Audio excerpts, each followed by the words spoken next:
1 Project Gutenberg ebook of the Admirable Lady Biddy Fane. 2 This ebook is for the use of anyone, anywhere in the United States and most other parts of the world at no cost and with almost no restrictions whatsoever. You may copy it, give it away or reuse it under the terms of the Project Gutenberg license included with this ebook or online at www.gutenberg.org. If you are not located in the United States, you will have to check the laws of the country where you are located before using this ebook. Title: The Admirable Lady Biddy Fane. Author: Frank Barrett. 3 Release date: November 29, 2010. Ebook 34476. Language: English. Credits: produced by Suzanne Shell, Mary Meehan and the online distributed proofreading team at http://www.pgdp.net. This file was produced from images generously made available by the Internet Archive. American Libraries. Start of the Project Gutenberg ebook. The For Admirable Lady Biddy Fane. 567 The Admirable Lady Biddy Fane. Her surprising curious adventures in strange parts. Happy deliverance from pirates, battle, captivity, other terrors, together with divers romantic 8 moving accidents as set forth by Bennett Pengilly, her companion in misfortune joy. Now first done into print. 9. By Frank Barrett. New York: The F. M. Lupton Publishing Company. 10 Contents. Chapter I am taken out of the pillory and narrowly escape going to the whipping post. Chapter 2 I am taken again by Jack Geddes and others, and rescued by Rodriguez. Chapter 3 By a cunning stratagem I am got out of Jack Geddes' hands, and brought aboard the Sure Hawk. Chapter 4 I come to the 11 Canaries in better plight than I started. Chapter V To my mortal peril I overhear a sordid scheme of Rodriguez and Ned Parsons. Chapter 6 I am nearly undone by my shadow. Ned Parsons and Rodriguez, their argument, with the compact that followed. Chapter 7 The perplexity of being neither thorough-faced rogue, errant fool, nor honest man. Chapter 8 We are overcome, and with 12 barbarous treatments set ashore and left there. Chapter 9 We find ourselves on a desert island, and little comfort besides. Chapter X I quit the island and my friend. Chapter 11 I am excellently served by my famous invention, and come to England not much the worse for it. Chapter 12 Lady Biddy gives me a word of comfort. Chapter 13 The Crossed 13 Chapter 14 We are dogged by a black ship, to the great discomfort of our companies. Chapter 15 We fall into sore disasters of raging tempest and bloody battle. Chapter 16 The battle ended to our complete discomfiture. Chapter 17 I am shot out of one ship and crawl into another, with what Advantage may yet be seen. Chapter 18. Greatly put to. 1 For it to know what to do, I do nothing. Chapter 19. I make myself known to Lady Biddy, with divers other matters. Chapter XX. By good hap I discover a fresh piece of villainy. Chapter XXI. I make a vow to slay my Lady Biddy, if needs be. Chapter XXII. I reckon to have made one enemy they less, but do find myself mistaken grievously. Chapter XXIII. How Rodriguez 15 got at the truth, and a lie into the bargain. Chapter XXIV. Lady Biddy sorely put to it whether to tell the truth or hold her tongue. Chapter XXV. Lady Biddy is set ashore, but little mercy therein. Chapter XXVI. How I got away from the vile pirate and settled Tonga his business. Chapter XXVII. Of our further escapes, and a stratagem by which our enemies were put to great discomfort. 16 Chapter XXVII. By my errant folly I lose my dear Lady Biddy. Chapter XXIX. I find my Lady Biddy, and we despoil our enemies, with other facetious matter. Chapter XXX. I find myself in the paradise of fools. Chapter XXXI. We think the worst of our troubles are over, but they are not. Chapter XXXII. We are encompassed with blackamoors, to our great peril. 17 Chapter XXXII. We are like to be crushed under a huge rock. Chapter XXXIV. In which Providence, not to be always scourging of us, provides us with good entertainment. Chapter XXXV. A speedy end is brought to our civil entertainment. Chapter XXXVI. We set out for the interior, and I fall into my jealous humor once more. Chapter XXXVII. An explanation of that cry I 18heard in the night, with other pertinent matter. Chapter XXXVII. I am overcome and clapped up in one of those strong towers.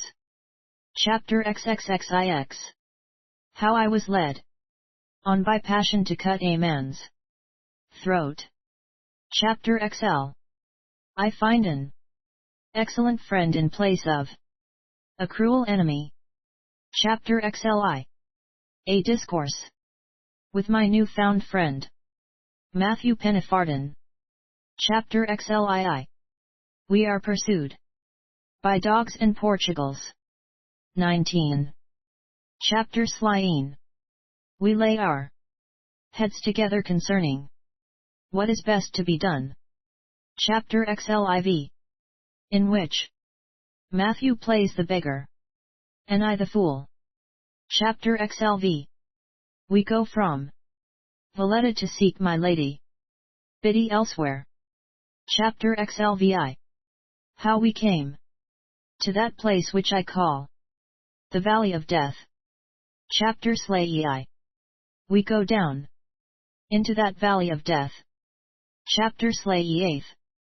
A great 20 change in our fortune, whereby I hear the most joyful, pleasing news heart could desire. Chapter XLIX. My Lady Biddy and I meet again, to our joyful contentment. Chapter L. We take counsel of the ingas as to our future, etc. Chapter Lee. Matthew and I continue the discussion, but with small profit. Chapter Li. Matthew lays out a scheme for her staying 5 years in the wilderness. 21 Chapter Lii. My conscience gets the better of desire, and a bird brings great joy to my dear lady. Chapter Live. We part company with our right good friend Pennifarden, to our common sorrow. Chapter Lv. We go down the Meta, my dear lady and I, the pleasantest jaunt heart of man could desire. Chapter Lvi. I am put to great concern on account of a Portugal, which presently takes the prettiest turn imaginable. 22 Chapter Lvii. The rainy season sets in with a vengeance, and we are put to sorry shift to keep from drowning. Chapter Lain. We find a haven of rest in a wondrous lake, but are nigh being sucked into a whirlpool. Chapter Lix. The rainy season comes to an end, but by my delay we are balked of returning into the Barachuan. Chapter Lx. We try another means of escape, whereby we are as nearly undone as may be. 23 Chapter Lxi. I fall into a dismal sickness, and recover thereof. Chapter Lxii. I am put to great torment by my passion. Chapter Lviii. We enter into a cavern, the like of which no man has ever yet told of. Chapter Lxiv. How, among other matters, in seeking to kill a snapping boar, we fall upon an old friend. Chapter Lxv. We come at length to the mouth of the Orinoco, but with dismal 24 forebodings. Chapter Lxvi. Touching those incidents that had happened to Sir Bartlemy as he lay at the mouth of the Orinoco. Chapter Lxi. Lady Biddy breaks her troth, and we hear Falmouth bells again. 25 The Admirable Lady Biddy Fane. 26 Chapter I am taken out of the pillory and narrowly escape going to the whipping post, as 'tis the present mode to embellish a history with a portrait of the writer. It will not be amiss if I here at the outset give you some hints by which you may see, as in a frontispiece, the image of that Bennet Pengilly who is about to tell you many marvelous things. What kind of man I am you may better judge when you come to the last page of this history. My business now is to 27 present my image as I was, to which end I would have you picture a man close upon 30 years of age, clad in a jerkin and breeches of leather, 6 foot and some odd inches in height, gaunt and lean as a famished wolf, fierce visaged, with an unkempt beard of hair, and a shock ragged as a bush, and both as black as any ink, a deep sunk bloodshot eye, and a swarthy skin, all besmirched with broken egg, filth and blood. This pretty portraiture you shall frame in the town pillory, which stood over against the church of St. Mary, in the city of Truro, with this very true description writ under the headpiece. BP, A.S. R. 28 and now to begin my story, I must tell you that I had stood in this pillory from sunrise, a sport for all the cowards in the town. I say cowards, for surely those who have courage are never cruel to the helpless, and Theseus the strongest of whom would have fled before me, had I been free, had baited me as curs bait a tethered bull, without any kind of mercy, jeering at me, and making me a mark for any beastliness that came to hand, eye, and sharp stones to boot, as the blood from my lips and cheek testified. There were never less than a couple of score of this rabble about me, hallooing and whooping, for as fast as one left me to go about his business, another took his place.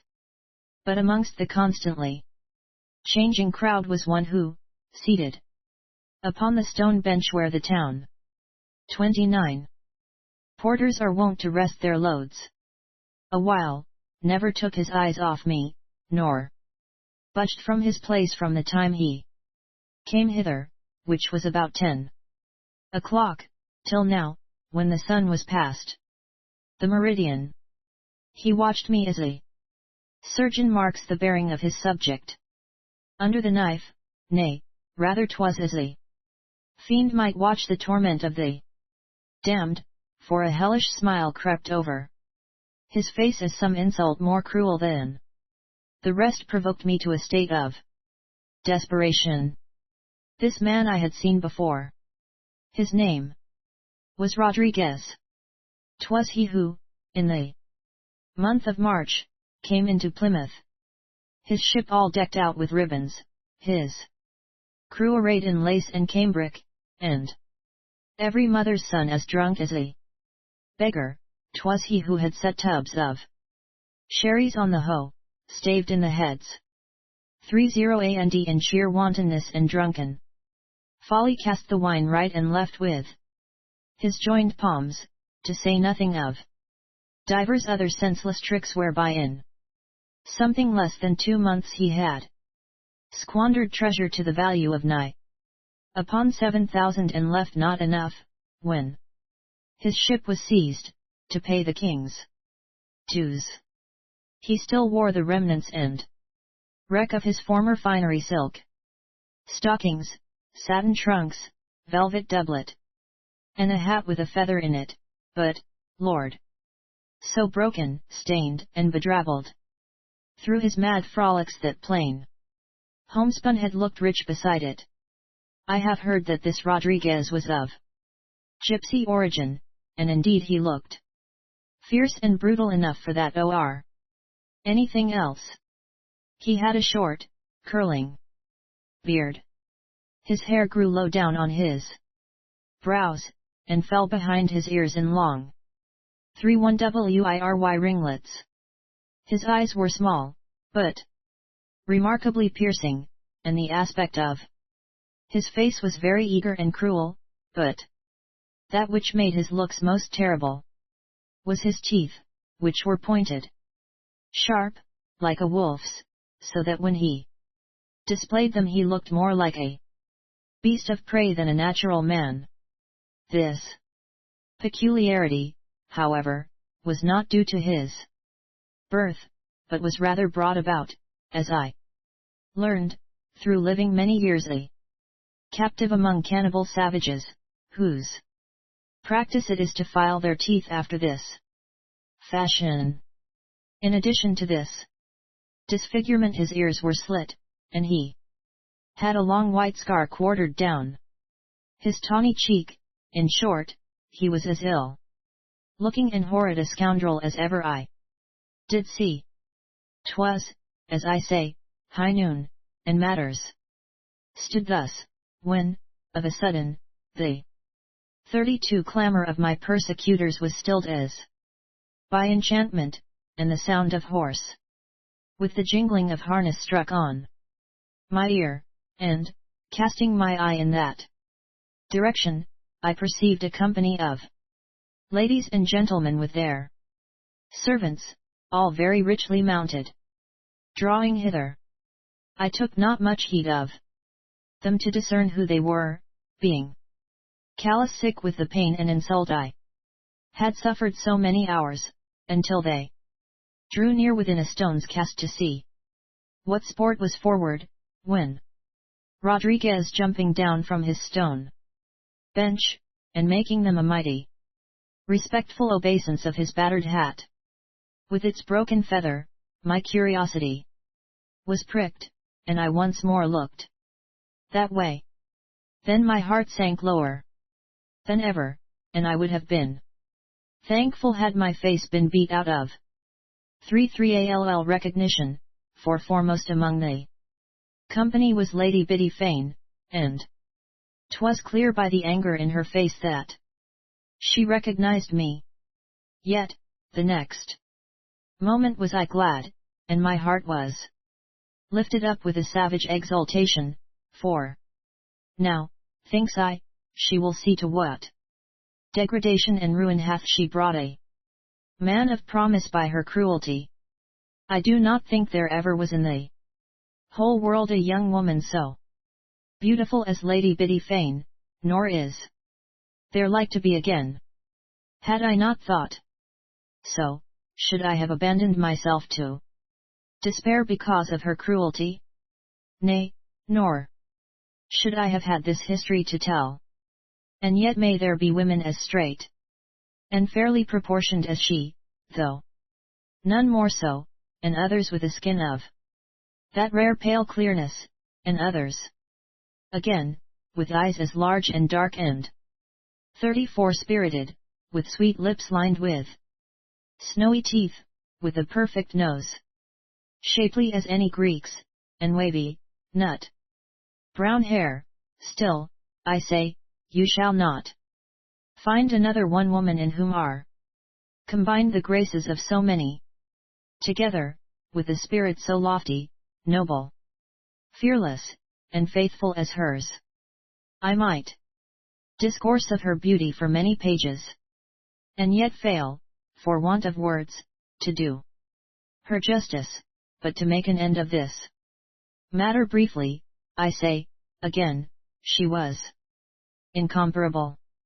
On her right hand was my uncle, Sir Bartlemy Pengelly, knight, the same who adventured with Sir Walter Raleigh in the quest for gold upon the Oronok, and a hale, lusty old man he was, very personable, with shining white hair curled closely over his head, and a well-clipped beard.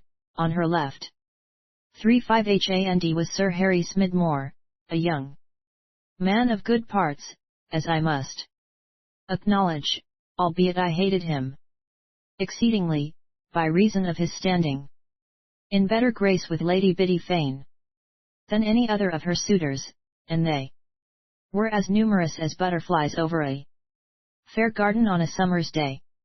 Besides, these three were many friends of theirs, of very good condition, but they enter not into this history, so enough is said of them. Now, the rabble, thinking this company was drawn up for amusement, presently began to make sport of me, and one caught up a dead cat, which had served before, and flung it at me, and another a cabbage stump, which had likewise served, and a third, finding nothing handier than a broken pan tile, was about to cast that, when Sir Harry 36 Smidmore, with the flat of his sword, fetched him a clap on the arm that made him think better of it. Then Lady Biddy, with scorn and disgust on her countenance, turned away, and the whole company followed her thence, whispering together, and all very grave. For it was known that I was Sir Bartlemy's nephew, and a kinsman of Lady Biddy's, and that I had disgraced them before their friends. After them went Rodriguez also, at a brisk pace to keep up with the horse.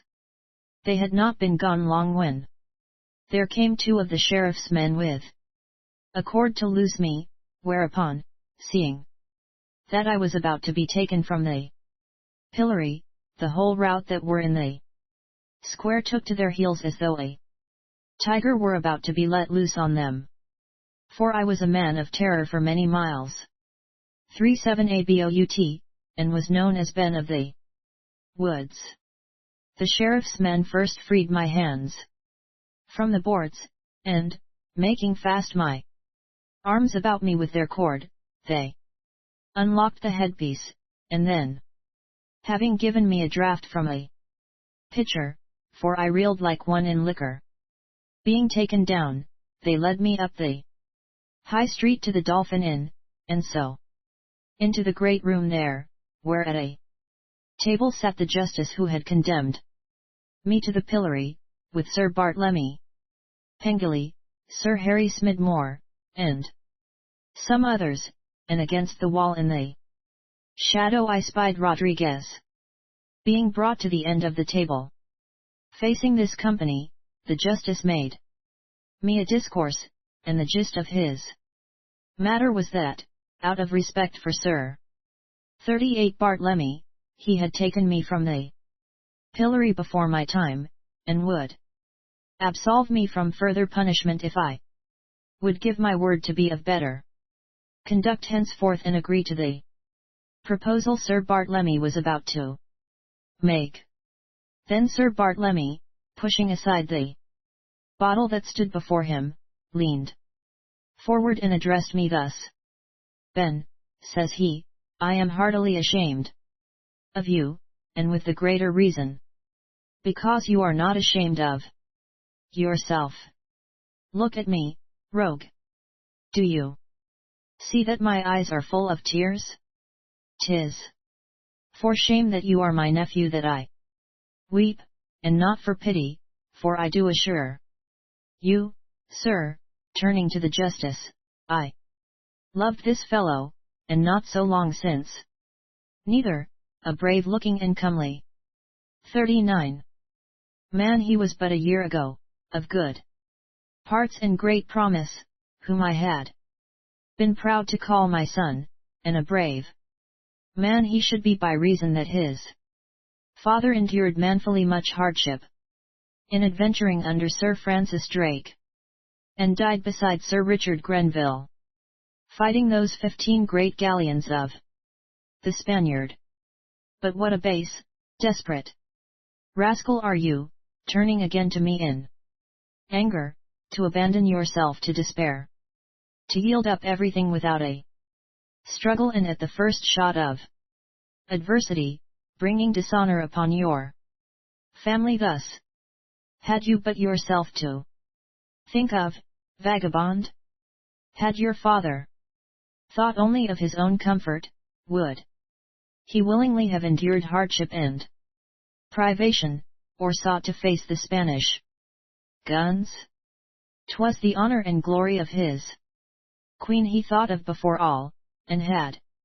For while you truly loved your cousin, you would have set up her happiness before your own, and done naught to make her blush for so base a subject.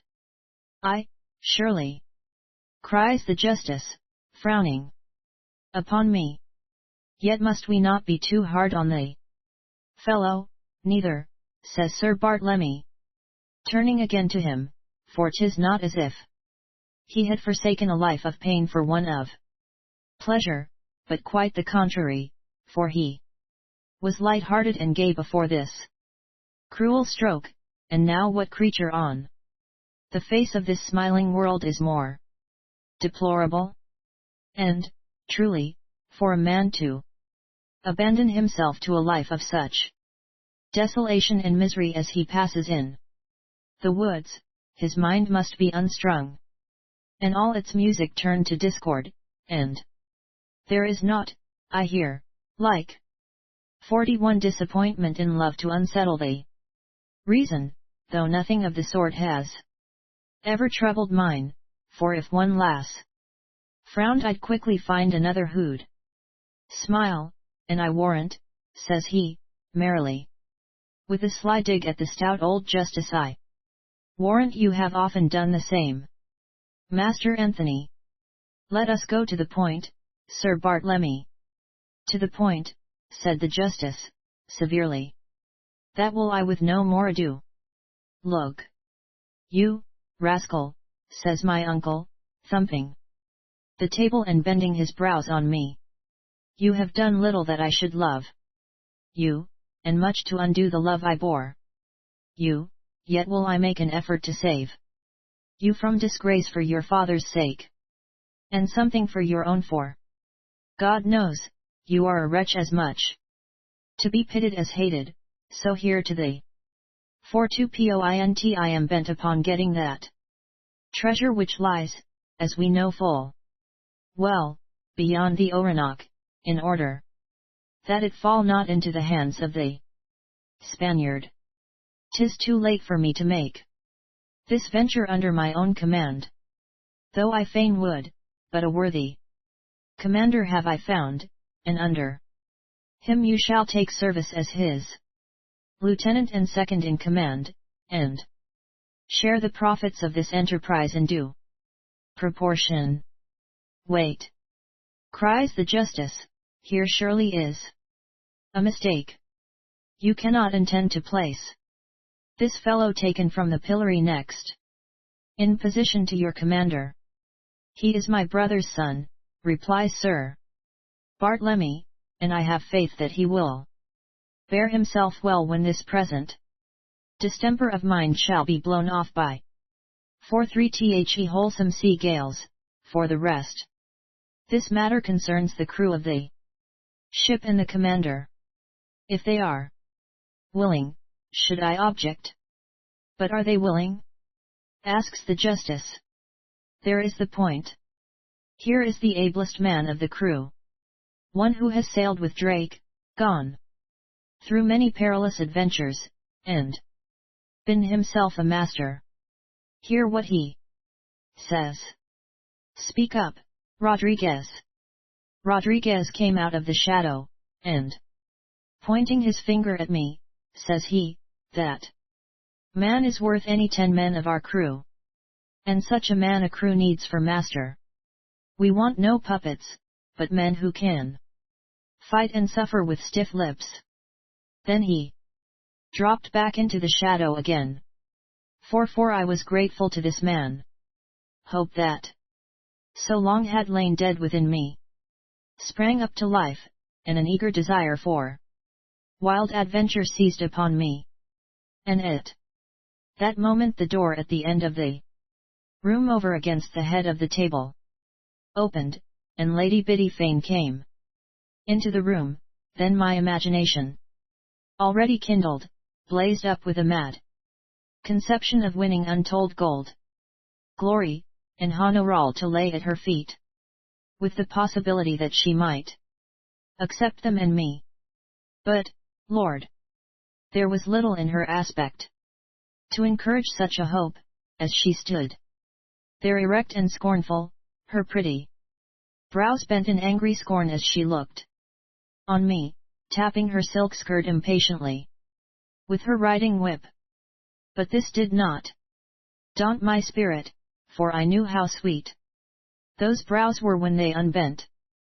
For 5 and that her dainty hand was more apt to caress than to strike. While my heart was aflame with this sudden return of passion, the justice spoke. What says the commander? There the point is, I take it. Speak up, Sir Harry, says Sir Bartlemy.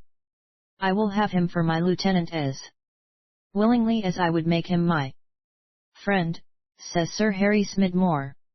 Hearing this, my heart being filled with feeling rebelled against my reason, for I knew not until that moment who was to be the commander of this expedition. 46 NOW, Ben, says Sir Bartlemy, you have the chance to redeem the pastay. More than thought'll make us love you as we never loved you yet. Will you accept the offer freely made by us? What? Says I to myself, win gold and honors for Smidmore to lay at her feet? Never. And so I laughed with a brutal scorn and shook my head. An obstinate, contumacious rascal, cries Sir Bartlemy, with one of those oaths which he was more free to utter than I have been to set down here. Yet, says he, softening in a moment, must we bear with him by reason of his misfortunes to the utmost limits. I have failed, plead thou for him, dear girl. Turning to Lady Biddy, or he must go back again to the pillory. 47 AY, with all my heart, says Lady Biddy, advancing, and, as you love me, sir, bending slightly to the justice, I do beg you to favor my pleading. Send him not back to the pillory, for sure. When that, together with my uncle's gentle, kind persuasion, fails to win him to a decent behavior, 'tis evident that a sharper remedy is needed for his disorder. Prithee, then, dear sir, send him to the whipping post, there to be soundly whipped. Why, so I will, cries the justice cheerfully, clapping his fist on the table. For I've heard no better suggestion this bout. To the whipping post he shall go. Not alive, I muttered, and then, straining with all my might, I burst the cords that bound me, and turned to the door, whereupon the sheriff's men threw 48 themselves before me. But one I took by the throat and the other by the shoulder, and swinging them together I flung them against the wall with such force that the oak panels cracked again, and they sank to the ground like things of clay. Then I strode out of the room, and thence into the pure air, and no one had the stomach to stay me. 49. Chapter 2. I am taken again by Jack Geddes and others, and rescued by Rodriguez. Sir Bartlemy's house was built upon a hill not far from St. Mawes and looked over Falmouth Haven to Pennycombe. Quick. His estate was mostly woodlands, and skirting the river Fal, extended north beyond Filey and east as far as Tregony. In the midst of these woods had I lived for many months, unmolested, the worthy old knight, with good intent, bidding his foresters let me 50 what game I would for my use, and here had I built me a hut as a shelter against the inclemency of the weather, thatching it with broom and sods of turf. But 'twas a mistaken kindness on his part, for this sufferance only tended to complete that state of savagery into which I was sinking. From childhood I have loved the woods, and found delight in studying the secrets of nature, the growth of herbs, the places where they may be found, the ways of birds and beasts, and the like, and when my hopes were all cast over, I had fled thither, saying, here is a mistress whose smile is not to be wooed in vain.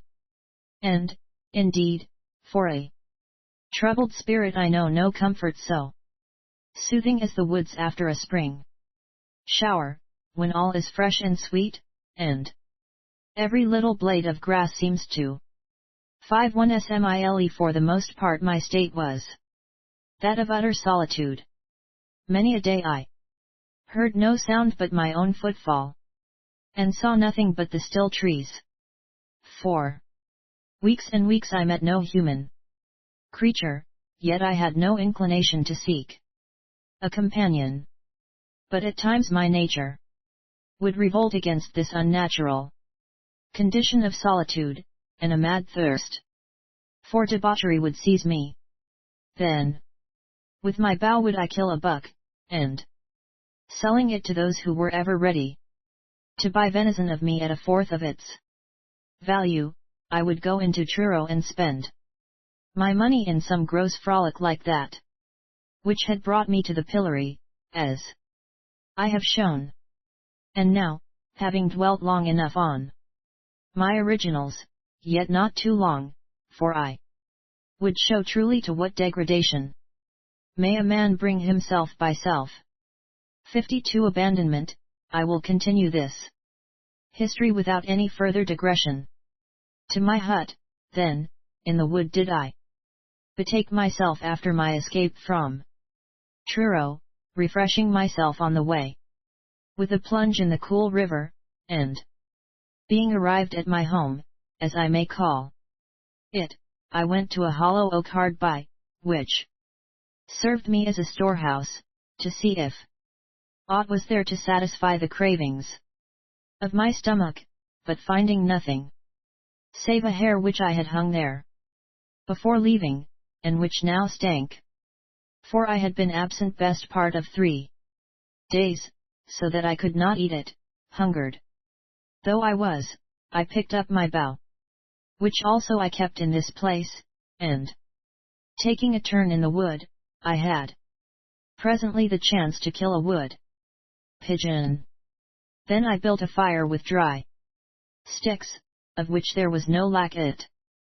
5-3 season, laid my pigeon in the embers, and when it had lain there as long as my patience would endure, I stripped off the skin and feathers, and devoured it, using my fingers for fork, and my teeth for knife, and thus having partly quieted my stomach, though I could have eaten half a dozen such small game, but was too tired to seek more, I threw myself on the earth within my hut, and fell asleep at once, nor did any pricking of conscience trouble me in the least. And here I slept on till about 8 o'clock in the evening, as I judge, when an unwonted sound awoke me, for I had contracted the habit of sleeping, as it were, with my ears open. But being mighty heavy with sleep, I did no more than sit up and glance stupidly through the opening of my hut. I saw naught but 5 a tranquil glow over the west through the still leaves of the trees, and a nightingale then bursting out into song. At no great distance, I concluded there was nothing to fear, and throwing myself on the ground, in a minute I was again sound asleep.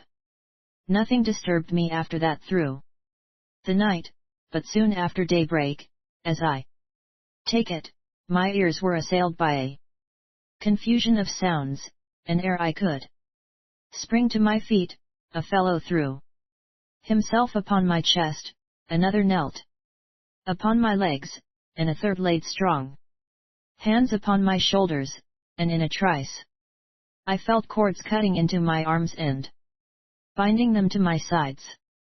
"You escape not this time, Master Bennet," growled a voice, and in truth, my captors were as good as this fellow's.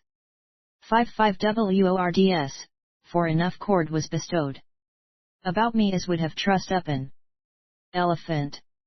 My captors were 6, all stout fellows and well armed, amongst whom I recognized one of the men that had served me the day before, and I cursed my folly that I had lain myself open to be taken in this way, for I might have foreseen the pursuit had I given it a thought. However, cursing was no good, there was I clapped up and in a fair way to get my punishment doubled, and more than that. And, as there was no likelihood of escape, the only thing left me was to bear my ill luck with the fortitude of despair.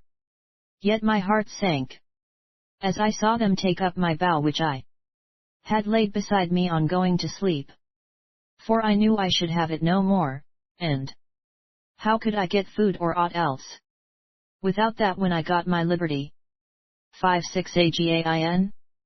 Better to take my life, or rob me forever of my liberty, than take that by which I lived, thought I. They haled me out into the open, and there for the first time this day I spied the gypsy Rodriguez. He was seated on a fallen tree, with his elbows on his knees, and his jaws in his hands, smoking tobacco in the end of a clay pipe, and now he had his keen eyes fixed on me, watching how I took this new buffet of fortune with the same look he had worn the day before, when I stood in the pillory. I guessed it was his step that had aroused me the foregoing evening, and that he led on the sheriff's men to catch me, which was pretty near the truth of the matter, as I shall presently show. 570 make sure that I should not escape. The men tied me up to a tree, then they proceeded to regale themselves from a store of meat, with which their wallets were well filled, making very merry with me the time, after which they consulted together in a low voice, and one of them having parleyed for a few minutes with Rodriguez, they all stretched themselves out on the soft sward, and in a short time were asleep and snoring like so many swine, which surprised me somewhat, seeing that now the sun was getting pretty high. For some while Rodriguez sat as still as any carved image, smoking his pipe and looking at me, then up he gets, and passing the sleepers as silently as might be, he comes to my side, and putting first his finger on his lips, and jerking his thumb over his shoulders with a sly 58 to bid me be silent, he pulls a letter from his breast and showed me my name written upon it. This he thrusts back in his breast, and, after a glance over his shoulder to make sure all were still sleeping, he cut the cords that bound me to the tree with his dagger, and leads me a good stone cast distant, where we might converse in a low tone, without being heard. Here he again lugged out the letter, and, spreading it out, the seal being already broke, he held it before my eyes to read, for he had been careful not to sever the cords that tethered my arms to my side. It was my uncle's hand and signature. "You have read this?" says I. 59. Rodriguez shrugged his shoulders, as much as to say, I had been a fool else. And then says he, with the utmost assurance, "I was to have given it to you last night. But you were sleeping so sweetly I had no heart to wake you. Besides, I thought you would more readily listen to his advice if you were in bonds than if you were free. So you betrayed me?" "Not at once. I led the fellows up and down in the moonlight best part of the night, that they might be overcome with fatigue this morning, and so give me the opportunity of some serious conversation with you. Now read what Sir Bartlemy has to say." 60 I was in no position to resent this insolence, so I did what was next best. Swallowed it, and followed his advice. And this is what I read. "NB you are no longer safe in my woods, for I have no power to shield you from the law. Even now the officers are out to apprehend you, and God knows what may befall if you are taken. If you have any feeling for me, any love for your father's memory, or any respect for yourself, you will escape this new shame. My ships lie in the haven, ready to depart, and Sir Harry is still willing to accept you as his companion and friend in the noble enterprise now toward. I do beg and implore you be not a fool and 61 a villain as well, but quickly accept this offer.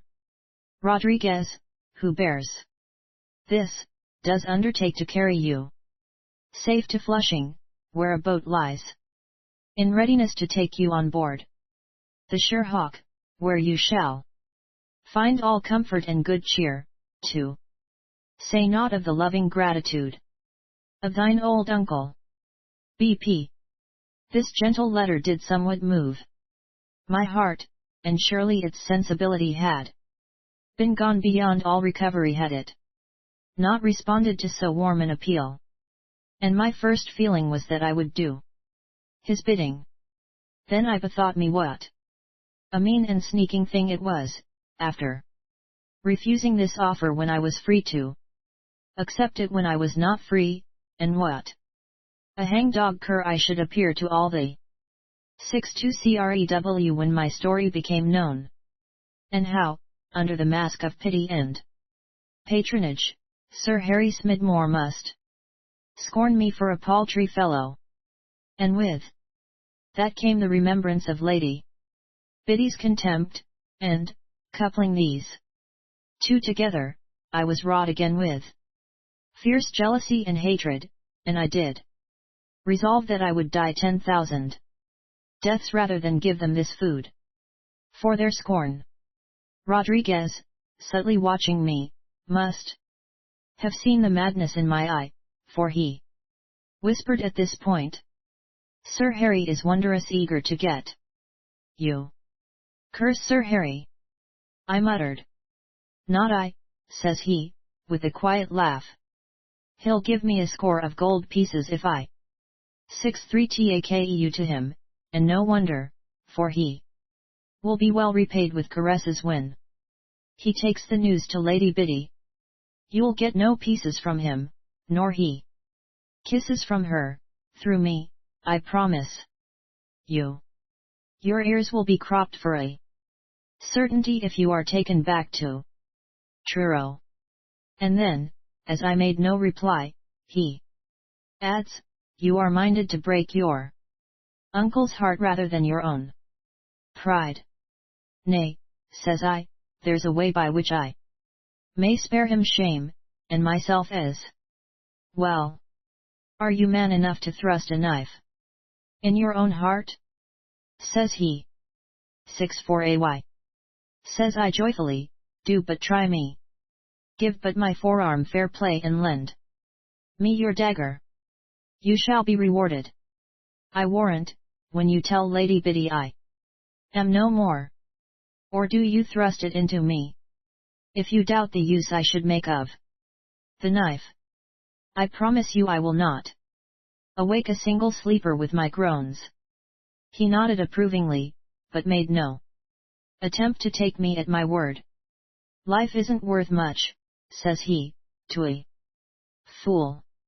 And 'tis only a fool who thinks there's never another loaf to be got when he's eaten the last crust. Look at me," spreading his arms and surveying his rags, "a prince last month, a beggar today. What of that? I'll be a king next year. And so may you be," he adds, after a pause. But that did not tempt me, so presently he goes on. 6-5 If you had seen what I have seen, and if you were as hideous as I am, and as old, yet you would not talk of ending your life. If you had seen as I have seen," speaking slowly, yet with passion, as, through his half-closed eyes, he seemed to be looking at what he described, a land where the forests are flower gardens, more fair than hand of man can make, where trees not like these stunted things, which are but bushes by comparison, where trees, I say, seem hung with precious gems, and waters run on beds of gold and silver, and every rock is dazzling crystal, where rich fruits tempt the appetite they never cloy, where flying birds are like the flash of gems, and their song more sweet than your musician ever heard in dreams, where the sun never parches, nor cold winds bite, where the gentle air 6-6 is brisk as wine and charged with the scent of leagues of flowers. If you had seen that land, I say, you would want to see it again before you died." These hints of southern glories I had heard before from my uncle, though between his speech and this poetic gypsies there was all the difference betwixt north and south. "To see this land might tempt you to oblige Sir Bartlemy," says he. Then, after a bit, he continues, "But it does not, I perceive. You know the intent of this enterprise: first, to gratify your uncle's whim, and, next, to enrich Sir Harry, that he may wed Lady Biddy. You have no relish to help him that way. To come home with a gruesome face, To pull the joy bells at their wedding? 6-7 and oh, by the Lord! That will I never do. Says I. Then your answer to that letter is? No. 1,000 times no. You refuse the offer? I do. I see you mean what you say, says he, looking me keenly in the eye, and I am right glad it is so. I am not mistaken in you, Pengili. I saw there was metal in you from the first, else I had not taken all this trouble on myself to win you.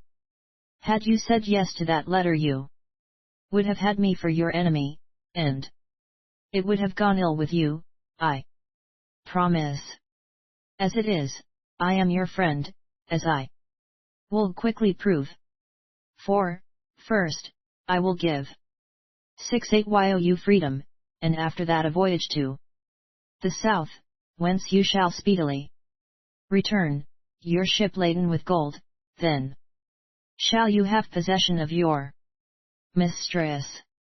All this I promise, and more, for you shall, if you will, revenge yourself of the insults this proud maid has heaped upon you, and humble the man who would have taken her from you, so that he shall not dare to show his face before her. What say you to this? I could say nothing on the moment, being greatly perplexed by this unexpected turn, and ere I could command my senses to inquire of Rodriguez how he purposed compassing that which he proposed, we were both mightily startled by hearing, at no great distance behind us, the sound of men's voices, and presently one above the rest. 69. Set to hallooing Jack Geddes. Jack Geddes. Which was the name of that sheriff's man who had bound me as aforesaid. Then on the other side we heard the men who lay asleep rousing each other with a great confusion of sound that showed they had discovered my escape. Thus we stood between the party which had taken me and a second party sent after to help them, and the chance of getting freedom, to say nothing of riches and my sweetheart, looked more unlikely than ever. Yet did we contrive to escape, as I shall set forth in the next chapter. 70 Chapter 3. By a cunning stratagem, I am got out of Jack Geddes' hands, and brought aboard the Sherhawk. The two parties of sheriff's men were distant from each other, as I took it by the sound of their voices, no more than 100 yards, so that we could not burst away in any direction without hazard of being seen, and a foolhardy hazard it had been, for Jack Geddes and his party were armed with muskets, and would not have scrupled to use them. 71 Yet how to escape did not appear until Rodriguez, as luck would have it, spied a fairly deep hole which had served it one time for a soppet, and to this he hurried me, and we both leaped in, and there, in a twinkling, did he scrape aside the loose sawdust that lay at the bottom. And in the trough thus hastily made, I, seeing his intent, threw myself full length, and as quickly was smothered over from top to toe with the sawdust, so that nothing was visible of me. By this time the two parties were joined, and there they set up a great shouting and cursing because I was no longer bound to the tree as I had been left. And not only did they curse me, but they cursed Rodriguez as heartily, vowing they would pepper him with their bullets as a faithless villain if they saw him. Whereupon this, Rodriguez, 72 laying himself prone upon my body, set a most dismal groaning, like one in pain, hearing which Jack Geddes and the rest came rushing to the pit. Seeing him there all alone and doubled up as though he had been broke, half a dozen. In one breath, began to question him. How he came there, what was amiss with him, etc. To which he replies with a groan. "'Tis all along of that Pengili. I was but dozing, when I heard one cry Jack. Geddes, hear a groan, and the same moment I saw Pengili with a mighty wrench tear himself from the tree. Up I started and after him, when, being but half awake, I threw myself in this cursed hole, and here have I broke my arm, I do believe. But do you leave me here, where I am as well as elsewhere, and catch the villain. I would not for the 7-3 loss of both arms miss seeing his ears cropped. We will catch him, have no fear," says Geddes. "Scatter yourselves, my fine fellows, and shoot down the rascal. If you do but sight him, for we shall suffer for it if he escape us." Whereupon the men, more concerned for themselves than for any hurt of Rodriguez, started off like hounds unleashed, and each, in his several direction, bent upon taking me again, alive or dead. And it was none too soon. For the sawdust entering my mouth and nostrils when I breathed, I was pretty nigh choked, to say nothing of the oppression I suffered from the cords that pinned my arms and Rodriguez, lying upon my back. 7-4 so when they were gone and Rodriguez, standing up and peering over the edge, said that all was clear, I lifted my head, shaking off the sawdust and spitting out that which had got into my throat, and breathed again. "Now," said Rodriguez, "now may we escape, for being all scattered, our pursuers are less likely to take us. Do but cut this cord," says I, "and I warrant not any two shall take me." "I," says he, "I will cut your bonds with a good heart. But first you must swear to be secret and silent, nay, you must swear also to be obedient to my direction without question or murmuring, else will I leave you here to fare for yourself." 7-5 I promised him this, for I was in no position to haggle over terms, yet my promise was not enough for him, but he, taking his dagger by the blade, held it to my mouth, and would have me kiss the cross of it, swearing by that sign as a Christian to obey him in every particular. And this I did, the more readily because of the cord which Jack Geddes had knotted so cruelly about my arms that it bit into my flesh to my intolerable hurt. Having thus made me take oath, he cut the cord, and I was free, yet for some time could I not use my arms with any freedom, by reason they were so benumbed and bruised. Nevertheless, I managed to scramble up out of the pit after Rodriguez, and thence, I following on his heels, with the stealth of any cats. We pushed our way by bush and briar 76 through the thickest part of the wood, where, at sight of an enemy, we might lie down and be unseen.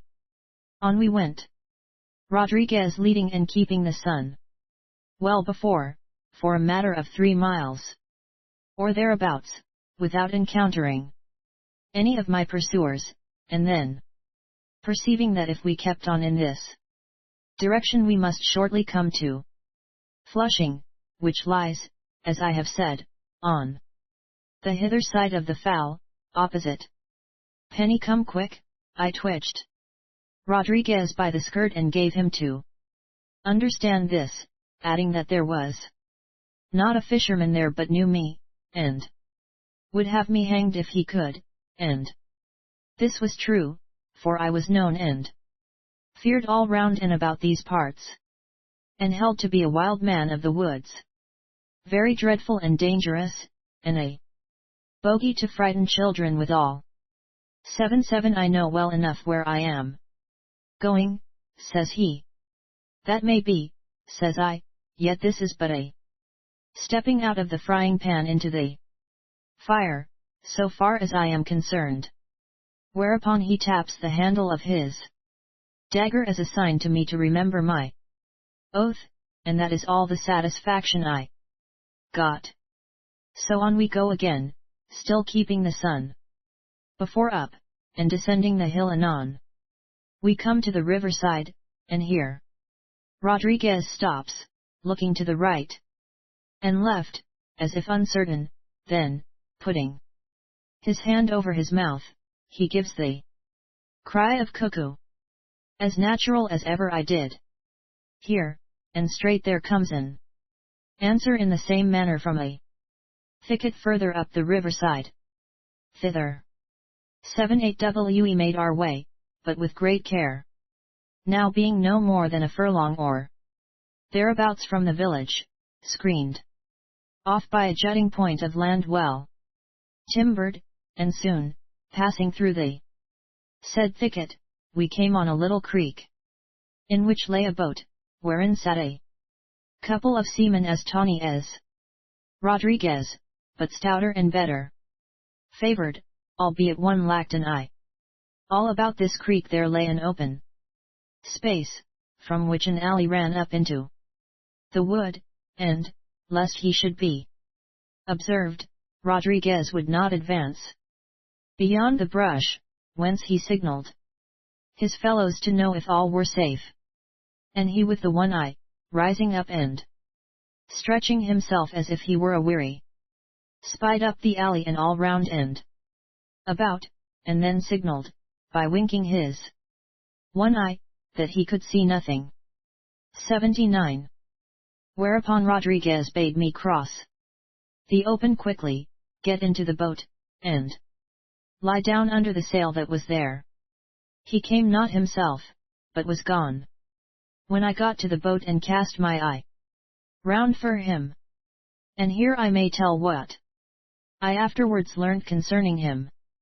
He made his way back with all speed to the soppit, and lay there as if he had never budged when the men came back from their search after me, still feigning to be greatly hurt with his arm, though happily assured that it was not broken. Meanwhile I, following his direction, without knowing what the end thereof might be, got into the boat, and, lying down in the bottom, was covered over with the sailcloth by one of the mariners, while the other loosed the boat from its moorings, and this was done none too quickly, for as the fellow 80 was stepping into the boat from untying of the headline, who should come down into the open but John Geddes himself, as I knew full well by his voice. "Hold, there," says he, hailing the seaman. "Have you seen a great, sturdy fellow in a leather jerkin pass this way?" "Not we," replies one, "and we've been on the lookout for such a man since yesterday afternoon and a pox to him." "And, pray, who set you to wait for him?" asked Geddes, and his voice told that he was now close by the boat's side. "Why, that's my master's business that sent us, and none of yours," said the fellow. 81hold your clapper, Ned, and lend a hand with your oar," cries his mate, "for the boat is aground, and I can't shove her off. Yo, ho! All together. Yo, ho! There we be. Now off we go, Pengili or no Pengili, for, curse me," says he, "my innards will stand this griping no longer." Then there sprang up a dissension between the two seamen and Geddes, who would have them ferry him over to Pennycumquick, and they would not. And he, laying the stock of his musket on the gunwale to draw the boat so that he might step in, one of them flung it off, while the other fetched him a blow on the head with his oar that laid Master Geddes senseless on his back. Then says the first to the other, 82lay2, Ned, for God's sake, or mischief will come of this. All this while I lay still under the sail cloth, expecting, for the most part, nothing less but to feel Geddes' foot step on to me. But his business being so concluded, I heard nothing more but the dip of the oars, the ripple of water under me, and the working of the rowlocks, until one of the men said to the other, pull under her lee, that we be not seen from the shore, and the next minute the boat bumped, and the sail-cloth being whipped off, I found that we lay under the side of a fine, high ship. Up you go, comrade, quick, says Ned. He with one eye. Then up the rope steps that hung by the ship's side I sped, and being come on 83 was as speedily hustled down into the dark hold below, where they who had followed me down barricaded me round about with divers barrels, bidding me lie quiet until I should be told it was safe to venture forth. And all this time I knew not that I had come as a runaway aboard my uncle's ship the Sure-Hawk, but so it was. 84 Chapter 4. I come to the Canaries in better plight than I started, when the seamen had hidden me away, so that no man not knowing the ways of the ship could well come at me save by discharging the hold of its stores. 1. Brought me some meat and drink, and then I was left to myself in the dark. 4. Some time all was quiet above, but about noon, as I judge, I heard a great bustle on the decks of pulling ropes and the like, and this continued all day until the evening, when the anchors were 85 drawn up and the ship made sail. And the reason of this commotion was that Rodriguez, having got away from the sheriff's men, under pretence of seeking relief for his arm, sped him to Sir Bartlemy Pengilly to tell him how I had refused his offer, but had nevertheless gone aboard the Sure-Hawk to escape the law, whereupon the knight, mightily pleased with this turn, ordered Sir Harry Smidmore, who then laid at his house, to lose no time in departing, but to take advantage of the breeze then springing up to set sail as soon as might be, and the stores being all aboard and the crew in readiness, Sir Harry set about this business at once. When the men stood at the anchor ready to heave away, Sir Bartlemy and Lady Biddy took an affectionate farewell of Sir Harry, and bidding him with tears Godspeed and a 86 happy return, quitted the ship. And so, about 8 o'clock that evening the Sure-Hawk, with her companion, the adventurer, sailed out of Falmouth Haven with me, Bennet Pengilly, in the hold. When we were fairly out to sea, Rodriguez came down to me with another fellow bearing a lantern, and bade me come out, and I was not sorry. For besides that it was extremely stuffy down there, so that there was no breathing with any comfort. The ship had begun to roll and pitch in such a manner that I feared every moment nothing less but to be crushed by some chest or barrel being thrown upon me. Though, indeed, there was naught to fear in that respect, as I learned when I became better acquainted with the manner of these things. But, indeed, the 87 SEA ran unconscionably high, and the ship labored painfully all that night and the next day, and after that the next night again was no better, so that it was surprising to me that we had not foundered.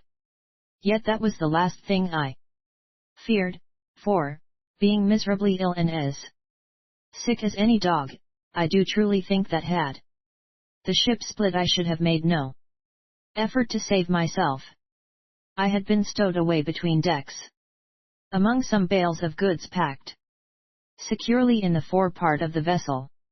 And here I lay, with no comfort but a stone jar of water, until, waking from a sound sleep, it might be about noon and were now at sea 3 days, I perceived that the storm had greatly abated, and that my stomach was no longer qualmish, but quickened with a huge hunger, as well it might be after my 88 fast, etc.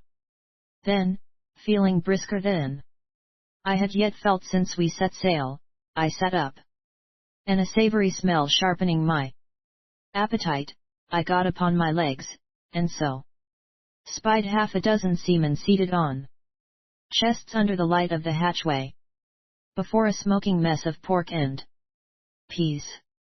Thither I made my way, though not without difficulty, the ship still rolling immoderately, and begged civilly that they would let me eat with them. Whereupon one shoved the victuals toward me that I might help myself, but not a word, good or bad, did any of them speak, which was more noticeable because they had all been laughing and talking till they saw me. Presently a pipe sounded, and they all went up above, then down comes Rodriguez, and it was the first time I had seen him since we were at sea. He, 89, had on his sea skirt and large boots all running with water, for it still was exceedingly foul weather, and his hat tied down about his ears with a red kerchief.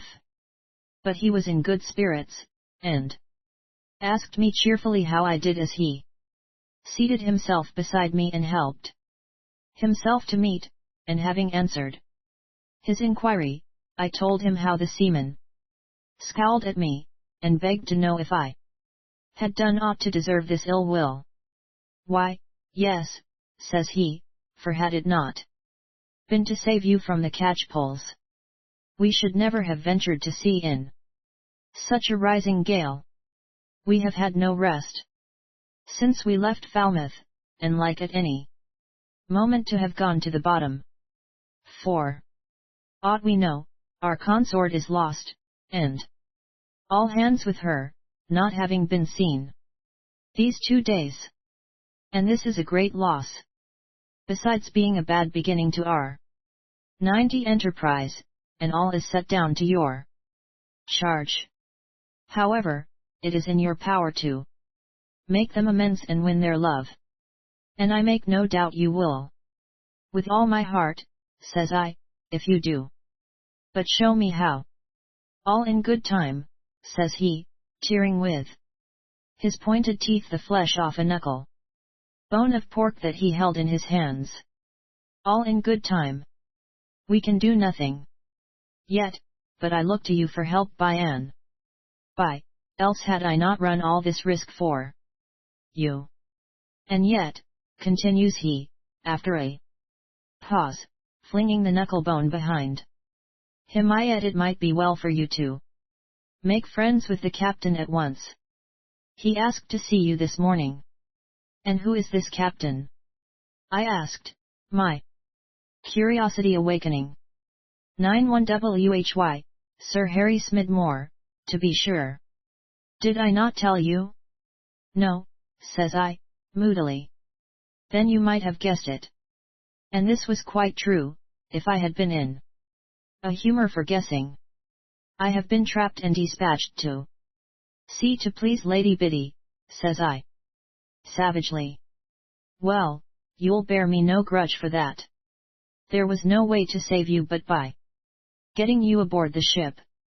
Then, glancing round to see we were alone, he adds, dropping his voice, and if Sir Harry Smidmore made to sea with you before you could escape, that he might please his sweetheart and keep you and 92 her well asunder, 'Twas no fault of mine. Don't you like it, Pengili? I ground my teeth for response. Would you be even with him for this trick? He asked, in the same low tone. And with a sinister leer. That I would. So would I in your place, says he. If a man served me that way, I'd. Here he stopped, and taking up a jack-knife, he stuck it in the deal board that served as a bench, and pressed on it till the blade came out on the other side. And while he did this his sinewy hand grasped the board as if it were a throat, and his lips were drawn back close to his pointed teeth. Then he looked 93 sidelong at me, saying never a word, as if to know how I took this hint. I am no murderer, says I, terrified by his manner as much as by his suggestion. Why, who said you were? Says he, with great show of indignation. Cannot a man by steady endeavor go through a difficulty as I have gone through that board with this knife without doing a mischief? What a fool should I be to counsel you to such an end when our true success depends upon you being good friends with our captain. Nay, he adds, if I thought you would curb your spirit to it, I would beg you to take Sir Harry's hand, when he offers it to you, and accept his friendship. That can I never do. 9-4 So I thought. Howsoever, you must do him no injury or insult at this present. And, hark ye, I know it for a fact that he wants to give into your hand a sum of money entrusted to him by your uncle for your particular use, that you might furnish yourself presently with an equipment worthy of his nephew, and this you must not refuse to take. Laugh as scornfully as you will, but you must take it, and I will tell you. For why? When we get to a port, you will have to make the crew merry in return for the hardships they have suffered on your account. You must win them to your side, for we can do nothing else. They shall have every penny I get, and welcome. But tell me what you mean when you say we can do nothing without having the men on our side? 9-5 I mean, says he, that without them you will get neither riches nor your sweetheart. And how, having them, am I to win these ends? Leave that to me. I have promised thee achievement, and if you do but work patiently upon my instructions, I will not fall short of my word. More than this I cannot now tell you, but you shall know more hereafter. For the present, you can do nothing but win the affection of the men, and the captain also. All this was a great mystery to me, and I could know how fathom to the bottom of it. This only was clear, that I must follow Rodriguez bidding, not only because I was bound to do so in a certain measure, 9-6 by reason of my oath, but also because it was good policy. So when I had refreshed myself by sousing my head in a bucket of water, I went above, and, holding on by the bulwarks, was much amazed with the sight of the heaving seas, which I had never before seen as now, all around me, and the way in which the great ship would dive down into the hollow of a wave as if to perdition, and yet the next moment ride upon the crest of it as light as any duck. While I was standing here, one of the seamen came to me, saying that the captain would speak with me, so I went with him into the roundhouse under the poop deck where Sir Harry was, and very cheerful and bright this young man looked in his sea dress. Then, with a noble, easy air, he begs me to sit down, and, sitting himself, discoursed about 970 late storm, telling me how we should certainly have been all lost but for the admirable skill and exertions of the mate, Rodriguez, and this every one did allow, and all with perfect self-command and natural civility, as though we had been the best friends in the world. But he did not offer me his hand to take, and I was glad of this, for I could not have taken it without shame, feeling as I still did towards him. However, says he, the work is over, and, please God, the first part of our voyage will soon be made, then you will be free to do as you like, either to go back to England or to go on with me. For I have not the power to hold you a prisoner, nor have I the wish to keep you with me, except as a friend. That is for you to decide, and I hope, with all my heart, you will decide to share in 98this enterprise, and return with me a richer and a happier man than ever you could have been had you not sailed with us. And that your choice may be perfectly free, here is a purse of money that Sir Bartlemy entrusted me with for your use. It will pay your voyage home. But if you have need of more for your necessities, I shall be very happy to place my purse at your disposal. I took the bag of money he offered, thanking him for his civility as well as my untutored tongue would allow.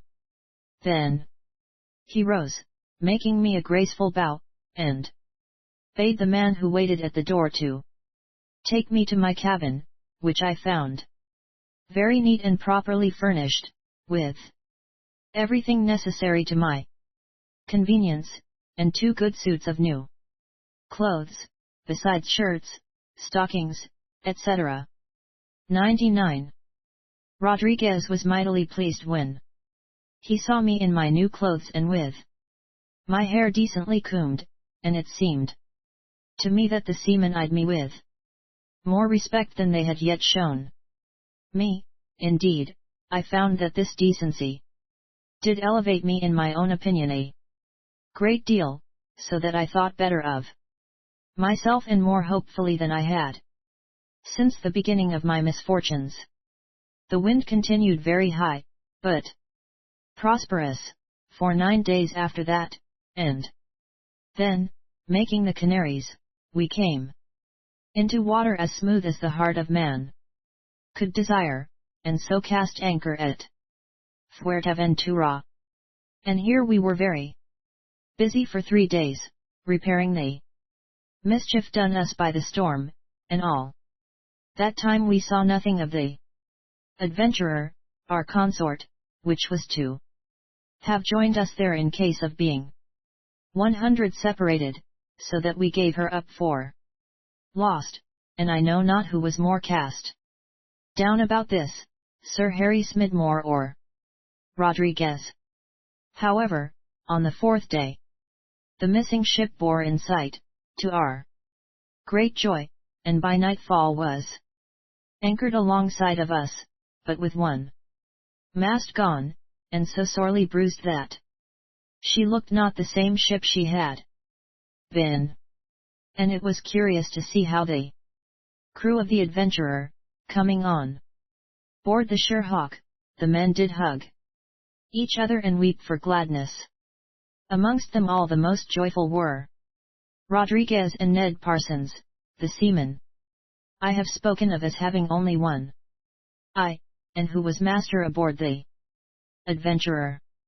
But what damped Sir Harry's spirits greatly was this, that his dear friend, John Murray, who was captain on our consort, had been 101 washed overboard in the storm, and was no more, and that the men might not see his grief, he went into his own cabin and shut the door, and I think there was no sad heart on board but his. Presently Rodriguez came to my side, and says he, "Now is the time to win the hearts of these men. I shall get leave from the captain for them to go ashore, do you? Give them something to make merry with. I agreed to this with all my heart, and fetching the bag of gold from my cabin, which Sir Bartlemy had sent, I bade him distribute every farthing amongst them. And this he did, giving every man equal share, so that each got over £1, for there was the value of £100. 102 I in the bag, and the 2 crews numbered 80, as near as may be. When he had thus made the dividend, as he called it, Rodriguez told them that it was I who gave the money out of love for them, and the hardships they had borne on my account.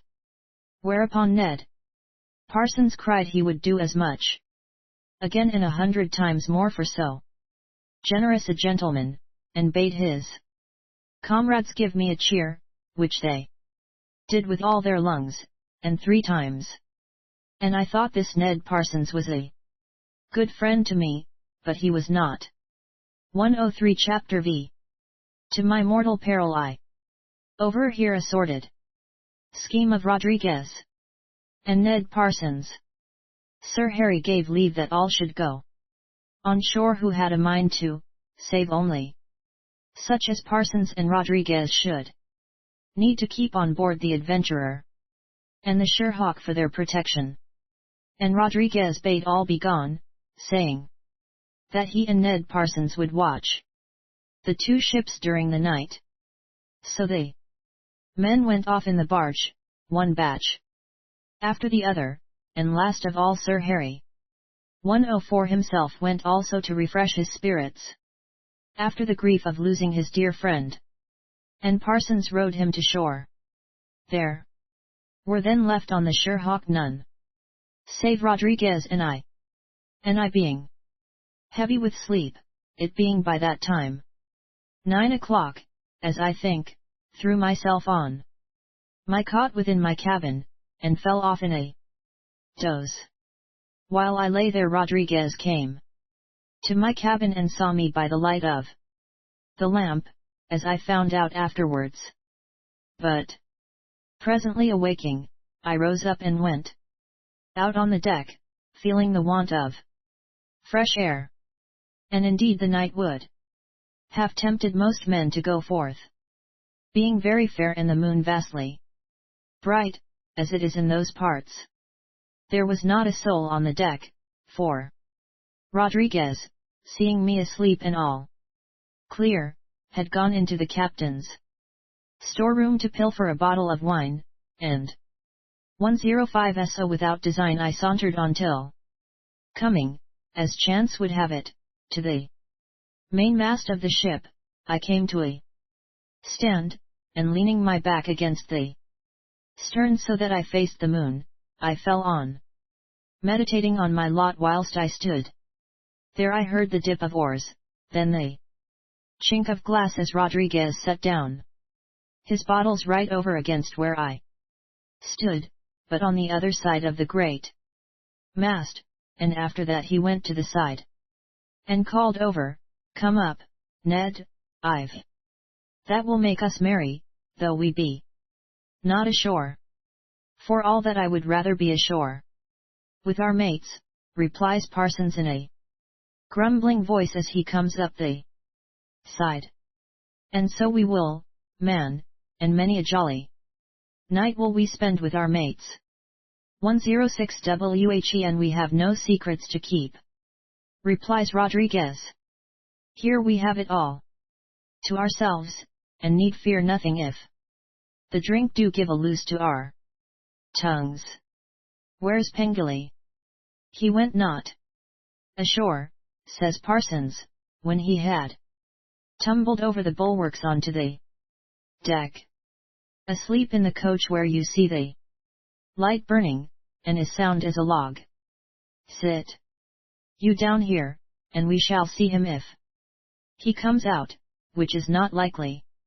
So they sat down together on a chest facing the roundhouse, and just on the other side of the mast where Rodriguez had set the bottles, and presently began to drink and talk, yet still I kept where I was, with my back against the mast. 107 Firstly, because the moon seemed to spread a calm over my mind which I cared not to dispel, and after that, because I became curious to know what they had to talk about. Well, says Parsons, in a more cheerful tone, after taking a drink, how goes it? Famously, replies Rodriguez, clacking his tongue against his teeth and pouring out more wine. Have you sounded the men? Have you opened out to them of our project? Nay, not yet.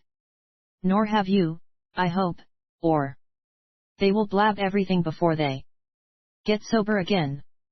I bade you keep a still tongue, Ned. 108 and so I have.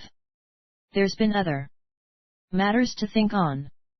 A rare time it has been with us to keep the ship afloat. But I did my part of the business. And bravely, I warrant. Tell me how you did it, Ned. I caught him a stroke on the head with a crow as he was at prayer, and heaved his body out into the sea by the galley port. 'Twas thus he had cruelly murdered Captain Murray. No one saw you. Never a soul. He was missed in the morning, and all think he was washed over by a sea. Well, there's one out of the way. 'Twill be Smidmore's turn next. 109. When? Asks Parsons. That's as hereafter may be. I'm for leaving everything till we have provisioned at Trinidado. And I'm for going at it at once. Curse this hanging fire when there's prize to be taken, I say.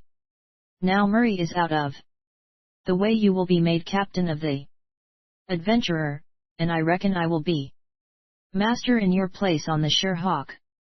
We are well armed and ammunitioned, and shall not lack provisions. Then why should we wait till we've been to Trinidado, I want to know? Because we should have to victual again before going round to the south sea, and we want no one to get wind of our intent before we're ready to fly our colors. It would be folly to spoil the 110 venture for the sake of a week or two. Besides, we know not how the men will take it. How do we stand for men? Asks Parsons, in his grumbling tone again. Why, there's Black, and Jarvis, and Kelly, and all those of our old crew who served with us before they may be depended on. That's 13 men, and we two make 15, all told. These men, though they pretend to believe that we are going up the Orinoco after a mare's next, are not such fools as to think that I design to end my days there. I, says Parsons with a laugh, setting down his cup again. Nor would they. 111 have been fools enough to engage on any such silly venture unless they felt sure something better was to come of it. Well, there's 15 on. Of the rest there's a score as desperate follows as ever trod a deck, and ripe for any mischief. Would to heaven we could have raked up more like them. The rest are fools, but sturdy, good seamen, for all that. Here I was reminded of what I had previously remarked, viz., that there were two sorts of men in our crew and no third. One set were reckless, devil, cursing rascals, and the other were as simple-minded as any children. But, as Rodriguez said, every one a hail good seaman.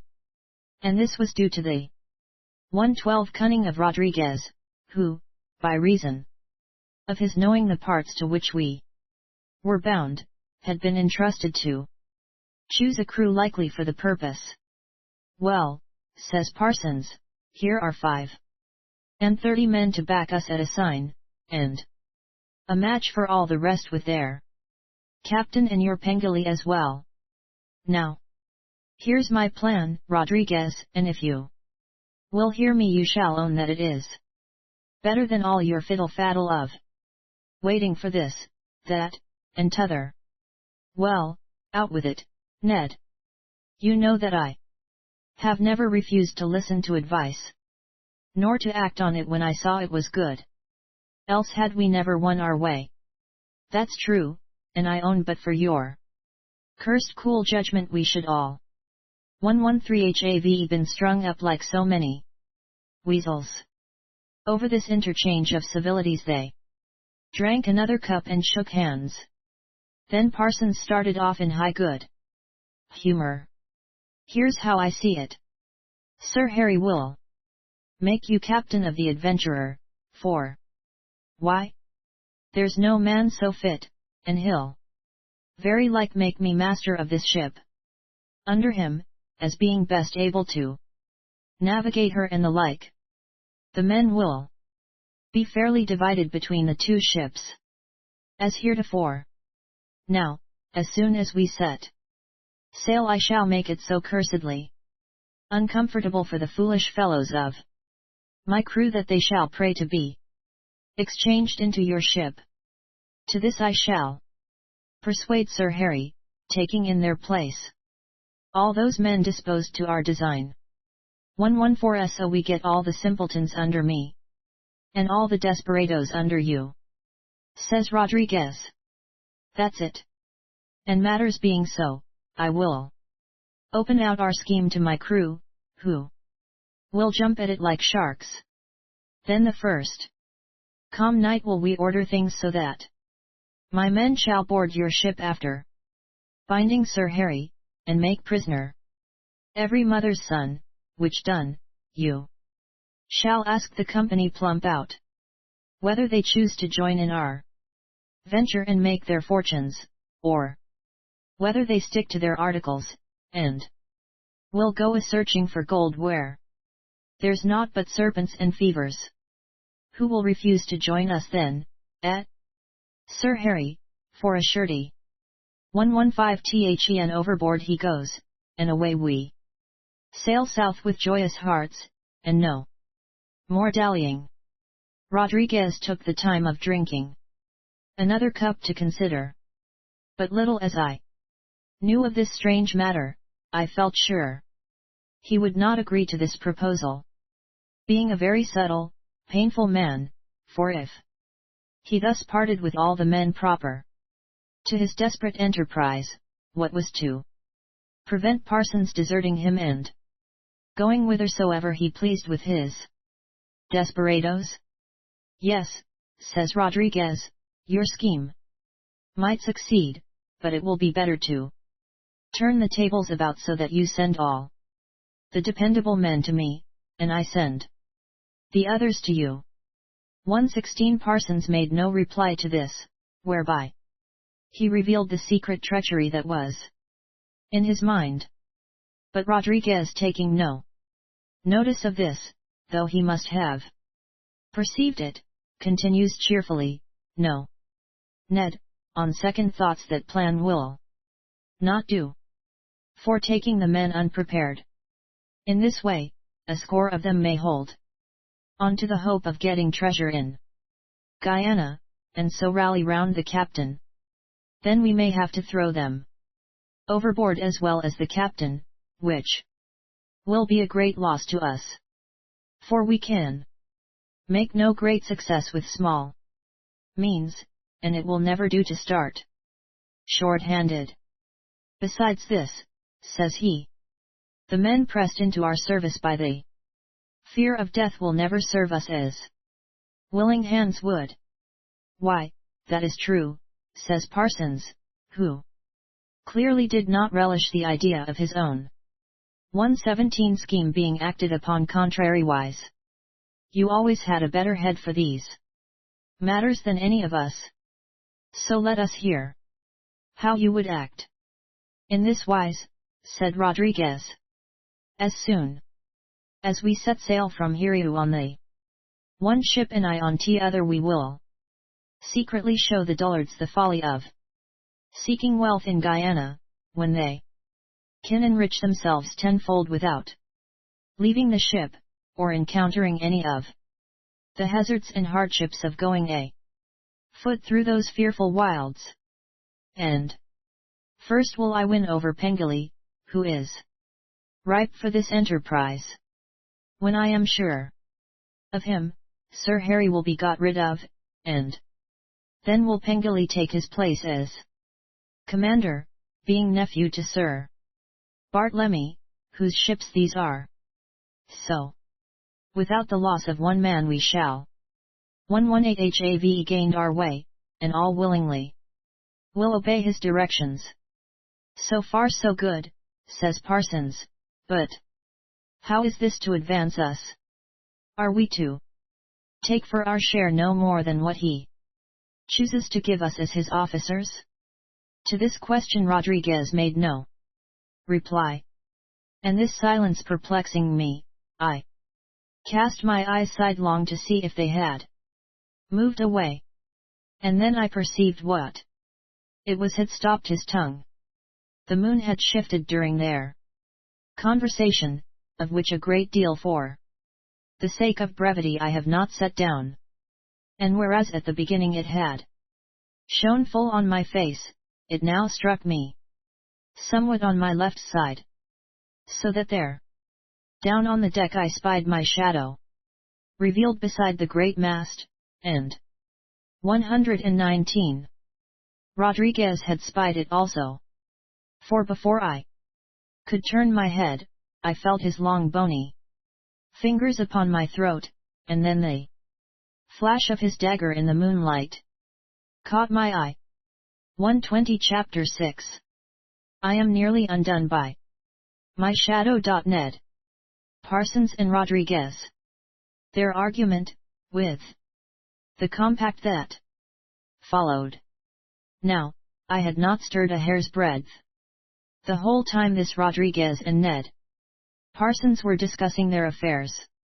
And thus I was standing, with my back against the great mast and my feet a couple of spans away from it, when Rodriguez takes me by the throat, flashing his steel before my eyes, as I 121 have said, and, at the same time, Parsons, slipping his foot betwixt my legs and the mast, fetches me a trip, which brings me plump down on my back. Then, in a twinkling he throws himself upon me, and had certainly done my business with his jackknife, both having lugged out upon catching sight of my shadow, but that Rodriguez, catching his arm back, cries, "Hold, Ned! Don't you see that this is none but our friend Bennet Pengilly?"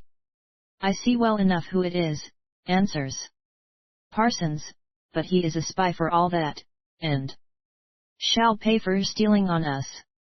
"Let go my arm, Rodriguez." But this Rodriguez would not, being just as quick to foresee results as 122 Parsons was to lose sight of them. "Don't be a fool, Ned," said he. "How could he have stolen on us, and we sitting with our eyes on the cabin? He was here from the first, and I do not blame him for picking up what we were careless to let fall. And what harm in that? He has but learnt what we intended to tell him. Would you ruin everything by spilling his blood, when his loss would draw suspicion on our heads, and set all our mates against us with mistrust? Had it been another he should have died, and I would not have left the business to you neither, but the moment I got my hand on his throat I saw it was our friend." "That may be," says Parsons, "but, curse me, he shall give me some better 123 assurance that he intends to stand by us in this matter ere I let him rise." "Nay," says I, "you shall get nothing from me by force, and, Getting my hands under him, I flung him off like an old cloak, and sprang to my feet. Now, says I, what is it you want of me? All this passed as quick as the words will run, so that the whole business was not more than a minute or so in the doing. Well done, Pengili, cries Rodriguez. I like you the better for this taste of your manhood. I never mistrusted a brave man yet, and here's a proof of it. Now, and with that he sticks his dagger in the deck, and seats himself on the chest, with empty hands, bidding 124 Parsons, as he was a true man and not a born fool, to do the like, which he presently did, sticking his jackknife in the deck, and sitting alongside of Rodriguez, and to show I feared neither, I seated myself betwixt them. Now, Ben, said Rodriguez, clapping me on the knee cheerfully, what's it to be? You have heard our design.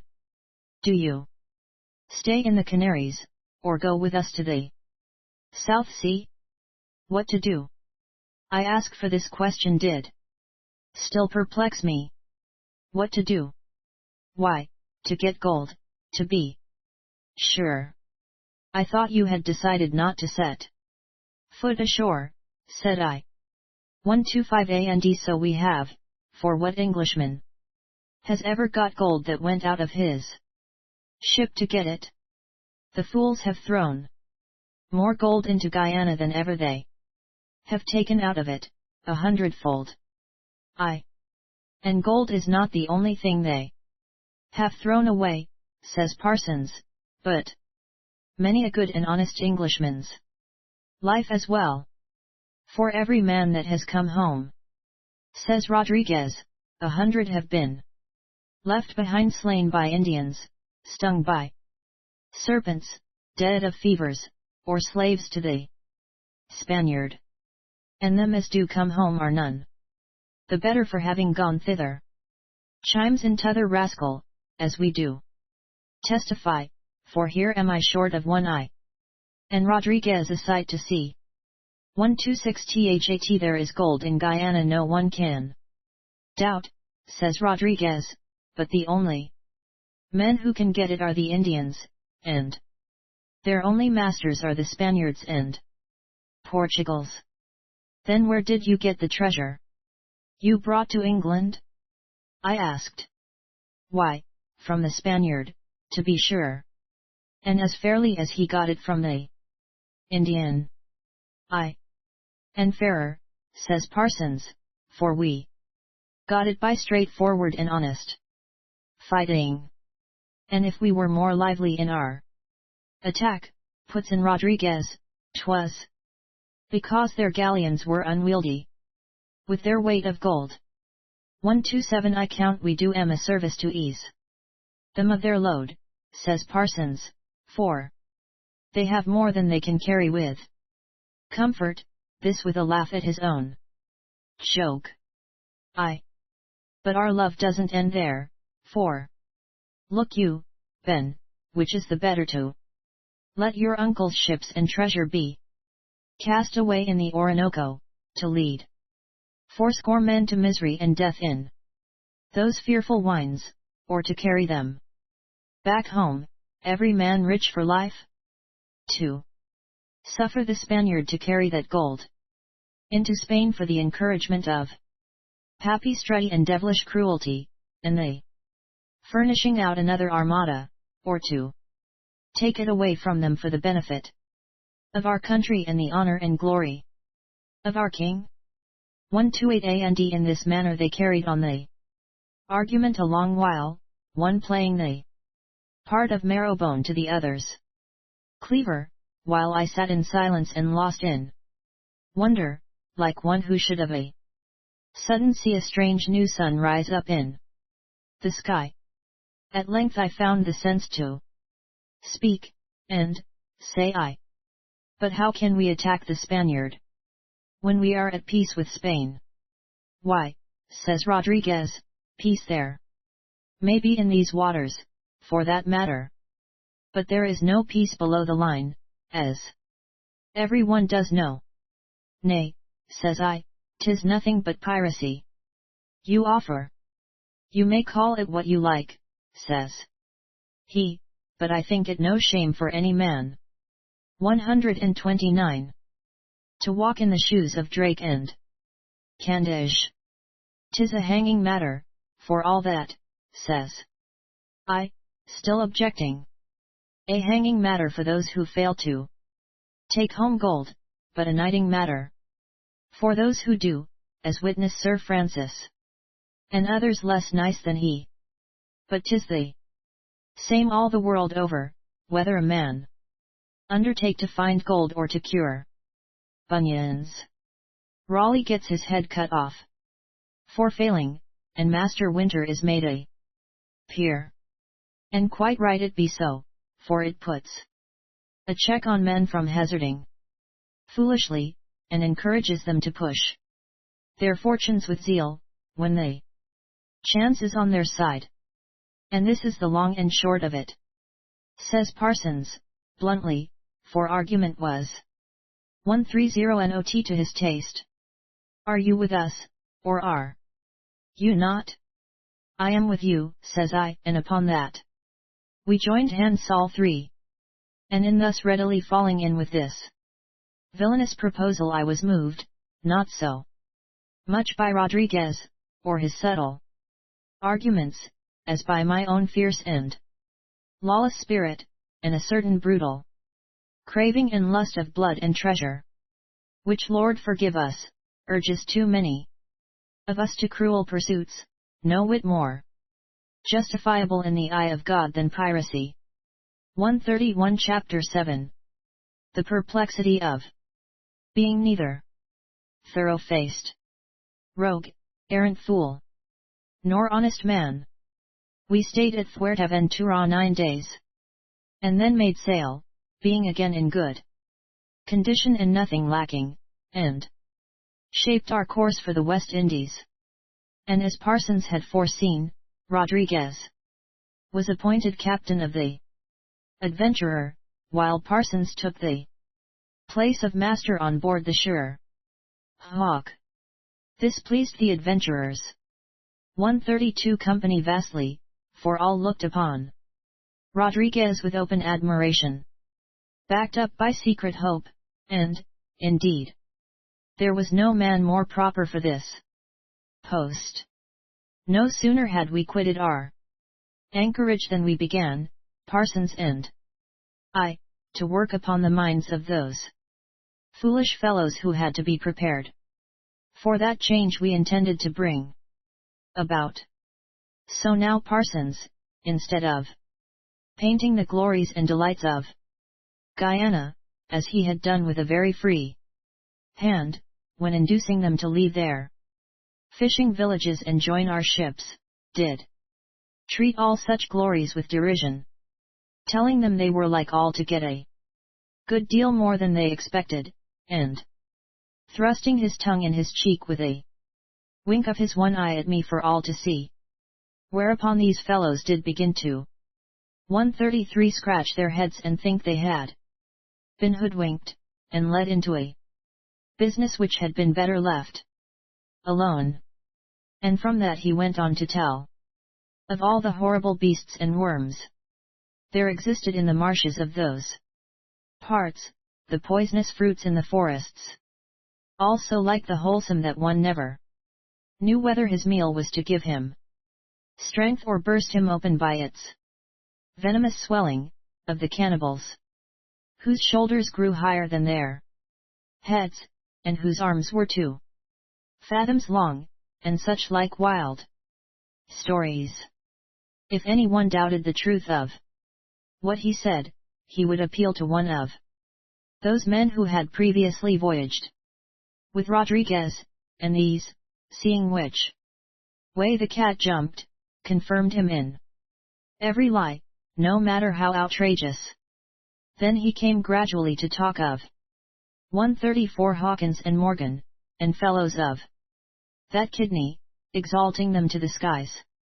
In fine, we carried this business so well, that by the time we arrived at Trinidado, there was not one man aboard the sure hawk but that heartily wished to rove the South Sea for gold rather than to seek it in Guyana, yet, for all that, a good half of the crew were stanch and faithful to our captain, and prepared to die with him in the wilds, nor would they listen to anything in his disfavor, or any project of desertion.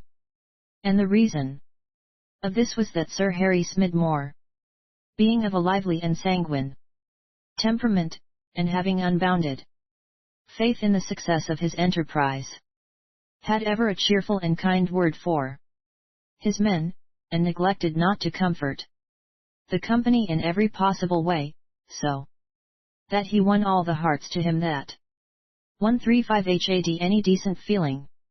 Indeed, as the fresh sea air purged away my splenetic humor, and the society of sturdy men inspired me with a wholesome shame of those contemptible humors which were bred by solitude, I no longer harbored an envious jealousy toward Sir Harry, perceiving plainly how far above mine were his claims to the love of Lady Biddy Fane.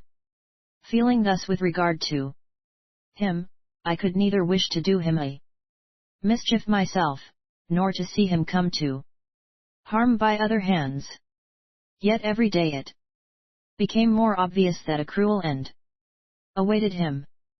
There was no chance of his forsaking the expedition into Guyana to become a pirate on the high seas, and it was therefore clear that he must be privately got rid of to avoid a mutiny amongst these 30 or 40 good men who were stanch to him.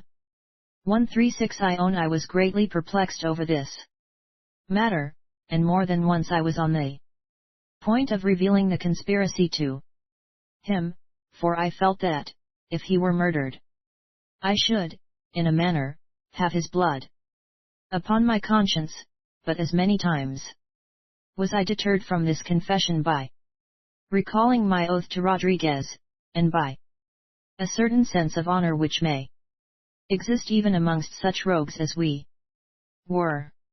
And so I was terribly put to it all the time we lay at Punto de Gallo, revictualling and making the final preparations for going up the Orinoco. We lay off Punto de Gallo 3 days, and the men of both ships mingling, Ned Parsons and Rodriguez found occasion to lay their heads together pretty frequently, and this boded me no good, for Parsons had ever kept a jealous and suspicious watch upon my 137 movements, and must have perceived my growing love for our captain.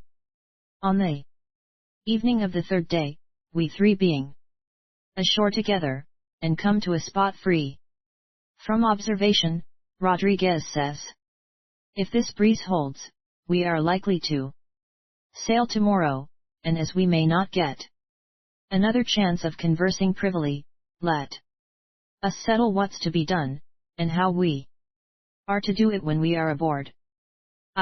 We've had enough shall I, says Parsons, in his surly tone. We should have been further off from success if we had gone a shorter way to work, Ned, said Rodriguez, as you know well enough, though you won't own to it. If we had followed your advice and thrown the captain overboard when we left the Canaries, 138 half the men would have been against us, and looked upon the first storm that came as a judgment upon us.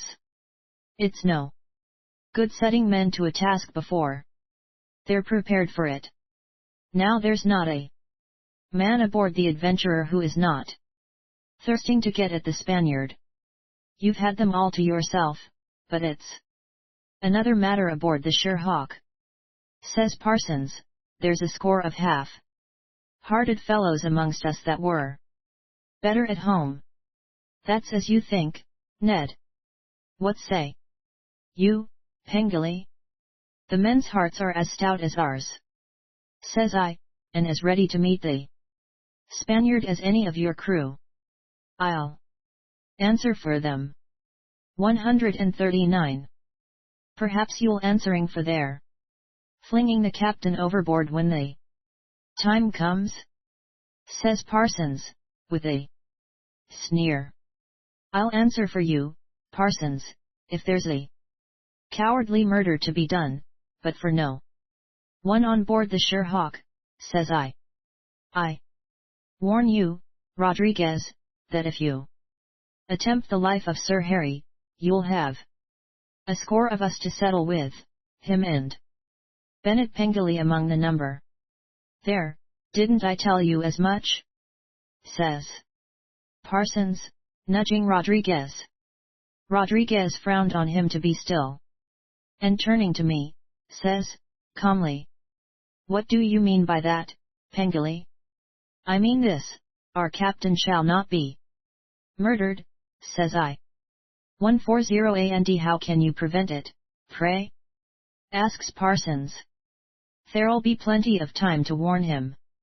Before you can silence me, Parsons. Didn't he swear secrecy by the cross? Rodriguez? Yes, I did, says I, but I'll break my oath rather than have murder on my conscience. Conscience. How long have you been troubled with that commodity? Asks he. Fool. You be still, cries Rodriguez, stamping his foot. Haven't you sense enough to see that Pengilly's warning saves us from the very thing that I have dreaded all through? I know the mischief of having discontented men in a crew. 141 Settle it how you will, says Parsons. With an oath, getting up and turning his back on us. Curse this dodging. Backwards and forwards, say I. If the captain were out of the way, and you took his place, as lawful representative of your uncle, the men would do your bidding, wouldn't they? Bennett? Said Rodriguez in a friendly tone. No doubt, says I, but I will not have any hand in this business if violence is to be done to Sir Harry. Then what do you propose we should do? Asks he. He lies ashore tonight, why shouldn't we sail without him? 142 That's better than ever, cries Parsons, turning round. Leave him here to send a king's ship after us. A plaguey good notion, that, and he burst out into a hoarse laugh. That won't do, Ben, says Rodriguez. As Ned says, we should have a man of war sent after us, and so have to fight English as well as Spaniards. I think I can offer something better than that. And drawing me aside that Parsons might not hear, he dropped his voice and said, supposing, when we are out at sea, we tell the captain our determination to go roving, and ask him to join us? He will refuse, that's certain. Very well, then let us give him one of the ships and let him go with as many 1430 the men as choose to join him. What say you to that? I agreed to this readily, for it seemed a better way out of the mess than any I had imagined. Good, says he, so shall it be. Now, leave me alone with Parsons. He is a self-willed, headstrong fellow, but I know how to manage him, and I promise you I will make him hear reason. So I left them, never dreaming but that Rodriguez, for his own interest, was dealing fairly in this business, and speaking his mind honestly. That night our captain brought aboard an Indian cazique named Pudijma for our pilot. This man told us that the true mouth of the Orinoco and the best for 144 US to enter was in the Boca de Neros, and about 30 leagues south of Punto de Gallo, and thither it was agreed, the breeze remaining prosperous, we should sail the next day. When this news was imparted to our company there was a great cheer, and every man set to with a will getting the ship ready that she might sail at daybreak, and the sky being very fair and clear they worked all night to this end, and there was such bustle of men coming on board, shouting of orders, and getting things in their places, that no sleep was to be got. A little before daybreak I turned out of my cot, and, going on deck, found that some were already aloft shaking out the sails, while others were heaving up the anchor, and all singing of sea songs, and 145 as merry as any grigs. Ere yet the sun had risen our sails filled, we left our anchorage, and, looking out, I spied the adventurer, her sails spread, following pretty close in our wake.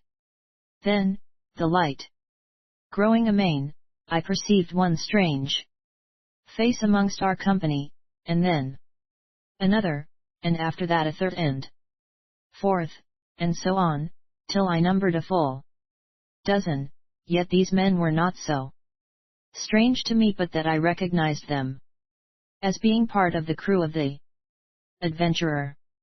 Upon this, suspecting mischief, I cast my eye about for those men whom I have spoken of as being stanch and loyal to our captain, and not one of these could I find.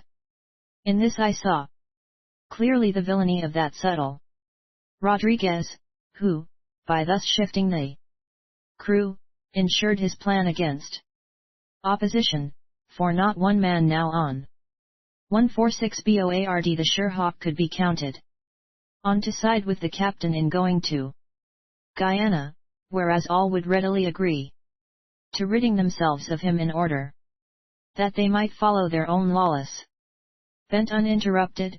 Meanwhile, by his own persuasion and the influence of the rascally crew on the adventurer, those simple fellows from the Sherhawk who still held to an honest course could be easily won over to his purpose. To make sure that the change on board was not due to accident, I sought out Ned Parsons, but the rascal, seeing me coming, feigned to be mightily busy, so that I could not get a word out of him in any way, which served to convince me of his treachery.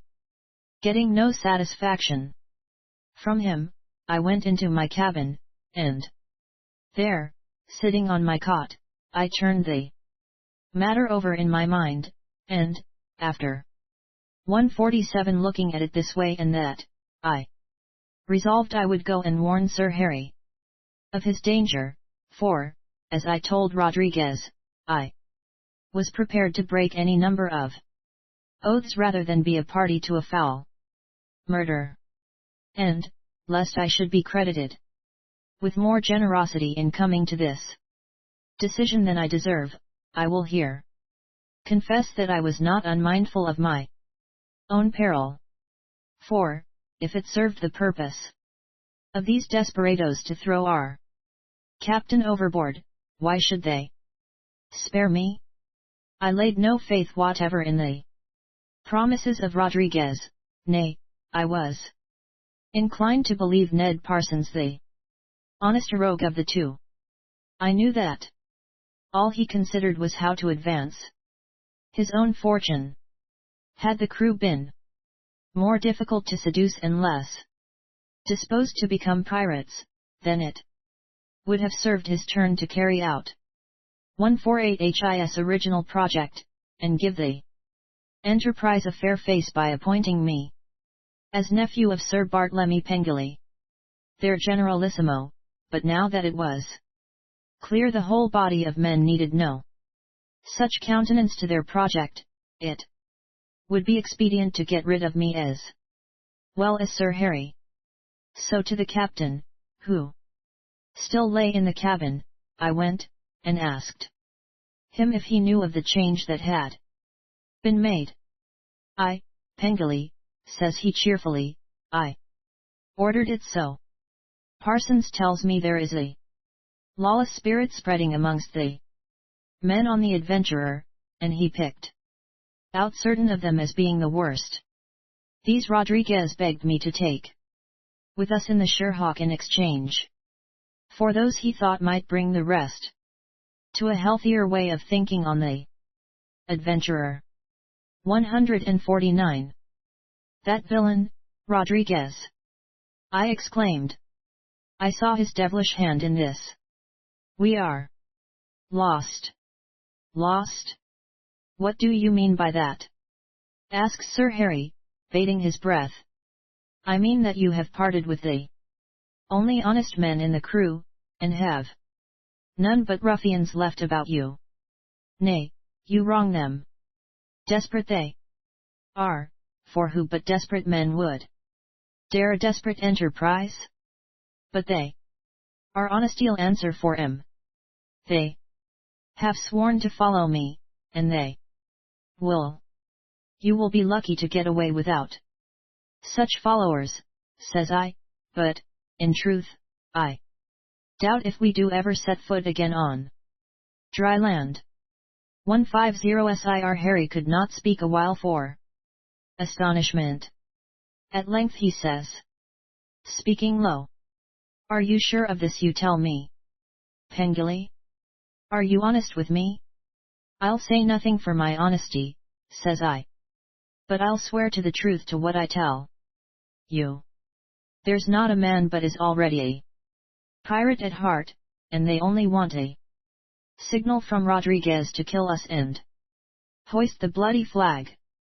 Sir Harry started up, and took a pace or two across the cabin, then, coming to a stand, he turns and says, No, Pengilly, I can't believe this.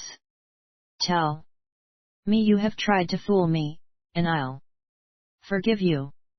151 Nay, but you must believe, says I, or you cannot escape else, and then I laid bare all that I knew, with my own share in the villainous scheme, not sparing myself the shame of this confession. He listened to me patiently, but when I came to an end he says, with passion, God forgive you, Pengilly, for my ruin is on your head. But presently growing calmer, for I made no attempt to defend myself from this charge, he adds, take no heed of what I said, Bennet. You have done no more nor less than I, or a better man than I, could have done. In your place, you risk your life in trying to save mine, whereas you might have made your fortune, though I doubt 152 if you could ever have enjoyed it, by betraying me. He held out his hand, and I took it. Then in a more cheerful and vigorous tone, he says, Come, we are both in the same pickle. Let us see how, perchance, we may get out of it. Then we set our wits to work that we might discover how we two were to overcome the craft and force of all those hardy villains that was against us. I was for knocking Parsons on the head, taking the navigation in our own hands, running the ship ashore, or on the first shoal we came to, and I think Sir Harry would have acted on this design, but that it pleased Providence to give us no chance that way. 153154 Chapter 8.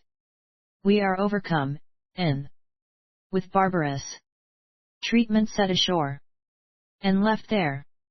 Of a truth none are so suspicious as those who should be suspected, and losing sight of this fact was our undoing.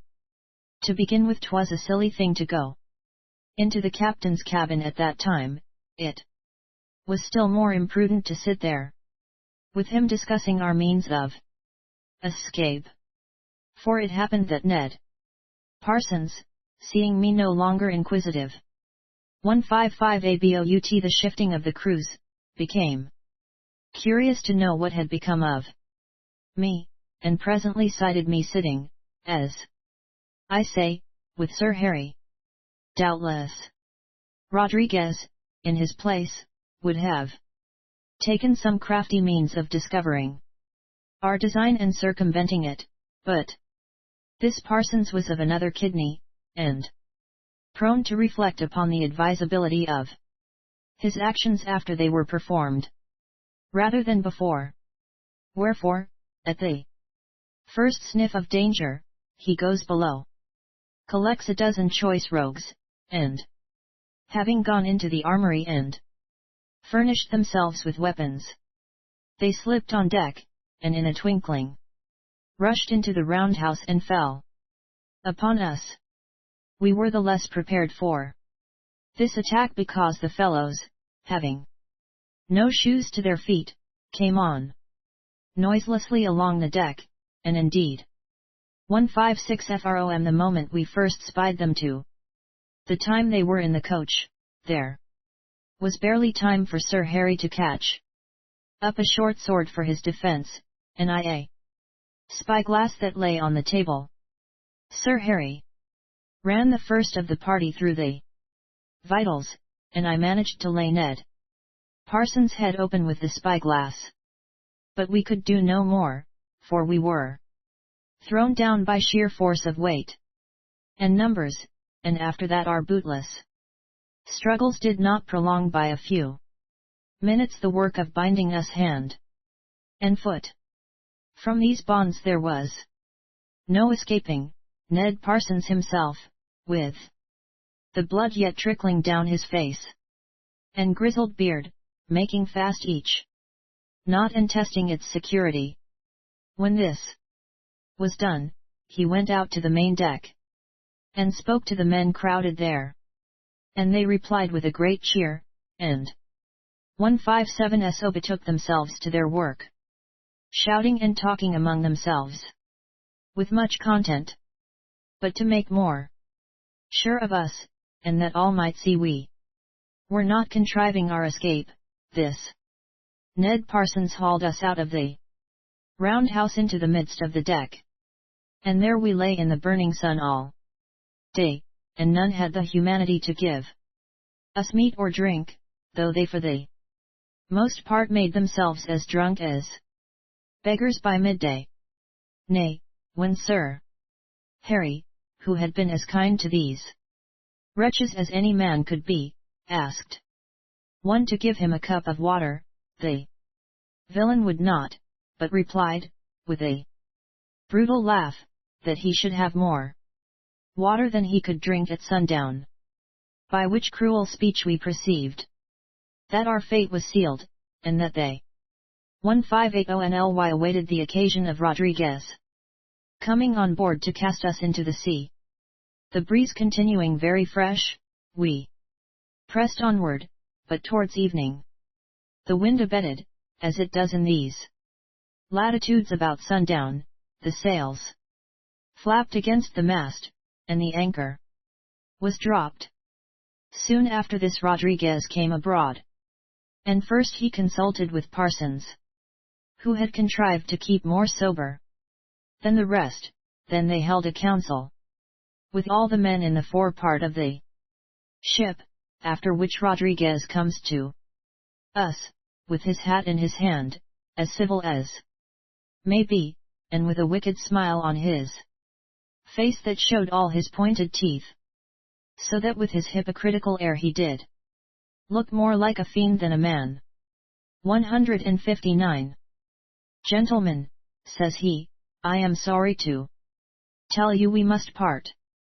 The men, one and all, have resolved to seek their fortunes elsewhere than in Guyana, unless their design should be distasteful to you and lead to any further breaking of heads or spitting with steel. They would have me, as being now chief in command, drop you overboard with a shot tied round your necks.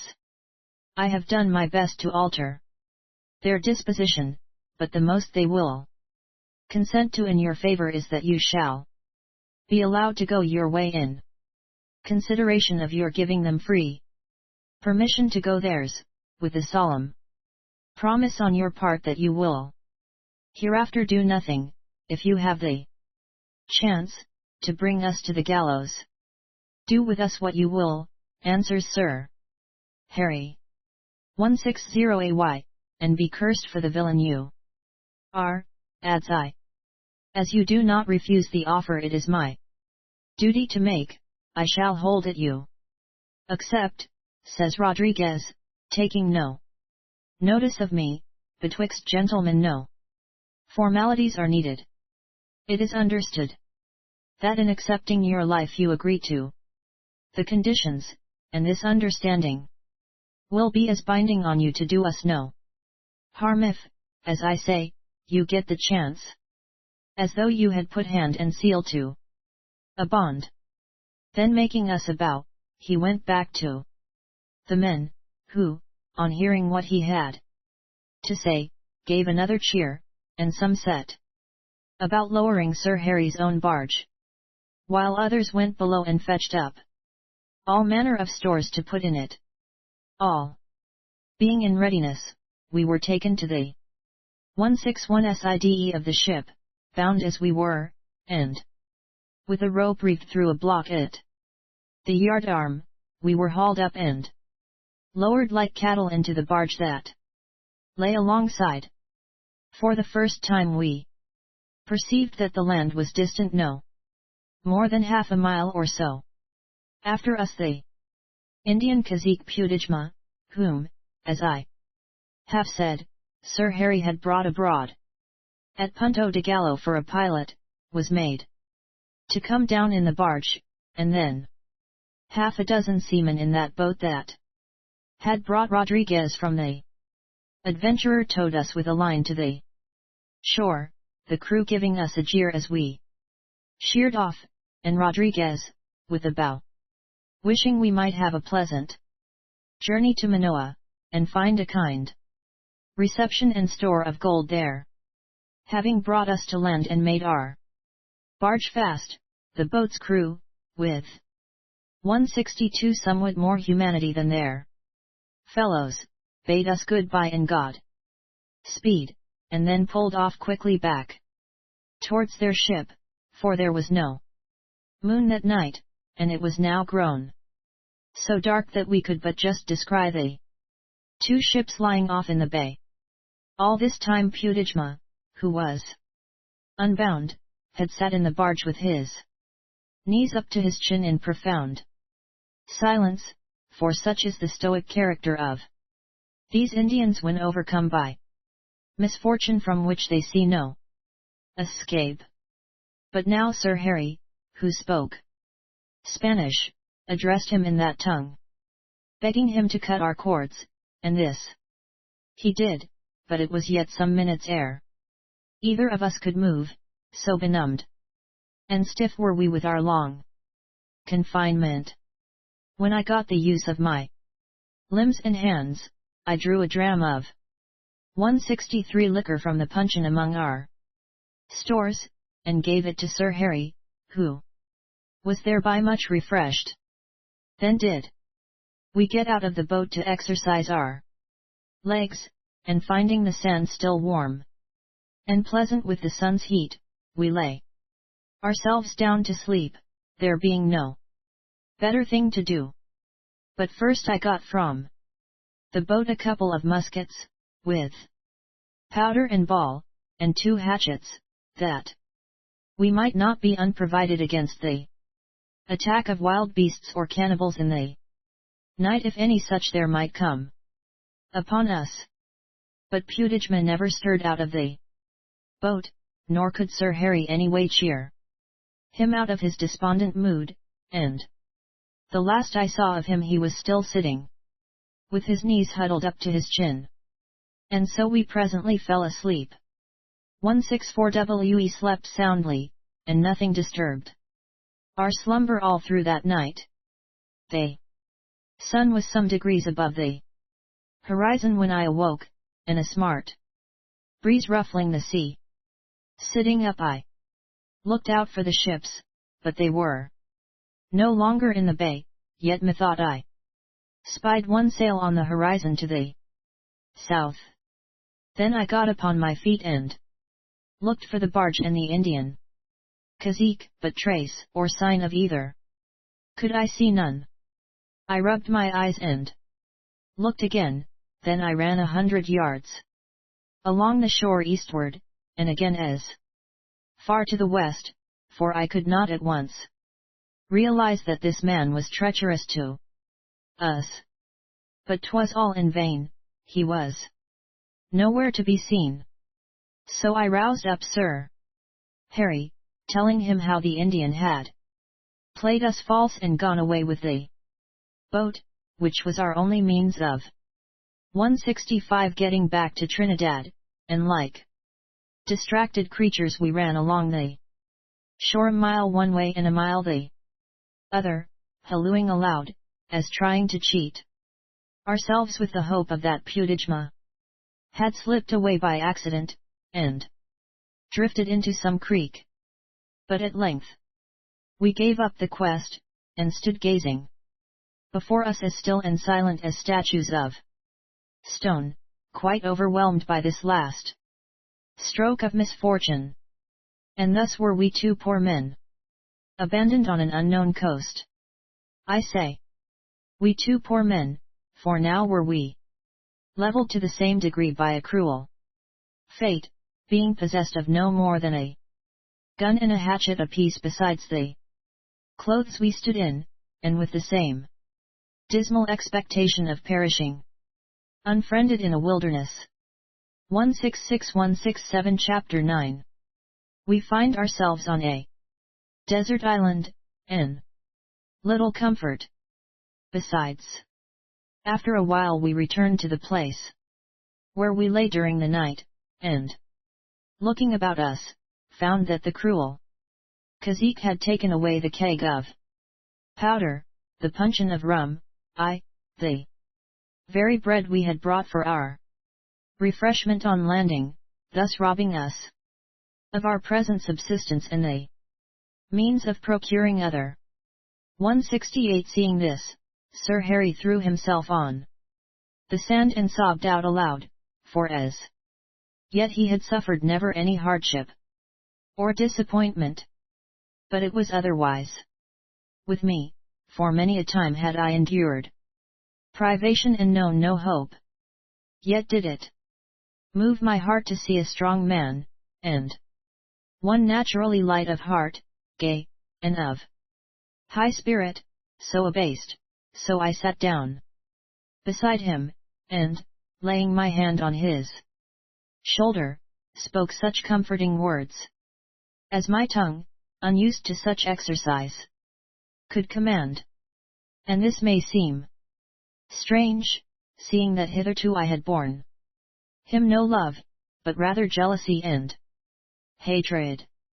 But you shall notice that misfortune doth engender kindness in hearts the least susceptible, so that a man who would jostle another and show no manner of kindness and civility, both being strong, would yet bend down and 169 gently succor him who fell across his path from weakness, for our sympathy is with those weaker than ourselves, and not with those of equal hardiness, and this, I take it, is the reason of the great love of strong men for weak women, and the wondrous tenderness of women for those cast down by sickness.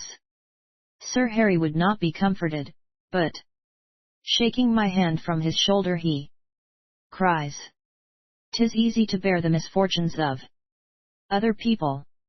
"Nay," says I, "am I better off than you?"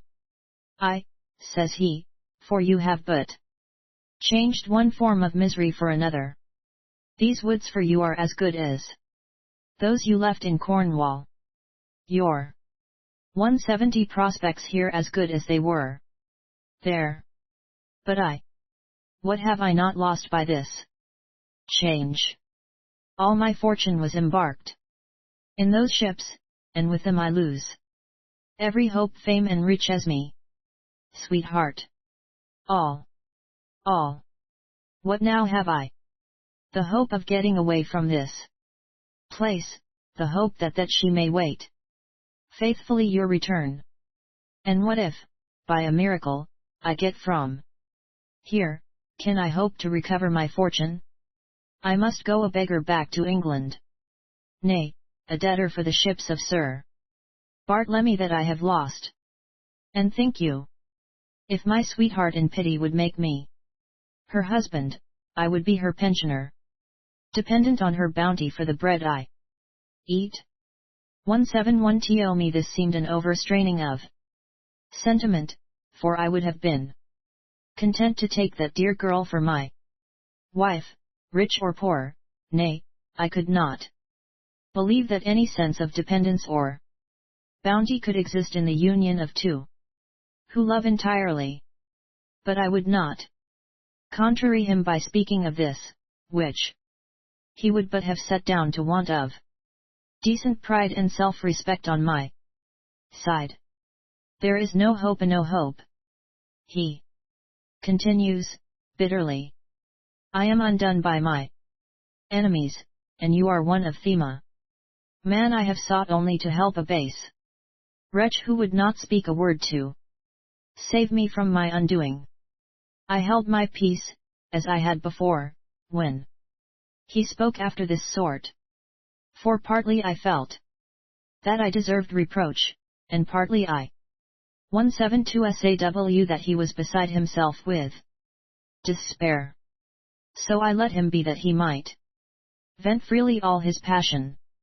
But he said no more, and for some while he lay there like one who cared not to move again. Then getting upon his feet, savagely, as though ashamed of his weakness, he says, let us go from this cursed spot.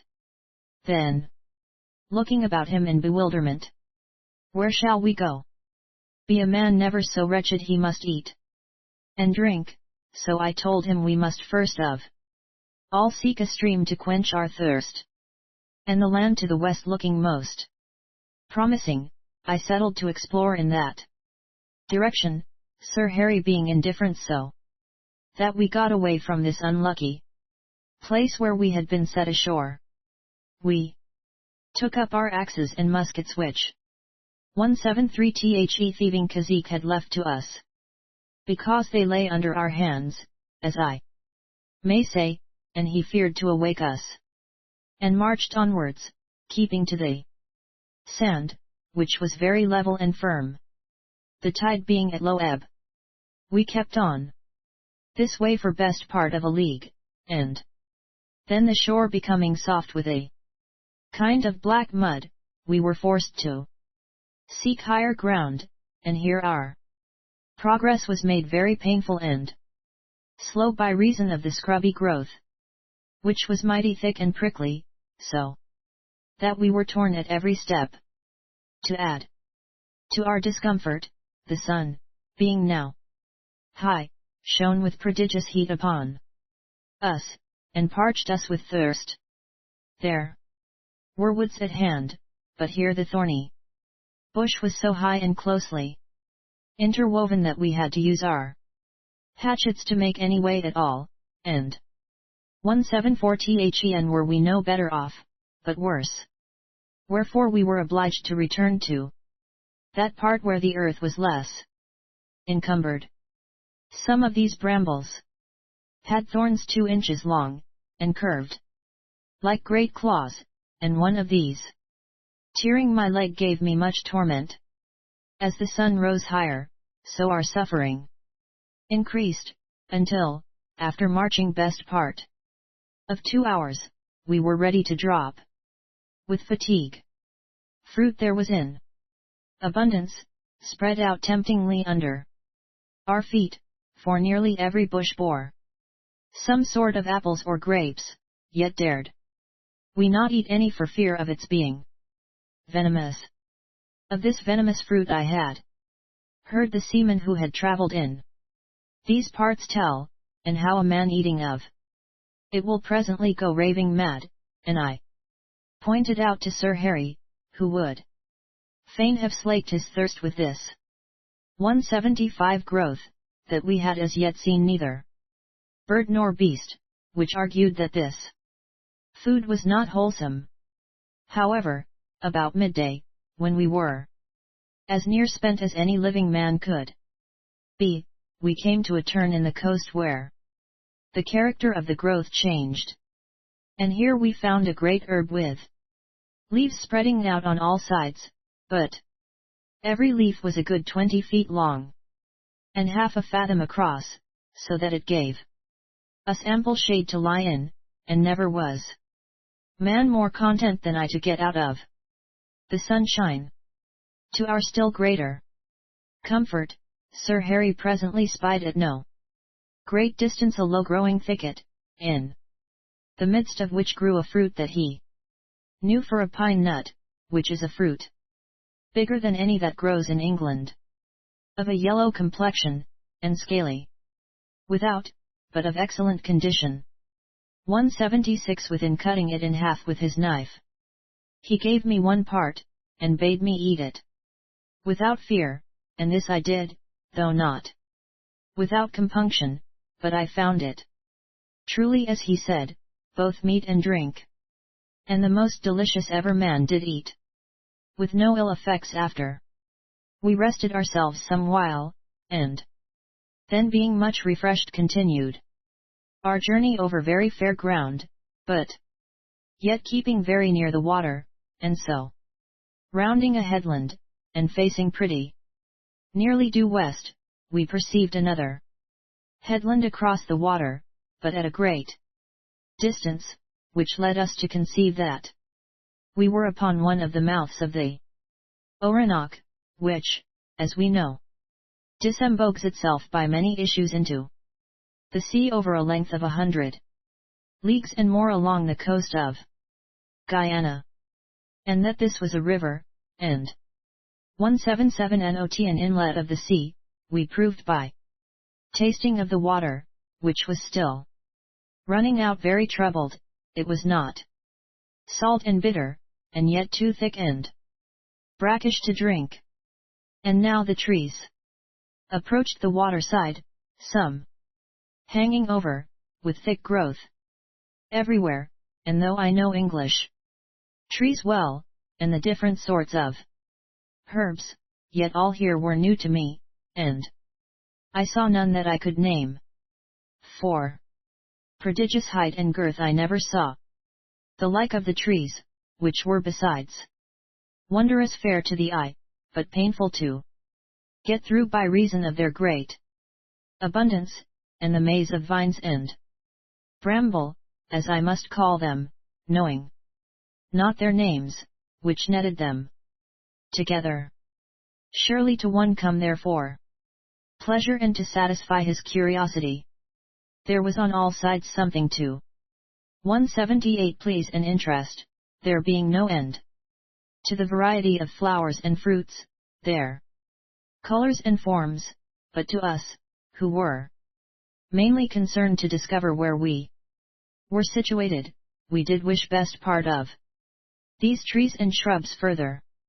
We made our way onward for 2 hours more, yet the land on the other side of the river appeared no nearer, for the rivers in these parts have no parallel for volume, and then we came, God be praised, to a small stream running from the interior, which we found at some little distance inward to be very sweet and good, so that we drank of it our fill.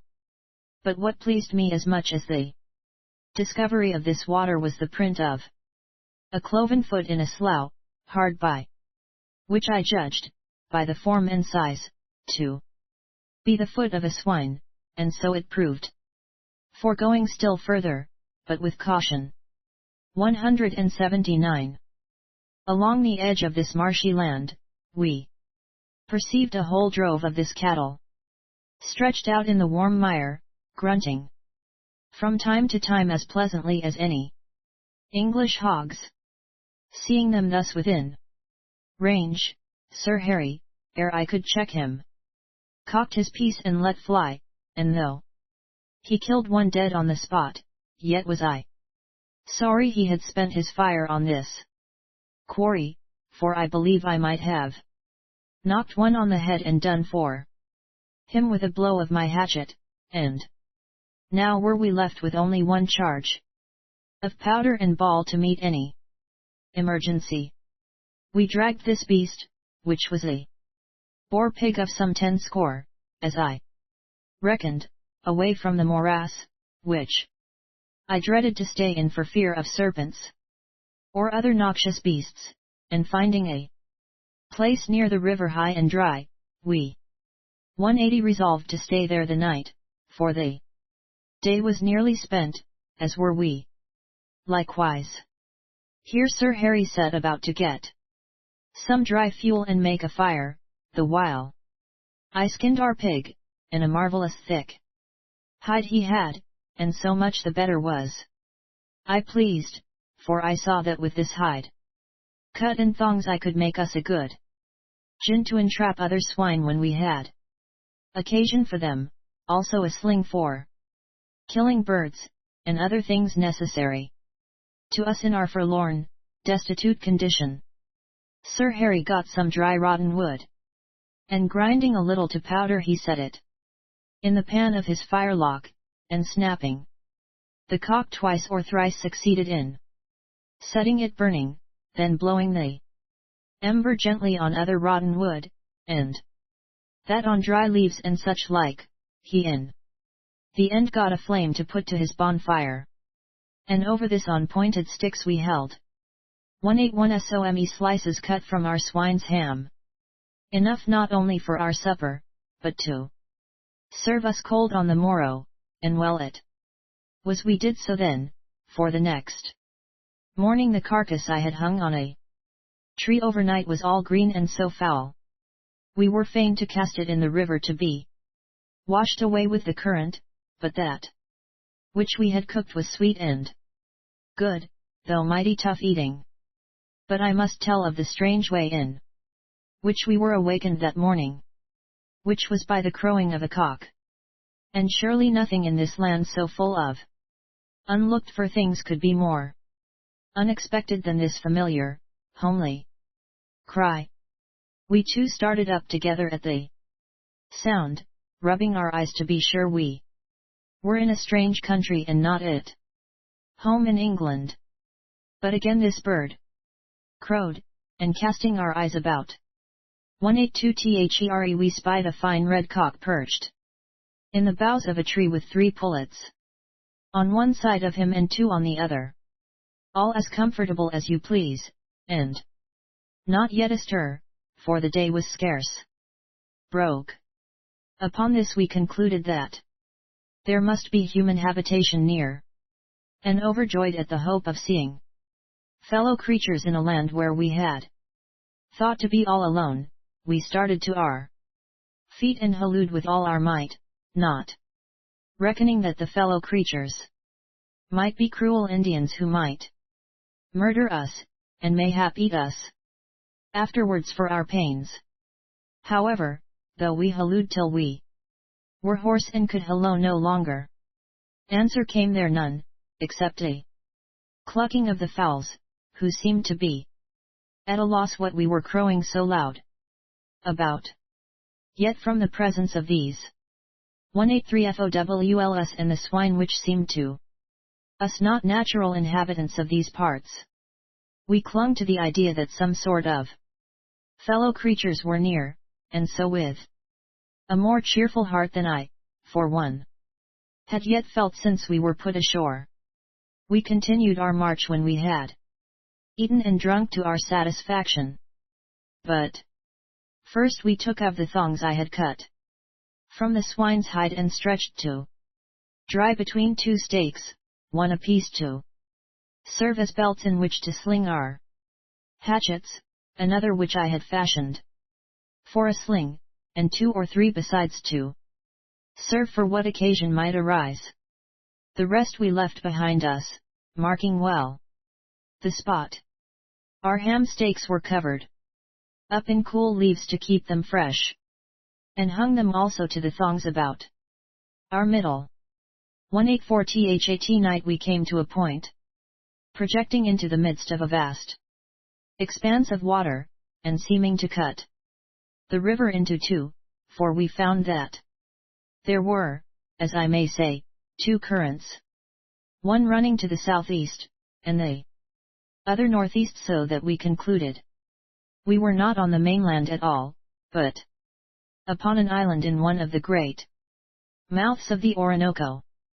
This was made evident as we proceeded, for still marching with the water on our left hand, our faces were turned to the east, and not to the west as at first, and, in short, on the third day of our march we came again to the ocean, and about midday on the fourth to the very spot from which we had started.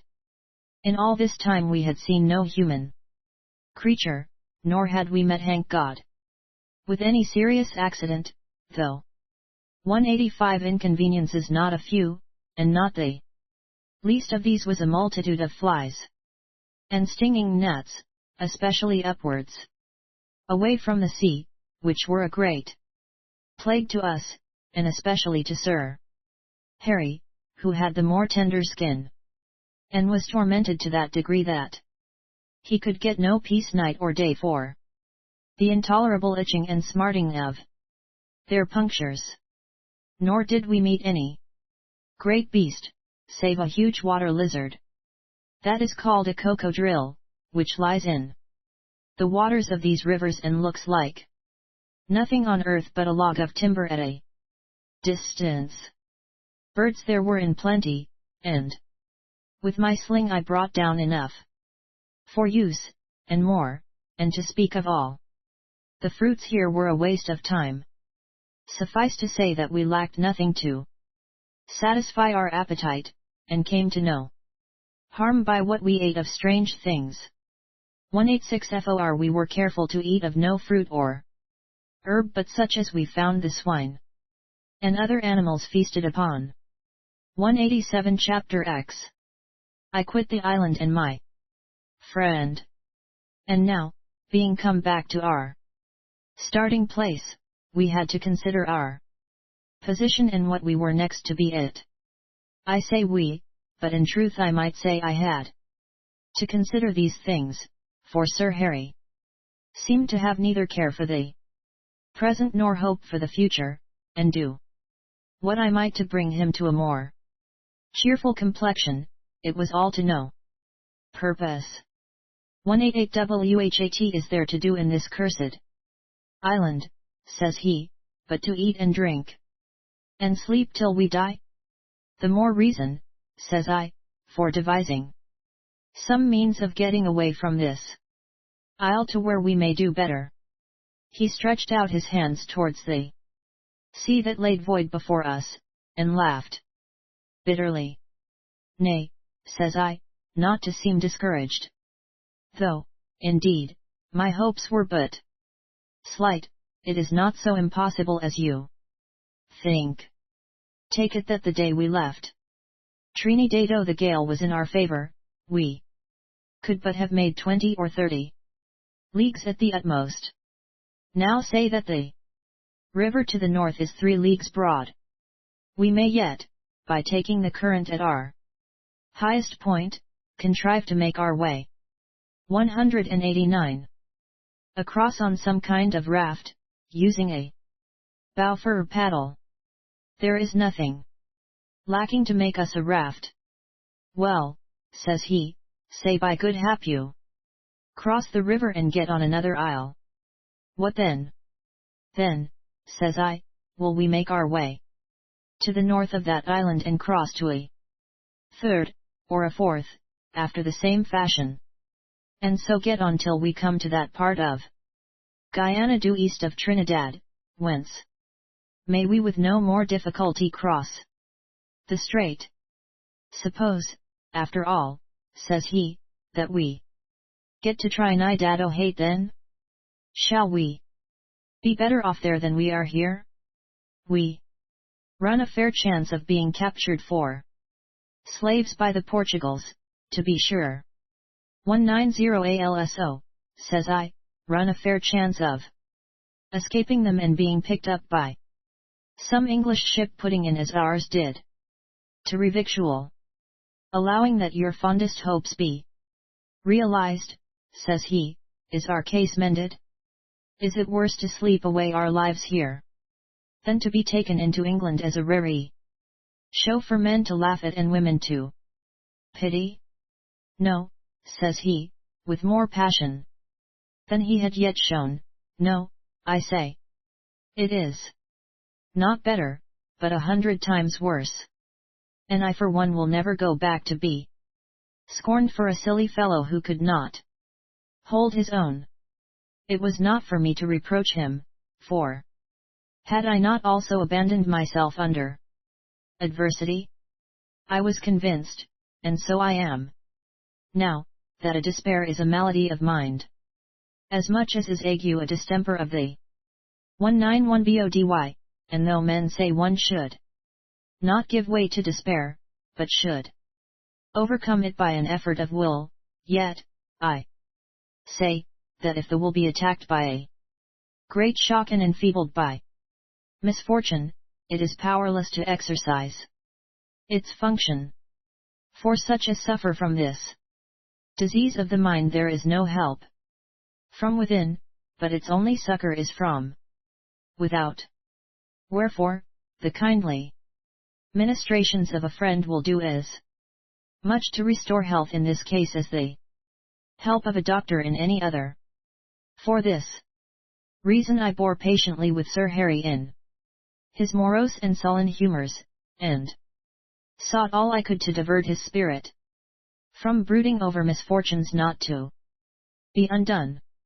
But I think all that I did in this way produced me more good than it did him, for whereas he continued despondent and dull, I grew more 192 cheerful and humane. I waited upon him like a servant, and this service, with my pity to see a young, fine man so cast down, engendered a feeling of love in my breast such as I had never before felt for any man. Nay, I even looked to getting with him back to England, and seeing him married to Lady Biddy Fane, without any feeling of jealousy, being not only more gentle of heart, but more reasonable of mind. At this time we stayed on high ground, to the south of our territory, over against that part where we first found the pine nut, not only because of the shade we got there from the sun, but by reason that it was adjacent to the stream of good water, and not far from the fen, where the swine came to wallow, and where there was abundance of fowl and fruit good to eat.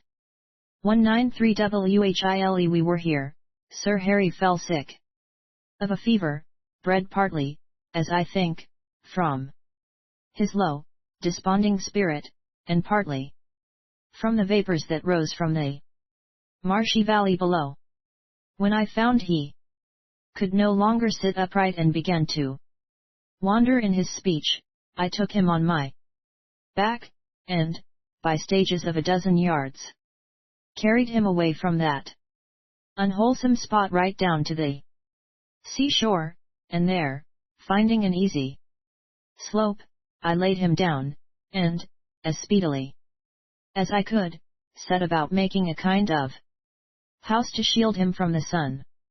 The night being fairly light, by dint of many journeys to and fro and much toil, I planted a dozen stakes in the sand, bending them down till they joined at the top, in the form of a great A, and binding them to a cross tree, then I thatched this framework with those long 194 and broad palmetto leaves of which I have spoken.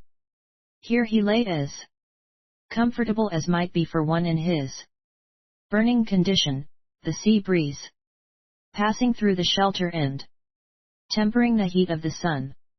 He could eat nothing, however I made shift to stew a fowl in the shell of a gourd, and when the broth was cold I got him to drink it, for he had a perpetual thirst, and that his drink might be cool and refreshing, I went a score of times during the day almost to the source of the stream, where the water was of the best of such fruits as were good. Also I gave him, particularly the apples from a low, square-boughed tree, with egg-shaped leaves, which is called, I believe, guava. 195 and now I prayed to God that this man's life might be spared, and that I might not be left alone, which more than all proves the great and good change which had been wrought in my heart since the time when I sought but to escape from the society of mankind, and wished harm to all men, and this one above all. At the end of 7 days very painful watching, Sir Harry's disorder took a turn, and soon after he began to mend. Thanks be to God, so that he could take meat instead of slops to his diet. Yet was he greatly changed, his skin having lost its freshness and healthful color, and his face much wasted. Also, he was very weak, and for days lay exhausted and unable to move, yet with his eyes wide open and very bright. After a while I persuaded him to rise in 196 the cool of the morning and evening, and then would he take a turn, leaning on my arm. And though he said nothing, I perceived he recognized the love I bore for him, and was grateful for my care. What pleased me vastly was to perceive that a change had been wrought in his spirit. It seemed as though his sluggish indifference had been purged away. When the fever had quite left him, his eyes continued bright and eager, and there was in his face an eager expression, telling of an anxiety which only exists where there is hope. But what his hope was he told me not. This encouraged me to believe that he designed leaving the island, where there was, as I could see, naught to hope for, and not dying there, as he had at first resigned himself to. I again began to meditate on the means of reaching 197 Trinidado, but I refrained from opening the subject yet a while, because he was still too feeble to undertake the fatigue of it. One day, when I had returned to the hut by the shore from the inner parts, where I had been planting a snare to catch a pig, I found Sir Harry absent, but soon after I heard him shouting, and, turning my eyes, I spied him running towards me along the sand with something in his hand, which, as he came nearer, I perceived was the stave of a barrel. "Look at that," says he, with much emotion, "there have been men on this island before us. Up in the wood there is a broken barrel, this is a stave of it. Men brought it here. 198 why, for a certainty, says I, this wood never sprang out of the earth fashioned thus? No, says he, nor did the pigs on this island spring out of the earth. What do you mean by that? I asked, perplexed by this observation. I mean, says he, that the men who came here to fetch water in that barrel left the swine and the fowls to multiply against the time they should come here to revictual. I thought as much as I lay there in my sickness hearing the cock crow, and now I have the proof. Do you doubt it, man? Do you doubt it? Not a whit, says I, and I wonder I have not drawn the conclusion before. For I remember now how Rodriguez told me it was the habit of pirates, who fight 199 shy of towns, to provide for themselves in this wise. Then you think, says he eagerly, that they are pirates who came hither? Aye, and not honest men, that is my fear, says I. And I trust they be pirates, and not honest men, if they are to come here again, says he, for then may I get back all I have lost, and more to boot. As how? Says I, not without trouble in my mind. By the same means my fortune was taken from maybe strategy and force. Surely you would not become a pirate. You, a gentleman of birth and breeding? 200 and what was Drake but a gentleman? Says he, and Candish. What of him? I shook my head, and heaved a sigh to hear this argument from the lips of my friend, which I had listened to from such a rascal as Rodriguez. Why, says he, in a rallying tone, you were not so squeamish aboard the Sure Hawk. No, says I, but I thank the Lord I have not taken his warning in vain. He laughed scornfully, as though thinking my peril had made me prayerful, and caressing the barrel stave with his hand, lifted his head and scanned the sea, as already expecting the return of those pirates we talked of. 201 and is your fortune all you expect to get by becoming a pirate? I asked, laying my hand on his arm. What more do I want, forsooth? Asks he lightly. Why, sir, says I, the peace of mind to enjoy it. As for that, says he, however I get it, I warrant it shall bring me more enjoyment than I can expect stopping here, or going back to England a beggar. Are you so daunted by the outset that you despair of getting gold honestly in Guyana? Says he, I cannot see that it is much more honest to take gold from the Ingas of Manoa, who have never done 202 US harm, than from the Spaniard, who has sought to undo us with his flotilla. But, be that as it may, you will show me how we are to get to Manoa, who are not yet beyond the mouth of the Orinoco, ere I give that enterprise the preference. Single-handed we can do nothing, but I will answer for it that my uncle, Sir Bartlemy, instead of being discouraged by our first failure, will be more inclined to persevere in it. You know his nature as well as I do. A reverse does but strengthen his determination, as a bite infuriates a bulldog. That is true, says he is an Englishman to the very marrow of his bones. 203 WELL, then, says I, shall he not fit you out another expedition? Why, man, how can he? Nearly all he had was united to my fortune in buying the 2 ships I have lost and in equipping them. He is a ruined man. Ruined by me.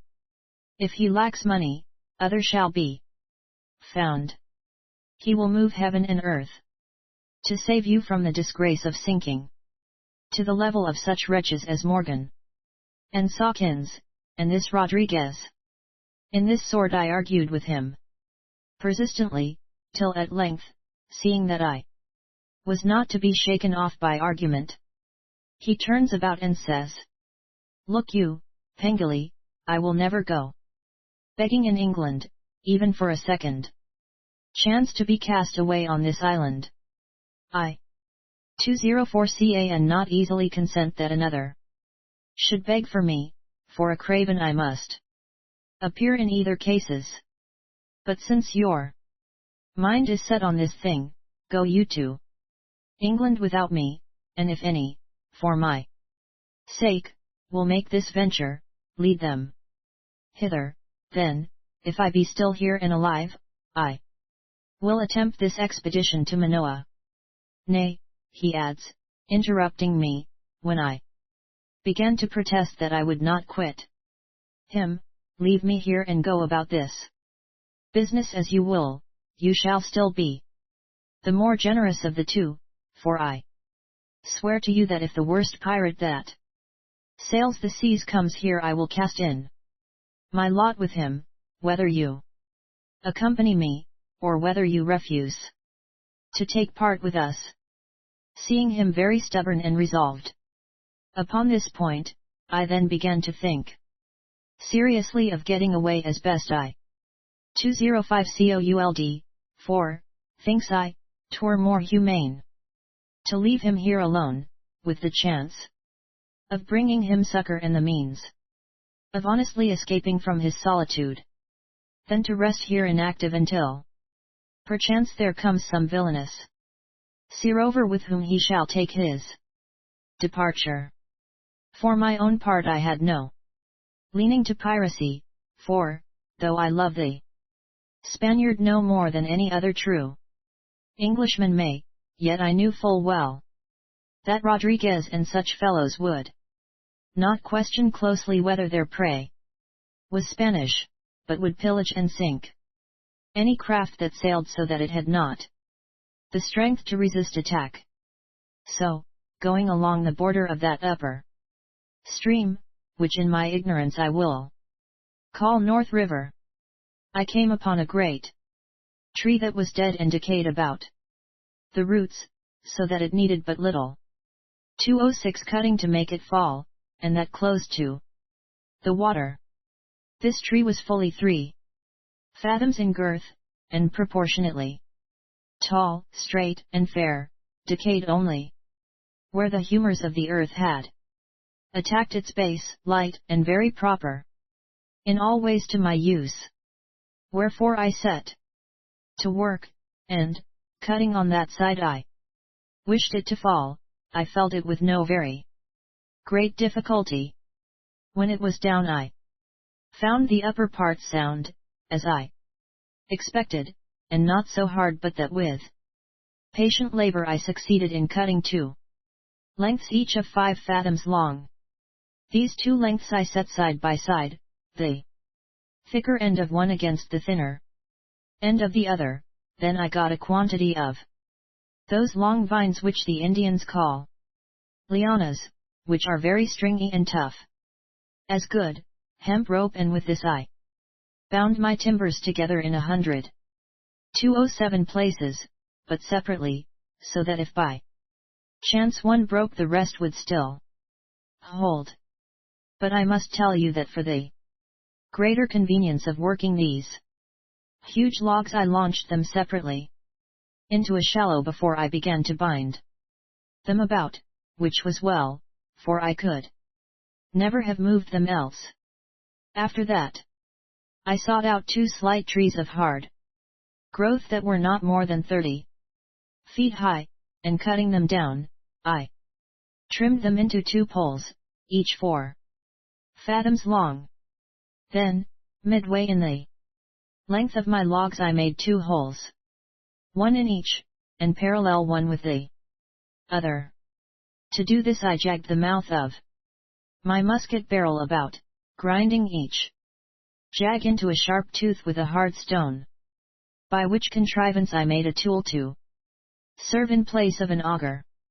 When I had pierced the logs right through I enlarged 208 the holes by making my musket barrel red hot in a fire, and working it about in the holes. Into these sockets I fitted my 2 poles, using every device I could think of to make them firm and secure. And this being done, and both poles standing bolt upright, I turned the logs on their sides so as to get the ends of the poles within reach, and these ends I bent until they met, and so bound them together with lianas to make them bite still closer in their closets, and also to be a support one to the other against the gale, for they were to serve me as a mast. For, by the time my logs were cut, launched, and bound together, as I have shown, I had come to the conclusion that it would be better to venture the whole voyage by water, keeping as near as might be to the main, and taking advantage of favourable breezes, rather. 209. Than to abandon my raft on the other side of the river and make my way onward by land to that point nearest Trinidado, as I had first meditated on.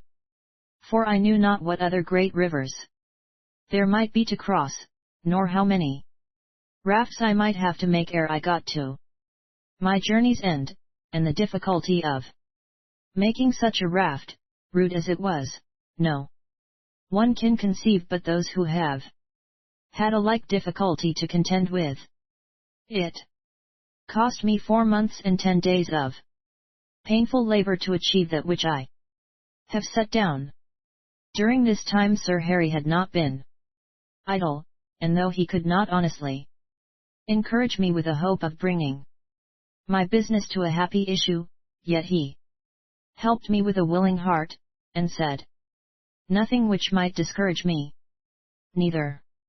But he was as firmly fixed in 210 his intent as I on mine, and rarely worked up the river with me, lest in his absence the ship he expected might come and go away again. Anything he could do within sight of the sea he did. And this was no trifle. Here every day he provided food for our necessity, and in his spare time he fashioned me a long yard for my mast, and, which was more, he made a shoulder of mutton sail to rig on my mast like a lateen on a xebec of long reeds very ingeniously woven together. Also he devised 2 vessels to contain fresh water for my use by stripping a couple of hogs from the neck downward without cutting the skin. These skins he turned inside out, scraped off all the fat carefully, and then steeping them in the sea until they were cured, and afterward washing them some days in the stream of fresh water. 211 they were found good and sound, each holding a good hogshead of water. Besides this, he cut a vast quantity of pork steaks and cured them in the sun, which may be done without corrupting the flesh if it be laid where the sun is hot and the air dry. Moreover, he saved all the bladders of hogs that he killed, blew them out, and coated them over with a sort of pitch to preserve them from the attacks of flies and insects. This pitch comes from the sea of those parts, and is washed ashore by the tide. And being melted before a fire, it is as good a pitch as any in the world. These bladders I tied on to the extremities of long poles lashed crosswise to my raft, to serve as a sort of buoys to bear up that side to which the sail inclined, and prevent the raft from capsizing in a sudden squall. 212 I bound some bundles of these transversely to the logs to serve me as a deck, and many other provisions I made, such as a great stone at the end of a line for an anchor, a paddle to serve as a rudder, etc. In fine, a note to weary the reader with tedious descriptions. Just 10 months to a day from the time we were set ashore all was made ready for my departure. And now, taking Sir Harry's hands in mine and pressing them close, I begged him to come with me. Look you, says I, this offer is not unpremeditated on my part. All through I have borne it in mind, and for that reason have I measured my boat and all things to serve 2 rather than 1. Here is provision for both and to spare. The breeze is favorable, and all things 213 promise a prosperous outcome. 2. Then, be persuaded by me, dear friend, to share my fate, if not for your sake and mine, then for those who love you in England and are eagerly hoping for your return. He was not unmoved by this address, and the tears sprang in his eyes as he wrung my hand in silence, but he shook his head the while. No, says he, presently, no, Pengilly. You know not the pride of my heart. It would kill me with shame to show myself a beggar there, turning his eyes toward the north. I am a ruined man. Ruined body and soul, for I feel that I am unworthy of your love. Go. Nay, says I, let me stay that my persuasion may work on you. I left my 2140 to the last, hoping. I know, says he, interrupting me. You hoped that the prospect of being left alone, coming to be reviewed suddenly, would shake my resolution. But I have foreseen this. I saw that you were preparing for two to make voyage on the raft. I knew that you were not dwelling cheerfully day by day on the prospect of escape, but to excite a desire in me to escape with you. I know what is in your heart, and have just sensibility enough left in mine to value it. But I will not go. I am resolved, and naught can shake my resolution from its center. Go, and may God bless you. So with a very sad heart I was fain to accept his decision, and shoving out into the stream I went down swiftly with the current, and had not the 2:15 courage to look back for that poor lonely man I was leaving behind. 2:16 Chapter 11. I am excellently served by my famous invention, and come to England not much the worse for it. By making vigorous employment of my paddle, first on one side and then on the other, I continued to keep well in the midst of the river, and the tide then ebbing fast, I was quickly swept across the shallows at the mouth, and so out to sea. 2:17 and now I thought it proper to hoist my sail, so, laying aside my paddle, I drew up the lateen between my two masts till it was taut, and then making fast the liana found it acted well enough, for at once it filled out very full and fair to the breeze, which was blowing pretty brisk from the southeast. But now my difficulties and troubles began, for I had no experience in the governing of a sailing boat, and ere I had got to work at my paddle, my raft veered round before the gale, the sail flapping to and fro between the masts, and I had all the pain in the world to get her head round and my sail full again. And when this was achieved, I found a fresh fault, and this was that my boys were nothing near sufficient to resist the pressure of the sail, so that they dipped deep into the water, the poles to which 218 THEY were fastened bending to such a degree that I expected nothing less every moment but that they would snap under the strain, and the raft capsize utterly, to my final undoing. Wherefore I was fain to abandon my paddle, and reef the lower part of the sail to lessen the pressure, in which time I again lost the wind, so back to my paddle and more labor to bring me round once more before the breeze. By this time I perceived that the current of the sea and my bungling together had swept me far from the coast, and rather to the south than to the north. And to my great perplexity I found that I could not get the wind in my sail without drifting still further from the shore to the west, for if I steered to the north, then would the wind go out of my sail, and the craft, losing way, would drift 219 with the current to the south, so that if I did nothing matters could be no worse.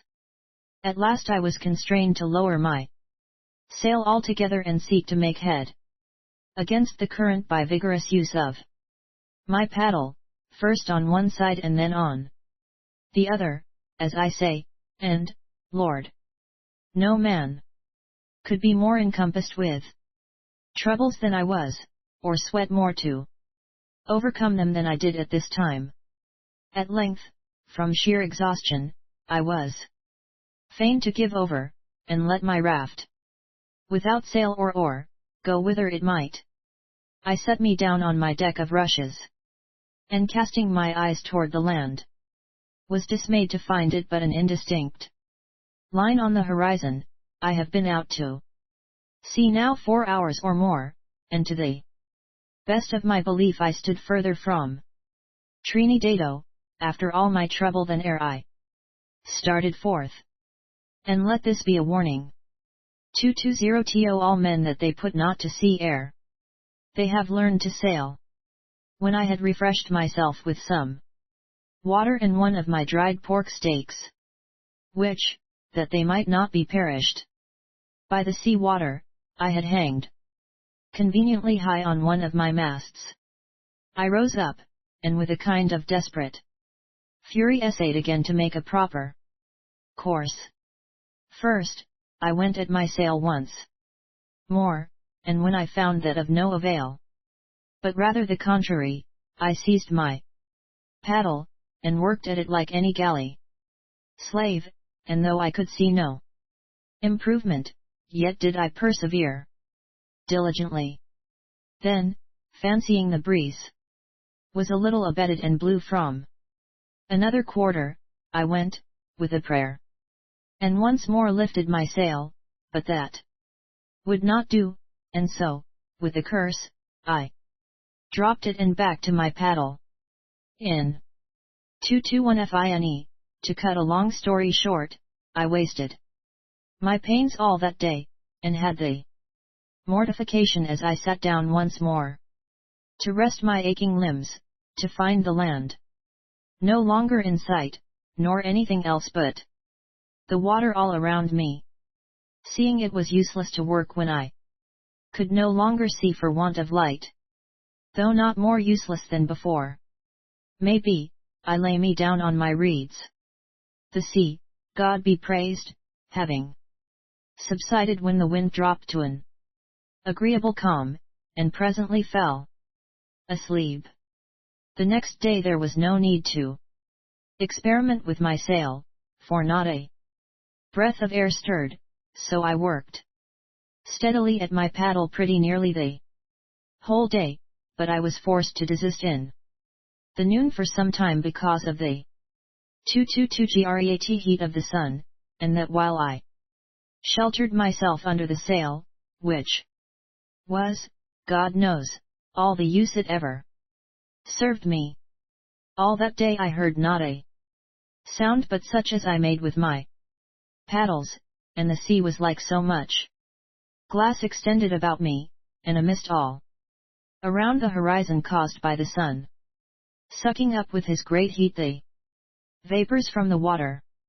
When the sun set, this mist settled over the whole sea, so that I could see never a star to cheer me, and this made me very sad and prayerful, for it seemed as if a death pall were being spread over my unhappy being.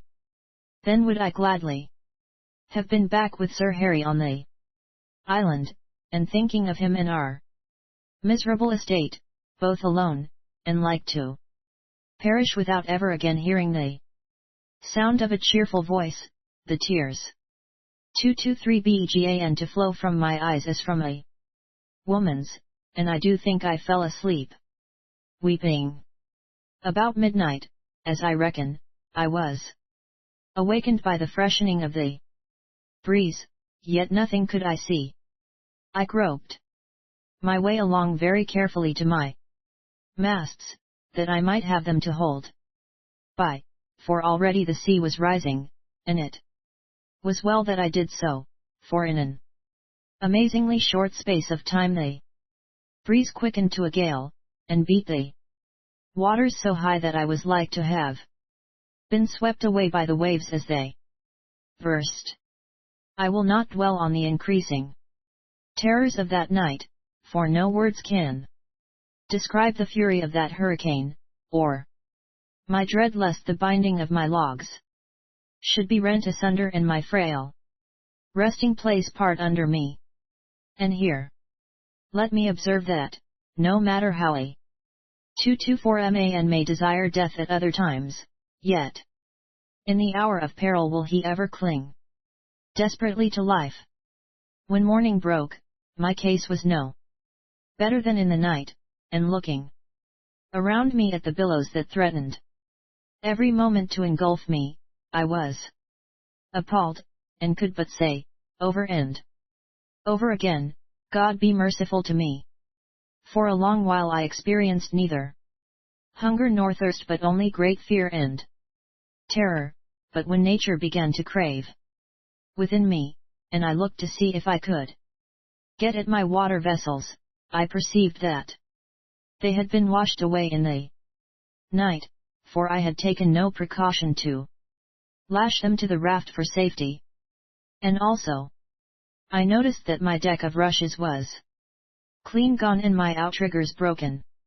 My only comfort was that the bonds of my raft still, for the most part held 225 good, though the straining of the timbers had loosened them, and it was clear they could support the rubbing of the logs and the wrenching of them but a little longer.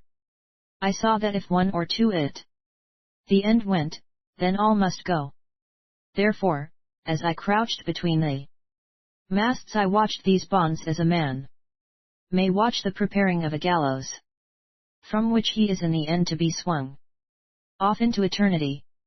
And after my raft had been shot down into a great hollow, and thence rising up, met the fearful buffet of another huge wave, I saw that the end liana was burst asunder.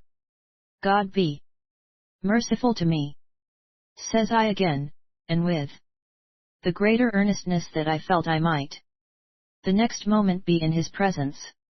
At this moment, above the bustle and rush of the waves and wind, I heard a report like the firing of a small piece of 226 ordnance, and, casting my eye in that direction, I saw, to my great amazement, a great ship bearing down upon me, and not 2 fathoms off. And that noise I heard was made by the splitting of her topmast and its striking the side of the vessel as it fell. Scarce had I seen this when the ship, riding down on the wave, ground its foreside against the end of my raft, and the next instant I found myself entangled in the wreck of the broken mast with its yard, which still hung to the ship by its cordage. Some of this cordage passing right athwart me, I sprang up and clasped it, then, though as how I cannot tell, but as I best might, I climbed like any monkey upwards, getting no more than a dozen or so good thumps against the ship's side, and knocking the skin off my knuckles, by the way, until I got 227 my head above the bulwarks, where already 2 stout seamen were severing the wreck from the cordage with hatchets. When these 2 saw me rise, as it were out of the grave over the bulwarks, I say, they were stricken with greater terror than the fury of the tempest had inspired, and fell back from their business with gaping mouths and starting eyes, but as I tumbled over the side and threw myself on the deck, they perceived I was no ghost, but only a poor shipwrecked wretch. They picked me up and bore me into the roundhouse to their captain, for I had no power even to stand, being quite spent with my exertion and trouble of mind. The captain spoke to me, but I could not understand him, for, as I afterwards found, he was from Holland and spoke Dutch, and I spoke to him with no 228 better effect, for he knew no word of English. Nor did any man on that ship speak anything but Dutch, or understand our tongue. I tried to make him comprehend by signs that I ventured to see on 2 logs, but he could make nothing of me till we got to Schiedam, which we did, thanks be to God, in a little over 8 weeks, where was a man who spoke English. The captain was very humane and kind to me, and for my serving him on the voyage, which I did to the best of my ability and cheerfully, he paid me at the same rate he paid his other seamen, besides giving me a decent suit of clothes, of which I stood much in need. Through this good man's generosity was I enabled to pay my passage in a galliot to Yarmouth in England, where, by the 229 good help of Providence, I arrived full safe and sound, and there had I yet some pieces to spare for my sustenance and to help me onward to Falmouth. 230 Chapter 12. Lady Biddy gives me a word of comfort. I reached Fane Court 18 months, as near as may be, from the time our first unhappy expedition set out. When I asked for Sir Bartlemy, the hall servant, seeing me all dusty with travel, and out at the heel, told me I must bide my time, as the knight and Lady Biddy Fane were at dinner.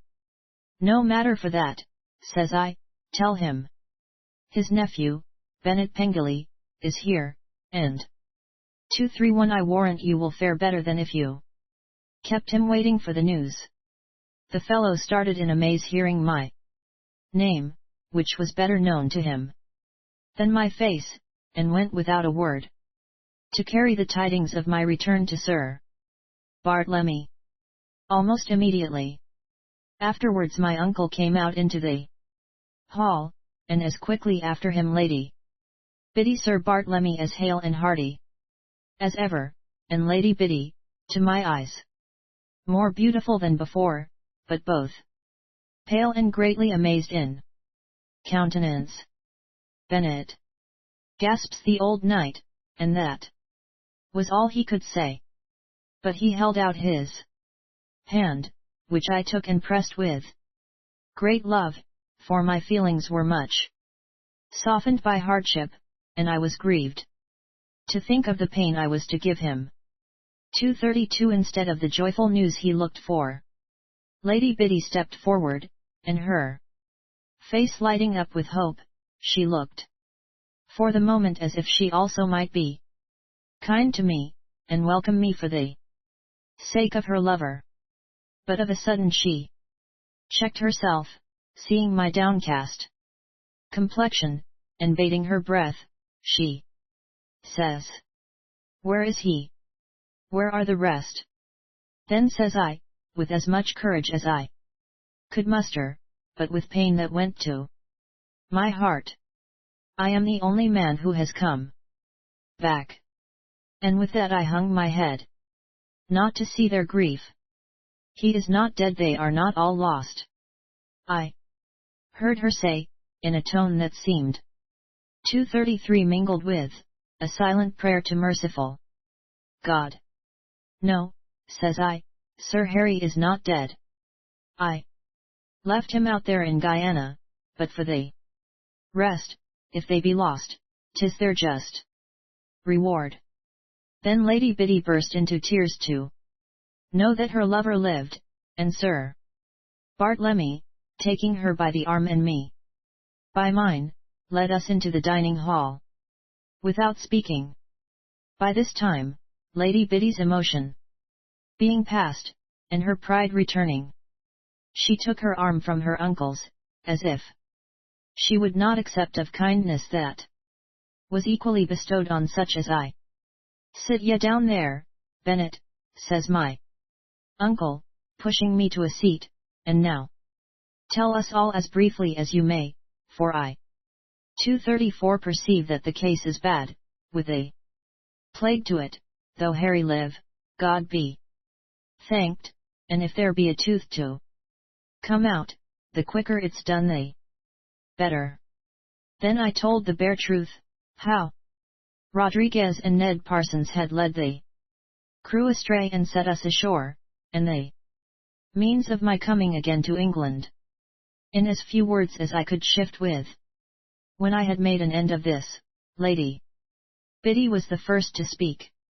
"Why did not Sir Harry come back with you?" says she. He scorns to come back a beggar. Says I. He will never return to England until he can repay his obligations to Sir Bartlemy and ask you to be his wife. 235 This gave her great joy, admiring in him that quality of pride which she cherished in herself, so that her eyes sparkled again, and her fair bosom swelled with a sigh of satisfaction. Presently she turned again upon me, her pretty lips curved with disdain, and says she, "And you left him there in that desert, alone, content to save your own life. You abandoned him to hopeless solitude.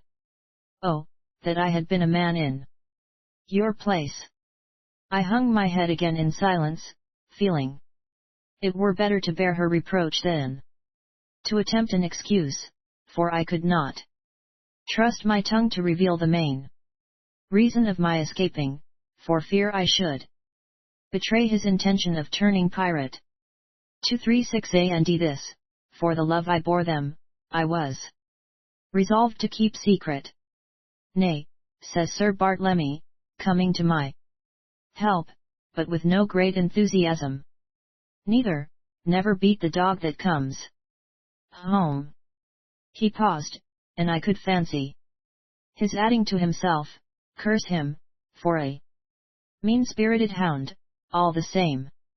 Then he continues, in a more hopeful tone, "If he had not come home, how could we have known of Harry's peril? Come, Bennet, tell me that in coming hither you hope to get succor for Harry." "You might believe that," says I, "of a man with less heart than you credit me. Withal, I came to beg for help because Sir Harry was too proud to beg it himself." 237 I knew as much, says he, taking my hand and shaking it heartily. Then, turning to my Lady Biddy, "And now, my dear, what's to do?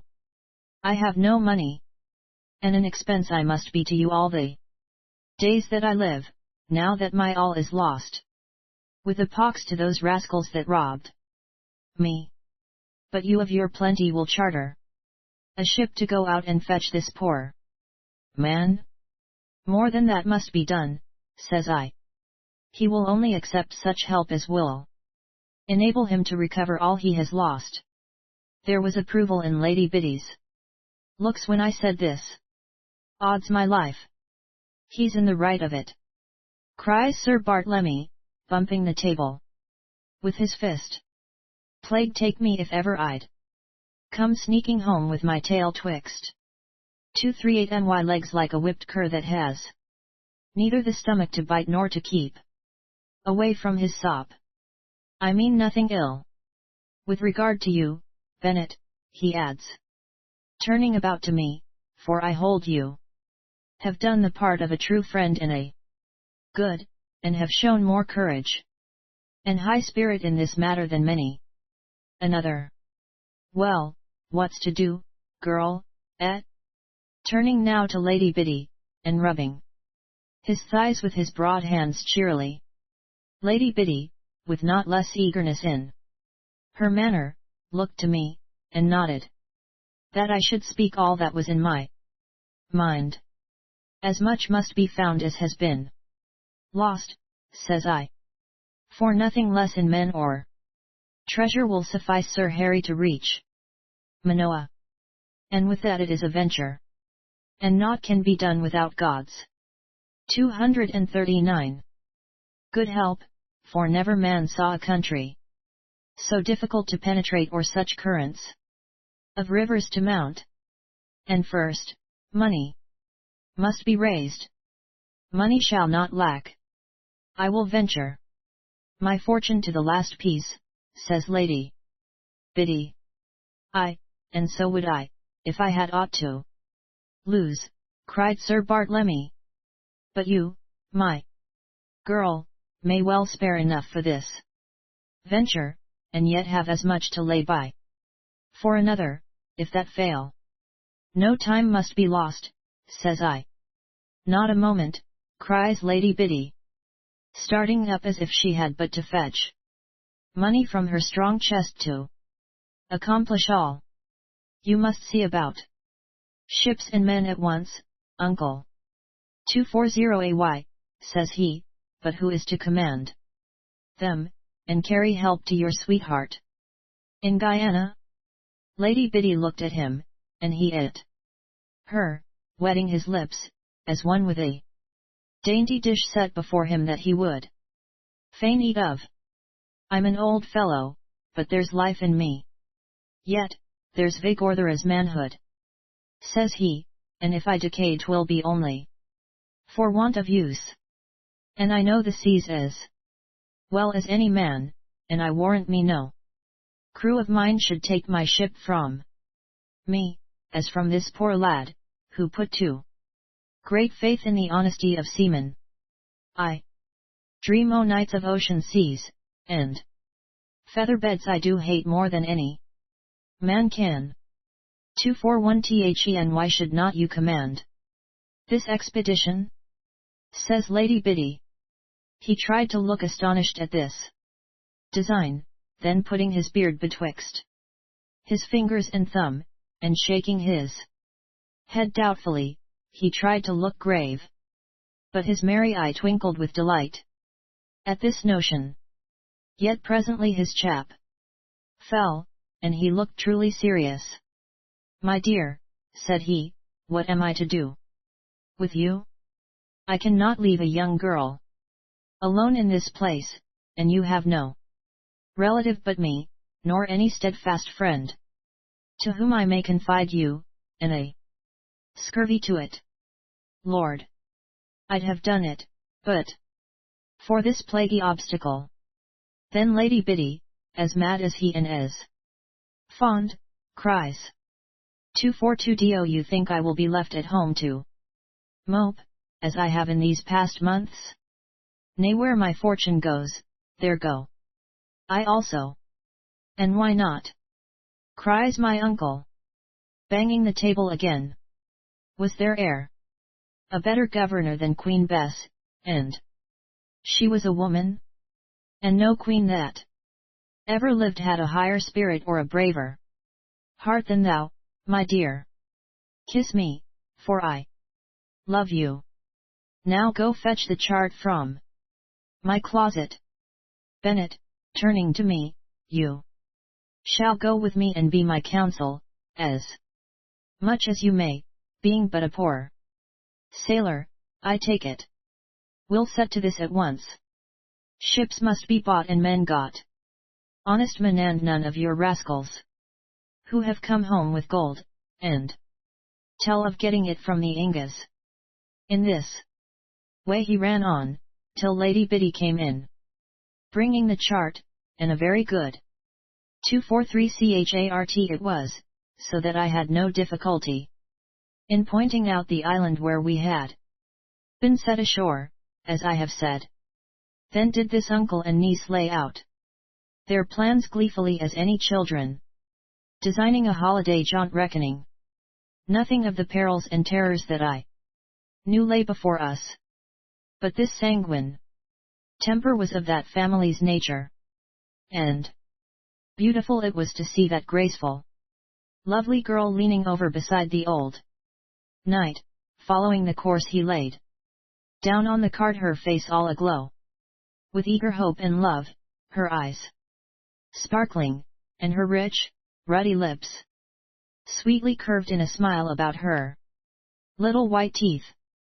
I know not how it came about, whether it was the pang which shot through my heart as I reflected that this adorable 244 creature was for another and not for me, that for his sake was she hazarding her fortune in life, while, if she thought of me, it was but with scorn, or whether my body was exhausted by the fatigue it had endured in hastening hither in my long fast. I had walked all night and eaten nothing but scraps of cow salad torn from the banks.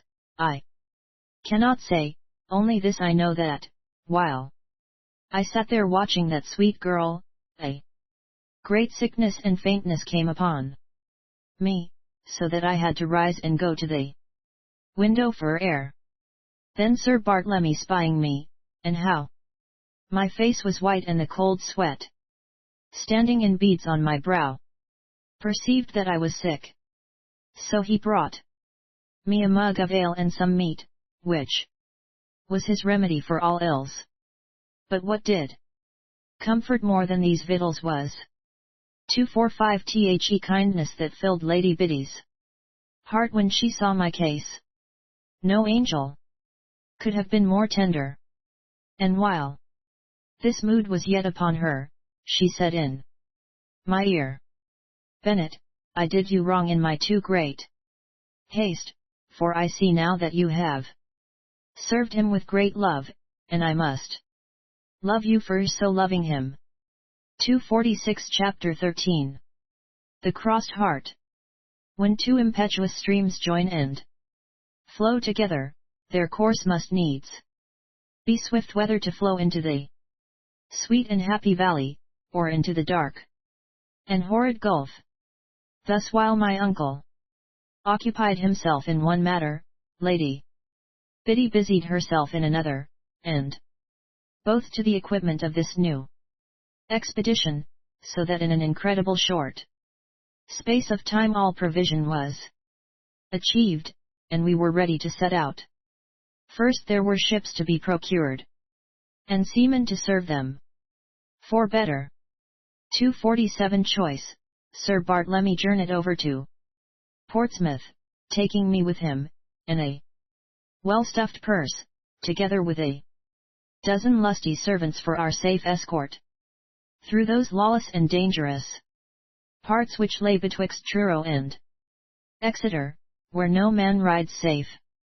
Being come without mishap to Portsmouth, Sir Bartlemy went to an old acquaintance of his, a broker and a very honest man, and with him we went and examined all those ships that were to sell, choosing in the end two that were after his heart, excellent fair ships, 2, sound and swift, that had sailed the seas, one 2 years and the other 4.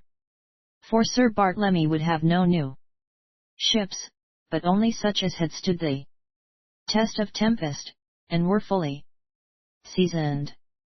248 While this was a doing, I made a discovery which gave me no little concern. The broker would have us look at a French ship, albeit Sir Bartlemy declared he would trust himself in no timbers that had not grown in England. However, to humour him, we went to the side of the harbour where she lay. But at the first sight of her my uncle turned up his nose, and began to find 100 faults, finally declaring that nothing good ever came out of France save her wines, and that it would be time better spent to drink a pint of Bordeaux than to go further with the examination of such a cursed piece of shipbuilding. With that he invited the broker to crack a bottle in an adjacent tavern, which they did without further ado. But something in the look of this ship arousing my curiosity, I feigned to have 249 no liking for wine, and getting the broker's leave to visit the ship, I hired a wherry and was carried to her. 250 La Belle Esperance was her name, and she was painted quite fresh, in very lively colours, after the sort of French ships, but for all that when I got on board my suspicions were stronger than ever, for the make of the ship, being little altered, was, as I may say, familiar to me. And straight I went into the coach, and so to the little cabin on the larboard side, and there on a certain timber I sought and found this mark, cut deep in the wood. Then I knew beyond doubt that this ship, despite its new name and fresh 251 paint, was none other than the sure hawk. For this crossed heart was my cipher, making the letters BP after a fashion if looked at sidelong, which I had engraved with my own hand and of my own invention. I needed no further proof, but, being greatly troubled, went straightway ashore, and there finding occasion to speak privately with the broker, I questioned him concerning this ship, how long she had lain at Portsmouth, etc. Why, sir, says he, very civilly, she has been here 3 weeks, and no more. To tell you the truth, she was a French pirate, though I said nothing of that matter to Sir Bartlemy to add to his prejudice. But she is a good ship, and 252 WAS taken by some honest Englishmen, trading in spices. And what was the name of their ship? Who took this? I asked. That I cannot tell you, he replies, for their ship was so disabled in the fight that they had to abandon her and come home in this. Do you know these men or their captain? No, sir, for they were of Hull, but I believe the captain's name was Adams, for I heard of him yesterday. In what respect? It was in this wise. He bought a new ship of a brother broker Herethie, French vessel being not to his taste, nor 253 big enough for his purpose, and sailed it hence to fit out and victual at Hull, where his crew would fain see their friends, and to Hull we thought he had gone. But my friend having necessity to go to St. Ives, in Cornwall, did there see this very ship, and Captain Adams with his men ashore, all drunk as any fiddlers, which amazed him, so that he spoke of it as a thing not to be understood. But I understood this well enough, and therefore I laid the whole matter before my uncle, and would have had him go with me to St. Ives, where I doubted not but we should find Captain Adams to be Rodriguez, and so lay him and his rascally crew by the heels, besides seizing his ship for our redress. But my uncle would not agree to this. 254 FOR, says he, in the first place, it is a tedious business to stir the Admiralty to our profit, and in that time this Rodriguez curse his bones, may get wind of our intent and slip through our fingers, and, secondly, I hold it best not to stir up a sleeping dog, but to get on while one is safe. Added to which, every moment's delay is as much as a year of suffering to Harry. To this I could make no objection, so I agreed to keep what I knew secret.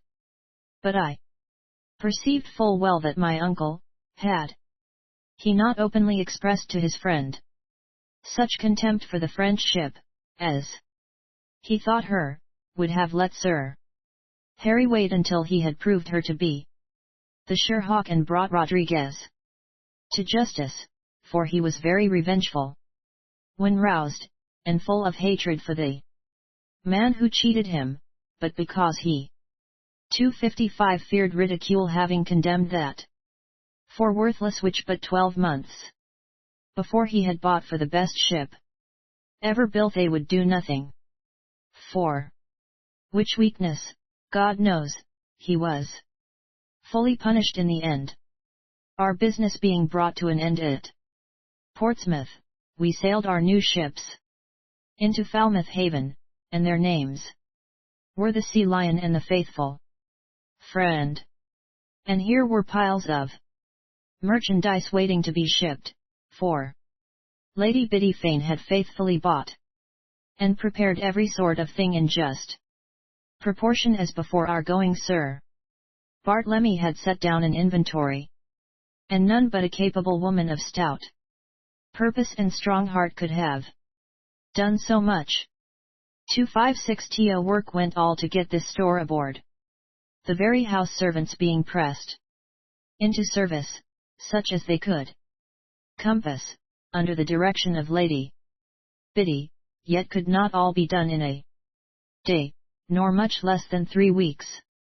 And no time lost. All this time my mind was exceedingly uneasy, lest Rodriguez should hear of our expedition, and seek to do us harm. And with this dread I made inquiries privately, if during my absence any one had called to see me, and I found no one had asked for me. Then I felt sure that Rodriguez or Parsons and his men were at Penzance, and none others but they. For otherwise to a certainty they wives and sweethearts of those men, drawn from Penny-cum-quick and Truro to our first venture, hearing as they must of my return, would have 257 sought me for tidings of them. And if they were in communication with those men, then must our enemies know that I had come back, and that another expedition was fitting out. I knew the nature of Rodriguez, subtle and daring wretch, merciless in the pursuit of plunder, and bloody as those beasts of prey which will kill, though they be too surfeited to eat their quarry. At length all was ready for our departure. Lady Biddy having paid off all her servants, save a good wench, whom she took with her, sent her plate and treasures to a silversmith in Exeter. And so, to cut this matter short, put her estate in the hands of a trusty steward, and bade farewell to her friends. We all got on board, my uncle and Lady Biddy, in the Faithful Friend, which was the larger and better ship of the two, and I 258 and the Sea Lion. For though Sir Bartlemy would have had me with him, and Lady Biddy said nothing to discourage me therefrom, yet did I feel that it would be better that I should not see her, fearing her beauty might stir up the passion in my breast, and lead me again into evil thoughts. It was arranged that the breeze proving prosperous the next morning we should depart at break of day, and license was given to the crew to make merry on board till 10 o'clock, that they might start with a cheerful heart. Now while the men were rejoicing after the fashion of mariners, there comes a wherry alongside with a woman in it, and this woman cries out to know if Jack Stone is aboard that ship or the Faithful Friend. There was no man of 259 our crew with that name, but this woman being comely and buxom, with a merry face, the men did pretend that Jack Stone was aboard, but too drunk to stir, and with that they asked her to come up and give him a kiss for farewell. Why, says she, coming up the side, without more ado, do you start so soon? Jack told me yesterday you did not set out for a week. We sail at daybreak, sweetheart, says the gunner, taking her about the waist. And this was what she had come to learn, as I feel convinced, for as soon as she had heard as much as was to be pumped out of these fuddled fellows, she left them, and was rowed ashore. 260 NEVER having again asked after the man she called Jack Stone. The purser being a sober man, I asked him if he knew the woman, and he told me he knew her well for a Penzance woman. Then, thinks I, Rodriguez has brought his ship round to be near us, and he has sent this woman for a spy. From Penzance she has come on this mission, and to Penzance she has returned, and so God help us. 261 Chapter 14. We are docked by a black ship, to the great discomfort of our companies. We set sail at daybreak with a fair breeze, and if this had held on, then had we got safely on our way, escaping all danger from our enemy, but being only a land wind, such as frequently blows towards the sun at its rising, we found ourselves an hour after clearing Falmouth Haven in a little chopping gale, where we had much ado, by tacking this way and that, to make any 262 progress at all, to our misfortune. While we were thus pottering to and fro, a sail appeared coming down the channel. Whereupon, my fears being that way disposed, I took into my head at once that this was Rodriguez's ship from Penzance, there having been ample time during the night for the wench who had come aboard to take him intelligence of our intent to sail. Then I begged Captain Wilkins, an excellent good man as ever lived, to let me have the ship's barge, that I might go speak with my uncle, to which request he acceded instantly, and the barge being lowered and manned, I was carried to the faithful friend.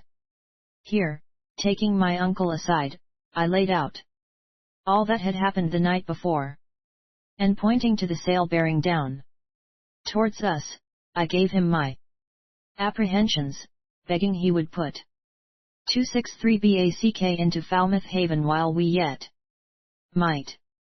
But this would he not do. What? Says he, put back because a sail is in sight. Why, at that rate might we never get out of Falmouth. Never. Yet did I put back, for I coveted the unluckiest thing a seaman may do, and in this case 'twere nothing short of folly and rank cowardice, for our foe, if foe he be, is but one, and we be two.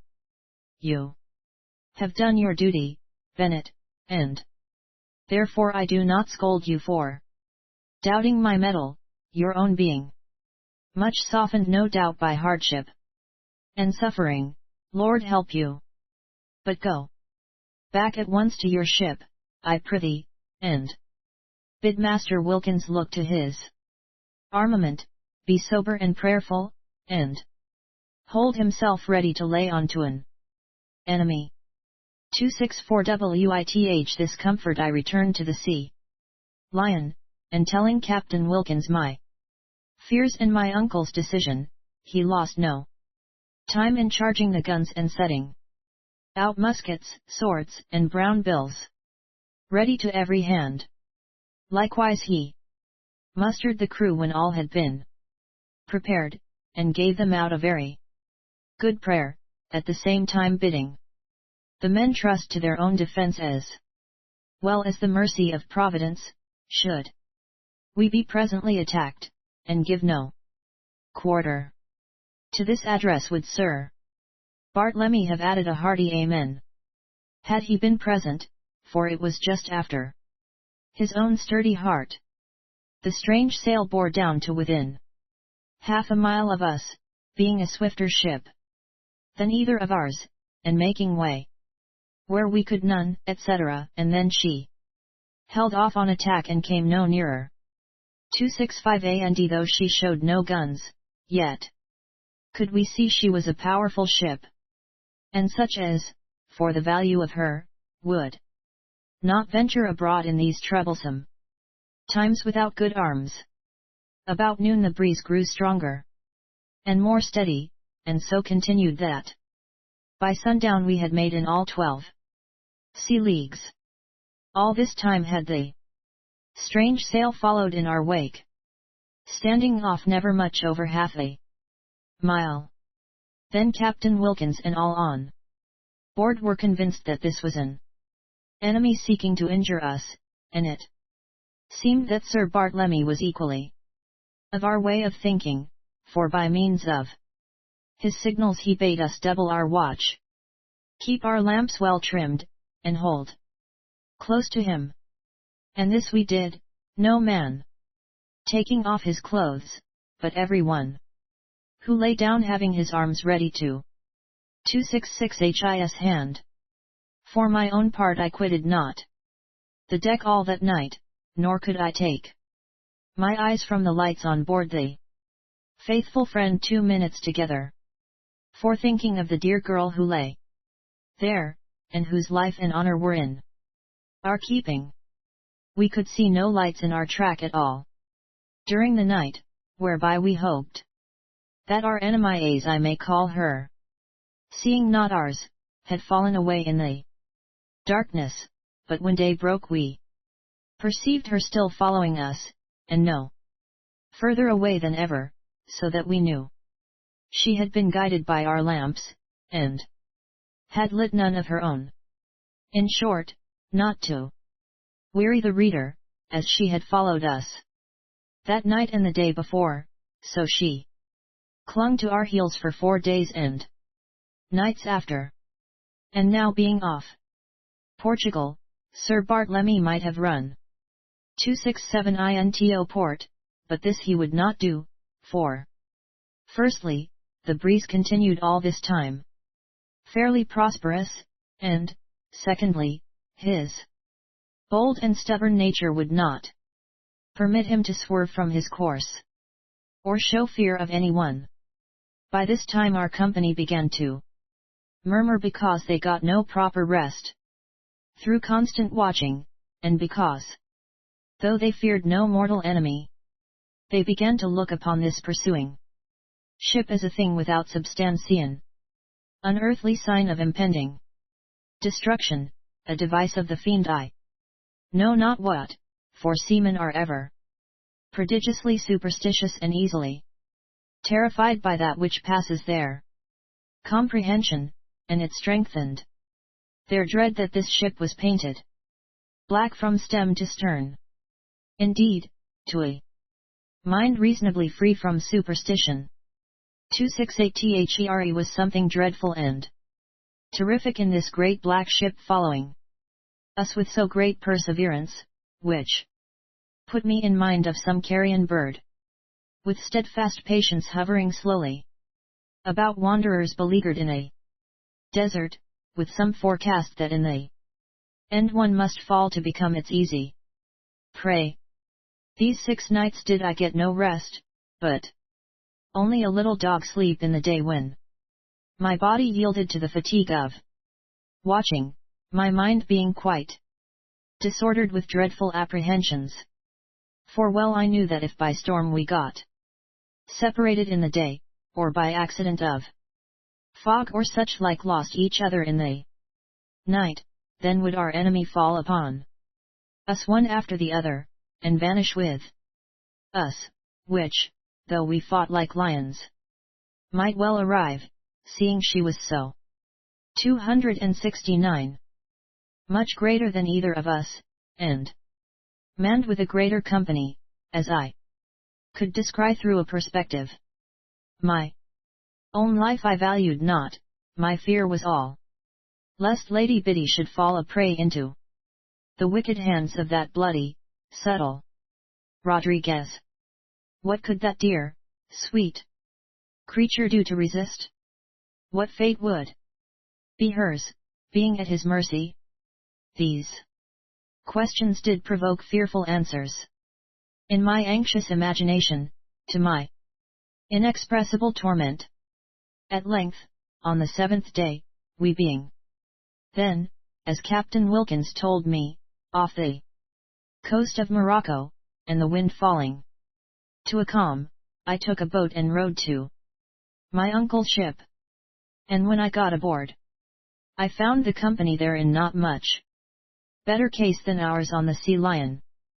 For every man had a sullen and unhappy look on his face, and from time to time 270 cast his eye towards the black ship that lay behind us, for all my uncle pacing the deck did rate them most soundly for not going quicker about the business he set them, swearing at them like a heathen Jew, so that one, not knowing his kind and generous heart, had thought him a very tyrant. My first thought was of Lady Biddy, and casting my eye up and down the deck to see if her fair face and dainty figure were there, my limbs shook and my teeth chattered together with the intensity of my desire. But she was nowhere visible. Well, Bennett, what the plague has brought you from your ship? Asks my uncle roughly, as he comes to my side. What do you fear, that you are spying? 271 UP and down, your cheeks pale, and your lips on a quiver? Lady Biddy, says I, with a thickness in my voice, is she well? Aye, and if all on this ship were as stout of heart I should have more reason to be grateful, says he. Thank God she is well. May no mischance befall her, says I in a low tone. And what mischance may befall her if we act like men in her defense? I cast my eyes towards the black ship. And then said I to my uncle, Rodriguez is there, I know. You shall lend me your spyglass, for I think you have seen him, to be so cock. 272 SURE. No, sir, I have not seen him, but I am sure he commands that ship. A painter is known by his workmanship. I know nothing of painting and such. Fiddle faddle. Speak straight to the purpose, man, says my uncle with a curse. Well, says I, no man but Rodriguez could devise such subtle, devilish means for our destruction. In this holding on yet holding off, I see nothing but the device of a fool or a coward, be he Rodriguez or another. He is neither a fool nor a coward, says I, he values his ship and his men too high to attack us at a disadvantage.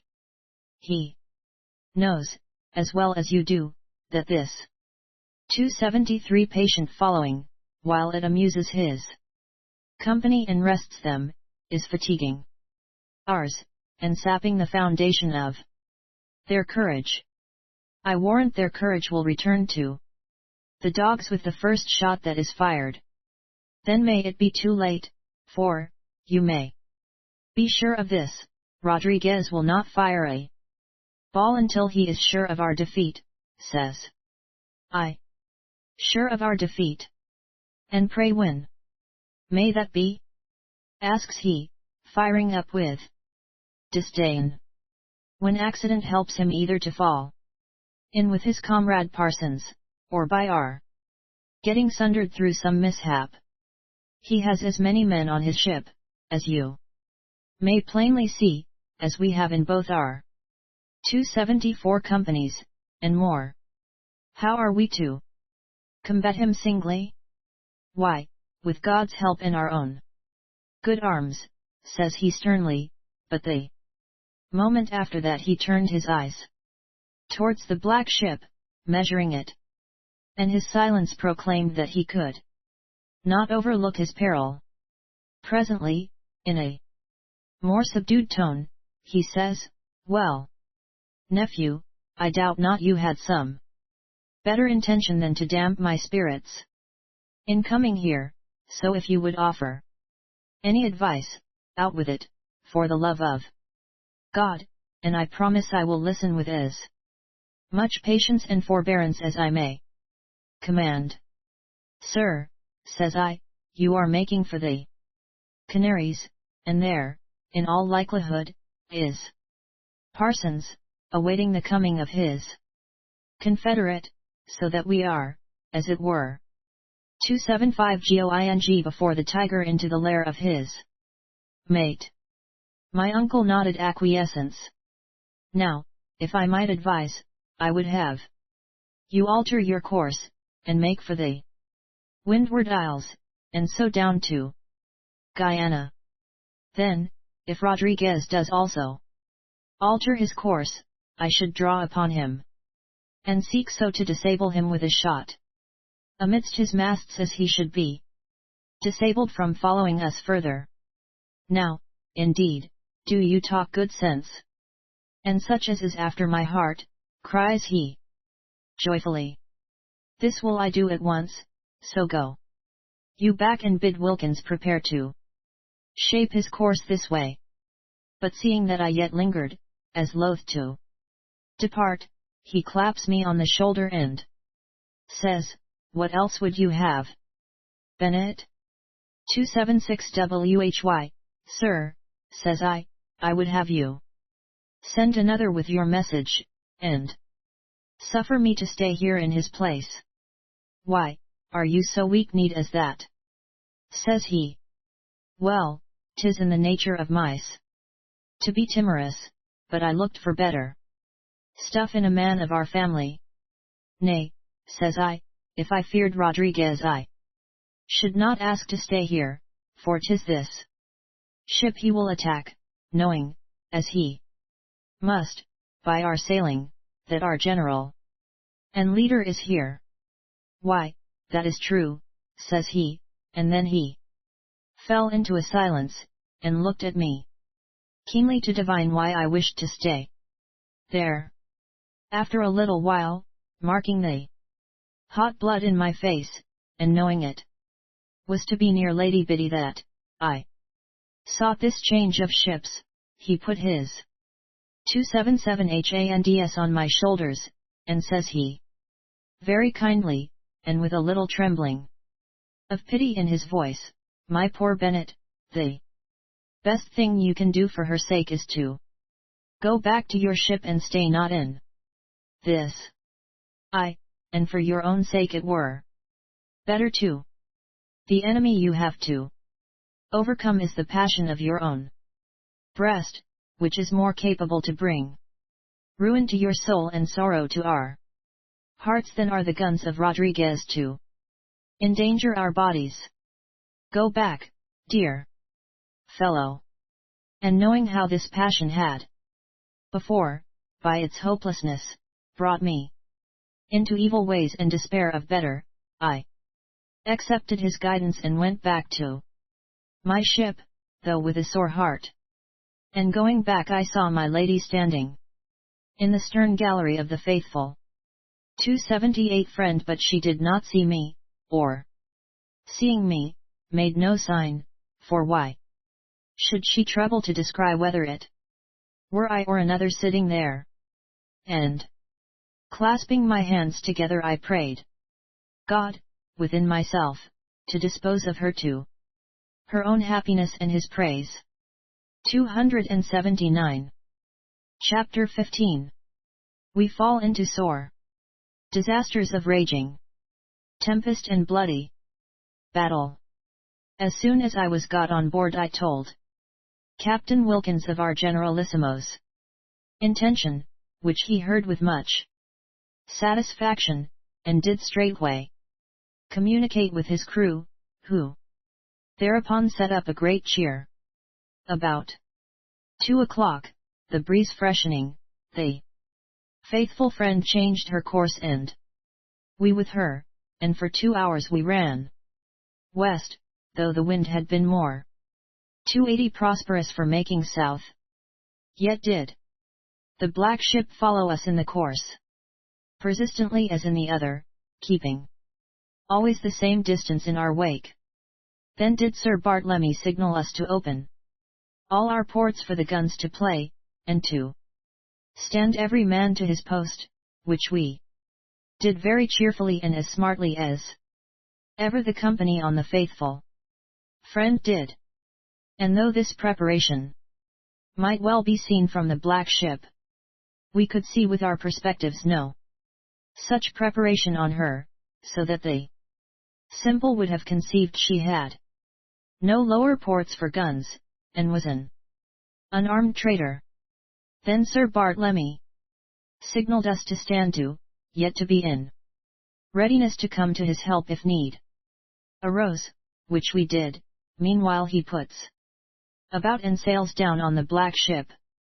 281 WHO kept her ports closed, but stayed his coming patiently. Being come within speaking distance, Sir Bartlemy takes his speaking horn and spreads out his ancient, whereupon the black ship spread hers, which was true English, and every way as good as ours. Then our general threw his horn. Demanded what ship that was and why. She did so persistently dog us.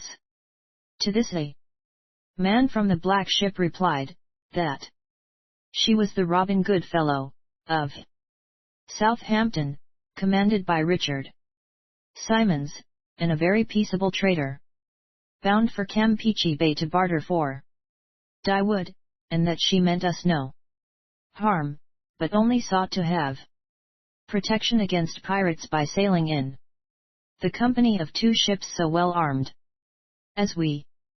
282 shouts my uncle, be you like your ship, a good fellow, and sheer off. For we like your room better than your company, and sheer off at once, adds he, or I will pepper your jacket to a pretty tune. To show that he meant to be as good as his word, he bade his gunner fire a broadside wide of the black ship, which did the gunner very faithfully, hurting no one. Though, would to God, says my uncle afterwards, I had been wise enough to fire amongst his rigging for a better earnest. The black ship made no response, but, turning about, held off before the wind. 1/2 mile and no more, and my uncle, sailing upon her to make her go to a greater distance, she sheered off, keeping always the same distance, and 283 maneuver was repeated twice or thrice till Sir Bartlemy, guessing she was endeavouring to lure him away from us, and, seeing it was useless to try and come up to close quarters with a ship that could sail 2 furlongs to his one, gave up this attempt and rejoined us.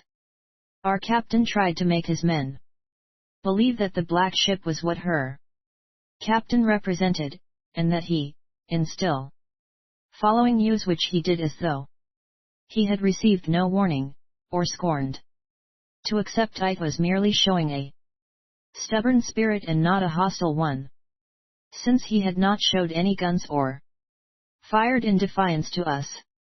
Some of our better men accepted this, but there were many who could not stomach it, and openly cursed the day when they had come to sea on this venture.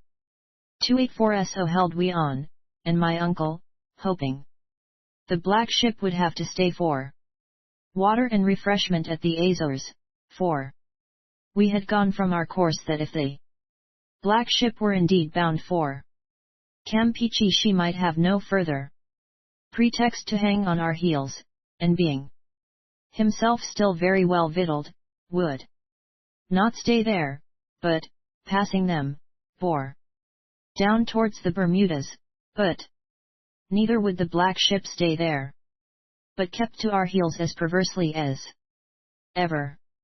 Now, being come to the Bermudas, that befell which I feared, for the seas, which are greatly disturbed at those parts, rose prodigiously, and with it there came a most terrible hurricane, which obliged us to run with a single small sail.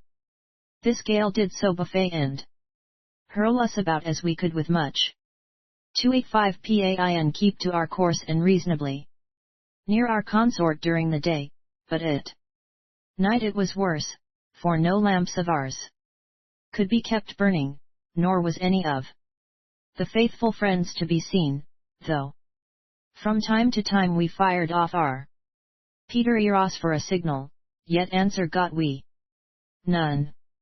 In this terrible tempest we were sorely bruised, our little sail split to shreds, and no chance to rig another, so that we tossed helpless on the water, expecting every moment to founder. But it pleased God to spare us this time. I shall not dwell on the terrors of that night, nor of the next day, and the night following, but come briefly to the morning of the 3rd day of our tribulation, when, by help of such sails as we could set, we drifted out of that horrid region and came into calmer waters, in which time we had been 286 SWEPT, an incredible distance, but, Lord! So broken in our masts, riggings, and elsewhere as it was pitiable to see. Besides 3 men short of our number, who we counted were washed away in that hurricano. Then looking around, could we see nothing of the faithful friend, nor of the black ship neither, so that we reckoned one or both had gone to the bottom. To think that Lady Biddy was no more affected me so grievously that I threw myself on the deck, not caring what became of me, and lamenting that I lay not at the bottom of that cruel sea with her. But Captain Wilkins kept a brave heart, God be praised, and, hoping yet to see our consort again, contrived to set up some sort of sails, fresh rig his rudder, and restore order on board, so that ere long we were making good way 287 towards Trinidado, as we judged, where it had been agreed we should in case of separation seek rendezvous.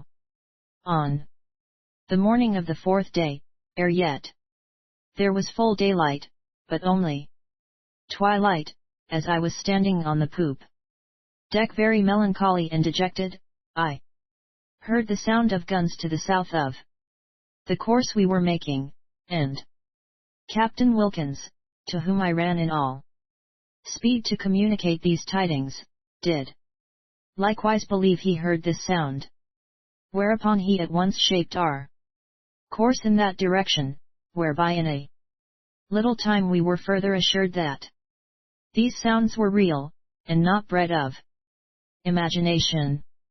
The reports were not apart, like signals, but continuous, so that we knew it was the cannonading of ships in battle, which stirred every man to make all haste, and indeed we did all we 288 could think on to speed our ship. Still were we slow, for our want of sail, which made us furious with impatience. There was a haze upon the water, so that when the tumult of guns was loud in our ears, we could see nothing, but now the sun getting up strong over the horizon and sucking up the mist, we of a sudden caught sight of the flashing guns, and then of a ship not many furlongs off, broadside towards us, which we presently descried to be the black ship, though now her whole side was open with ports, from which her guns shone out like teeth. At the same time we perceived that she was grappled on stem and stern to another ship on the further side, which we doubted not was the faithful friend. Upon which we did all set up a prodigious cheer, and Captain Wilkins 289 putting about, we passed the black ship at less than a furlong distance, and dealt into her the whole weight of our great guns on that side without getting a single shot in return. The reason of this was that all the ship's company were occupied on the other side plying their cannon and boarding the faithful friend, which we recognized in nearing the black ship, as was evident from the rattle of muskets and small arms between the peals of the great guns. But after getting this dose from us, they were not long in manning their guns on the hither side, as we found to our cost. When, putting about once more, we sailed down to give him the other broadside, for their cannon belched out with such fury as laid many a stout seaman between our decks low, besides 290 shooting away our rudder, which rendered us helpless, as it were. Seeing this, I begged Captain Wilkins to give me a boat and such of his men as could be spared to go and succor our friends, to which he agreed readily enough, and forthwith lowered our barge, whereupon I, with a score of hardy fellows, all armed to the teeth, sprang in, and rowed with all our might to that side of the grappled ships where lay the faithful friend.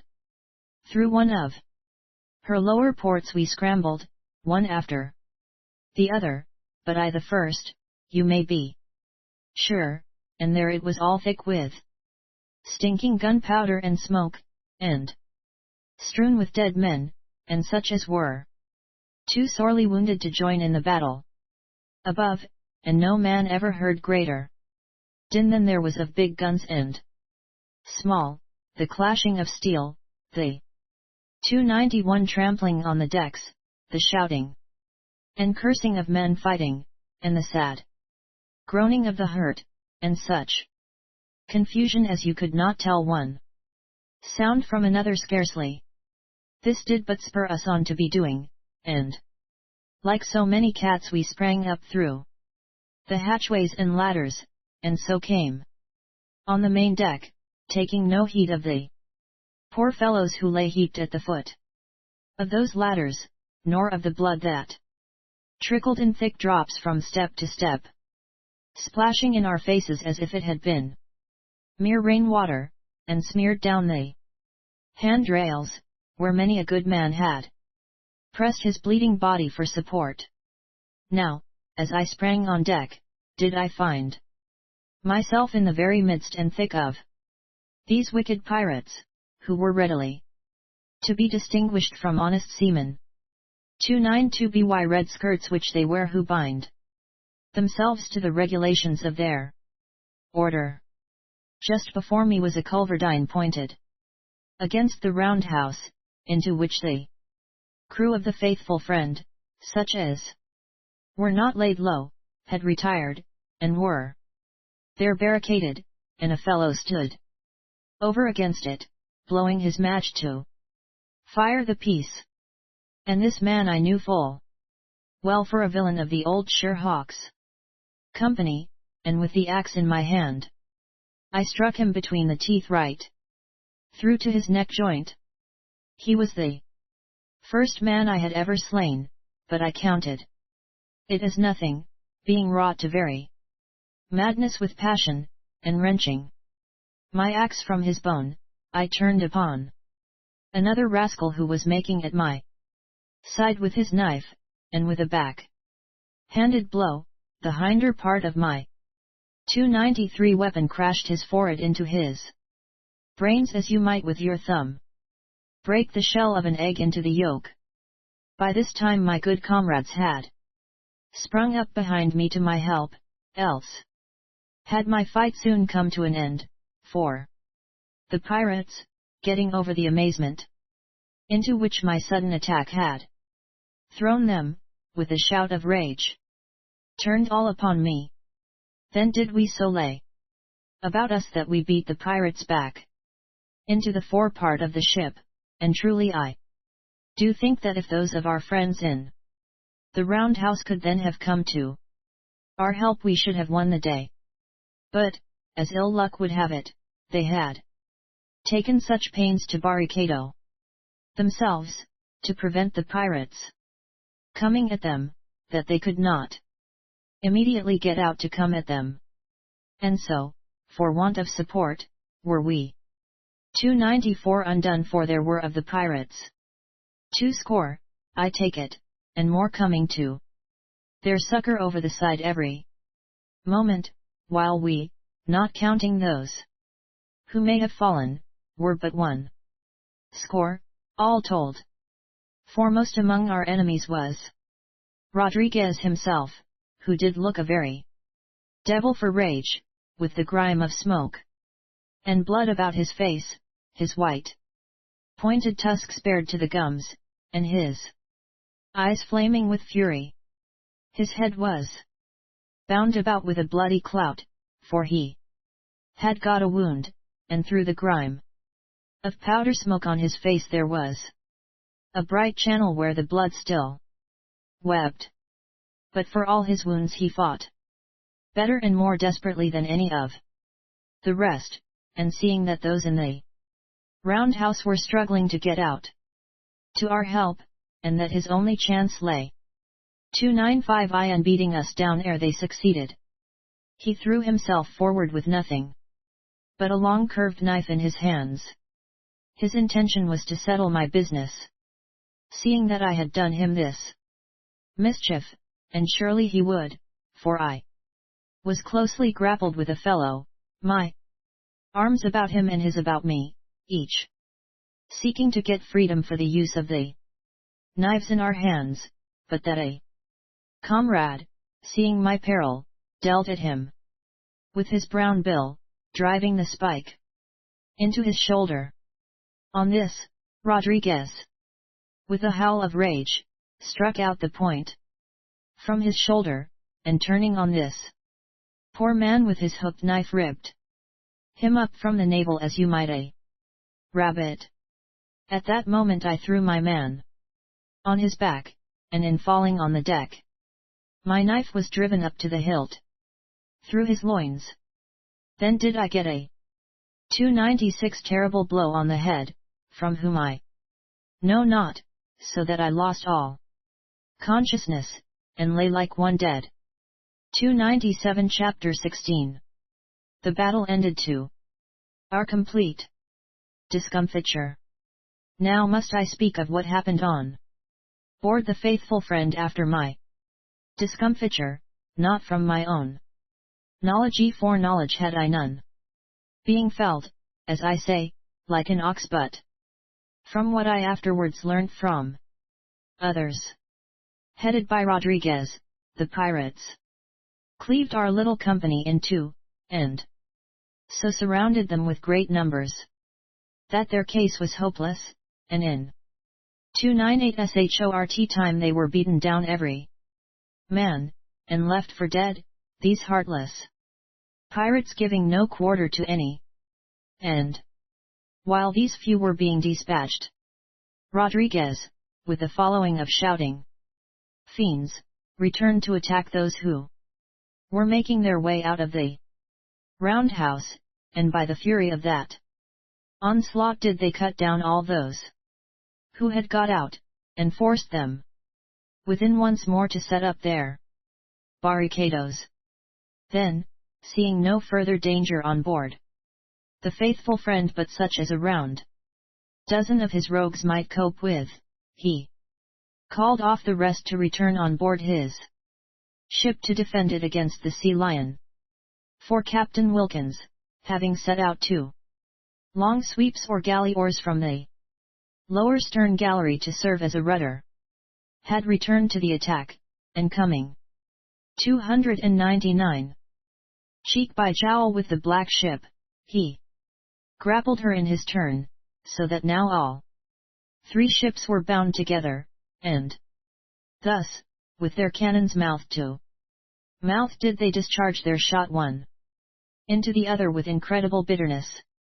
But here the black ship being but poorly manned, most of her company being on the Faithful Friend played but the weaker part, seeing which, Master Wilkins resolved to board her with his men, and so make his way over her decks to the deliverance of his consort. He called his men to clamber the sides of the black ship and escalade her bulwarks. But against such an attack was the black ship well provided, for not only were her bulwarks at arm's length above those of the Sea Lion, but furnished with a devilish device of broken sword blades, spikes, and sharp 300 nails set in long spars and lashed to the side, so that nowhere could a man make headway, or surmount without cruel gashes. While the poor brave men were beating down this defense, Rodriguez and his wretches came pouring back to the defense of the black ship, and while some mowed down the attackers from their high bulwarks with axe and sword, others some were sent below to recruit their fellows at the big guns. Rodriguez himself did direct these pieces, so bending down their mouths that the shot should go through the decks to beat out the side below water.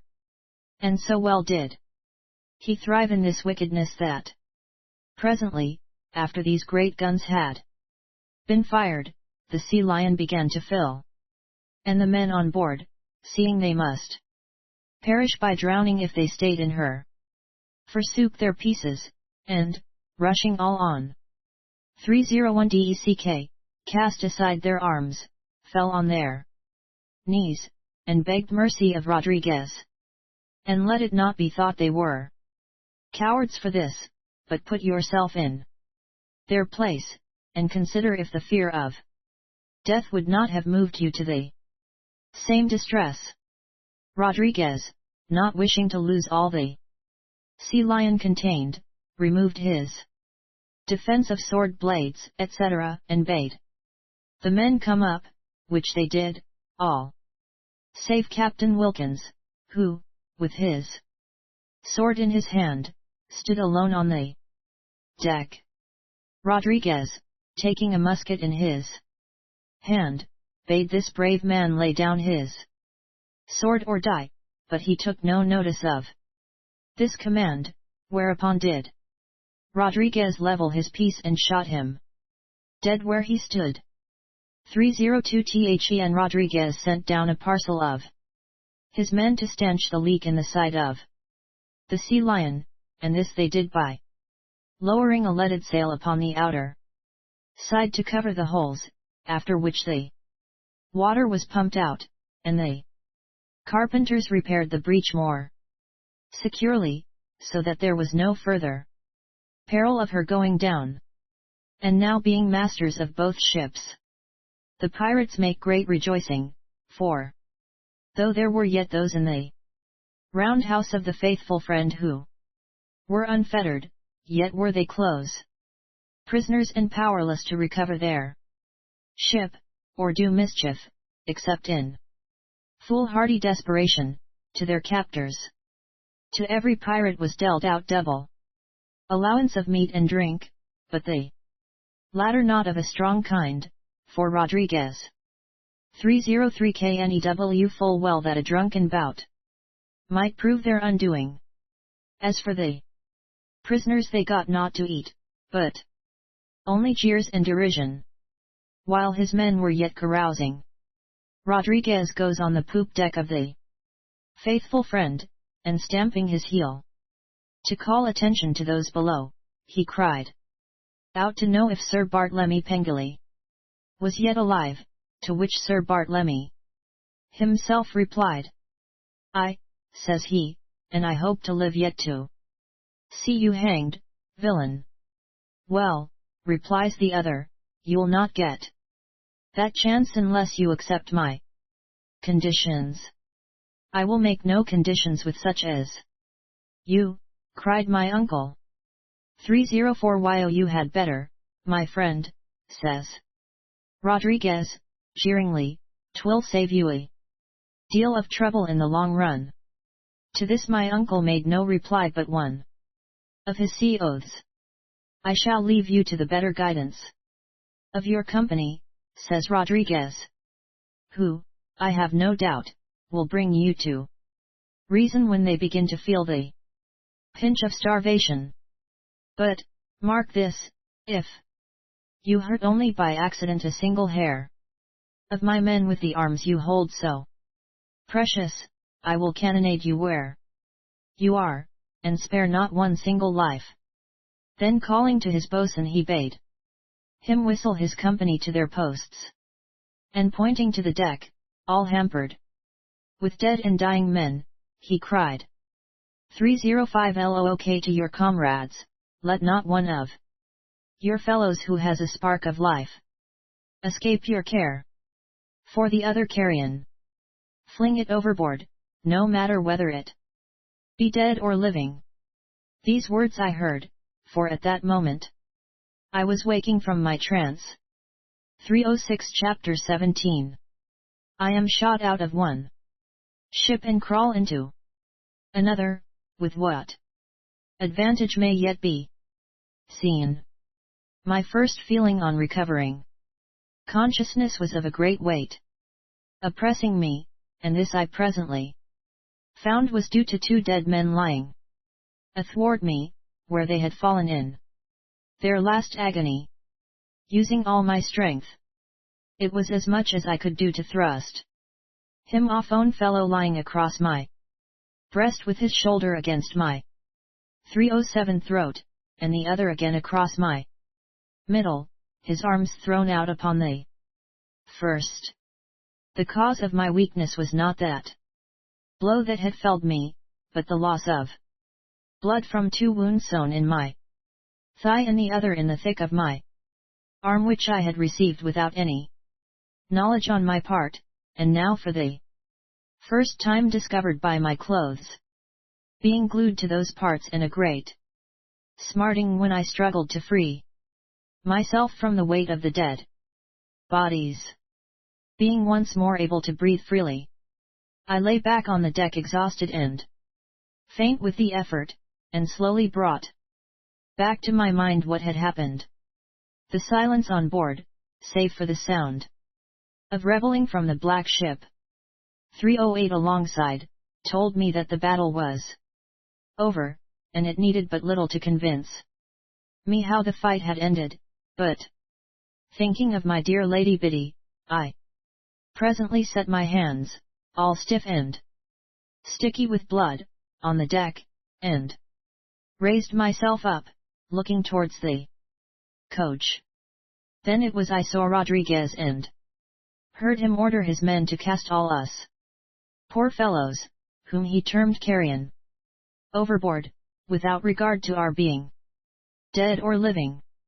Then, once more, a weariness as of death coming over me, I fell again on my back, with a giddiness in my head and despair at heart, which robbed me of all vigor, while the stench of spilled blood made my bowels heave with sickness. The pirates, coming now to clear the deck, took up one poor corpse, lifted him onto the bulwarks, and so bundled him over, and in this 309 wise 3 or 4 more, when, seeing the labor before them, one fetched from below the wooden gangway wherewith they slide merchandise from a wharf down into a ship, which they now thrust through one of the upper deck gun ports, making it fast with cords. This way, with less trouble and much quicker, they shot the carrion into the water, taking no heed if some poor wretch but slightly wounded did cry for pity and mercy, except by inhuman laughter and fiendish jests. 2 or 3 rascals came and carried off the corpses I had thrust from me. And then I knew my turn was come, and naught could save me, for I had no strength to help myself. And back came those 2, who were new hands and so did not recognize me, and one kicking me over on my face, the other took up 310 my legs by the knees, while the first laid hold of me by the shoulders, and so they bore me, like so much butcher's flesh to the cutting board, and flung me on to the slanting gangway. By this time, the slope was all slippery with gore of blood, so that no sooner was I cast on than I slid down like a stone, and shot thence deep into the sea below.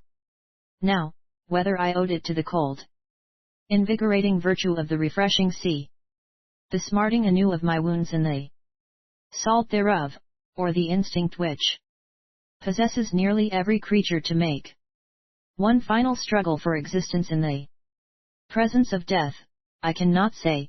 Only this I know, that no sooner had the waters closed over my head than energy returned to my spirit and strength to my limbs, and striking out manfully with my arms and legs, I shortly came to the 311 surface of the water, not more than a couple of fathoms from the stern of the faithful friend.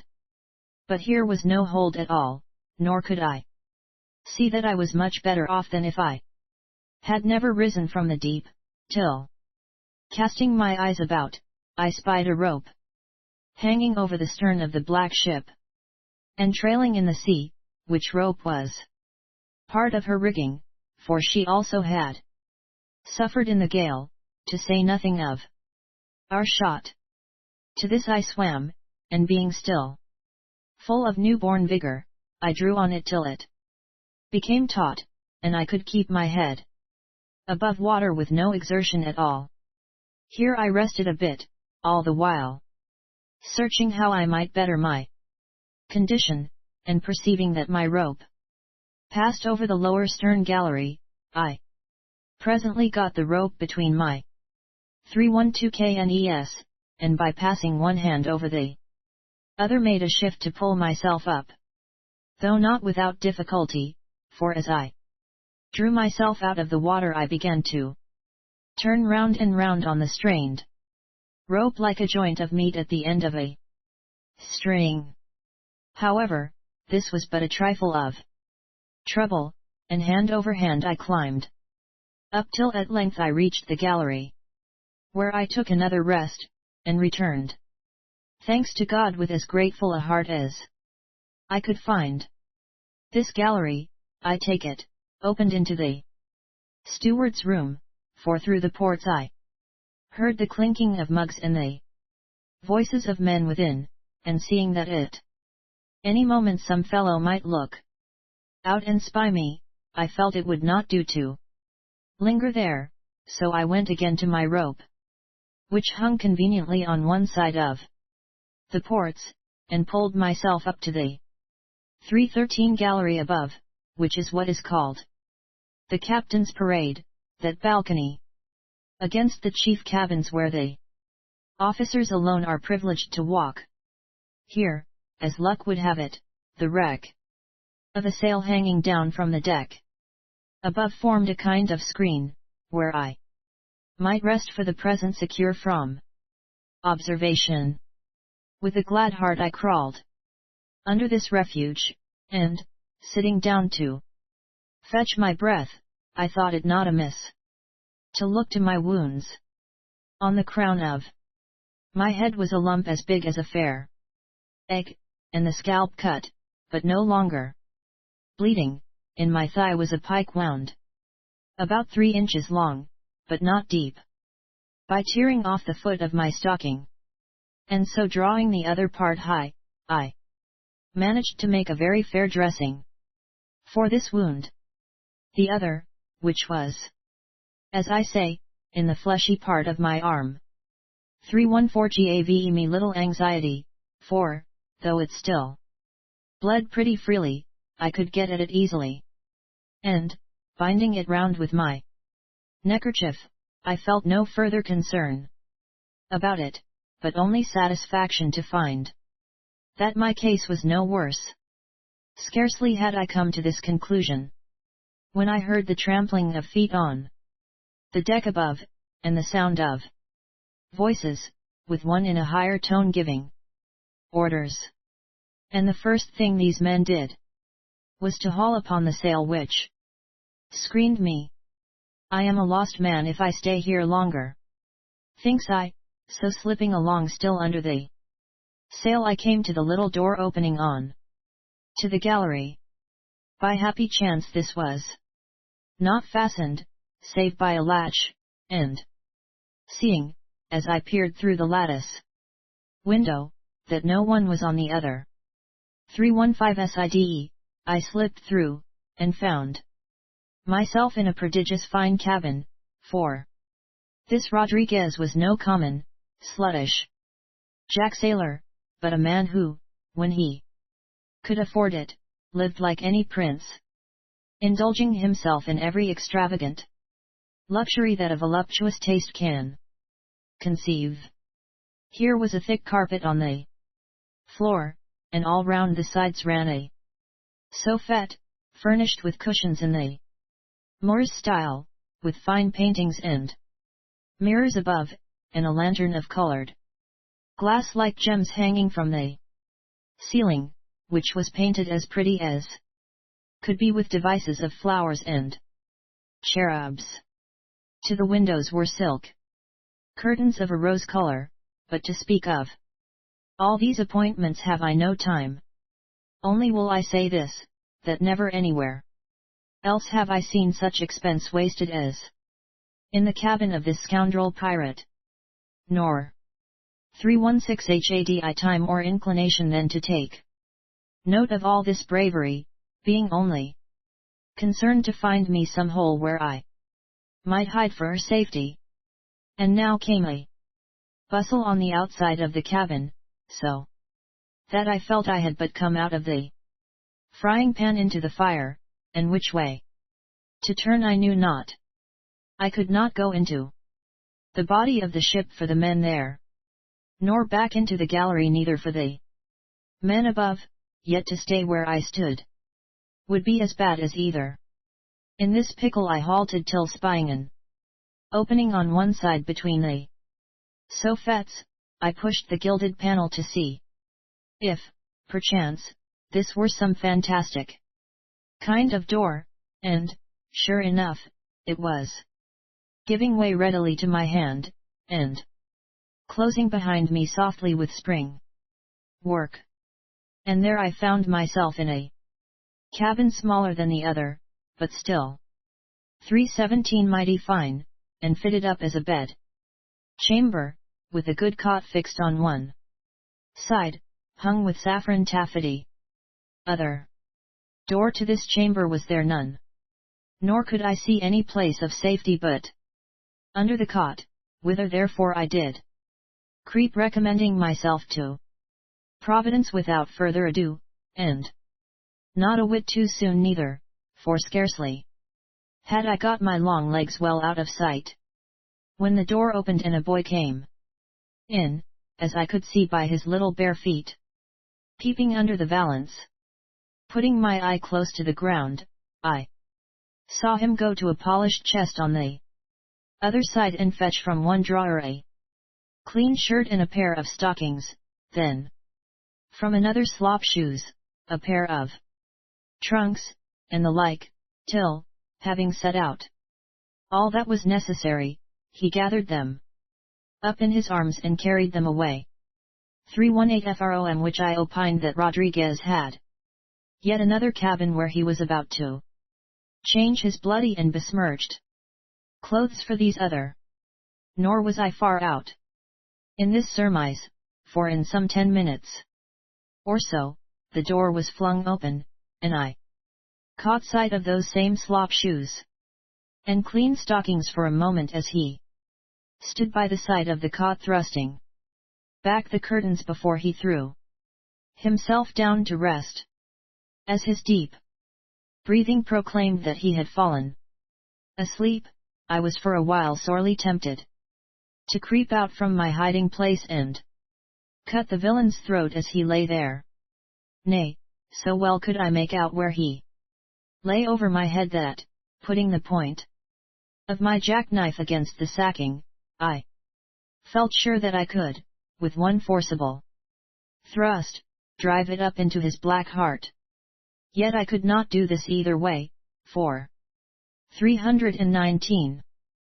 First, my sentiment revolted against taking the life of a defenseless man, as against murder despite his cruel treatment of the helpless wounded, and Migelfon then my reason forbade me to attempt such a desperate measure. For if Rodriguez died, there yet remained 40 or 50 desperate villains to overcome, and how was one wounded man by any possibility to accomplish that feat? To fail in such an attempt would be to provoke the enemy to such a fury of revenge that he would massacre every one of those whose release had been attempted. I say massacre, but a yet worse fate might be reserved for Lady Biddy, whose dear sake now did most concern me. With this reflection I gently shut up my jack-knife, and slipped it back into my pocket for better employment. 320321 Chapter 18. Greatly put to it to know what to do, I do nothing. The bumping and grinding together of the ships had ceased before Rodriguez came to take rest, showing that the grapnels were cast off that bound the 3 ships together, and now, from the easy movement, I surmised that we were underway, and making for some haven for the greater convenience of repairing injuries, distributing of stores, refreshment, etc., which was indeed the case. On board the Sea Lion Rodriguez 322 had set a sufficiency of men to work her, and on the faithful friend a greater number for a like purpose, and to serve as guard over the prisoners in the roundhouse, while the rest he took with him on board his own ship to lead the way and conduct the prizes he had taken.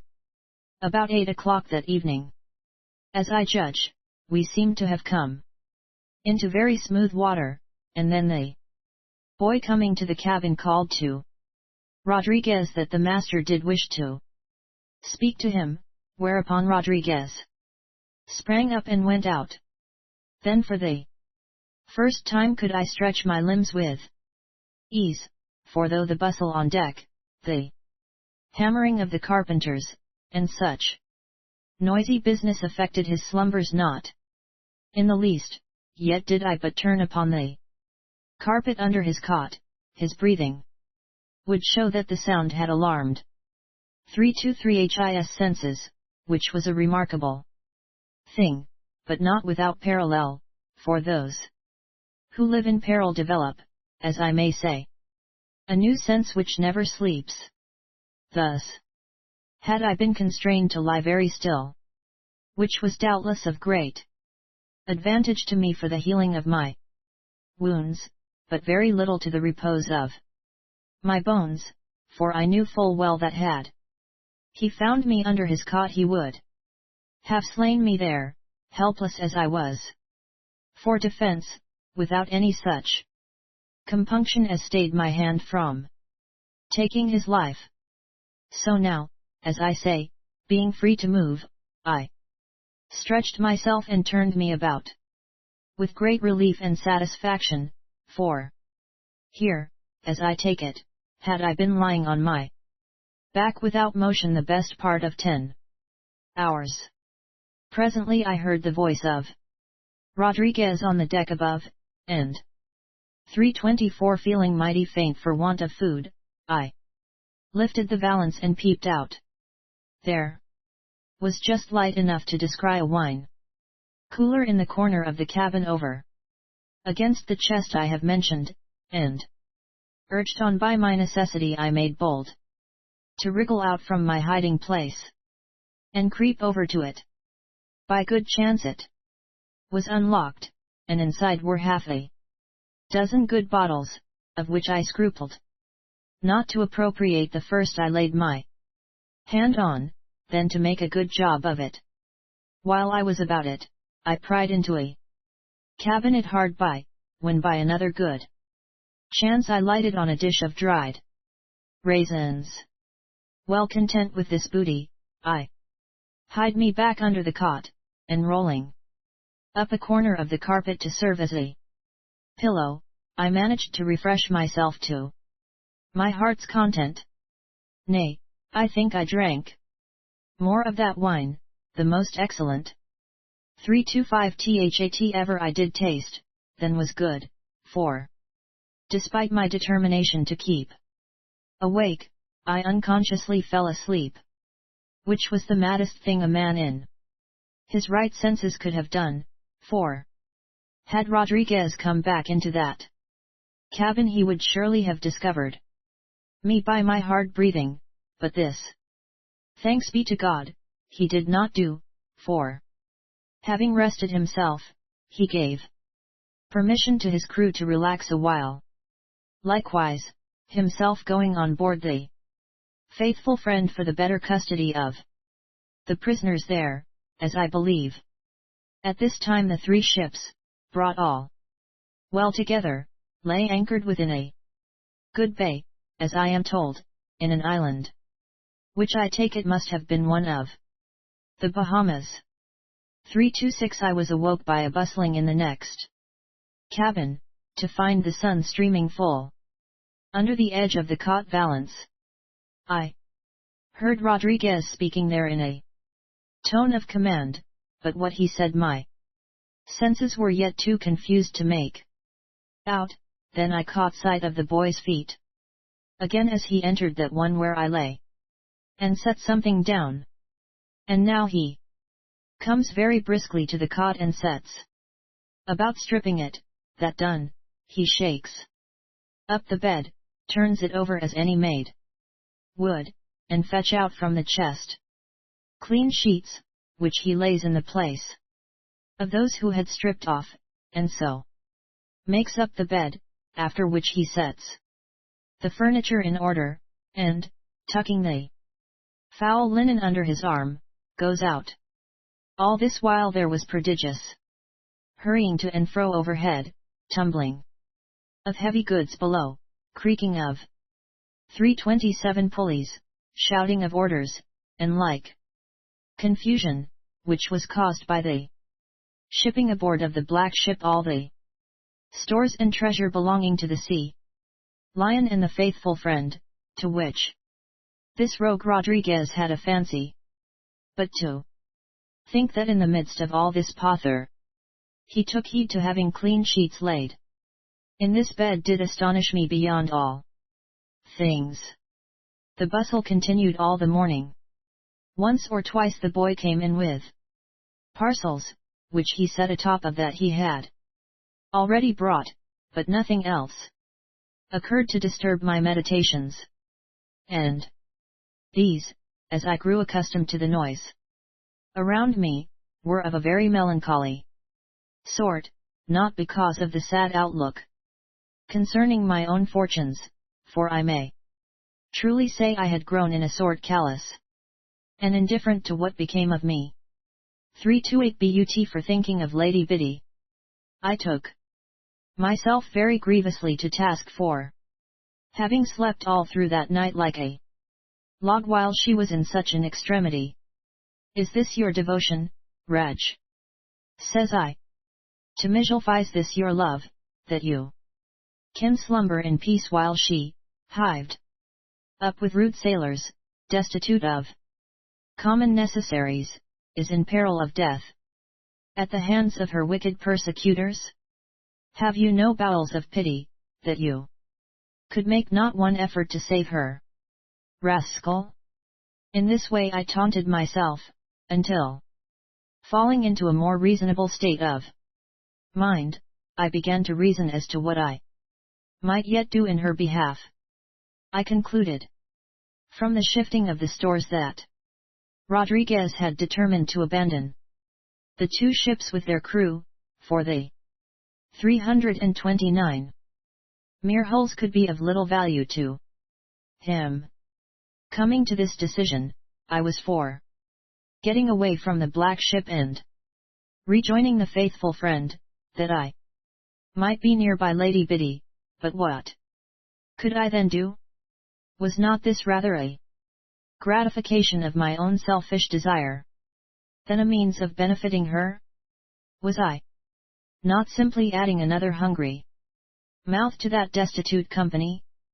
With these and 100 such fruitless arguments did I torment myself, now preparing myself to get away, now resigning myself to stay where I was, getting no nearer to a rational determination in the end that I was in the beginning.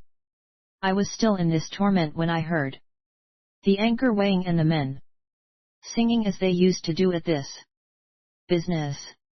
Suddenly their singing ceased. 330 and I heard a great angry clamor of voices from a distance, nay, I do think I heard my uncle's big voice above the rest, and then the fellows above replying with laughter and derision, so that I knew we were leaving that unhappy company behind, as was the more evident by the bending of the ship before the wind. Then, desperate to think I was being carried away from Lady Biddy, I took resolution to dash through the cabin to the gallery and cast myself into the sea, and to this end I had set my hands and feet against the wall, to thrust my body from under the cot. When the door was thrown violently open, the cabin entered, and the sacking of the bed was pressed down over my head, which made me think that Rodriguez had come again to rest himself. 3:31 Turning silently on my back, I glanced under the valance. At a little distance were the bare feet of the boy. Close to the valance, standing beside the cot, were the feet of a man. Thus they stood, immovable for a space, and then lightly they moved away and the door was closed behind them. But the sacking still bulged downward with the weight thrown on the bed. Had Rodriguez laid there a wounded comrade? I asked myself.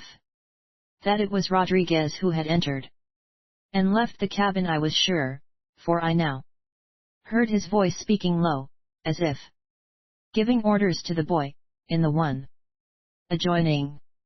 If it be a wounded comrade he has laid here, then he is badly hurt, thought I, as I lay with my eyes fixed on the sacking. 3:32 FOR There was no sign of movement, nor was there any sound of groaning or the like. Only for a few minutes did matters stand thus, however, then there was a little movement above, followed by a quick start, and the next instant, in the space below the valance, I saw descend the sweetest little foot that ever man did see, and then its fellow, both neatly shod, after which fell the hem of an envious petticoat that shut them from my sight. My heart quite ceased to beat as I asked myself, who is this woman? For a moment she stood where she had stepped to the ground, as if looking around to realize where she was, then, like any doe, she sprang toward the little 3:33 windows that opened onto the gallery, and looking out, she gave a moan of despair, that by which plaintive, delicate sound, I knew that this dear creature was Lady Biddy. 3:34 Chapter 19 I make myself known to Lady Biddy, with divers other matters. Scarce had this piteous moan passed her tender lips when Rodriguez, as I am told, opening the door, made her a mighty respectful reverence, and, says he, Madam, I am delighted you have recovered of your swoon, and I trust you feel no ill effect of the rough usage we were forced to exercise in bringing you hither. 3:35 WHEREMI? Cried Lady Biddy fiercely. Why have you brought me here? You are on board the Robin.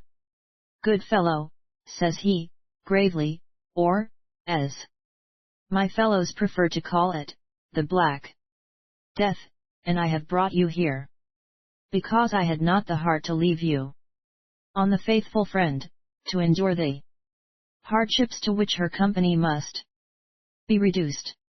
Where is my uncle? Get you hence and bring him to me, she cries, with the same impetuous fury. In anything else I shall obey you punctually, says he, but it is impossible for me to comply with this demand, for Sir Bartlemy Pengelly is in 336 The ship yonder, which we are leaving behind. You gave him your promise that not one of those who were in the roundhouse should be injured in any way if he laid down his arms. It was to save me from the violence of your crew that he submitted himself with the brave men who stood by him. Madam, it was to that very end I gave my promise. Undoubtedly, had your uncle stood out, I could not have stayed my company from firing into the roundhouse and putting an end to the obstinate resistance there. Notwithstanding, you were likely to have fallen a victim with your friends. Would to God we had met that fate, rather than trust to your promises. 337 Dastard villain, says she, for then had there been an honorable end to their woes and mine. Patience, patience, lady, says he, in a tone calculated only to arouse her greater indignation. You are much too young to die, and too beautiful. Trust me, your fate will be a happier one than you can at present conceive. When your spirits are calmer you will see that this unfortunate business is due to the impetuosity of your uncle, and that I am the best friend you could have found, in the midst of deplorable circumstances. Your uncle fired the first shot, and the first man who fell in the conflict was on board this ship. Could you expect my men to see their innocent comrades slaughtered with indifference, or me to make no effort for their preservation from further mischief?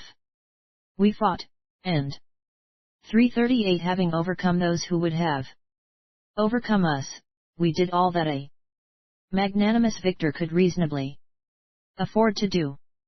We forgave those who laid down their arms, and gave them a ship to continue their journey in. I had promised no injury should be inflicted upon you, and for that reason I brought you hither, where, as you see, you will be not ill lodged, and shall have the best nurture and service the stores in my company can offer. Had I left you on the faithful friend your case would have been different, for the vessel is badly injured, and I fear the company will be sorely put to it for provisions. As, to supply our own wants, we were obliged to take from her stores a poor recompense for the loss and injury inflicted upon us. I have been careful to have your personal effects brought 339 hither for your use. They are here. If anything is short of your requirements, or if silence, cried Lady Biddy, who, turning her back on Rodriguez, had tried to turn a deaf, indifferent ear to his harangue, but was at length by his long-winded perseverance and mock humility wrought to an intolerable degree of impatience. Silence, cries she, turning upon him and stamping her little foot. Leave me, or, by my soul, I'll put an end to this torment another way. And indeed, as I learn, she did look around in desperation for some instrument wherewith to destroy herself, being very bitterly aggrieved by this hypocrite. Again this Rodriguez makes her a low reverence, and with his hand on the 340 DOOR says, I shall hope to find your spirits easier when I next give myself the pleasure to inquire after your condition. I have had refreshment placed in this next cabin, and should you need anything, you have but to pull the bell. And so good morning to your ladyship. Lady Biddy gave him no reply, but as soon as he had closed the second door after him, turning the key in the outside, she ran to the bed, and casting herself upon it, gave vent to her feeling in an agony of tears. And to hear her sobbing above me, yet striving to smother the sound, lest Rodriguez should know that her pride had broken down, would have touched any stony heart. It was so pitiful to my 341 EAR that the tears coursed down my own cheeks as I listened. Thus she sobbed in a great tumult for some while, and then her passion softening into mere maiden sorrow, she murmured in a low tone, still smothering her sweet voice in the pillow lest it should be heard, and yet not able to keep quite silent either. Oh, my heart! Oh, my poor heart! And this she said over and over again. Oh, my poor heart! Oh, my heart! With mournful tremor, unable to find other words to express the commotion of her feelings. Now would I have given anything to be of comfort to her, yet I dared not come forth from where I lay, lest my sudden appearance should move her to cry out with terror ere she discerned who I was. 342 WHICH would have brought Rodriguez back in a twinkling, and ruined all. So I waited patiently a while, and when she ceased to make moan, and only sobbed at intervals, like a child exhausted with weeping, I began to gently scratch the tick of the bed with my fingernail, making no more noise than might a mouse nibbling. Of this she at first took no notice, but anon I observed she smothered a sob, as if to listen with greater attention, and then by the movement above I noticed she had started up as if resting on her elbow. As I still continued the scratching, she presently made a movement of the clothes, as if to frighten the thing away, for the bravest of women do greatly fear a mouse. Upon which, ceasing to scrape the tick, I said quickly, in a very low whisper, 343 Do not cry out, a friend is here. I Bennett Pengilly. Then whipped she off the bed, yet making no sound, and I, putting my hands and feet as I have aforesaid against the wall, pushed myself out from my cramped hiding place, and got upon my feet before her, raising my finger and casting my eyes about for fear of discovery.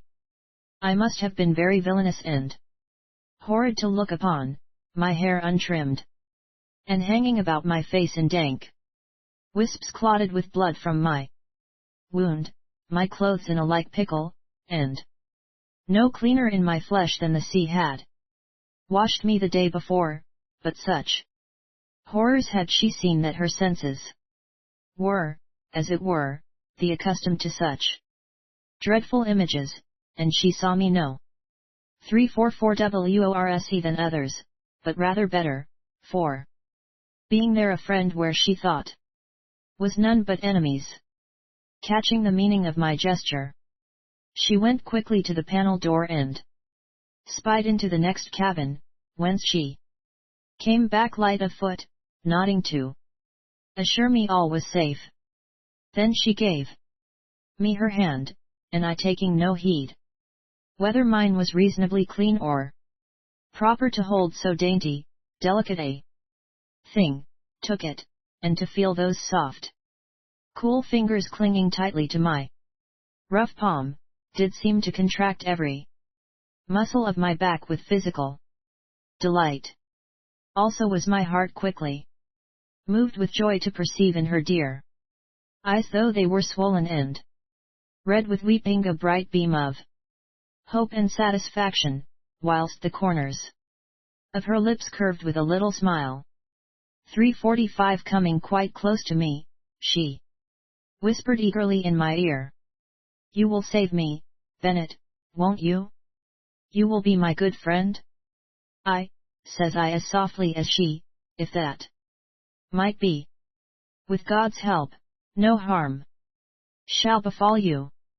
On this she presses my hand a little closer, and then goes again to the door, from which she returns with almost a child's glee to tell me all is safe, and to ask by what miracle I came to her succor. This joy in the midst of such trouble and peril, this kindness to me for whom she had shown little liking hitherto, but rather detestation for the most part, will seem unnatural, as being contrary to the proud, high spirit and independence of 346 Lady Biddy, and so would it have been at any other time, but there is none. He a man and never so strong but grief and terrible anxiety will reduce to the unresisting soft temper of a child, so I do think and thus explain this truth. And, indeed, she gave present proof of weakness, for while the smile was yet on her lips, she clasps her hand to her heart and sinks down, sitting on the bed, as if she could no longer hold her footing. Seeing she was faint, I went with all speed and reckless into the next chamber, for that refreshment Rodriguez said was set there for her youththin, which no matter thing fool ever did. For there were windows opposite the gallery looking on to the deck, and had one been prying there I must have been seen, for all the two curtains were 347 drawn, there being space enough for one to peep through from the outside if he were so minded. But thanks be to God, there was no one spying, and so I got the tray of refreshments from the table where it lay and carried it into the next cabin with no mischance. This tray I set on the bed beside Lady Biddy, and she ate and drank with appetite, poor soul, for all the time they had been shut up in the roundhouse. She, with her uncle, and the poor remnant of his company. Note 1 had broken fast, for there was neither bit nor sup to be got, which also is a reason for that behavior of Lady Biddy's to which I have spoken as seeming unnatural. While she satisfied her own cravings, she made me eat likewise, whereto I was nowise loath myself, having eaten 348 nothing for many hours but a few paltry raisins. As she sat on the bed, I knelt on the ground by her feet for my better convenience in eating and also conversing in that low tone to which we were constrained. So as we ate I told her how I had come aboard and hidden myself, with other matters which there is no necessity to repeat, and this I did with reasonable calm, but the abounding joy and gladness of my heart to be there alone with that dear lady, kneeling at her very feet, listening to her whisper, feasting my eyes when hers were on the refreshment, and I dared to do so unseen, no pen can describe, as I doubt also no imagination can conceive. 349. After she had eaten and drunk and would no more, being much refreshed and invigorated, I was for taking the tray back, but here her quick wit appearing where my dullness showed, she pointed out the danger, and taking the tray, carried it herself into the next chamber. Coming back she seated herself on a settle that ran along one side of the cabin, and bidding me sit beside her, asked how I meant to contrive her escape, which indeed would have been a poser for me at another time, but did now to my excited imagination appear the easiest thing in the world. For when one's spirits are filled with joy there seems nothing insurmountable, as, on the other hand, in grief we can see no way out of our trouble. 350 why, says I, we need not fear, but we shall get away safe enough, and shortly. 2. For, as Rodriguez obligingly told you, the company is short of victuals, and must therefore lose no time in seeking a port where they can refresh with meat and drink. Besides that, the ship may need looking to for the damage she has got, and being in a port where there are Christian souls, what is to keep us here? A rascal named Rodriguez, says Lady Biddy very pertinently. Pish! Says I. I have escaped him times enough to know he is a fool, for all his pretense to cleverness. Nay, have I not hid myself under his own cot in broad day? Not dreaming, but you are helpless. He will think you sufficiently secured if he locks the door and sets 1. 3510 his rascals to watch it. But the stern gallery is open, and as I got in so can I get out, with the night to give me help and better security. Do you think it will be as easy for me? Asks Lady Biddy doubtfully. I shall make it so, please God, says I. For in the night that I swim to shore will I bring back a boat, and by a ladder of ropes shall you get down into it. Lady Biddy here nodded her head in hopeful approval. Once on shore we may hide ourselves safely, I do not question, and Rodriguez dare not waste a long time in looking for us, since the necessity that brought him hither will also bring on Sir Bartlemy. Then dare not these rascal 352 pirates stay, lest they bring themselves to their well-earned gallows. Then again Lady Biddy nodded to show her satisfaction, clasping her little hands at the same time, with a sigh in which all her trouble seemed to be wafted away. But in this moment of our confidence on future escape were we brought to consciousness of our present peril by the sudden opening of the door in the further chamber.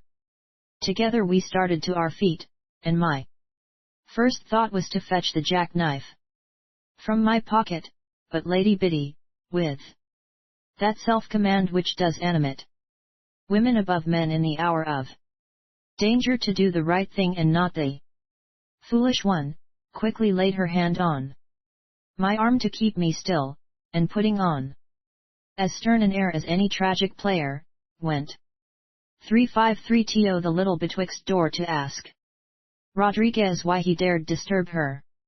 But no Rodriguez was there, for it was only the little blackguard boy he had sent in to know if Madame would take a dish of chocolate. When she had dismissed him, saying she needed no more today, it being now pretty nigh sundown, for I have bridged over many things, but would have her breakfast brought the next morning at 7, she came back to me, and we continued to talk of our escape, like any children of air castles, till the light faded. And then with some trouble I began to see that I must presently go out of that chamber, and also I think Lady Biddy grew uneasy as to how I might conduct 354 myself in the darkness of night, and she, so to speak, at my mercy.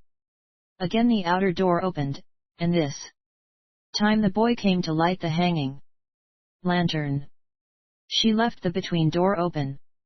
When the lamp was lit and the boy again gone, and by a more cheerful bearing, seemed to feel more security for this light. Presently, says I, you will go in and put out that lamp. Why? Is it not more cheerful to have a light? Says she. Yes, says I, but with that light burning I dare not go through the next cabin. Through it? Says she, in wonder, and yet with a little fear in her tone. 355 Whither are you going? Out on the gallery, says I, where I shall sleep very safely till the morning. This would she not hear of, but would have me lie in her room while she reposed on the sofa in the next. That would I not allow, and so at length we compromised it in this wise. She kept her own chamber after putting out the lamp, and I, having bolted the door in the outer cabin, lay myself on the cushions, she giving me her cloak that I might wrap it about me, and so seemed to be she if by accident she so overslept herself that she could not admit me to the inner chamber before daybreak. And so with the cloak that she had worn on her dear body pressed to my lips, I 356 fell asleep that night a happier man than ever before I had been in all my life. 357 Chapter XX. By good hap I discover a fresh piece of villainy. I say I fell asleep the happiest of men. With sweet, delightful thoughts of that dear creature who lay separated from me but by the thickness of a few panelled boards, yet were my senses not so completely lulled to forgetfulness but that they were quick to take alarm at that which menaced her security, for suddenly I awoke, hearing a sound at that door which opened to the deck. 358 WHICH I had, as aforesaid, made fast on the inner side. Sitting bolt upright I could see naught, for the darkness was impenetrable, but it was enough that I had ears to know someone was trying the door. Slowly I heard the latch grating as it was lifted in the catch, and then the door creak as it was pressed from without, but, thanks be to God, the bolt held firm. There was no light on the deck, or I should have caught some glimmer through the silk blinds of the windows. I could see no more than if I had been stone blind. And the only other sound I heard was the sweeping down of rain upon the deck overhead.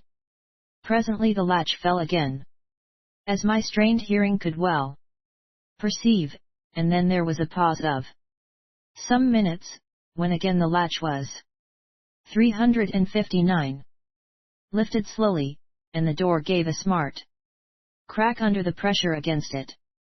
At the first sound I had started to my feet and opened my jackknife, and thus I stood all the while this attempt was making, with my hair on end and my tongue cleaving to my gullet in a terrible fear, not of the mischief that might befall me, but that in such darkness I might fail to kill him who would harm Lady Biddy. The latch fell for the second time, and there was no further attempt to open the door, but for a long while I stood there, with my knife clenched in my hand. When I came to reason on this attempt, I concluded that Rodriguez had no hand in it, for it was not his manner to go that way to work, but rather some villain of 360 HIS crew, whosoever it was, that bolt saved his life for the time, for I do believe that had he been powerful as Hercules, I should have rent him to pieces before he set foot in the chamber where Lady Biddy lay. I slept no more that night, you may be sure, nor did I deem it safe to put up my knife until the windows in the gallery, becoming faintly visible, showed that day was at hand. And now, feeling there was no further danger for the present, I opened the little gallery door, and, creeping out into the rain, made a shift to cleanse myself somewhat, and set my hair in order, using my fingers for a comb. By the time this was done, and I had gone back into the cabin, and got my coat, etc., our common safety demanded 361 THAT I should arouse Lady Biddy, which I did by scratching gently against the partition as we had arranged overnight, and she replied by scratching the wainscot on her side. When she was dressed she came out from her room, and I saw the upper part of her graceful figure and her small head, revealed against the light, now pretty well advanced, on the gallery windows. Then, stooping low that I might not likewise be revealed to any one peering through the 4 windows, I crept into the cabin she had left, which, to my senses, was like any flower garden with the fresh perfume of her breath. Anon she came back to that chamber, and giving me her hand told me, to my questioning, that she had slept well, and I told her nothing of what had happened in the night, that no trouble should 362 disturb her repose if it pleased Providence to keep us prisoners there another night. Then we fell to discoursing, very low, as to our conduct during the day, with reluctance I advised her to keep in the outer chamber, that Rodriguez might suspect nothing, owning that for our deliverance I saw no better help than to be guided by circumstances as they arose. She made no objection to this counsel. But, says she, what shall I do if that villain comes to me? Meaning Rodriguez. To this I replied, though it went against the grain, that whilst he behaved civilly, she would do well to tolerate his visits, and listen to what he said. For, says I, 363 though you hold the door, and exclude him for a minute, he can, if he will, burst it open, and by thus bringing about one act of violence may you lead to another. To force we can only oppose force, and his power is out of all proportion to ours, wherefore it behoves us to use such strategy as we may, for only thus can we live to take advantage of a better opportunity. You are right, says she, with such submissiveness in her voice as I had never expected to hear. I will do as you bid me. But should he overstep the bounds of civility? Then, says I, grinding my teeth, be sure that, whatever may afterwards befall, he shall die. 364 SOO. And after this the boy raps at the outer door, and brings in Lady Biddy's breakfast. Having set it on the table and placed a chair for her very orderly, he moves as if he would go into the inner cabin, when Lady Biddy, catching him quickly by the arm, cries, "Where are you going, child? What do you want in there?" "Why, madam," says he, "I am but going to make your bed, and set your cabin in order, as my master bade me." "Nay," says she, "I can do all there is to be done myself." With that she leads the boy to the door, and sends him away. So was I again saved from discovery. 365 To make sure that no one was watching her, Lady Biddy pulled up the blinds in the 4 windows, and finding she was unobserved, this kind soul, even before she tasted a morsel herself, whips a portion of her victuals into a dish and brings it to me for my comfort, and sure, no food was ever so seasoned to excite the appetite as this, to which her kindness gave its savor. As she brought the dish to me, so she took it away, and at the same time a book from the store of her goods which Rodriguez had caused to be brought into the cabin. Seating herself on the sofa, she disposed herself to read, yet with little ability to distract her thoughts, for every moment she expected to see Rodriguez. And while she was thus employed, the 366 boy comes to take away the dishes, etc. And this being done and the crumbs swept up, he again crosses towards the inner cabin. Whereupon, in a terrible taking, Lady Biddy, starting up once more, checks him. "Why will you persevere in entering my chamber?" cries she, "when I tell you I will do all that is necessary there?" "'Tis no fault of mine," says the child. "My master told me to fetch some clothes of his from the chest, and I must do his bidding. Tell me what you need and I will get it," says Lady Biddy, going to the betwixt door, and then seeing at a glance that I had concealed myself, she adds, in a tone of indifference, "Nay, 367 fetch them yourself," and so goes back with her book to the sofa. I had crept to my old hiding place under the cot when the boy first came into the next cabin, for fear of accident, and now, as I lay there, I could see all that he did. First of all, he went to the chest, and duly laid out a suit of clothes, then, taking a quick glance through the half-open door to make sure Lady Biddy was not observing him, he turns about, and going to one corner of the cabin, strips up the carpet, does something to the boards, which I could not see for my position, and then as swiftly turns back the carpet to its place. This done, the little villain shuts to the drawer of the chest with a bang, and goes out of the room with the clothes in his arms, as if that had been all his errand.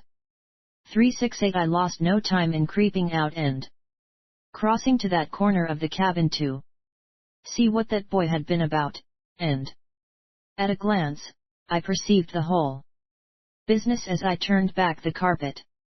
Here, in the boards, was a hinged hatch, or trap door with a ring whereby to raise it, and a bolt to make it securing. Bolt and hinge being sunk in the boards, flush, and neatly done as any joiner's work. The bolt was slipped back, so that the trap could be opened from below, and I doubted not that this had been the work of that little villain boy. Moreover, as I had concluded that he who tried the door in the night was not Rodriguez, so I surmised that this undoing of the hatch was not of his ordering, since there was no reason for his going about in this fashion, but rather the independent measures of the 369 boy to get into the cabin for pilfering purposes, or of some one of the crew who had won over the boy to his will for more villainous purpose. For the present I contented myself with shooting back the bolt, returning the carpet to its place, and getting back to my hiding place under the cot. 370 Chapter XXI. I make a vow to slay my Lady Biddy, if needs be. About noon Rodriguez came into the cabin where my Lady Biddy sat, with his hair combed, rings on his fingers, and rigged out in a new suit of clothes, as fine as any popinjay. Taking off his hat with a low salute, he observed that the heavy rain was past, and fairer weather might now be expected, and so seated himself with easy insolence near Lady Biddy, who thereupon rose to her feet, and stood calmly waiting for him to announce his business there.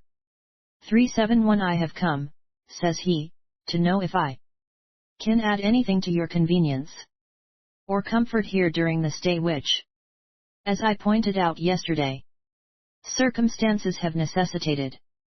You can make my captivity less intolerable, replies Lady Biddy, by letting me know at once when it is to end. If this breeze continues we may fairly expect to be at our journey's end in 4 days, says he. And what do you intend to do with me, then? Asks Lady Biddy. Rather let me ask you, madam, says he, with a hideous smile, what you intend to do with me? 372 I do not understand what you mean by that, replies Lady Biddy. It is for you to command, says he, and for me to obey in anything that is possible. If I demand my freedom liberty to return to my friends, says she, perplexed by his sophistry, for she knew full well that this seeming compliance was but a mask and a snare. Certainly, says he, still with that hideous smile, nothing can be more reasonable, and if it will give you happiness and promote that better opinion of me, which I hope one day you will entertain, I shall do my utmost to help you to find your friends. Lady Biddy knew not what response to make to this fine speech, his promises. 373 Bing far too good to accept for his true intent, so she waited, looking at him to continue, but with much disgust and loathing, for there was lust in his face. and devilish wickedness in his eyes, as, leaning back on the sofa, he surveyed her person from head to foot, and again brought his gaze slowly up to her face. "Pardon me," says he, "your beauty distracts my thoughts from the subject of our conversation. Where was I? Ah, yes. Santiago de Leon de Caracas, whither we are now sailing, is an agreeable place. I have friends there. You must know that I am a Spanish gentleman by birth. There is a palace on the side of a hill facing the sea which I think will prove to your taste. You who have lived always in England can have no idea of the beauty of the country. I am sure you will be enchanted with it. 374 WHAT is this country or its palaces to me?" cries Lady Biddy, beginning to see his drift. "You must have a roof to shelter you, and I could offer nothing less than a palace. I ask but my liberty that I may return to my friends in England." "As you please," says he, airily. "I think you will change your mind when you see what a lovely place I propose for your home.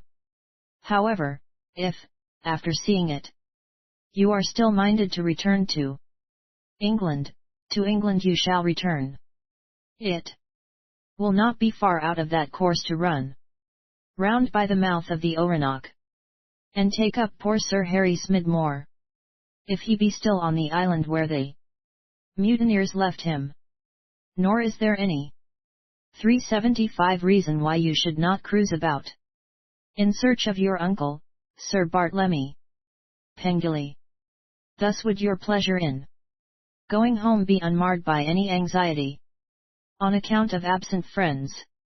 Once more did he pause to gloat on the perplexity and trouble in that dear face, which I warrant was become deadly pale with dreadful apprehension.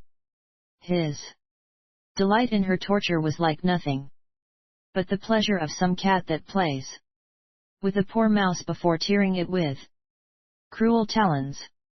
Nay, I have observed that some men of the baser sort do strangely mingle cruelty with that sort of love they cherish, so that you will see such fellows take pleasure in making women weep.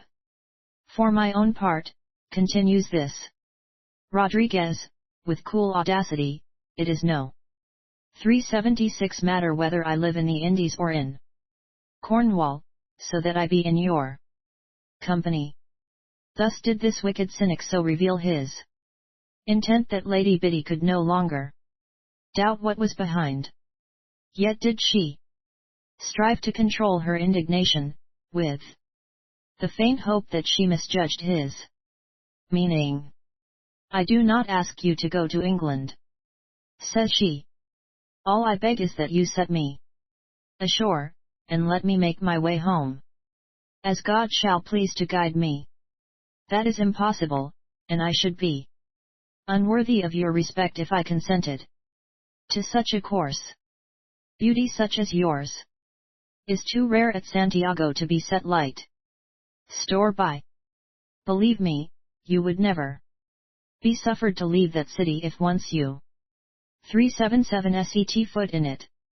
You would become the slave and property of the first who could lay his hand on you.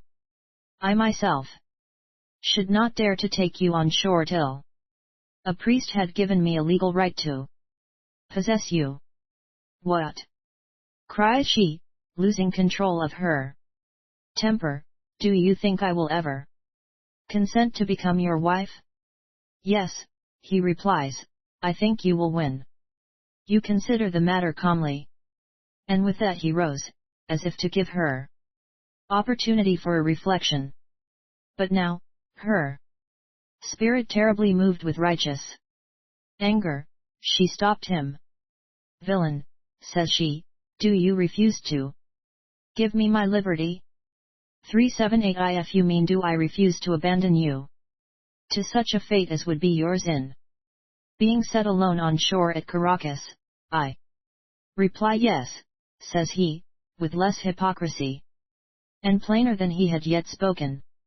If you refuse to be the wife of a Spanish gentleman, you shall certainly not become the slave of a mongrel peasant. You intend to keep me an unwilling prisoner on board this ship?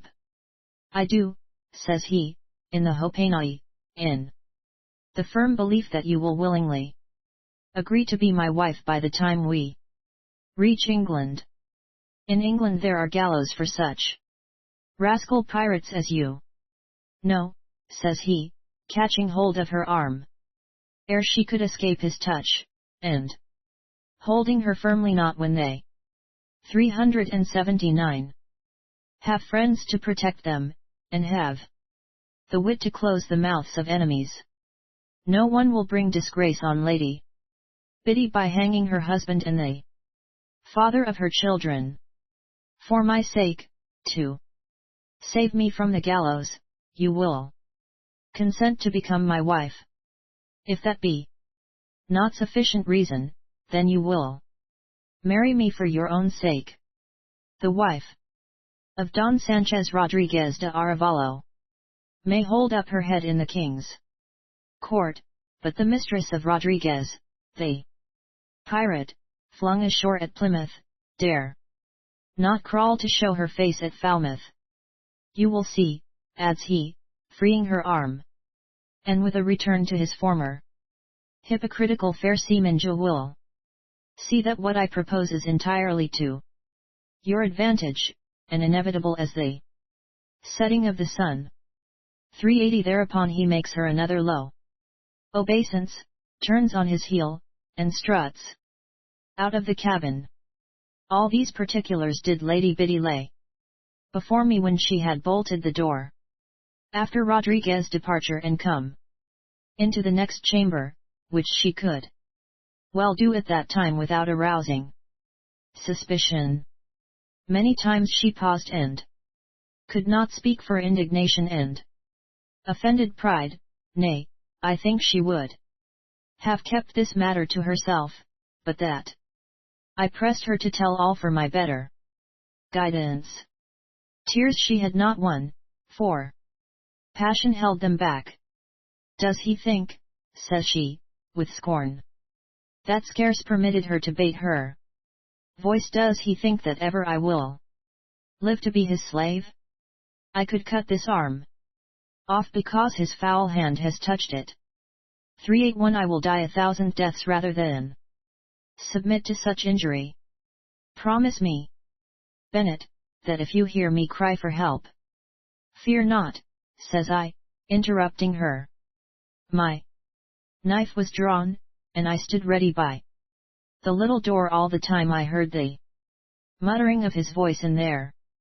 So will I stand prepared when next he comes, and be assured I will have his life if you cry to me. Nay, says she, take my life first and his after, for I would not outlive my shame. I tried to soothe her mind, which was overmuch exalted, and bade her not think of death while any hope remained, but rather trust to my ability to effect 3820 our escape when we came to that port he had spoken of. And now, says I, do pray go back and seem to make light of this matter, for I fear that if he be undeceived in his hopes he may bring the business to an extremity before we get near land. Remember, my lady, 'tis not your own honor alone you have to consider, though that be paramount to all, but the peace of Sir Bartlemy and, adds I, with an effort, your poor lover, Sir Harry. Wherefore, for their sakes, must we fight this villain with his own weapons, meeting subtlety with subtlety, and for some little while, if you may subdue your proud spirit, it will be well to let him opine you will in time come round to his way of thinking. 383 I understand you, Bennet, says she calmly. You fear if he thinks my resolution invincible he may. She paused, covering her face with her hands, and added, leaving a blank, where she could not utter her thought. Before we reach Caracas. Yes, that is what I do fear, says I. I will do my best, Bennett, says she, to follow your guidance, which I see is wise and good. Yet, if I fail if nay, I know what you would say, and here, says I, dropping on my knees beside her, here I swear that at your cry for help I will slay both him and you. And with equal sincerity, Bennett, I promise you I will not give that signal for my death until it is needed. 384 There was no need to explain these words more fully. We both understood that her dishonor was alone to call for this sole remedy. And, still on my knees, I vowed that I also would not live to bear the memory of her fate. 385 Chapter XXII. I reckon to have made one enemy the less, but do find myself mistaken grievously.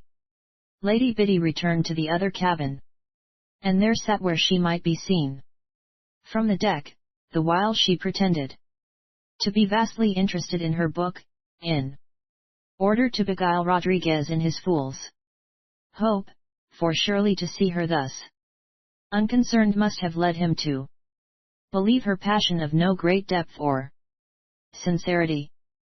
386 Meanwhile, in the adjoining cabin, I revolved 1,000 schemes in my head concerning our condition, which so engrossed my thoughts as all recollection of the trap-door found no place there. But in the evening, when Lady Biddy came in with a portion of the victuals which had been laid out for her supper by the little blackguard boy, and I asked her if she had seen aught of Rodriguez, she replied that out of the corner of her eye she had perceived him once watching her. But, says she, I know not but that he has some fresh device in mind, for there has been a great Afric negro past the window 6 times, and on each occasion he has grinned with his big 387 mouth, so that I am quite at a loss what to make of him. I asked her to describe this fellow to me, which she did closely, telling me he was over 6 feet high and proportionate in girth, with a flat nose spread upon his shining black face, and a huge mouth projecting like any ape's. By these tokens I recalled to mind such a blackamoor fighting beside Rodriguez. At that time I first boarded the Black Death. But what this purpose might be in passing the cabin window and grinning at Lady Biddy perplexed me as greatly as it did her, until of a sudden I bethought me of the attempt to enter the cabin in the night, and of the boy unbolting the trap. 388 Did you see him at any time in company with the little wretch who waits on you? I asked. Yes, replied Lady Biddy. Indeed. From his handing a dish to the boy I am disposed to believe he is the cook. This so strengthened my suspicions that I could make no reply, for though I would fain have spared Lady Biddy any further addition to her anxiety, yet could I see no way of concealing this new peril from her without adding to her danger. Do you not think, Bennett, says she presently, that there is some new design of Rodriguez in this? Nay, says I am rather disposed to believe that this is some new enemy your beauty has created, and that this 389 heathen negro has a mind to possess you before his master. She shuddered, and sank down as if overwhelmed with this new horror. Then I told her of the attempt to enter the cabin by night, and of the boy's villainy, showing her the hatch. Straightway, however, says I, be assured that you Run no greater risk from him than from the other villain. But I must beg you to repose as best you may in the big cabin tonight, and leave this chamber to me and the Negro. We must rid ourselves of our enemies one at a time, with God's help. Surely you do not intend to let him enter by that trap door, Bennett? 390 Yes, says I, that way must he come. To the end he deserves. God knows I have no taste to the taking of life, but this wretch seeks our undoing, not we his. In self-defense I must kill him. But may you not as well foil him by shooting the bolt of the trap door, Bennett? No, says I, for that will only lead him to seek other means which we may not be prepared to frustrate. With a rope he may let himself down into the gallery beyond your cabin. I will run that risk, says she, rather than you shall jeopardize your life for me. You will still be at hand to fulfill your promise, whether my enemy be this Black or Rodriguez. At the worst we can but die. 391 That is true, says I, transported with delight at this dear girl's concern for my safety, but we must endeavor for the best rather than await the worst. And I make no doubt but that all will go well if you let me have my way. Nay, you must, I added, firmly, and this firmness taking effect on her judgment, for women respect nothing so much as decision in a man. She consented to do as I directed. When night fell she bolted the door of the outer cabin, drew her blinds, lowered the wick of the lamp till it shed but a mere glimmer, and sought repose on the soffit, though little disposed to sleep. Meanwhile, having drawn the bolt of the hatch and returned the carpet to its 392 place, I knelt down beside it with my knife in my hand, and no mercy in my heart.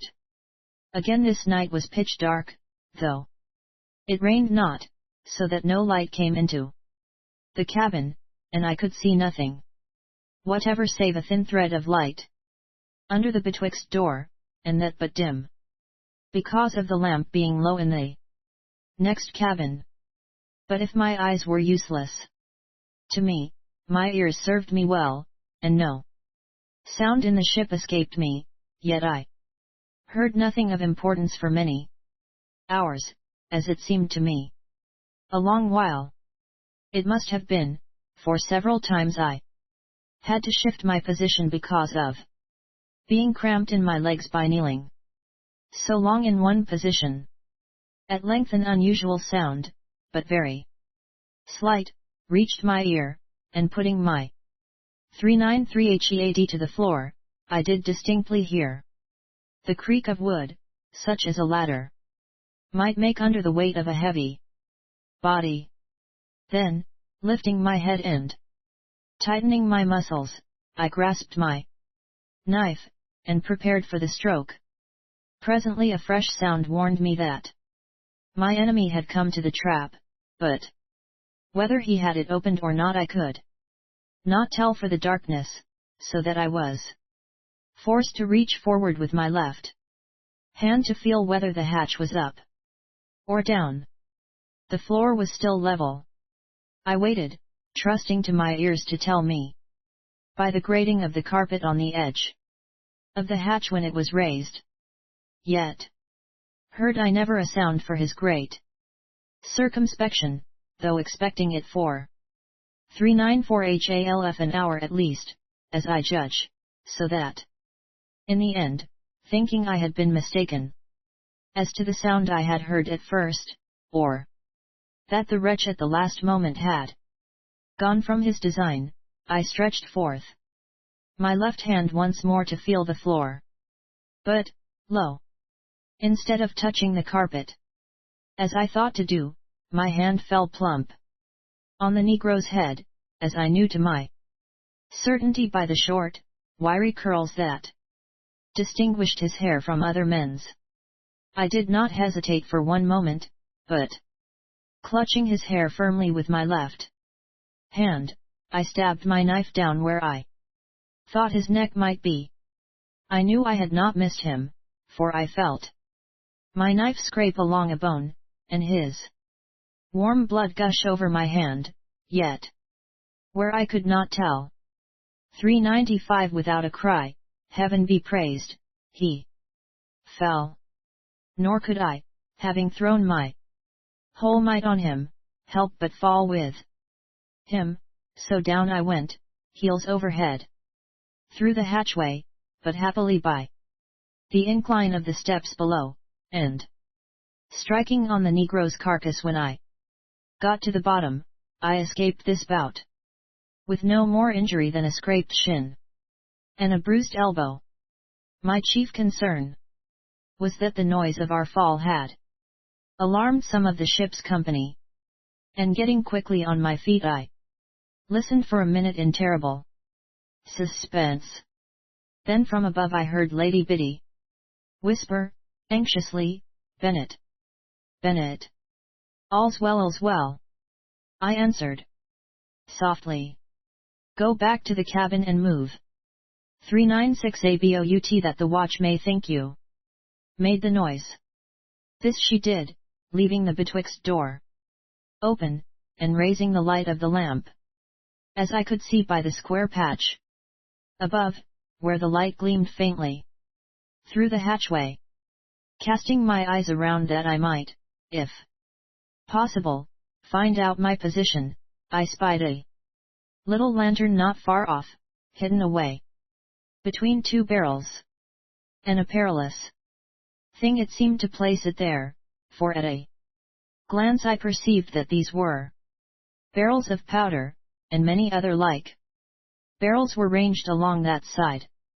But seamen, by being constantly exposed to danger, do get to be wondrous reckless and foolhardy, and none more so than these pirates. 397 taking away the lantern and lifting it high, I saw that the walls were hung and fitted with muskets, swords, pikes, and all sorts of weapons, whereby it was made clear to me that I had pitched down into the ship's armory. Further, this explained the reason of there being a way of communication with the captain's cabin, for in case of mutiny, which pirates must always look to encounter, Rodriguez could close the armory from within, and provision himself and his followers for their defense of the roundhouse or coach. From this store I thought it not amiss to furnish myself with a good sheath dagger in place of my jackknife, which either I had not drawn from the Negro after stabbing him, or had dropped from my hand in falling down from above. As I went to take the weapon I wanted, 398 from the wall, my foot kicked against something round on the ground, and, looking down, I perceived there a pile of hand grenades, and this at once put me in mind how I might, at any moment, destroy the ship with every soul it contained. For by casting one of those grenades amongst the powder, such an explosion would be caused as should rend every timber asunder, and in one moment blow all living creatures from the ship into eternity. I took up a grenade, and, examining it, found that it was properly fitted with a fusee, so, turning it about in my hand, I reflected how sure and quick it would be to our destruction, and how preferable to any death I might deal with a blade. Finally my heart sickening at the thought of having to plunge a knife in Lady Biddy's bosom, I resolved 399 that if her escape from shame could only be wrought by death, I would use this grenade, that we should perish together at the same instant. This cogitation put the intention of arming myself with a short dagger quite out of my mind, and being now beset with a fear lest Lady Biddy should be alarmed by my absence, I hastened to return, carrying the lantern in one hand and my grenade in the other. I had light enough to descry the steps that led to the trap door, and thither I made my way. Presently I stumbled against the body of the Negro. He lay doubled up betwixt the side of the steps and a pile of cannon balls, and from his position I surmised that he had rolled over in falling and struck head first. 400 UPO, and the balls, which alone would have been death to any ordinary man. When I got back to the cabin, and fastened down the trap, I set my grenade carefully under the cot, and by the side of it the lantern, lowering the wick, for it was fitted with an oil lamp, in lieu of a candle, until there was left but the smallest light possible burning. At this little pace, I reckoned the lamp would go some days, with attention, and I prayed it might last till we reached a port where we might escape, for without it to ignite the fusee my grenade would be of no use. While I was yet arranging those matters, Lady Biddy came to me. "You are not hurt, Bennett?" were the first words she whispered. 401 Lady Biddy, says I, but you have one enemy the less. She made no reply, but rested her hand for support upon the bed, as if the thought of this death sickened her. I slipped my right hand behind me lest she should see the black patch which, even in that faint light, I perceived the Negro's blood had stained my hand with. Then, to turn her thoughts, I asked her if any notice had been taken by the watch of the noise made by my falling down the hatchway. "No," says she, and then after a few minutes' silence, "Oh, Bennett, I wish it were all over." "Courage, Lady Biddy, courage," says I.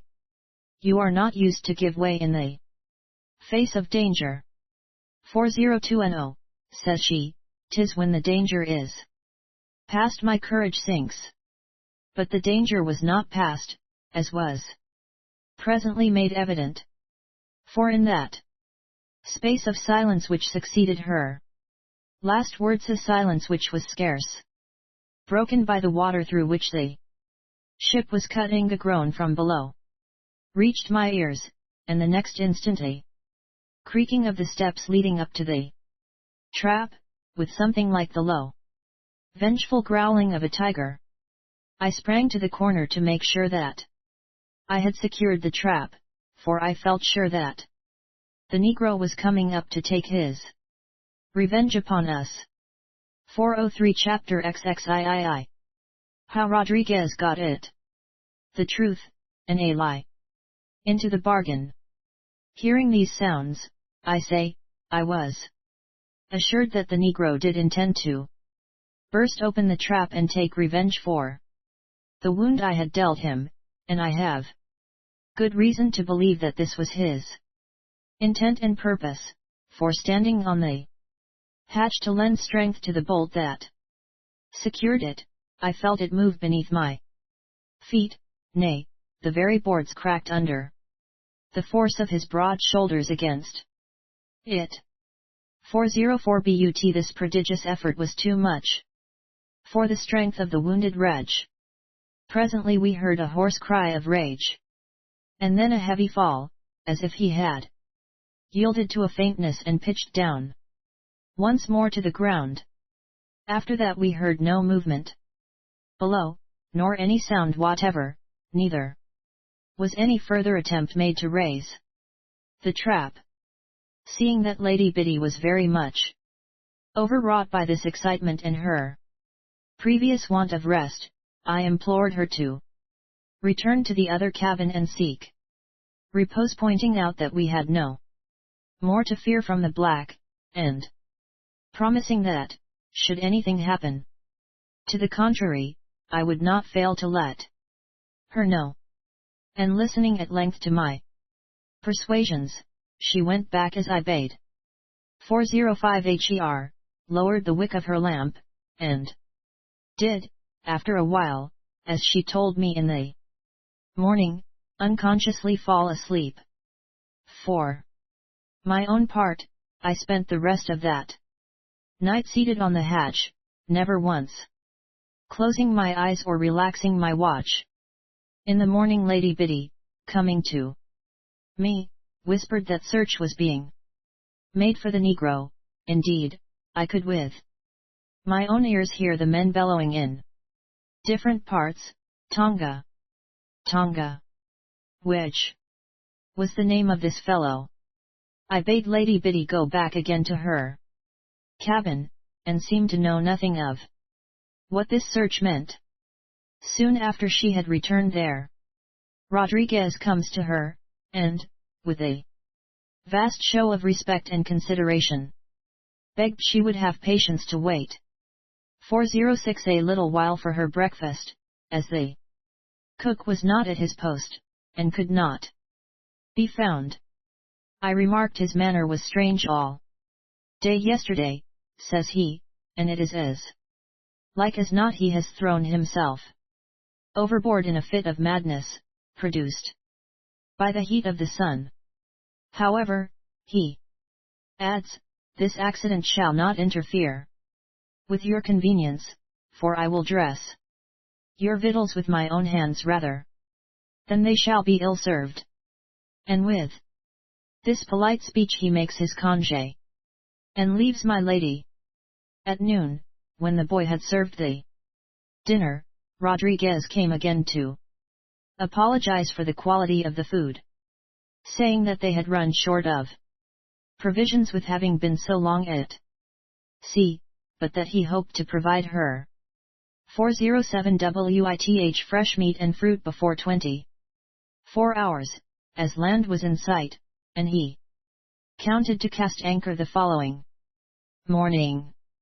Lady Biddy replied as graciously as she could to one whom she so loathed and despised, and in this, despite her natural repugnance to hypocrisy or deceit, her wit was aided by the comfort of this news, and the knowledge that our chance of escape would be greatly aided by lulling Rodriguez's suspicion. He said not a word about marriage, and indeed behaved himself with becoming civility, and to make him believe that he had succeeded in producing a more favorable impression on herself, Lady Biddy begged him, when he was going to leave the door wide open that she might have the benefit of the air. 408 about 2 o'clock, when all the company were resting, for in these latitudes it is impossible to work while the sun is in the meridian.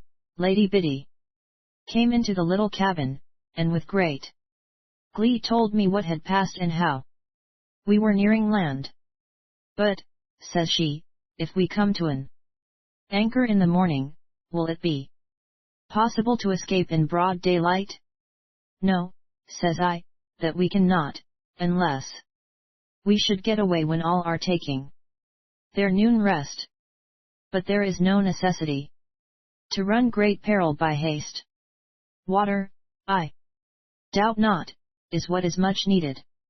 As Rodriguez said nothing about reaching a port, it is pretty evident he is running to land for the immediate refreshment of his company. They will not be content getting on shore to embark again at 409. Once, even if they succeed in finding a freshet for the filling of their barrels. Anyway, I feel certain we shall not lift anchor again for 24 hours, and that will give us the night to make our escape in. Satisfied with this assurance, Lady Biddy returned to the next cabin, after bathing her sweet hands and face, leaving me to turn over in my mind 100 schemes for our deliverance. Yet none could I hit on but what seemed desperate in the extreme. Nothing occurred to disturb Lady Biddy's repose the succeeding night, to her great refreshment no less to my satisfaction. Shortly after daybreak there was much bustle on deck, and presently I heard the 4:10 anchor drop, whereupon, as if the moment of our release were come, my heart bounded with joy, and I scraped at the wall to awake Lady Biddy. By her quick reply, I knew that the sound had aroused her, and she had divined its meaning.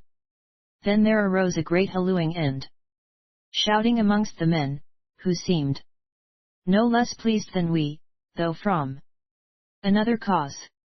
But there was yet much to be done before a boat could be sent ashore. However, the fellows set about their work with a will, and now there was nothing but singing and laughing over it, whereas before they had gone about their business in sullen silence. It may have been about 8 o'clock, when the merriment on board was of a sudden hushed, and Lady Biddy, 4:11 looking from the door to see what this might mean, perceived a seaman coming up the hatchway in the forepart of the ship, with a jar and a bundle in one hand, and dragging the cook's boy up by the hair of his head with the other.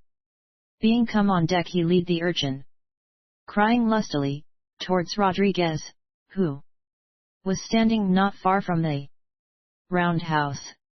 I've watched the little hound as you bid me, your honor, says the man, addressing Rodriguez, and I catched him sneaking down below with these here, which he dropped when he sees me, whereby I knowed he was up to no good. What are those? Asks Rodriguez, indicating the jar and the bundle. 412 a noggin o' water, your honor, says the seaman, and, he adds, undoing the clout, a mess o' wittles. Axed me not to tell you, your honor. Whom were you taking those things to? Asks Rodriguez. No one, your honor, cries the boy, whimpering. I was going to eat 'em myself. Whom were you taking them to? Rodriguez repeats, in the same even tone. The boy looked at him, and, clasping his wretched little hands, cried for mercy. Overboard with him, says Rodriguez. A couple of men seized hold of him. 413 spare me. Spare me, cries the child. I'll tell if you'll only spare me. Out with it, says Rodriguez. I was carrying M to Tonga.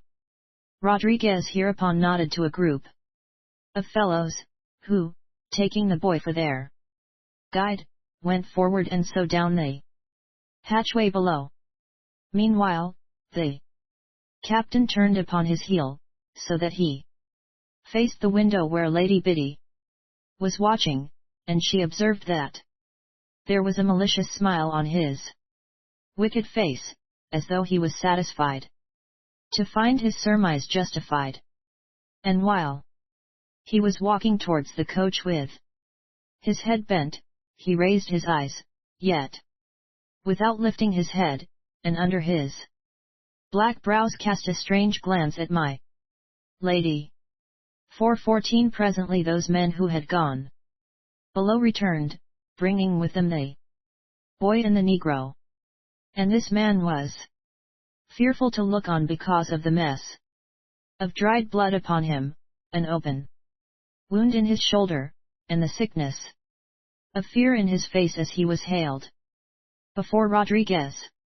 Yet, for all his fear, there was rage of passion in his eye as he caught sight of Lady Biddy, and also when he looked at the boy, who shrank away from him in dread. You look sick, Tonga. What has ailed you? Asked Rodriguez, as if he looked to get a satisfactory answer. Tonga nodded, and in a hoarse voice told with such queer speech as Negroes use, how the heat had made him giddy, so that he fell down the hatch into the hold, and lay there unable to move. 415 You seem to have fallen on something.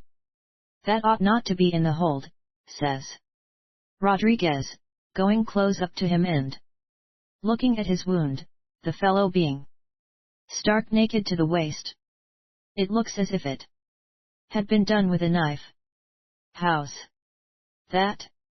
The Negro swore he knew not how he had come by this wound. You can not tell me? Says Rodriguez airily. Tonga shook his head. You were so giddy you knew not what happened. Tonga nodded, grinning, yet with little taste to mirth, but uneasily. 416 says Rodriguez, we must hear what your little friend can tell us about it. Come, my boy, what do you know about this business? The boy, shivering in every limb, as with the cordon, glanced at the black, who returned a wicked look of warning. I know not, your honor, cries the little fellow, save that he called to me from below for meat and drink. Nothing else? Not, your honor. Then Rodriguez says a word to two of the seamen, who straightway ran to the fore end and came back, bearing a long plank betwixt them, and this they set athwart the bulwarks, a little less than midway of its length, and with its 417 longer end resting on a chest that stood over that way. Get up, says Rodriguez. The boy, not knowing what was toward, and mightily perplexed, did as he was bidden, and so stood up facing Rodriguez. But one of the seamen, cursing him for his want of manners, as he put it, twisted him round so that he faced the sea. Walk, cried Rodriguez, when the boy was thus positioned. Whereupon the boy, still unwitting, walked forward towards the bulwarks, and there stopped. Walk, cries Rodriguez, a little louder than heretofore. 418 and the perplexed boy made another step forward, but seeing that if he walked further he must overbalance the board, and so shoot into the sea below, he stopped again. Walk, cries Rodriguez again, this time whipping out his sword. Then the boy, seeing the meaning of this, fell upon his knees, crying for pity, and telling all he knew and had hitherto concealed, to wit, that Tonga did make him draw the bolt of the trap in the captain's cabin that morning he went for his silver braided coat, and that it was from the armory and not from the hold. The black cried to him for drink, and also that he had helped him to get down in the hold, and dared not do otherwise, for fear of his life. 419. You hear this, Tonga, says Rodriguez. Now will you tell me how you got that cut? She did it, roars the Negro, with the ferocity of any tiger, pointing with his hand towards Lady Biddy, while flames of fire seemed to flash in his eyes. She did it. 420 Chapter XXIV. Lady Biddy sorely put to it whether to tell the truth or hold her tongue, without turning to see whom the Negro indicated, or what effect this charge made upon her. Rodriguez said, that is a lie. No woman's hand struck that blow. Then, turning to his boatswain, he gave him instructions to pipe the whole company together and see that no man was wanting. This the boatswain did, and when all the men were ranged across the deck in a line, 421 with the plank, on which the wretched boy still knelt, crying bitterly, Tonga standing before them, and Rodriguez Facing him sword in hand, the latter spoke. Tonga would have us believe he was struck down by a woman, says he. What say you? The men, as much to support their captain as of their own conviction, shook their heads and cried no. Then, says Rodriguez, it follows that one of you struck the blow, which, by those rules to which all have put their hands, is a treacherous offence, to be punished with death. Which of you did it? To this no one made reply, but all stood mum chance, spying their fellows to see. For if any did bear guilt in their face, but all looked innocent of this offence, as Rodriguez, with his discriminating eye, could well perceive. When he had looked them all over in silence, waiting an answer, he said, not a soul leaves this ship, though you go dry another fortnight, till the truth is found out. I give Tonga into your hands. Employ what means you choose short of taking his life to get a true confession from him. Then, turning again towards the boy, he cried, stand up. Limb of the devil up with you. The poor little wretch stood up for fear of the glittering sword, but still with his hands clasped, and the tears running down his cheeks. 423 WALK. Again cries Rodriguez, there is no place in this ship for a liar. The child turned his face to the sea with a pitiful moan. Then Lady Biddy, seeing his sorrowful case, and that he was to be forced to his death, was moved to desperation by the passionate pity in her heart, and so, bursting from the cabin, she ran forward to save him. But it was too late. The child, seeing no escape from death by the sword or the sea, and being mayhap tempted to the latter because it looked so fair and cool, with a shrill cry of despair ran suddenly forward, so that the plank tilting up, he was plunged headlong down into the waves. At the sight of this cruel business, Lady Biddy stopped midway in the deck and covered her face with her hands, while 424 that last despairing cry of the child's was echoed back from her own compassionate breast. Of all this I saw nothing, being within the little cabin, yet I was conscious that something unusual was going forward in the ship by a sound or two that came to my ear as I stood by the panel door. Thus, as I stood straining my senses to make out the meaning of these sounds, I heard a quick movement in the next chamber, and scarce a moment afterwards that pitiful cry of Lady Biddy's which I have spoken of. Then, heedless of my danger, and that I had no weapon for her defense but the hands God gave me, I tore open the door and leapt into the next cabin, expecting nothing less than to find my lady at the feet of Rodriguez. Discovering no such matter, but spying Lady Biddy standing 425 alone a few paces from the door, I was much taken aback, yet not so much but that I at once recognized my folly and imprudence in thus exposing myself.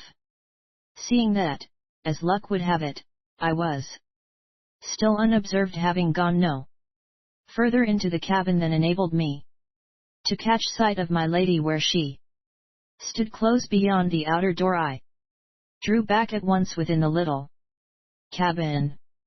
Being there, I stood irresolute, not knowing what to do for the best for the tumult of my mind. For I could make out nothing of what I had seen, yet was I pretty sure that a climax was at hand.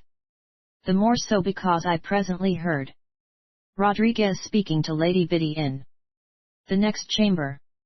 At length, making up my mind to be ready for the worst, and not to be taken by surprise in the 4:26 manner I have shown, I went to the lantern which stood under the cot, and turned up the wick so that it gave a good flame, laid the grenade beside it, ready to fire the fuse at any moment, and then going to the corner turned back the strip of carpet, and drew back the bolt of the trap.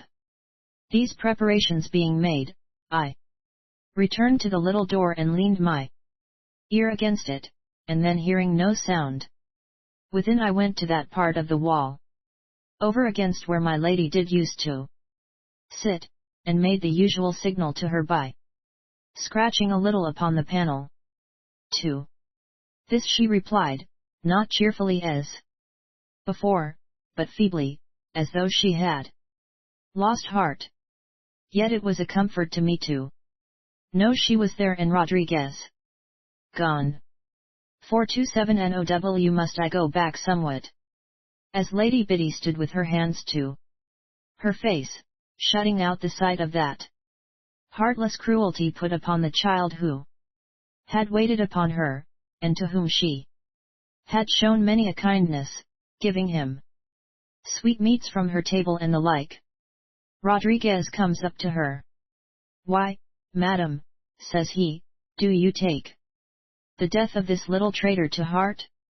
Sure, I counted to have pleased you by revenging the injury to your person he did his best to further. Be comforted, I pray you. With this he would have laid his hand upon her arm, but that she shrank from him in loathing, and turning about returns to her cabin. The boy is at peace, says Rodriguez, walking by her side. And is it not? 428 better he should die now rather than grow up to be a hardened villain? May I fetch you a glass of wine to restore your spirits? He asks when they were come into the cabin, and Lady Biddy had sunk down upon the sofa. She shook her head, yet without trusting herself to look upon him. Fetching a sigh, Rodriguez seated himself near her, and says he, doubtless you think me cold-blooded and heartless, yet I do assure you I am not. But while I command this ship I must exercise severity, for only by inspiring fear can I obtain the respect and obedience of my company. When I am no longer a pirate you will see that my nature is different. Heaven knows I shall be enchanted to abandon this 429 horrid career to quit forever a lawless life, and give example of humane sentiments. It is in your power to make that hand an instrument of charity and mercy which, hitherto, you have seen exercised only in necessary severity. And this reflection will, I trust, reconcile you to our speedy union. With this hint he leaves her to my lady's satisfaction. Meanwhile the company, after conferring together, laid hands on Tonga, vowing that if he would not willingly confess who had stabbed him, they would certainly avail themselves of their captain's permission and force him to do so by torture. But the black could do no more than repeat what he had told Alredivas, that he had been stabbed and thrown down into the 430 armory as he was entering the cabin above, adding that if Lady Biddy had not struck the blow he knew not who had, for there was no light to see what hand it was. Well, says the boatswain, you'll have to name one of us, that's certain, for the comfort of the rest. But mark you, be careful not to name any who can prove his innocence, for if you play us a scurvy trick of that sort we'll burn the solace off your feet. As he made no reply, for fear of subjecting himself to the horrid torture they threatened, they took a cord that ran through a block at the yard arm, and With one end they bound his wrists together behind his back. When he was thus secured, they pulled upon the other 431 end of this same cord till he swung over the bulwarks and hung over the sea. By keeping his muscles tense and his wrists well down against the small of his back, Tonga hung in mid-air for some time without suffering. But gradually the effort to keep his position increased as the weight of his great body inclining forward taxed the muscles of his arms, as you shall find if you do but try such an experiment. Presently one of those who held the other end of the line hitched over a spar, growing impatient of his endurance, gave the cord a sudden jerk, whereby the black's wrists were wrenched away from his loins, so that now his muscles were powerless, as one may say, while his vast bulk, hanging thus at an angle with his wrists, threatened to drag his arms out of their sockets. 432 This torment the black endured for some while in peace, but at length, when another jerk was given to the cord, he uttered a great yell of rage and agony. Hearing that terrible cry, Lady Biddy could no longer endure to witness such suffering, and again ran from her cabin, bidding the seaman in mercy to desist from his further torture. At this moment Rodriguez came on deck from below, whither he had descended upon quitting Lady Biddy. "You wish Tonga to be relieved from his pain?" asks he. "Yes, yes," cries she, "don't you see that his arms are being torn from his body?" 433 His plight is not so bad as that, says Rodriguez. "However, if you wish to save him from his discomfort you may do so by a single word, though 'tis a thankless service on your part, for if he were allowed free use of his deliverance, he would employ it to destroy you." "No matter," cries Lady Biddy, as another yell reached her ear. "Let him go, I say. You shall be obeyed immediately if you will give yourself the trouble to step this way and answer one question." Saying this, Rodriguez turned toward the roundhouse, but instead of going into the cabin as before, he ascended the steps to the poop deck, over which there hung a tent of fine canvas. 434 Without regarding whither she went, Lady Biddy accompanied him, being distracted with the ringing of the negro's cry in her ear, and concerned only for his release. Being come upon this deck, Rodriguez, standing in the gangway and facing my lady, said, "Lady Biddy, the man hanging from the yard arm has been strung up in order that I may know who stabbed him. I must get that information for my own safety and the safety of my company. For the hand that struck Tonga might strike me. You see, I am quite reasonable in the view I take of things." "Hark!" cried Lady Biddy, as another scream came from the black. 435 Yes, he is in terrible agony, says Rodriguez, and he will continue to suffer while I am ignorant of the one fact I want to know. He will be taken down the moment I know who stabbed him. Will you tell me?" Now my lady was in a sore strait, for she could not tell him it was I, and yet, by not telling him must she prolong the terrible torment of the black. "He must hang there till he dies of his pain," continues Rodriguez, after watching my lady's embarrassed face for a minute, "if I am kept ignorant.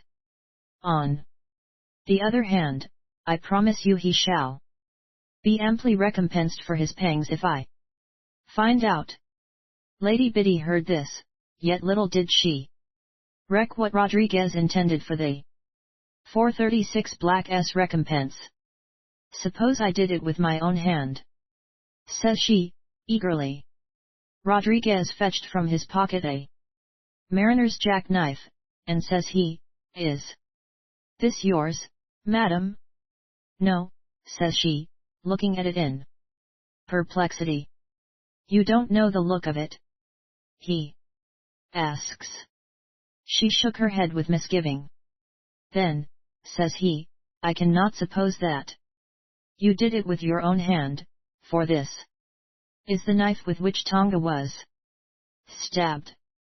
Come, Lady Biddy, if you know who did this thing, why not tell it once?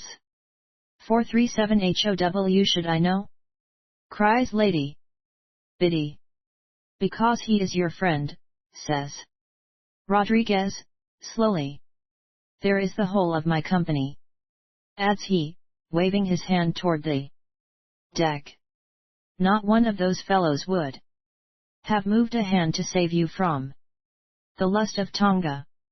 The only one on this ship, except myself, who would preserve you is, dropping his voice and leaning forward, down there, and saying this he pointed with his finger to the cabin beneath them. 438 Chapter XXV. Lady Biddy is set ashore, but little mercy therein. Hearing these words, Lady Biddy was thrown into such disorder that even had Rodriguez been of dull perception he might have read in her distracted countenance justification of his suspicions. Stepping aside, he fetches a seat placed there for his convenience, and sets it down beside Lady Biddy, who, for want of strength to stand up, sank into it. Then going to the rail, he calls to his boatswain, bidding him to 439 let down Tonga, as he had discovered who it was that stabbed him. But, adds he, no man is to stir from his post till he has my further command. Whereupon the black was lowered down and hauled upon deck, where he lay for some time helpless and supine. While this was doing, Rodriguez turns again to Lady Biddy, who was now come to herself again somewhat, and says he, You have shown a tender heart for the boy who betrayed you, and the Negro who would have shown you no pity. What will you do for the man who saved you? 440 Lady Biddy dropped her chin upon her bosom, and clasped her hands in silence, feeling how helpless she was, and how incapable of coping with the difficulty which now beset her. That he is courageous and strong he has given us ample proof, continues Rodriguez, but the strength and vigor of a lion cannot save him from the wrath of my company. I have but to tell them an enemy lies hid in the cabin below, and they will seize him and put him to greater torture than the black has endured. They will tear him limb from limb before your eyes, and even I could not save him from that horrid death. But I could, cries Lady Biddy, starting up. And I will lift your voice to those heartless tigers below, and I will lift mine to him ere they can move a 441 PACE. He will be beyond their violence, and I yours. Rodriguez looked at her steadfastly through his half-closed eyelids, as if to make sure this threat was not idle, nay, by a contemptuous smile he provoked her to give him a further assurance. And this she did, being greatly wrought. We are prepared for the worst. I have but to cry to him for help, and he will fire the gunpowder below. Our fate will be no worse than yours, so take heed. Saying this she stepped quickly back, placing the chair between herself and Rodriguez, that no treacherous blow from him might deprive her of the power to save me from the fate he threatened. 442 An instant Rodriguez seemed taken aback by this revelation, but recovering his self-command, he says, with his usual smoothness and subtlety, "Madam, I am greatly obliged for this warning, though it was quite unnecessary, as you will see for yourself, if you consider the matter calmly. In the first place, I am not likely to do anything which may cause you to cry for help, and, in the second, I mean no mischief to your friend. Had that been my purpose, I could have secretly instructed my company to search the cabin and secure our dangerous foe the moment I discovered he was there. By sparing him, I designed to strengthen my claim upon your consideration. I hope still to merit your gratitude. To that end, as you perceive, I have 443 ordered my company to stand to their posts." In this there was an appearance of truth, which Lady Biddy could not see through, so that it had the effect of calming her spirit somewhat, which was what Rodriguez did, doubtless, aim at.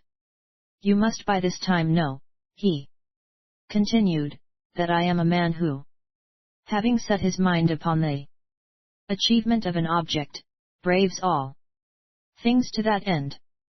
I never yet abandoned my purpose while there remained a single means of attaining to it.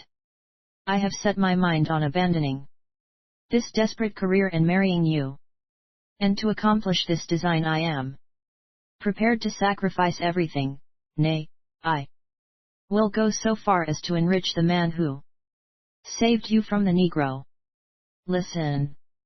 444 made a step forward, but Lady Biddy, still doubtful of his intent, for none could look upon his face without seeing villain writ there, also drew back a step.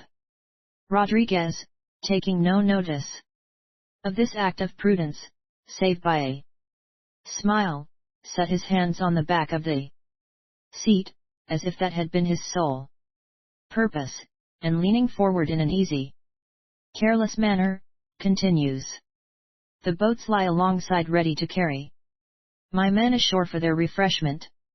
I will send every one of my company away, leaving none on board save you and myself and our friend below. When the coast is clear, you and I will embark in my own boat, and we will abandon the ship to him," pointing below. "As you see, there is not a ripple on the water. With a couple of hours' exertion I shall bring you to a village whence we 445 may be transported by land to the town, where I shall give you a home worthy of any princess. Will you accept my offer?" "No," cries Lady Biddy, without taking an instant to consider. "I will give you an hour to reflect," says Rodriguez. "Nothing can change my decision. Do what you will. You are prepared to destroy every soul in this ship, even the friend to whom you owe your life, rather than accept the terms I offer? You realize what you threaten?" "Yes," says she, "not I, but you, must answer to God for the destruction of our lives." 446 He smiled scornfully, as if that consideration were the least of his troubles. Then he bent his head, and, knitting his brows, remained in thought for a while. Suddenly raising his head, as if his final decision was made, he says, "You compel me to abandon the fondest hope I have cherished? Be it so. Now to undo this business, and forget my folly." Turning about, he calls to the boatswain to have his barge manned and brought to the ship's landing steps. "I must ask you, madam," says he, again addressing my lady, "to leave this ship. I must think now only of my own safety and the welfare of my company. Not foreseeing her danger, but only transported with joy to think she was to 447 be delivered from her captivity, Lady Biddy replied that she demanded nothing better. Your effects will be landed afterwards.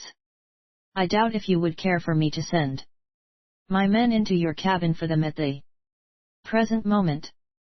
But, says Lady Biddy, thinking of me. And then she stopped.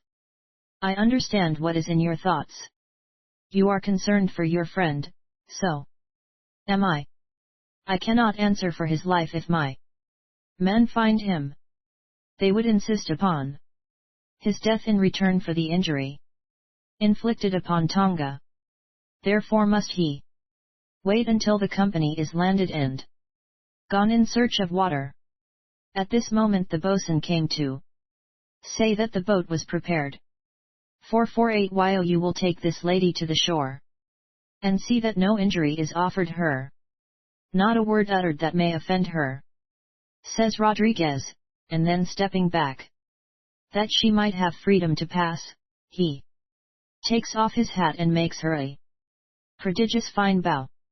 Yet Lady Biddy hesitated, fearing treachery to me, and still more might she have feared it if her spirits had been quite composed, and her judgment in a condition to weigh all that Rodriguez had said. What have you to fear? Says he, speaking low. What harm could the most treacherous wretch inflict with impunity? If you have told the truth, which I do not doubt, a cry from you will ensure the destruction of all you leave in this ship. Your cry from the shore would sound as clearly in this still air as from here. Think what you will of 449 me, but believe that I am not a fool. Farewell. Hoping for the best, seeing no better course open to her, and yet troubled with misgivings, Lady Biddy descended the side and took her place in the barge. Then in silence the men pulled her ashore. Yet did they look keenly one at the other, as if expecting some merry turn of this jujinsu70, thrusting his tongue in his cheek, a second winking his eye, and a third hawking as if he had a room. However, they said not one word, and having set Lady Biddy on shore very tenderly, they shoved off and returned to the ship.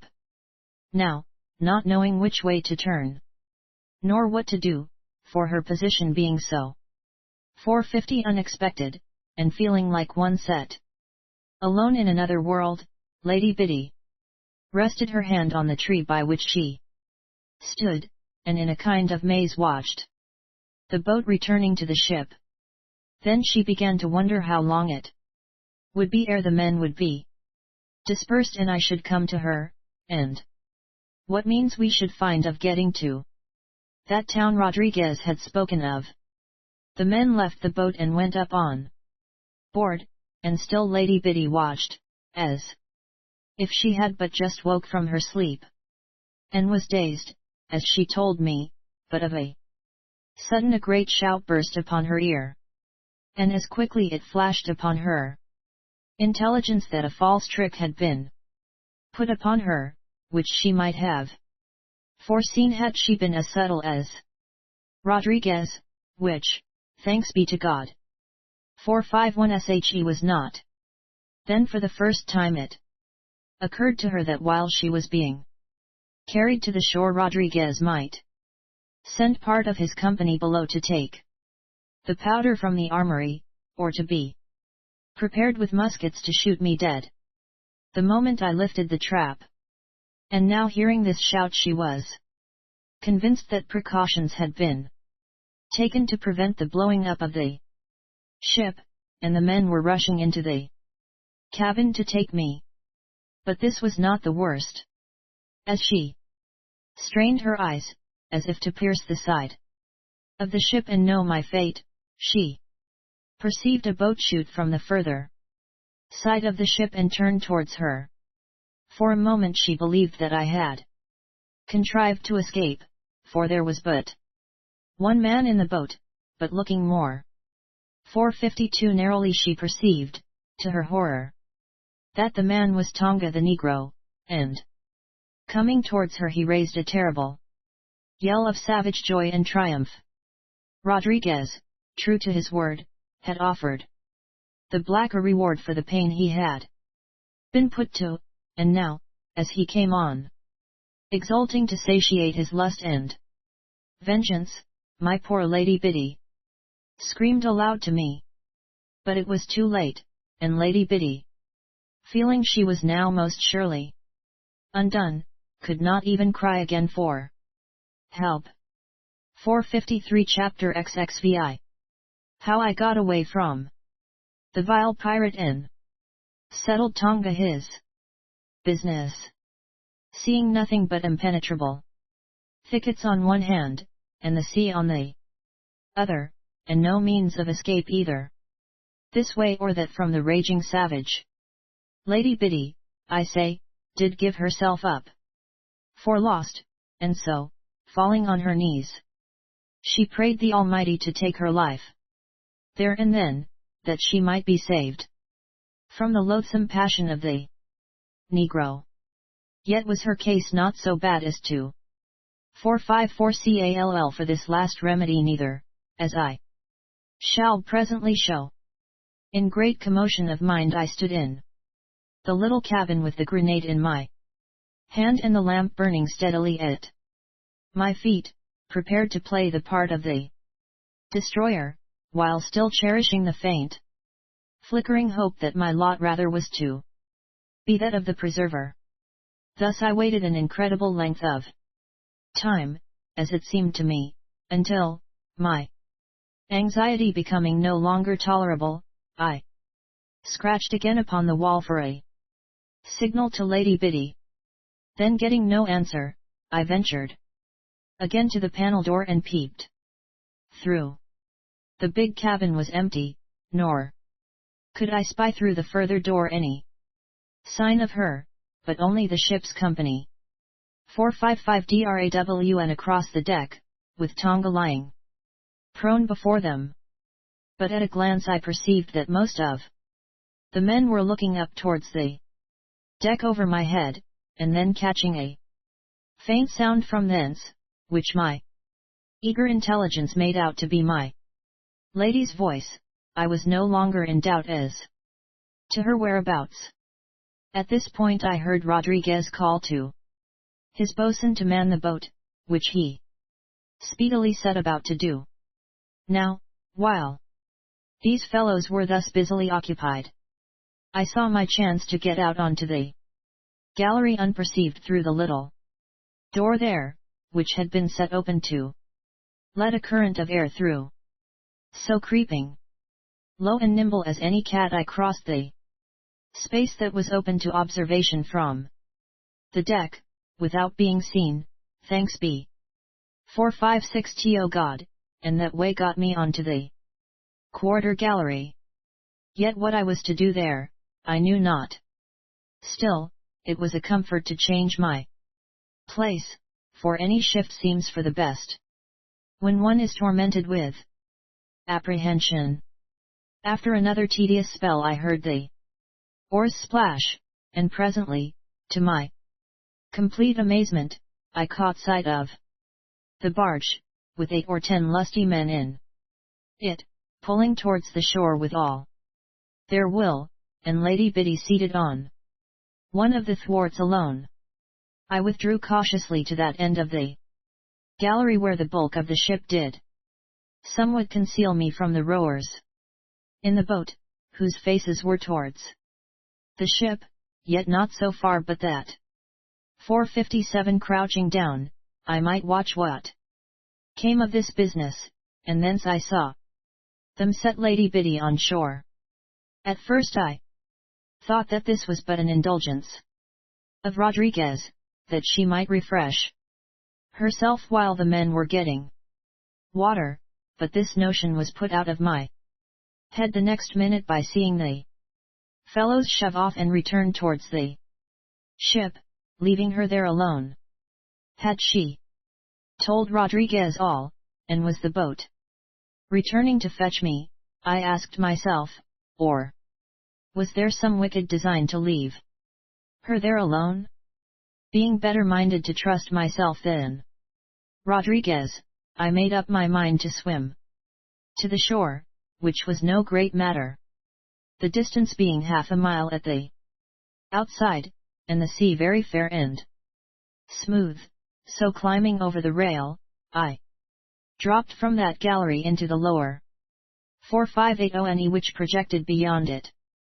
And luckily for me I did so at that time, for scarcely had I come to my feet when I heard a mighty uproar on the deck, with the clatter of arms, which, doubtless, had been silently furnished for the men's use from the armory while Lady Biddy was being carried to the shore. And then much hallooing and shouting. In that part of the coach I had so fortunately got out of. Nay, I did hear one rascal come to the gallery door above and cry, as he looked out, that I was not there.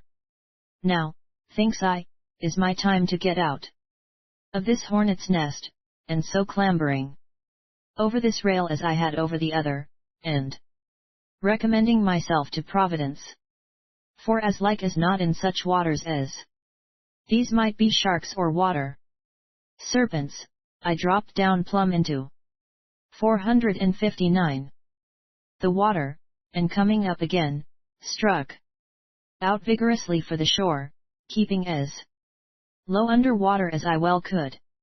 Happily, thinks I, they are looking for me elsewhere, so may I chance to escape this bout scot-free, and with this thought, added to the bewildering, delightful expectation of being ere long beside Lady Biddy and at a safe distance from the tiger who sought my destruction, I pushed on with great speed, feeling no fatigue whatever, but only a great joy.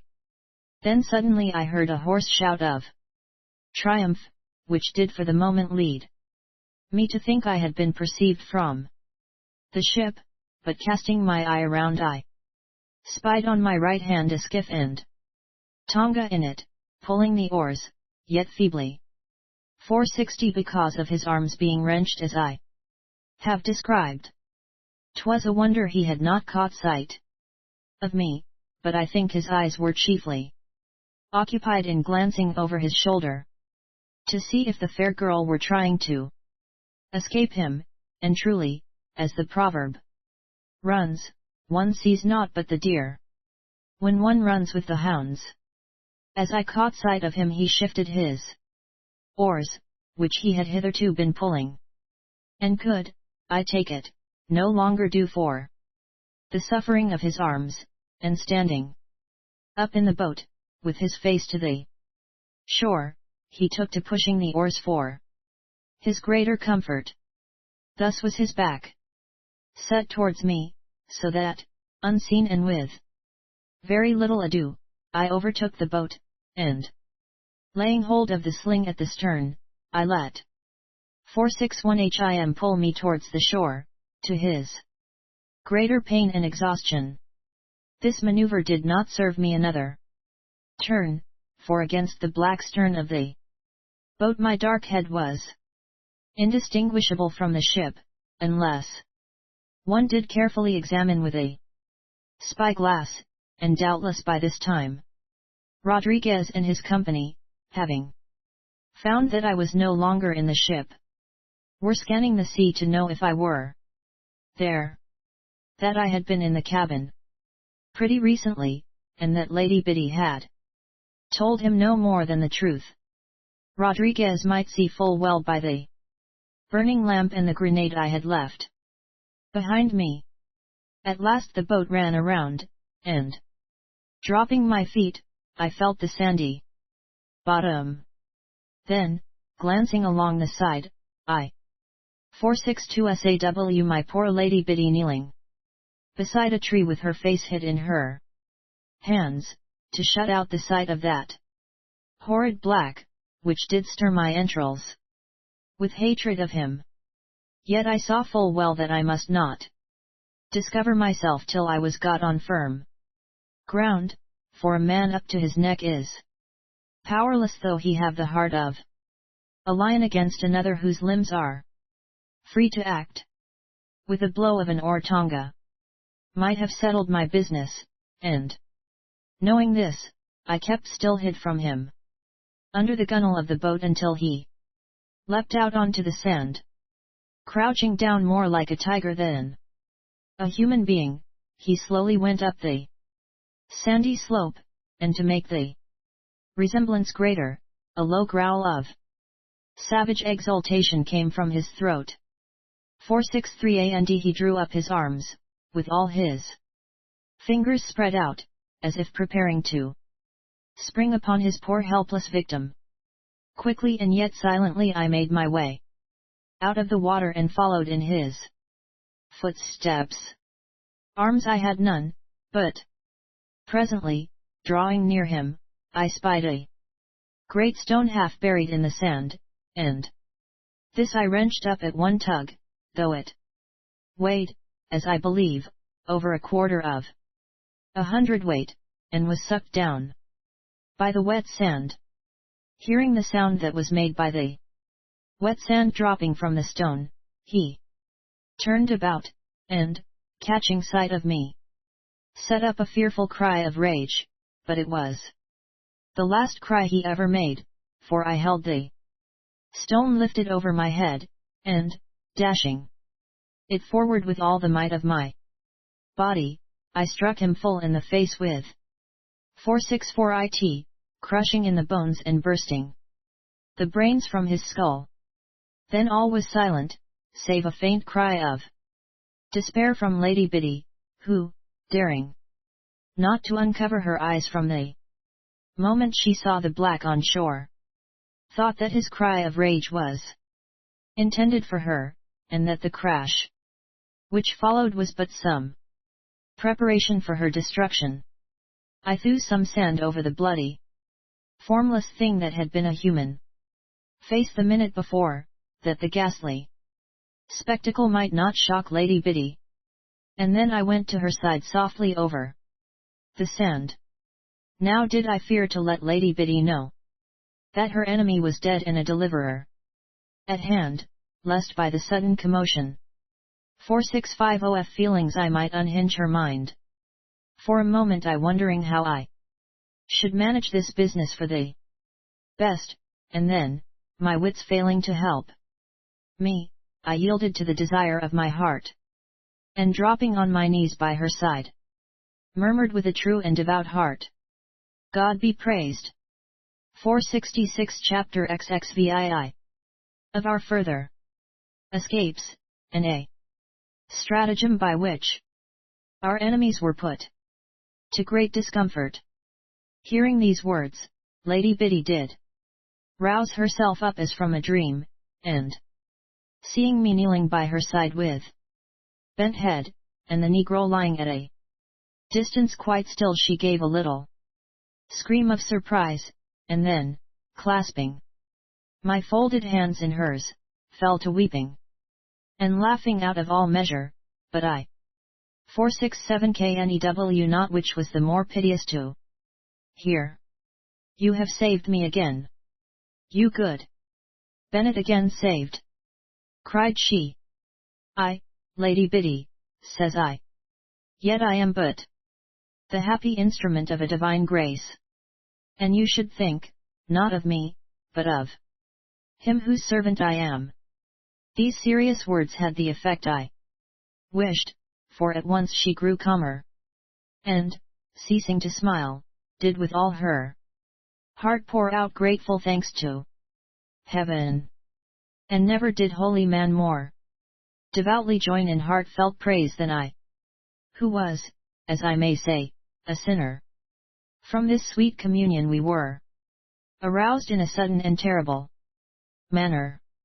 The thunder of a cannon smote our ears, and at the same moment a 468 GREAT splinter was torn out of the side of the tree, against which we knelt, by a ball. Yet we were not harmed thereby so much as a hair of our heads. As we started to our feet we heard a great shout from the sea, and casting our eyes that way we perceived a couple of boats making for the shore as hard as ever the fellows within them could pull, so that we could not doubt but that Rodriguez had spied us from the ship, and sent his company in our pursuit. Now, Lady Biddy, says I, if you have strength we must run for it. Aye, says she with alacrity, and no sign of her late weakness. Whither you will. Bennett. 469. With that she puts her little soft hand in mine, and so, like two children, we started to run along the sands.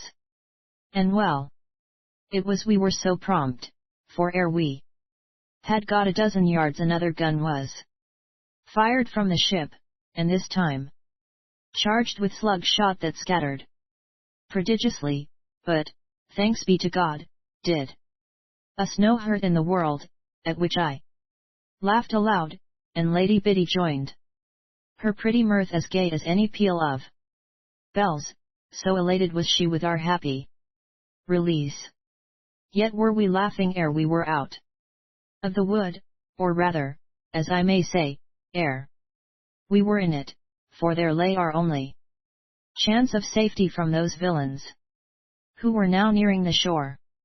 But how to penetrate the thicket of brambles, lianas, ground pines, agaves, and other prickly shrubs that did hedge 470 the land beyond the sea sands, where the ground rose towards the woods, I knew not, for though I should not have hesitated to plunge into this growth, being by myself, albeit the flesh of my legs would have paid dearly, yet could I attempt no such thing with Lady Biddy, whose skirts had been torn from her body and her tender limbs lacerated cruelly at the very outset, and she eventually been held a prisoner in the bonds of those thorny vines.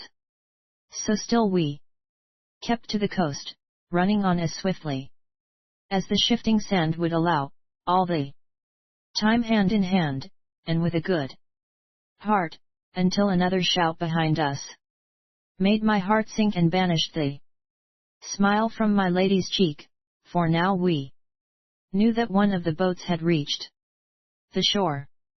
471 a little further, Lady Biddy a little further, says I cheerfully. Yes, Bennett, says she, hopefully still, yet with difficulty from the shortness of her breathing. I can run a good way yet. Now glancing aside I saw a hillside, where the trees were of a prodigious height, and so close together that their branches mingled in one wide spreading solid canopy, and loath I was to pass them by, for I knew by my experiences on the Orinoco that beneath these trees nothing grew but toadstools and such growth for the want of light, and there might we have run with ease as far as that sort of trees extended, but the thicket on the hither side was impassable, so there was no help for it but to run on. 472 Presently I saw Lady Biddy bend her head, biting her nether lip with her teeth, as if to control some pain, and this, together with hearing the report of a musket in our rear, showing that our pursuers were getting within gunshot of us, did work me up with desperation, so that I was minded to catch my companion in my arms, and essay whether I might not that way struggle through the thorny barrier. And this course I resolved to take if in 50 paces no less desperate measure was to be found. 50 paces were covered, and yet there was no sign of any opening in that rank growth. Then I added another 10, and after that, 10 more, when, casting my Eye again upon Lady Biddy, I saw in her despairing eyes that she could go no further. 473 I stopped, and, leaning upon my shoulder for support, she gasps. One moment, Bennett. I shall be better in a moment.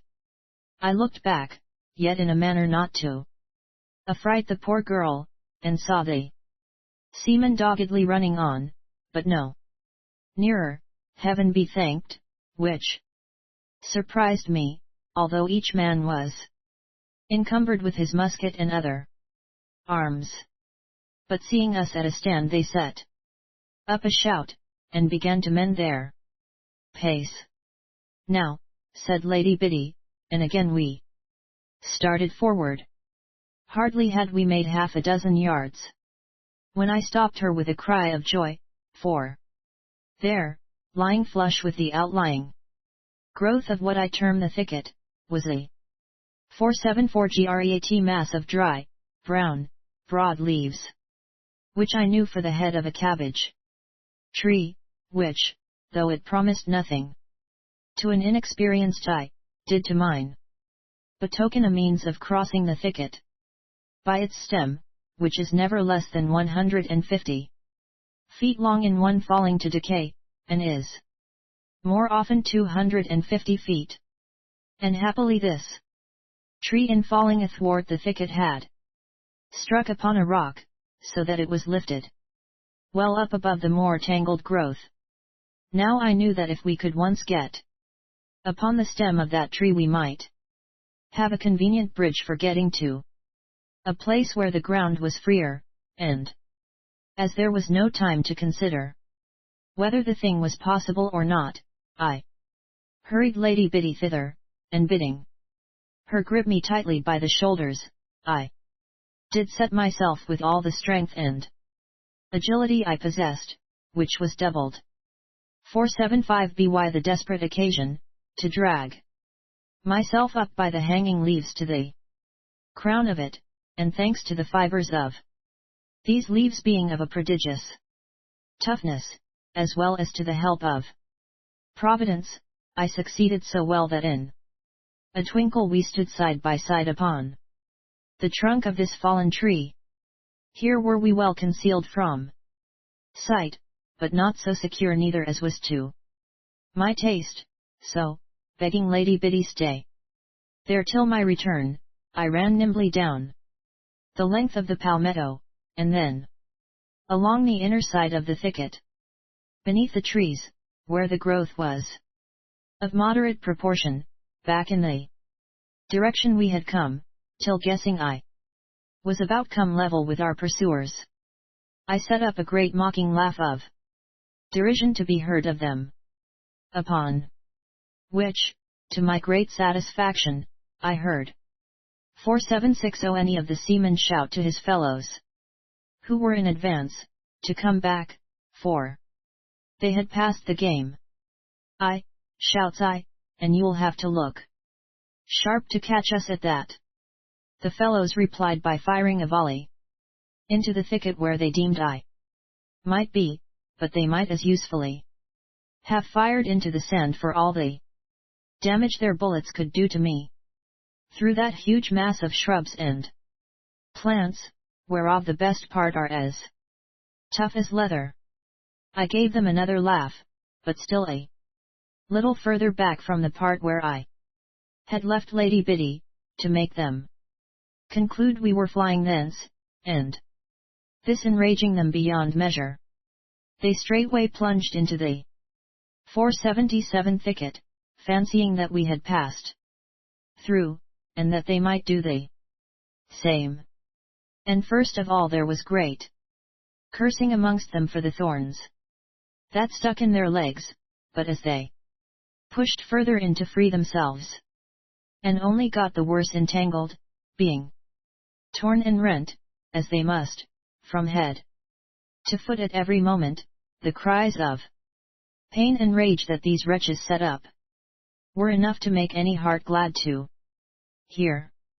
Leaving them in this pickle I sped back the way I had come, and found Lady Biddy had of herself passed along the length of the great cabbage tree and got down by the upturned roots. Without waste of time we continued our way, keeping within the grateful shade of the trees, yet holding on within sight of the 478 thicket that we might have some notion, however vague, of our whereabouts. We kept on at a briskish pace without stopping, except that once I went a little out of my way to pluck some guava apples, which were a great refreshment and comfort to us, for best part of an hour, I take it, by which time the nature of the ground took a new aspect, and seeing some dead reeds entangled in the branches of a bush I perceived they must have been left there by flood of waters. This led me to conclude we were near some river, which gave me no small satisfaction, for already my mind was becoming anxious with regard to the question of water to drink. As we proceeded, the traces of flood became more plentiful, and at length coming to the verge of the wood we found ourselves on the edge of a lagoon, 479, stretching upwards of a mile towards a broad river, whose yellow waters were cut off from the blue sea by a long neck of sand that extended as far as the eye could reach.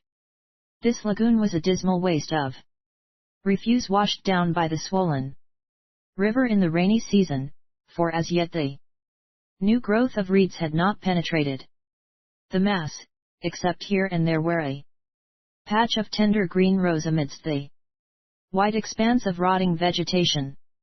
But if the foreground was dismal to look on, the eye was recompensed by that which lay beyond, for there the sky was pierced by the glittering summits of prodigious mountains, whose sides swept down to lesser hills of purple rock, and these again in undulating slopes to the blue sea and the river, which on its further side shone like gold. 480 and the sunlight, and these lower slopes did at first look as though a sunset cloud had settled upon them, yet at a second glance did rather seem as if they were covered over with a vast tapestry, in which were woven all shades of green, mingled with bright patches of red and orange, purple and rose pink, by reason of the many-hued flowers which crowned the trees, as no traveller shall deny who has cast eyes on those wondrous woods. For a minute we stood still looking in amaze and delight upon this prospect, for it was the first we had seen of those mountains, but then we bethought us of those wretches we had left behind, who for certain would stay no longer than they could help in the thorns, and likewise I perceived we must yet follow up the course of this river before we 481 could get water fit to drink, added to which the lagoon bred abundance of stinging flies, and I feared there might likewise be reptiles in such a spot, so again we stepped forward. Before long we found it necessary to penetrate further into the wood by reason of the ground rising abruptly from the river, yet still we kept as near as might be to the river, every now and again pausing in our upward walk, where a break offered view of the river below and the mountains beyond.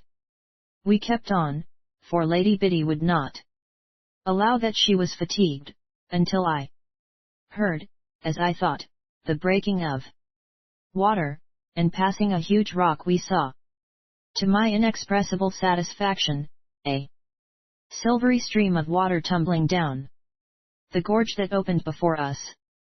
482483 Chapter XXVIII. By my errant folly I lose my dear Lady Biddy. The sides of this gorge, which was prodigiously steep and profound, looking as if the rock had at one time been riven asunder, were craggy and barren, save here and there where some Vines and brush had taken root in the crannies, however, by dint of agility in helping each other with our hands, we got down to a shelf or table of rock very agreeably covered with a soft sward, where we could rest in comfort, and 484 refresh ourselves to our heart's content, with the wonderful sweet water we found there in a pool formed by a hollow of the rock. And here was shade from the sun, which was now at its height, and a little cool breeze carried down by the falling water, so that we were well disposed to rest a while, and overcome the fatigue produced by our long and difficult march, to say nothing of the exhaustion which we owed to the terrors of the morning. It seemed to me prudent also, as well as pleasurable, to repose till the heat of the day was moderated, in order to gain strength for our next march, which must carry us beyond the reach of Rodriguez and his wicked pirates, and as no place could be more proper for that purpose than this, wherein only by accident could we be 485 discovered. I tore up from the rock half a dozen soft turfs, and, disposing them like a pillow, begged Lady Biddy to lie down at her ease. Thanking me very sweetly, she did as I bade her, and presently fell asleep as gently as any child, which gave me exceeding happiness, for it showed how greatly she trusted in my protecting care. For some time I sat watching her face, from which peaceful sleep had smoothed away all traces of fear and trouble, observing how her white teeth did gleam through her parted red lips, how her nether lip was round, and her upper lip pointed like a little bow curved up, how her dark lashes curled, and how a little lock of hair had strayed from her gathered tresses and fluttered 486 I and the breeze loose upon her pale brow. I sat noting these trifles with an indescribable emotion in my breast, and truly, if all the world had been offered me, in exchange for my present condition, I would have refused it 1,000 times. Nay, so selfish did my great joy make me, that I believe I would not have undone the past, though it had been to Lady Biddy's advantage. My emotions growing by indulgence, and passion stirring within me as I feasted my eyes upon that lovely face, I was sorely tempted to touch her head with my fingers, yet in such a gentle manner as it should not awake her, but, stretching out my hand, I seemed to see upon it the blood of those men I had killed, so that I dropped it in shame, thinking what a wretch I was, and how cowardly to attempt upon her sleeping. 487 WHAT I dared not offer if she were waking. Moreover, what cleansing of my heart as well as of my hands there must be ere I might touch her without reproach. Taking myself to task in this manner, I perceived that I must give my passion no loose, lest it should run away with me, and so, turning my eyes from her face, I set myself to think about the future and what measure I must take for my tender companion's comfort, as being vastly more creditable than the self-indulgence I had given way to.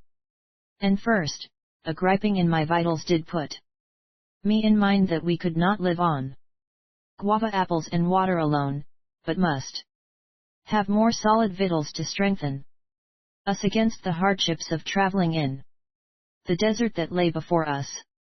488 HOW was I to get meat? Never was man, since the days of Orson, so naked for the chase. Not a bodkin had I, nay, not even a stick with which to strike down a snake. Birds we had seen galore in the fruitful thicket, and thinking of the savory dish I might make of a young macaw for my Lady Biddy put me in mind of my old weapon a sling. Then, casting about for material to make this simple engine, I bethought me of my shoe that was furnished with a tongue, very proper for my purpose. Whereupon, I whipped off the said shoe, and getting a sharp-edged stone I made a shift to cut it out. Now, thinks I, if I had but a thorn for an awl, and a strip of silk grass for a thong, the business would be done in a trice. 489. Thorns there were, and to spare, in the thicket above, and I doubted not I might also find grass or the fibre of a palmetto to serve my turn. And seeing that I could get to the thicket and yet keep my eye on Lady Biddy for her safety, I cast a glance at my companion, whose bosom still heaved very gently and regularly, and satisfied she would not awake for some while, I rose and scaled the steep side of the gorge. Being come to the top, I looked down. My lady had not stirred, and so I set about cheerfully to get me the things I needed. After a little search I found a sort of grass nearly an ell long and reasonably tough, and stripping this down so as to get the midrib, I tested it, and found it would serve well enough for a few casts. As for a thorn, I found that without seeking a stickle as long 490 as a cock's spur and as sharp as any needle piercing through my breeches as I stooped to pluck a blade of the aforesaid grass. Having all that I needed, and more, by the smarting wound in my thigh, I went back to the edge of the gorge whence I could see Lady Biddy, and set about making my sling. This being done to my satisfaction, not so stout as I could wish, but good enough as a makeshift, I hunted about for round stones, and got me half a dozen suitable enough. And now being armed, I itched to put my weapon to its use. There was not a sound but the breaking of the water, and all around looked so still and peaceful that I deemed I might safely venture to ramble a little way in quest of game. Yet still I hesitated, but 491 just then I heard the whir of wings hard by, and casting my eye that way, spied a bird which later I heard the Indians call a macukagwa, about the size of an English pheasant and not unlike it, making for a plantain tree that stood in a coppice not far distant. I saw him alight on the tree and attack its fruit, on which this bird is a greedy feeder, and after him I started as stealthily as I might, that he should not take wing again before I got within range. From bush to bush I crept, till, getting pretty close, I slipped a stone into the sole of my sling, and stepping into the open, gave my sling a twirl and let fly. By good chance my shot hit the bird in the neck, and so much to his damage that, flying up he beat his wings vainly against the boughs and then fell fluttering to the ground. Yet was he only 492 stupefied by the blow, and, being come to the ground, flew up again away for a furlong, and thence up once more and off for half a furlong more, so that by the time I finally overtook him and put an end to the business by wringing his neck, I was pretty well 3/4 of a mile from the coppice where I started. However, I took not much heed of this, or of the time it had taken me to steal to the coppice from the gorge, being mightily pleased with myself for my address. Handling my bird, I was as pleased as any fool to observe how fat he was, to find that he weighed 4 pounds if an ounce, etc. Nay, I was so fond as to pluck one of his tail feathers and stick it in my coat for a trophy. Then I fell to considering how I should dress him, and remembering how I had got fire by 493 rubbing 2 dry sticks together. That time I was in the Orinoco, I wasted another 10 minutes in seeking wood. That would serve my turn now. In short, by the time I had brought this silly business to an end and started off to rejoin Lady Biddy, more than half an hour was gone from the moment I began it. When I got back to the edge of the gorge and looked down, I came to a stand like one suddenly bereft of his senses. Lady Biddy was gone.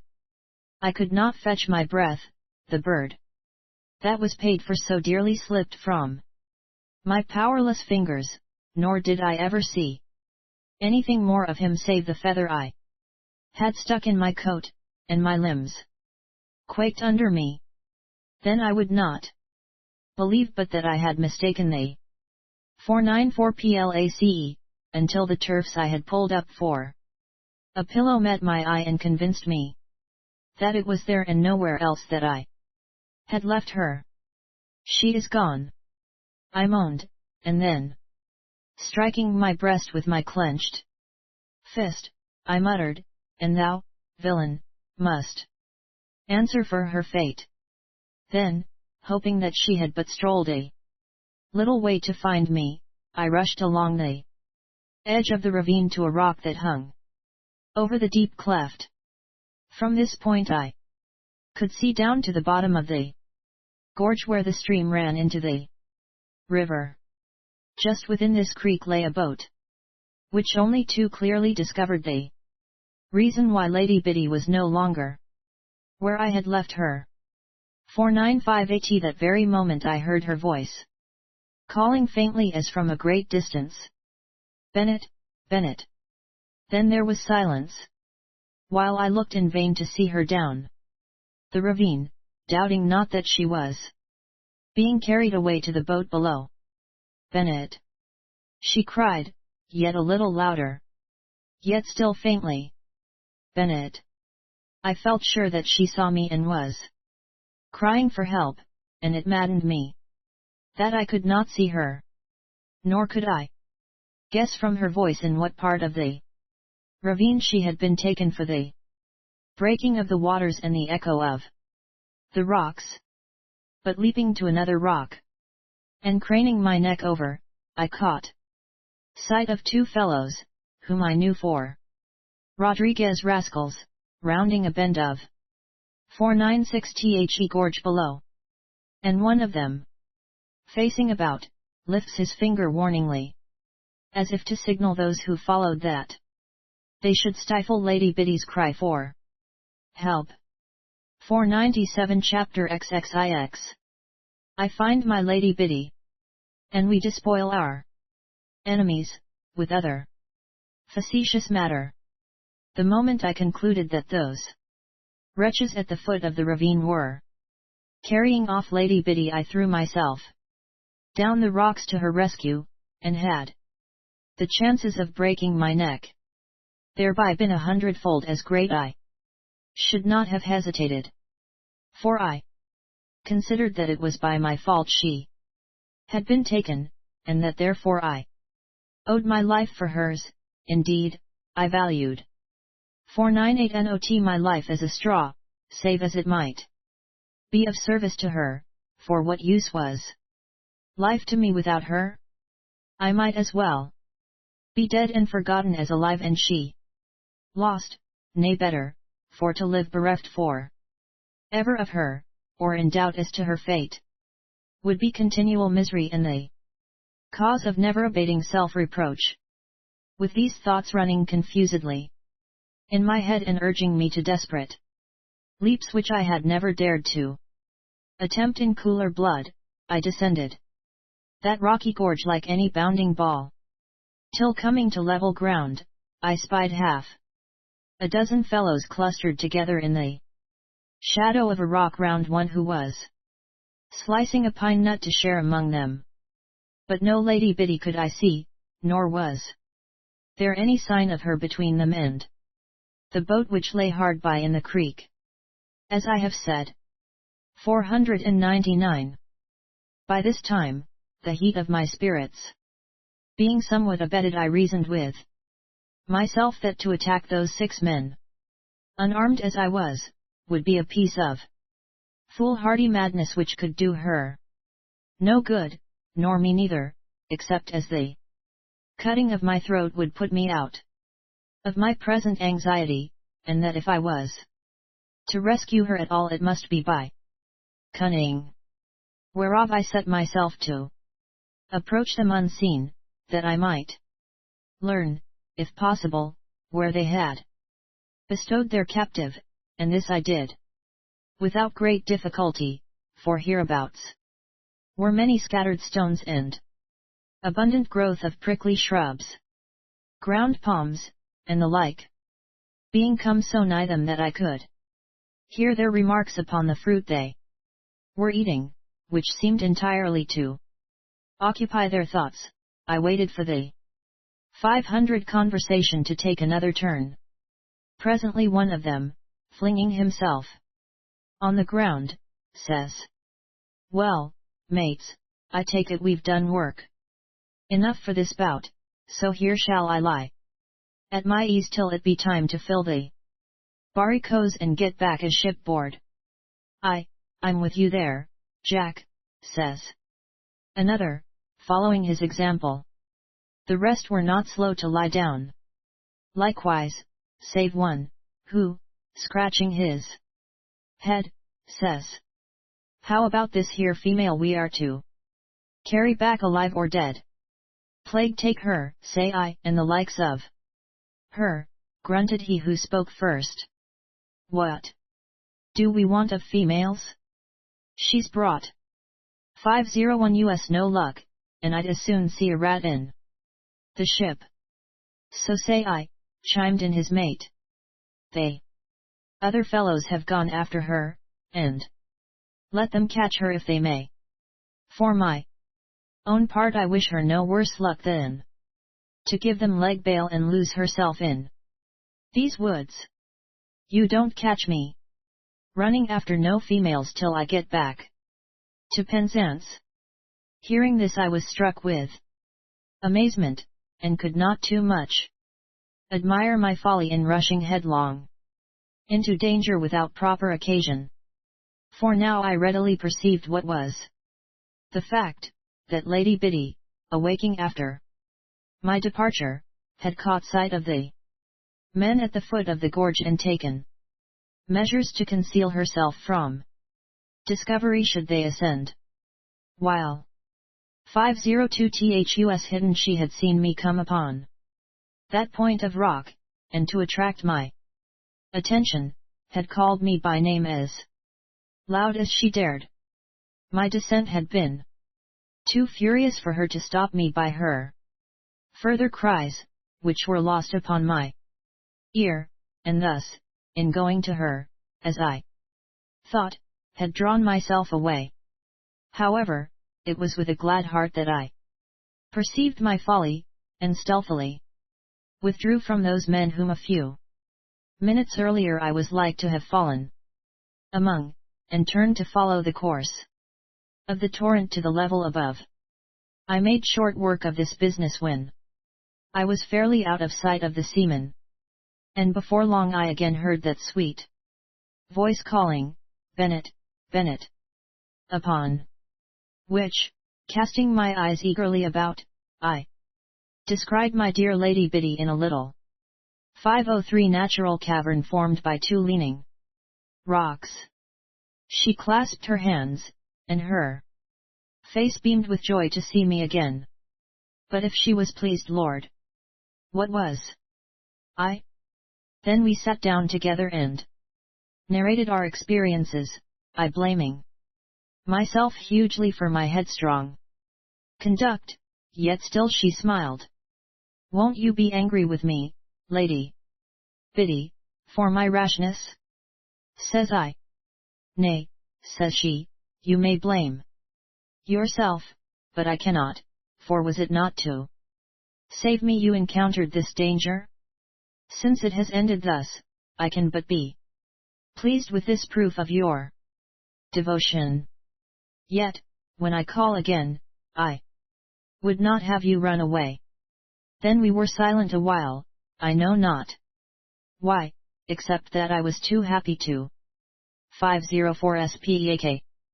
But presently, reflecting on the dangers we had escaped, and considering how we might yet be encompassed by those who had given us chase on the sands. For, if one parcel of wretches came hither by accident, why might not they rest? It came into my head that if we could descend and possess ourselves of the empty boat while the men were yet sleeping, we might come to the other side of the river, and so secure ourselves from pursuit. This scheme did so recommend itself to me that I at once propounded it to Lady Biddy. Have you not run enough risk, Bennet? She asked, a little frightened by the audacity of my design. 505 AY, says I, and 'tis for that very reason I would put that broad river betwixt us and the recurrence of such risks. As you will, says she, with spirit. If it ought to be done, you shall not find me wanting in courage. I gave her my reasons for thinking it should be attempted, and she was the first to rise, saying, as she did so, I am ready. Let us set about it at once. So, with good heart, we started to encounter this new peril. First of all we followed the stream of waterfalls till we found a part where we could cross to the other side, and, getting over without great difficulty, we scaled the further slope, that from the 506 RIDGE we might discover some other way of reaching the riverside than by the gorge. And here we found the hillside clothed with a very dense wood, having but little undergrowth because of the shade.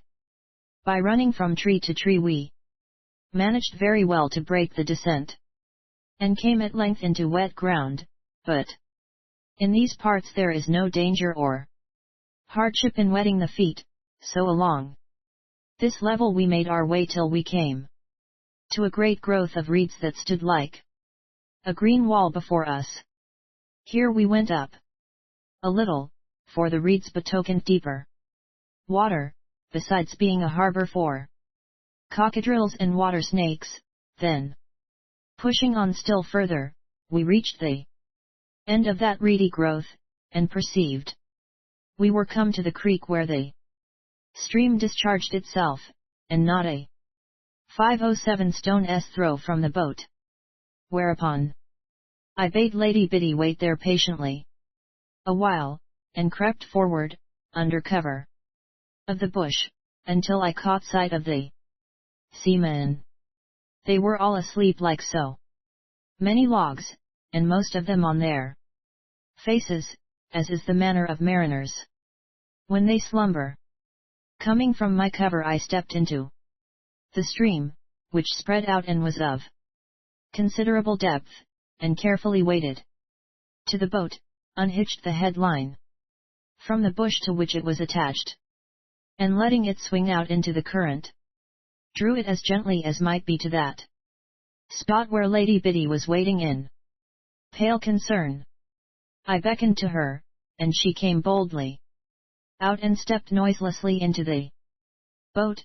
Then got I in after her, and, taking 508 up an oar, shoved gently out over the shoal until I had depth and room to ply my oars.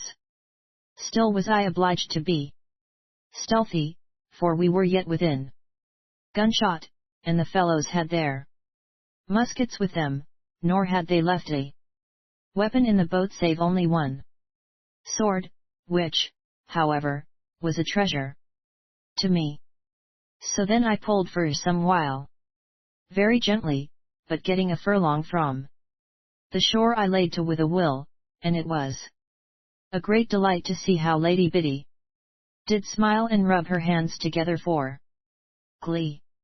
Now, being out a good way, I saw that this was no river at all, so far as I could make out, but only a great lake of water, made by the stream that rushed down the hills and flooded the valley in the rainy season. There was no break in the chain of hills that environed us, and we, 509, were, as it seemed, in the center of a prodigious hollow. And these slopes were all clothed with trees in bloom, the flowering season not yet being over, and wherever the eye rested it was delighted with glowing hues, brilliant where the sun fell, and delicate in the shade, so that looking around it was as if a thick haze of color rose from these woods. It is like a land of fairy, said Lady Biddy, and, indeed, it did seem like enchantment. Yet was I sorry this was not a river, but only a kind of lagoon.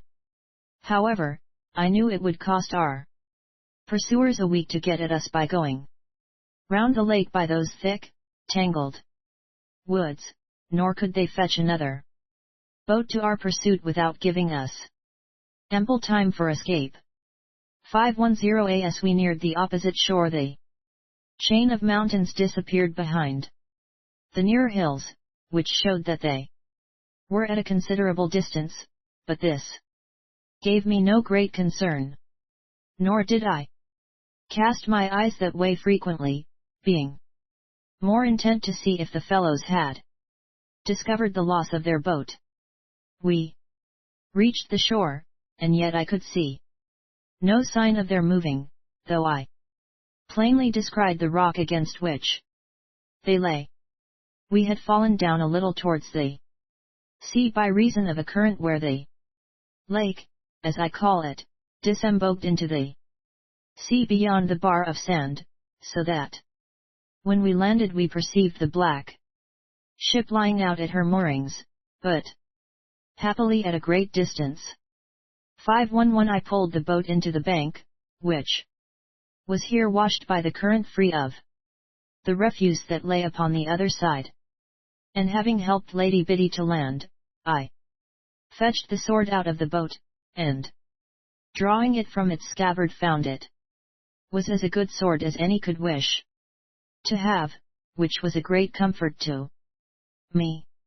While I was making fast the boat I was startled by a loud thump in the hinder part of it, but upon opening the locker to see what might have caused this noise, I discovered then to my great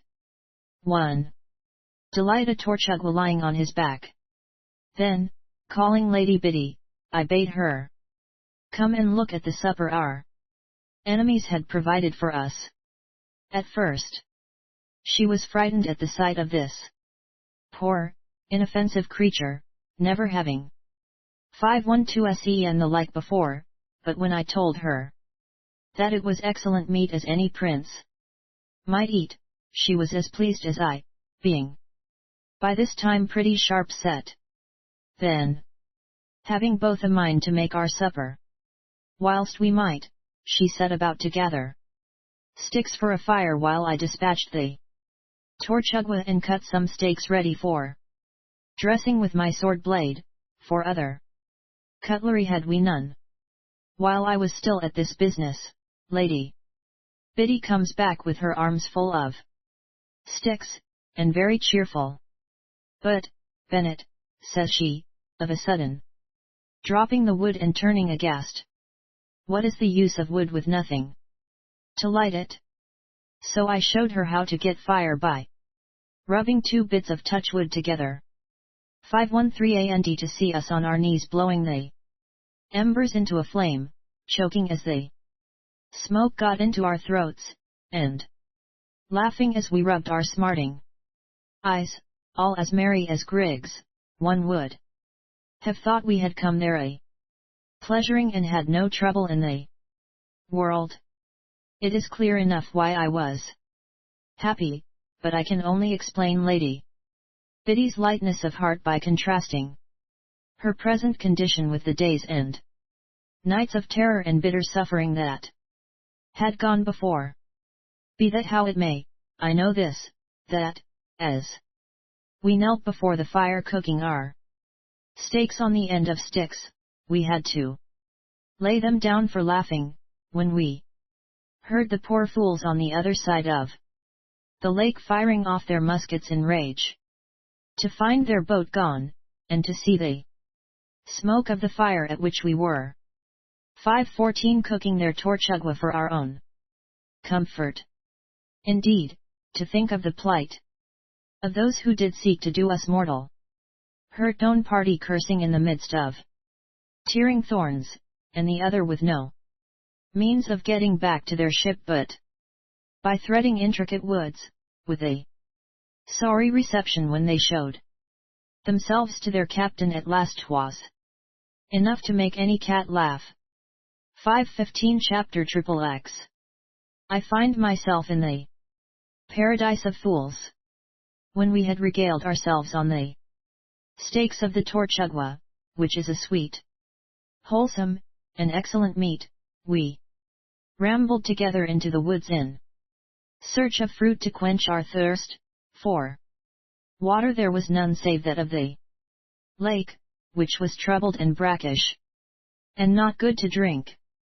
On my way I pointed out to my lady those fruits which were venomous, for there are many such, nay, there be some plants whose flowers are terribly 516 unwholesome to smell, and those which are sweet and good, of these latter we ate freely. Also I did cull here and there a flower whose delicacy and sweetness stayed her to admire. But while we were looking for pine nuts, which I deem the most estimable fruit that exists, I found that which was better for quenching our thirst than fruits. This was a tree, about 12 or 15 fathoms high, with leaves as broad as a hand and as long as one's forearm, which I had found in the Oranok country.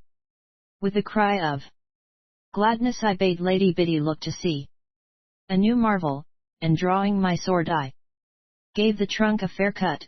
From this wound there started forth a thick white juice, and by the time I had found a broad clean leaf and folded it to serve as a vessel, the juice was running out. 517 Abundantly clapping my folded leaf below the wound I had in a few minutes as much as the leaf would contain, which was the best part of a pint, and this I bade Lady Biddy to drink of without fear. At the first sip she declared it was excellent good milk as ever she did taste, and so it was, as I found when my turn came to drink. This tree, I say, is common in Guyana, and I go about to insist upon it, because I have found many here in England who would not have it such a thing as in nature, albeit they will readily accept as probable many stories of travellers that are outrageously impossible, wherein they resemble him who strains at a gnat and swallows a camel. Now being quite refreshed we returned to the shore, where, seeing the fire yet smouldering, I bethought me to cook 518 the rest of the tortuga as a provision for the morrow.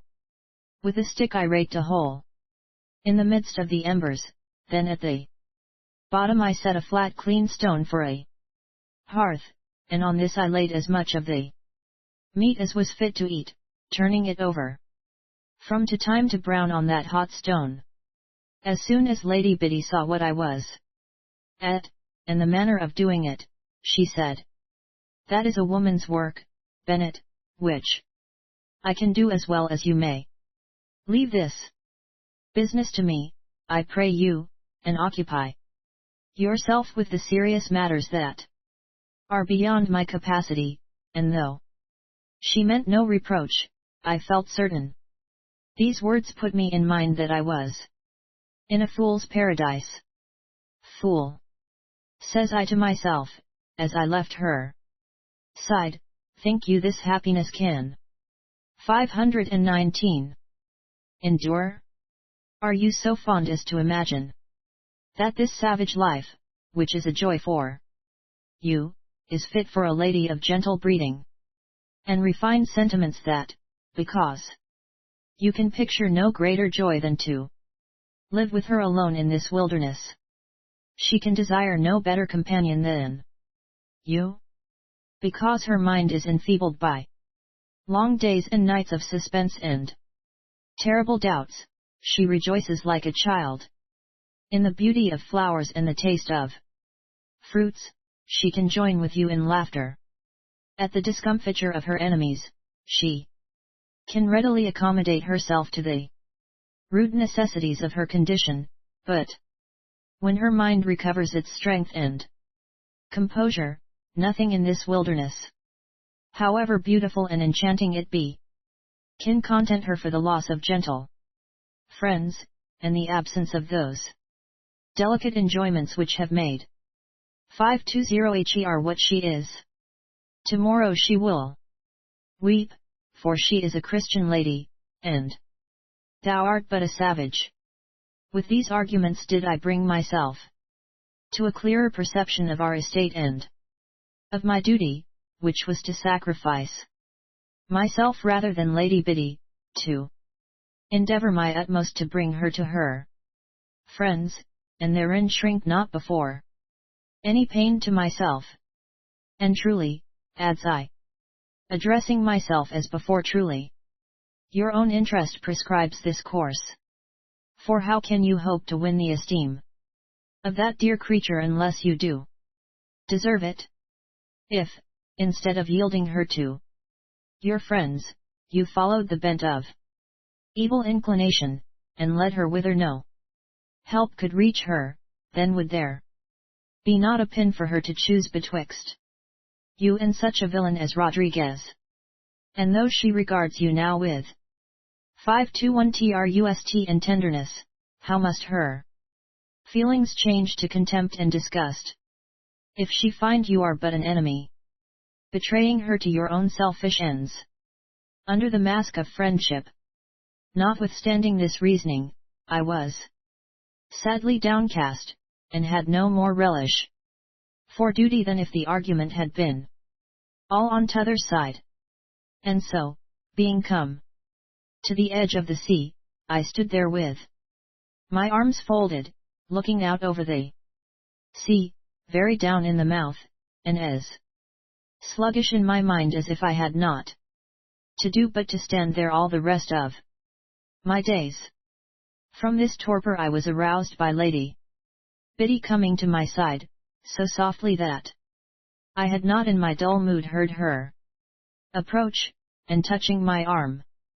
522 starting in surprise and turning about, I found her looking very gravely and wistfully into my face, for I must think that the dear soul, seeing me go off silent and heavy, and standing apart with a moody aspect, had concluded that I was hurt by her taking the cooking of the tortuga out of my hands.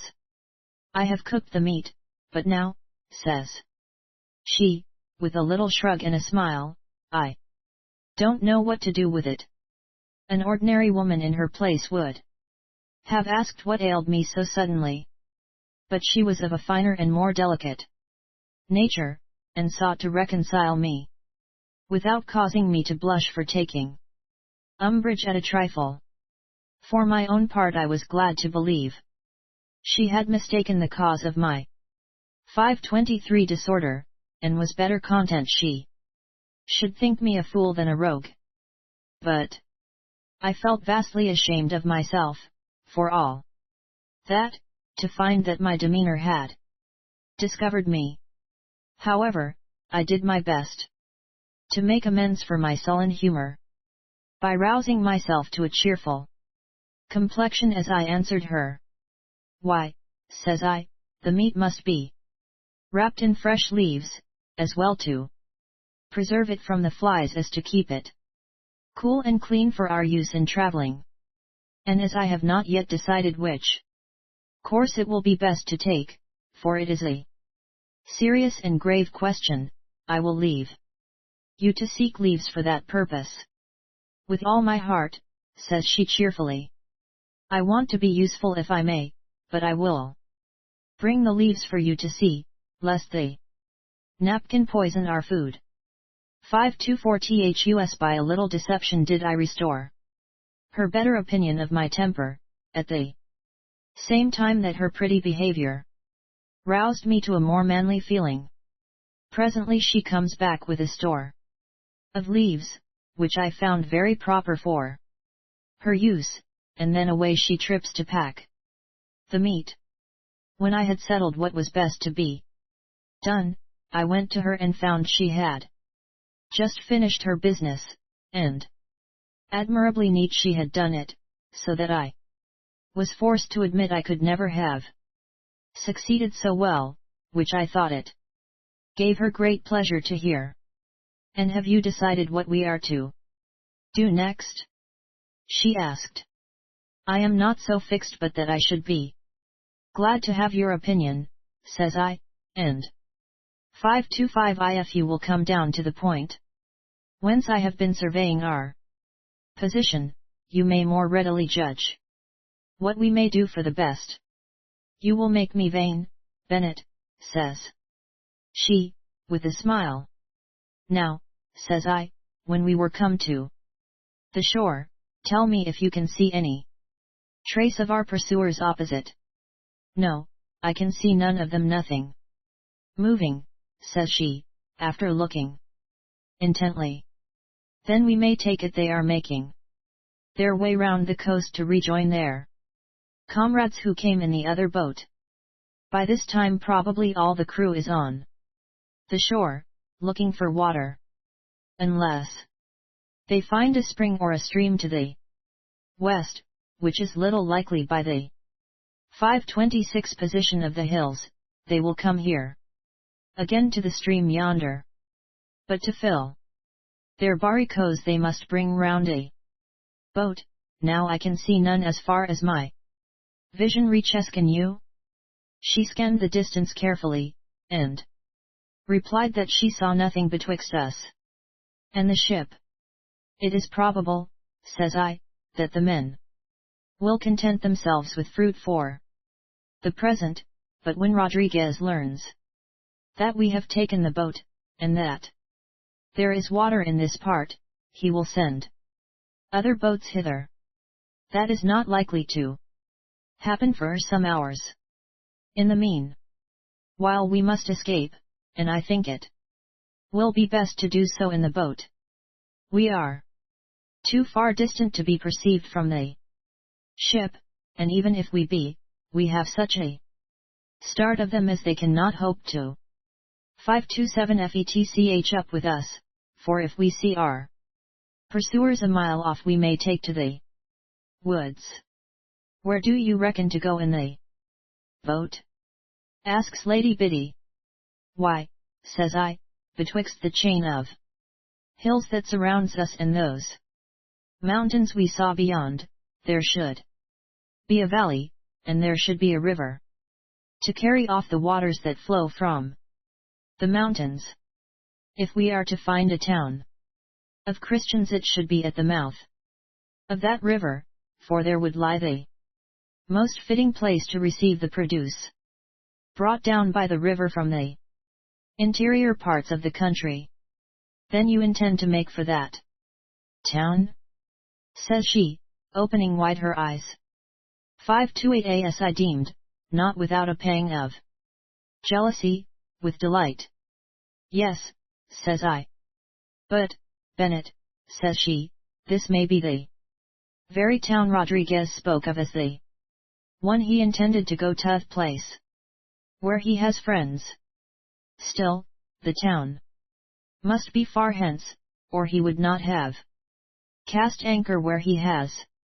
Why, that is true, says I, greatly admiring this girl's quick reasoning. In that case we may embark at once and escape our present danger. We ought not to lose that chance, for you see how poor I am upon my feet. I will not admit that, but you are right in all else you have put forward, and so let us embark at once, says I. 529. 530 Chapter XXXI. We think the worst of our troubles are over. But they are not. Before we departed from that place I wounded the milk tree in divers places.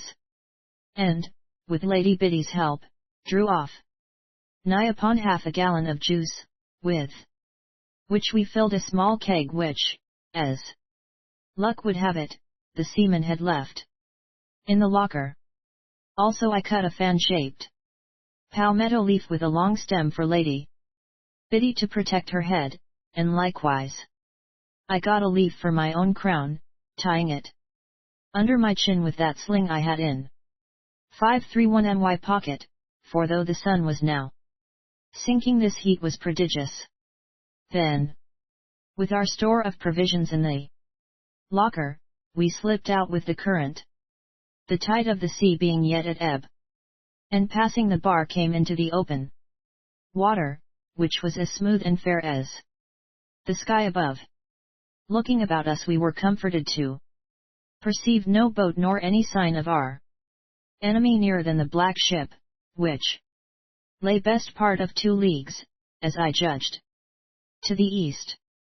This distance I strove to increase by laying vigorously on to my oars and making for the west, but by keeping too close in shore I ran presently on a sandbank, and, getting off that, grounded shortly after on a second, and thence on a third, till at length, seeing that I made less speed than haste, I was compelled to pull out a 532 quarter of a mile or more for deeper water, and so get free of those plaguey sands.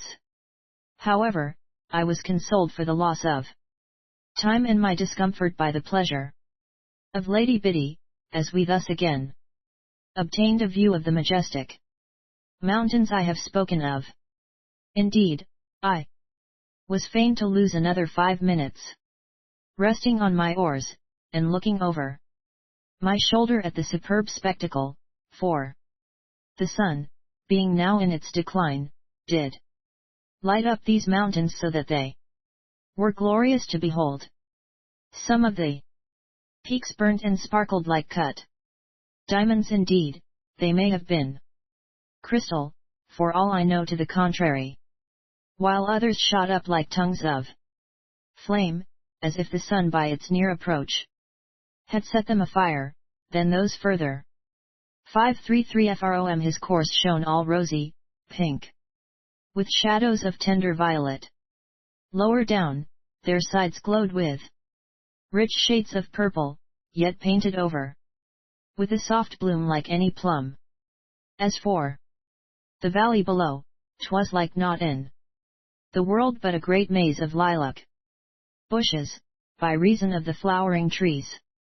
Quitting this prospect I scanned the sea very closely, yet could I see nothing like a sail of any kind, which made me doubt whether there lay any town in those parts we were coming to, for if there were, then most likely would there be fishers, and with a smooth sea and a gentle air, they surely would be abroad casting nets at this time. This raised a secret joy in my heart, but, Lord, when I glanced back at those incredibly high mountains, I was awed by the vastness. 534 the wilderness in which we must somewhere make a dwelling place. To make up for lost time I now bent my back to the work before me, and rode on very steadily, only casting my eye round over my shoulder from time to time for my guidance. Lady Biddy was very thoughtful and grave, as if she likewise was impressed with awe by the aspect of those vast mountains.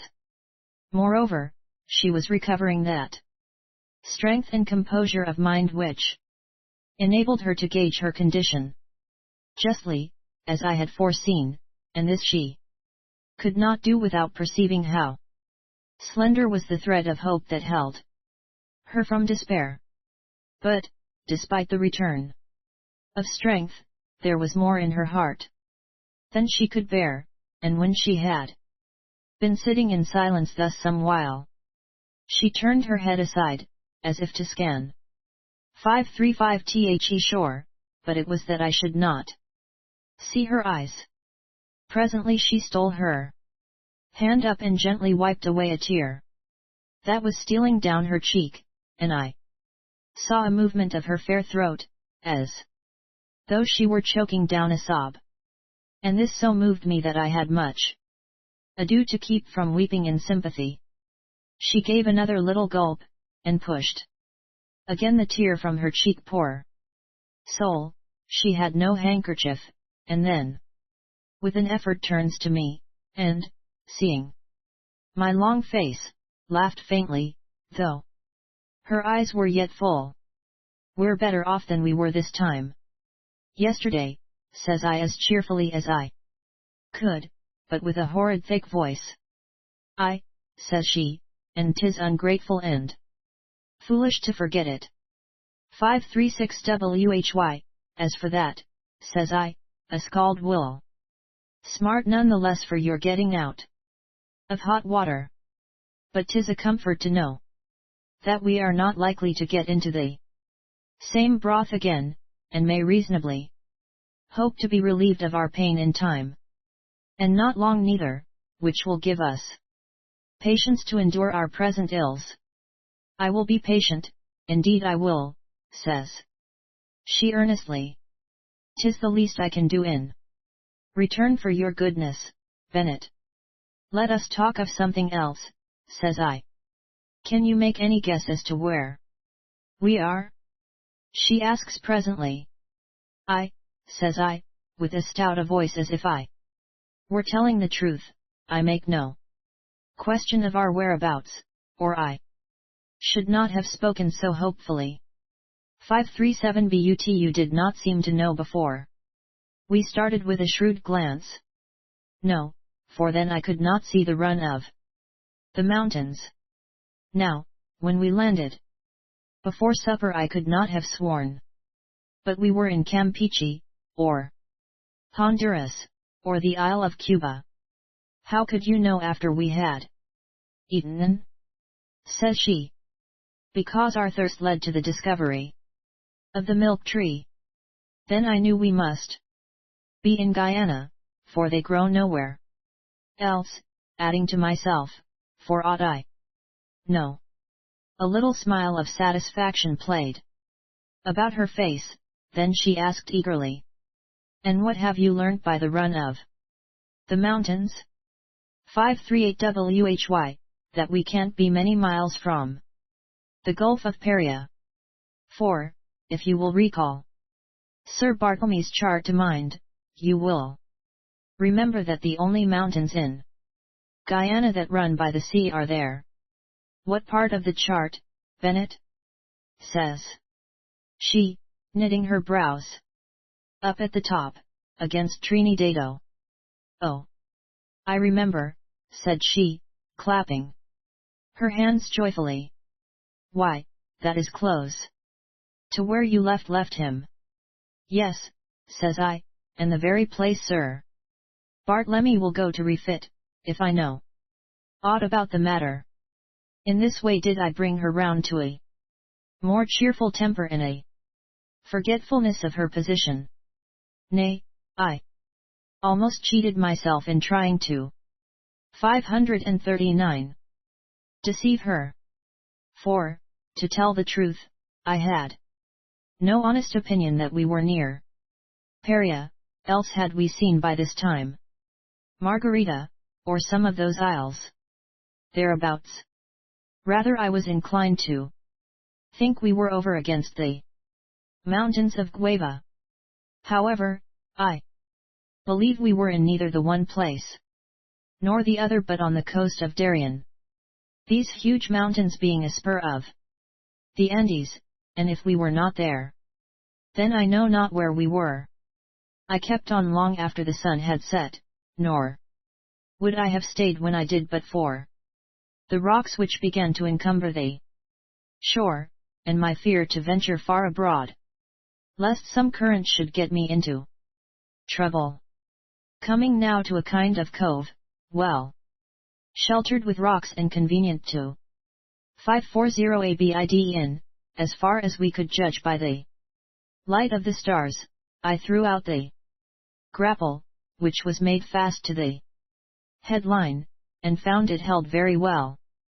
This being done, we ate a second supper of turtle and milk, after which I made up as comfortable a bed in the bottom of the boat as was to be had with no better material than the lug sail, and induced Lady Biddy to lie down and get some sleep, promising to wake her as soon as the day broke, and get a few hours sleep myself whilst she kept watch. There was just enough light for me to descry her pale face at the further end of the boat as she lay on the rude bed. I sat watching her, maybe 2 hours, thinking by her stillness she had fallen 5:41 asleep, but of a sudden, without moving, she says, "Bennett, do you think we could get there in a week?" I answered, though with a feeling that I did wrong to encourage a false hope. I answered, I say, that I thought we might do so. "If we have good luck," she adds. "Good luck we must have, for the worst is past," says I. "Yes, I think so," says she. "Good night." And in this belief she fell asleep. Perhaps to dream her hopes were realized. 542 ALAS. She was soon to be roused from that dream, soon to know that the worst was not past. 543 Chapter XXXII. We are encompassed with blackamoors, to our great peril. It was drawing near morning, and a breeze had sprung up, ruffling the waters, so that I had to keep the boat away from the rock with my oar, lest the bumping and grating of its side should disturb Lady Biddy's repose, which I would not have had for the world. And the tide being again at the ebb, my face was turned towards the opening in the rocks by which, as I say, 544 we entered this little harbour. When I first heard the sound of a voice, it seemed to my ear like a cry of triumph or discovery, and for the moment I believed that our pursuers had spied us from the cliff above, but on looking up where the black rock cut off the view of the starry sky, I could see nothing but its jagged edge. Moreover, I was convinced that no one from that height could spy us in this dark nook, for the light of the stars was only sufficient to show Lady Biddy's white face vaguely to me, and that only distant a few feet. I looked around me, but naught was there but the dark rocks and the grey sea, spread out beyond the outlet. Then I concluded this cry came from some owl or night gull. Nevertheless, I kept very 545 watchful, with eyes wide open, and would not suffer my thoughts to return to that sweet melancholy which the contemplation of Lady Biddy's face had provoked. Presently I was seized with fresh alarm, as I perceived that one of the rocks that rose from the sea at the mouth of the cove glowed with a strange light, which could by no reasoning be explained, and the ripples of the sea were lit up in like manner. Every moment this glow grew stronger, yet very slowly as it seemed to me by reason of my great anxiety. At length, this light growing so strong that I knew something must quickly come of it, I rose in the boat, grasping my oar in readiness, yet knowing not what in the world to expect. 546 Just as I got to my feet, a great blazing fire shot into sight, so that my 2 eyes were so dazzled I could see naught else.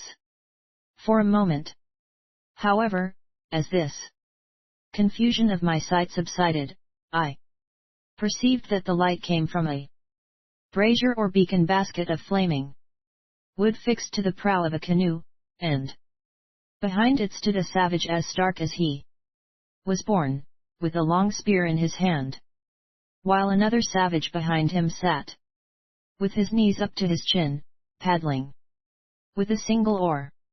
While I was wondering what this could mean, the fellow behind the beacon plunges his spear into the sea, and brings out a great silvery fish writhing on the barb. I was overjoyed to find that these were no enemies, but only two simple 547 naturals fishing in the manner of their country, and I resolved not to meddle with them in any way if I could help it. Turning to Lady Biddy, who had been awaked by the light, and was rising hastily to her feet, I motioned her to sit down, fearing her light gown might reflect the light, and be seen by the savages. He with the paddle was heading the canoe across the mouth of the cove, when the other, having taken the fish from his spear, muttered a word or two, whereupon the first, with a deft stroke of his oar, turns the boat about, and so bears down upon the very place where we lay. Now what to do I knew not, for, God knows, I wished these men no harm, and yet could I not risk to be treated 548 like a fish by the fellow with the spear. Following the irregularities of the rocks, the canoe came on, till shooting out in front of that rock behind which our boat lay, did the beacon blaze not 2 yards from my face. There was no time for further consideration, so, lifting my oar, I gave as loud a whoop as I could, at the same time swinging my oar with such force down on the brazier as every spark of fire was scattered out of it. With a most heathenish howl of terror, the two Indians leaped into the sea and got away without so much as showing their heads above water till they were clear of the cove, which, doubtless, they believed to be haunted by some devil or sea monster. At first I was disposed to make merry over this adventure, but after a bit I 549 reflected that these fellows, coming from some adjacent village or town, would certainly carry the news to their neighbors, and return at daybreak in force to find out what manner of thing it was that had served them this trick, and what had become of their canoe. And as it was more than likely that, finding we were not the terrible creature their fears had figured, they would bear us no goodwill, but rather seek to revenge themselves in cruel sort, I resolved that, as soon as it grew light enough to see my way through the rocks, which were rendered now more dangerous by the freshening of the breeze and a chopping sea, we would go forward on our journey as speedily as we might. In the meanwhile I prepared myself for a good spell of work by making a hearty meal, Lady Biddy also eating a little too. 550 keep me in countenance, though she had not yet come to her appetite. As soon, then, as the darkness began to lift, I unhitched the grapple and shoved out towards the open, yet not without foreboding, for I fancied I saw certain moving patches upon the water across the mouth of the cove, as if the savages were already abroad. Nor was I wrong in this conjecture, for scarcely had I pulled from the shadow of the rock into the grey light than they set up a terrible shout, and let fly a shower of arrows, whereof one went clean through the sleeve of my coat, but without scathing my arm, thanks be to God. I begged Lady Biddy, for the love of heaven, to lie down in the bottom of the boat, at the same time that I pushed back into the haven from which we had 551 ventured, for here were we safe from arrows, and if the Indians had the stomach to come to close quarters. I counted I could give a very good account of myself with my sword. But as to jeopardizing my dear lady's life by running through the flight of their arrows, that would I not do, though they kept us prisoner a whole day. So here, having fastened the boat, I waited with my sword drawn, feeling pretty safe, for, thanks to the figure of the rocks, no canoe could enter the cove to shoot us down at a distance without passing so close that I might lay on them with my sword. This daunted them exceedingly, and though we could hear them hallooing and shouting close at hand, not one ventured to push his canoe beyond the cleft where we lay snug. 552 Lady Biddy put a bold face on this business, yet as the sun rose, and the whooping and hallooing increased, showing that our enemies were gathering in greater numbers, her eyes betrayed uneasiness. Indeed, I myself did by no means feel so sure of our safety as I pretended. If one canoe contrived to get past me into the inner part of the cove, then might the savages in it shoot us down at their ease. And though hitherto none had dared to slip by, I doubted but presently, by egging each other on with their taunts and cries, one would pluck up courage to make the attempt, then all would depend upon my address, for if but one of those wicked, cruel heathens got by alive with his bow and arrows, as I say, we might measure the length of our existence by minutes. 553 Nothing is so wearisome and fatiguing as to await the onslaught of a hidden foe. The nerves and muscles must be kept braced up, the mind must never relax its energy, and one's very breath comes with painful labor. Maybe those savages were wise enough to know this, for though they never ceased to make themselves heard, yet for hours they made no endeavor to do more. But at length, about 8 o'clock, as I judge, my ear caught the dash of oars in the water above the din of voices, and the next moment the prow of a canoe shot into sight. And now, first of all, I flings one of my oars out so that it caught against a rock opposite, and another on the hither side, barring the passage, and the result of this was that, as the canoe shot forward, the oar catches the first natural in the loins and pitches him 554 forward upon the next, and that one in his turn upon the third, to their great discomfiture. Still, the oarsmen, who squat at the stern of the canoes in these parts, pushed forward, notwithstanding this cheek, but by this time I had snatched up my sword, and did lay on with such vigor that only 2 of the oarsmen out of the 4 escaped with their lives by backing out the way they ventured in. Of spear and bowmen I believe I cut down 5, not to speak of the 2 oarsmen, and this without getting a scratch myself, nor being any way the worse except for a prodigious sweat in every part.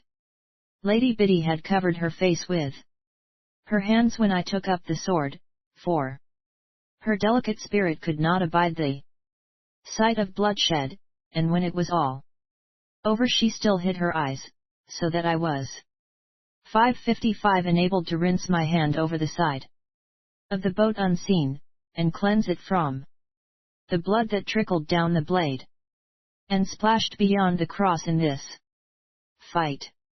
Also I wiped my sword clean, but I perceived pretty clearly I should never again be able to use that blade for cutting up tortuga nor any other manner of meat that my lady was to eat. This business was hardly concluded, when Lady Biddy asks timorously if it is all over. Yes, says I, and I reckon the blackamoors have had enough for this day. And so it seemed, for after the howling, which was set up upon the defeat of the canoe, there was considerably less whooping than before, so that we did 556 begin to comfort ourselves by thinking they had given up the attempt for a bad job, and would soon leave us in peace.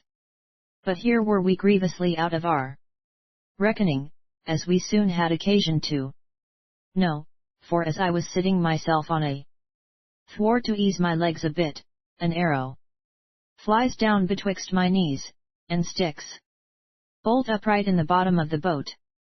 Now this I did think to make light of as a curious accident, deeming that a savage had fired up in the air and that his arrow had fallen thus nigh me by chance, but the next minute a second arrow falls but a foot away from the first, and then a third and fourth plump down in the water alongside the boat, with a noise like great hailstones. Then, casting my eyes up, I perceived a row of these red savages along the edge of the cliff above. Not a minute did I lose, but 5:57 snatching up the lugsail I cast one side over the rocks beside us in such a manner as it formed a kind of roof over Lady Biddy's head, and though more than one arrow stuck in the canvas while this was a-doing, yet got I never so much as a graze, which shows how Providence does favour Christians, to the mortification of the heathen. This being done, I crept under the shelter beside Lady Biddy, yet was I careful to see that my oar still barred the passage well, and that my sword was ready to my hand in case of need. The arrows came now thicker than ever, but though some came through the sail, yet was their force so broken that they could do us no mischief. 5:58 Seeing this, the savages gave over presently, yet by the clatter they made with their kind of conversation above, I was fearful that they were only seeking to do us some fresh injury, nor did they keep us waiting long to perceive the turn their ingenuity had taken. 559. Chapter XXXIII. We are like to be crushed under a huge rock. We were, I say, not long in ignorance of their intent. First of all there came some loose earth dropping in the water, and after that some little stones rattled down the side of the cliff, and then a bigger rock leaped down beside our boat, splashing the water in our faces.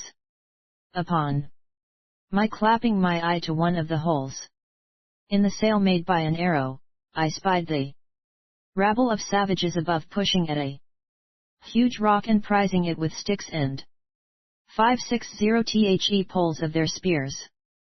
This rock was of a prodigious size, weighing, as I judged, many tons, and was lodged on a shelf of the cliff right over our heads. Every time they heaved together at this, some corner broke off and bounded down into the sea, and the main body, losing each time something of its support, yielded more and more, so that it swayed to and fro most terrible to behold. Seeing this, my courage left me altogether, for what availed my arm and manhood against such an engine as this? My telltale face and quaking limbs struck terror into Lady Biddy's heart, so that she had no power to raise her voice above a whisper. "What is it, what is it, Bennett?" she asks, laying her hand on my arm. 561 and all I could answer was, "Lord help us," as I dropped on my knees. At this instant there sounded above a sharp snap, and this was followed by a terrific noise of rocks grating together, a huge shout from the savages, then a deafening clap like the first discharge of a peal of thunder, and with that there fell on us a terrible darkness, as if a Cloud had suddenly hidden up the sun. Then I counted our last moment had come, and with one last thought of my dear lady, I sprang to my feet and threw up my arms above her head, which was the mad folly of despair and no more. For my arms, had they been of iron or brass, must have bent and broken like reeds under the shock of such a vast mass. 562 as my hands touched the canvas it was torn down by a stone as big as a firkin, which, pitching into the sea, did raise a wave that half filled the boat. Yet was I amazed that we yet lived, and perplexed to know what had become of the great rock, till, casting my eye up, I perceived it had stuck between the two walls of our fissure like a wedge, and so hung suspended over us. But it was fearful to observe, through the cloud of dust that filled the cove, how this monstrous block did now and then break from its hold, with a noise like a great gun firing, as some portion of its edge splintered off, flying in fragments to the right and left, the great mass threatening with each rupture to give way and bury us beneath it at the bottom of the sea. Indeed, it was in my heart to wish it would descend at one sweep rather than 563 come down little by little to our destruction, for the suspense and terror of watching our coming doom were most horrible and fearful. Those above, seeing that it wanted but a little to dislodge it from its position, now began to hurl big stones upon it, as we could plainly tell by the sound which echoed from it, as the noise of a galloping horse upon a bridge strikes the ear of one below. And at each blow, this rock crumbled and shattered at its edge, showering down rubble all around us. Lady Biddy clung trembling to my arm, and though it was frightful to a degree to stand there, helpless, watching the approach of death, yet could we not turn our eyes from it, nor think of aught else. Otherwise, had I made a bold stroke to escape by shoving out of the cleft into the open. 564 and running the gauntlet, maugre the arrows of the savages waiting for us without, but, indeed, we were paralyzed with fear, and I not less than Lady Biddy. Of a sudden we heard the report of a musket, and instantly the babel of savage shouting and whooping was stilled as if by enchantment, nor were any more stones hurled down on the rock above us. For a little space we stood feeble and trembling, as if spent with violent exertion, but the silence continuing, and the rock above ceasing to labor, I plucked up heart, and bethought me to get out of that cove, no matter what befell us afterwards. So in a twinkling I loosed the boat, and, shoving out of the cleft, I turned about and drew through 565 the narrow opening and out of the shadow of that accursed rock. And, being now in the open, we saw nothing of the Indians, but only their canoes, lying up on the beach about a quarter of a mile to the east. Neither were any of those heathens to be seen on the top of the cliff whence the great rock had been hurled down. This would have struck us with wonder and excited our curiosity at any other time, but just then we had no room in our breasts to harbor any feeling but that of profound and devout gratitude for our marvelous preservation. Looking at me very tenderly, Lady Biddy clasped her hands in her lap and bowed her head, while I, resting my arms on the oars, drew a deep breath which my lungs did seem sorely to need, for, as it seemed to me, I 566 had not drawn breath freely for many hours. While we sat thus, the boat gently Tossing on the waves, I heard a voice hailing us, and turning about I spied a couple of men, decently clothed and armed with muskets like good Christians, standing amidst the rocks to the west of the cove. Seeing they were perceived, they held up their hands and beckoned us to draw nigh. It is they who have saved us from the savages, cries Lady Biddy with joy. They are friends. That remains to be seen, says I, still resting on my oars and regarding them. To my mind they look very like Spaniards. 567 and if they are, may we not trust them? Bennett? Says she, with some concern. I am of two minds about it, says I. And for my own part I should feel just as content to pull out of reach of their muskets as to get within reach of their swords. Nay, you have a sword also, Bennett, and are a match for two such little fellows as they. There are but two as we can see, that's certain, says I, but we know not how many may lurk within call. Englishmen. They are not, I will vow.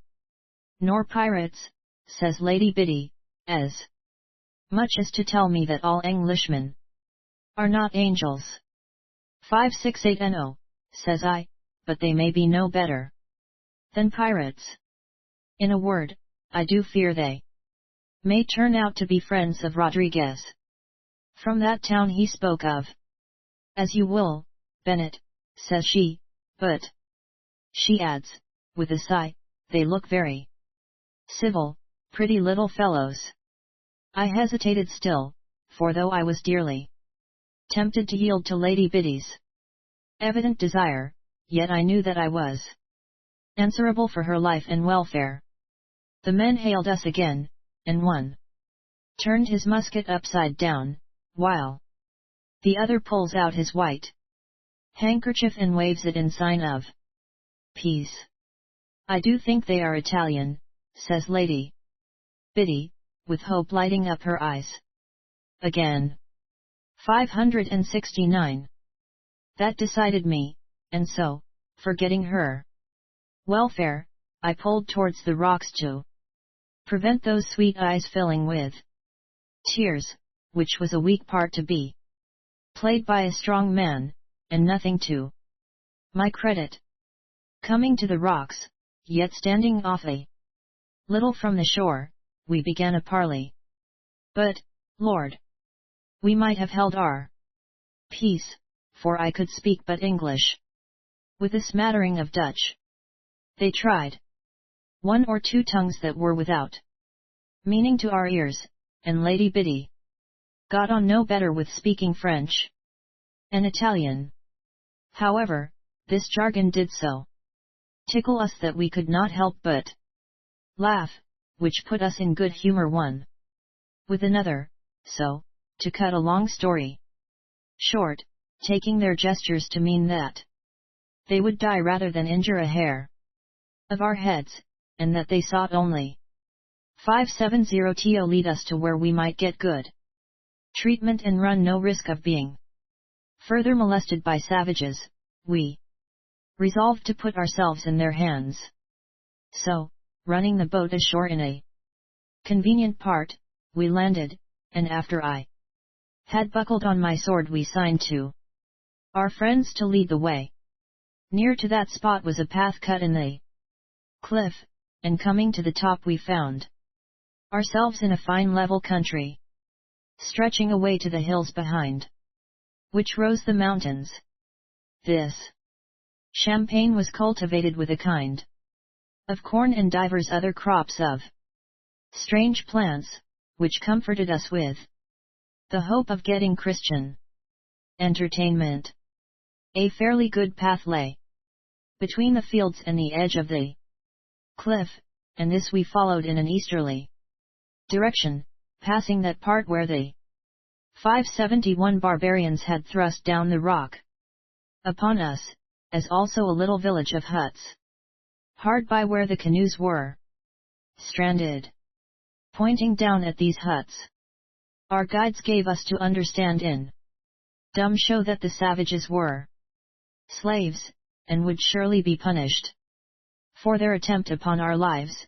Indeed, on our way we saw above a score of armed men amidst the corn following the furrows, to see if any of those wretches lay hid there, and heard many a yell as they were dragged to light and carried off to be whipped.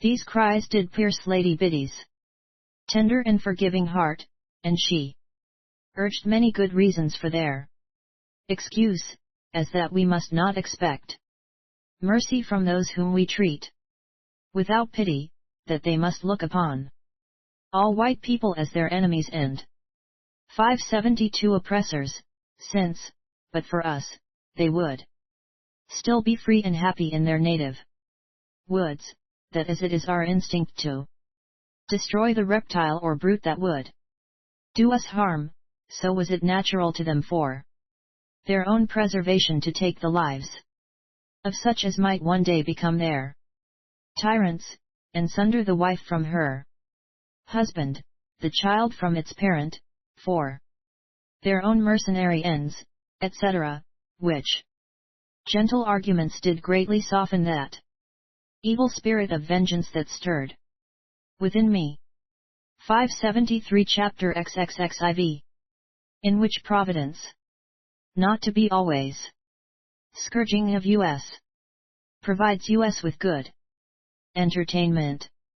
After marching best part of an hour we came to a storehouse and farm, where our guide procured mules, to Lady Biddy's great relief and my contentment, and with this help we came about 11 o'clock to a small town, built on the side of a hill, at the mouth of a fair river, and covered by a stout fortress, and here were we 574 conducted at once to the house of the governor, which stood in the midst of a fine garden, as pretty a seat as one could hope to see in such an outlandish part.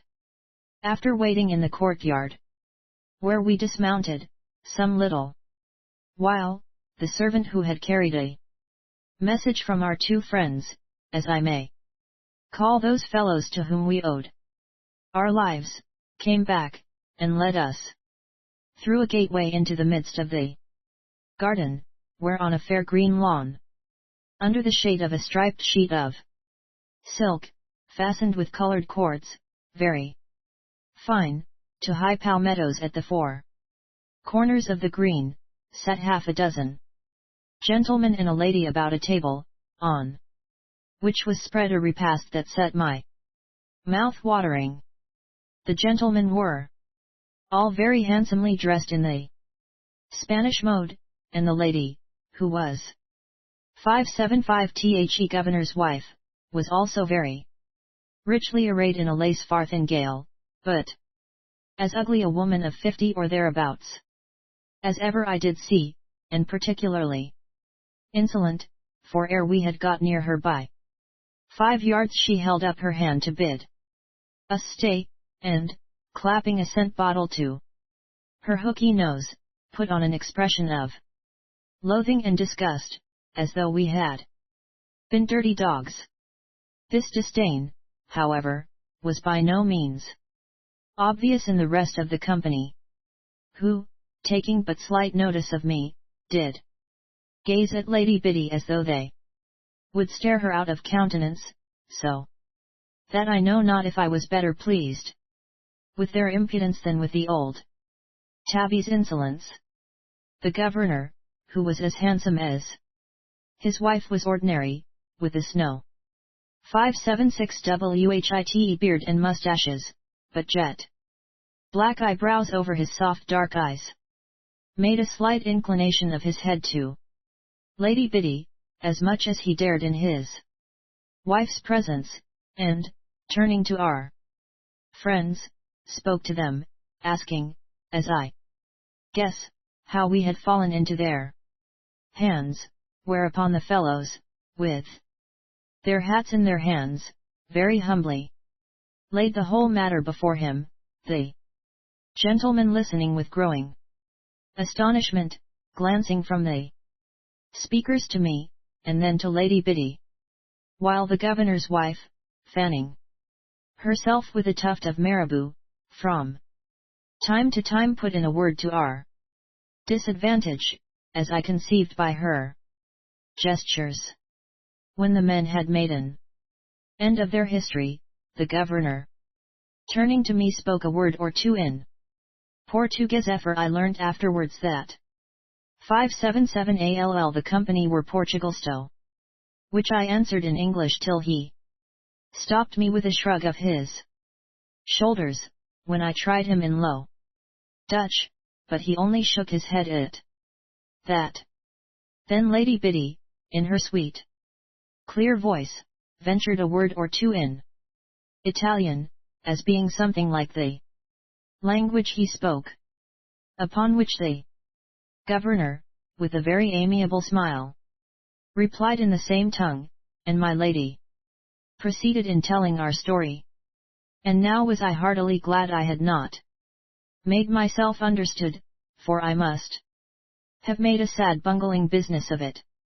In comparison with her performance, I knew not a word of what she said, yet could I not sufficiently admire her noble calm, her easy self-command, her graceful tone and gestures, and fearless mien. 578 I might have pleaded for compassion. She did nothing of the kind.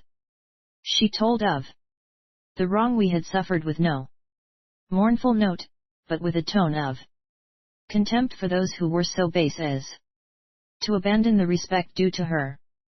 She spoke in another key of the attack made by the barbarians, for they were rather to be pitied for a savage cruelty sprung from their misfortunes.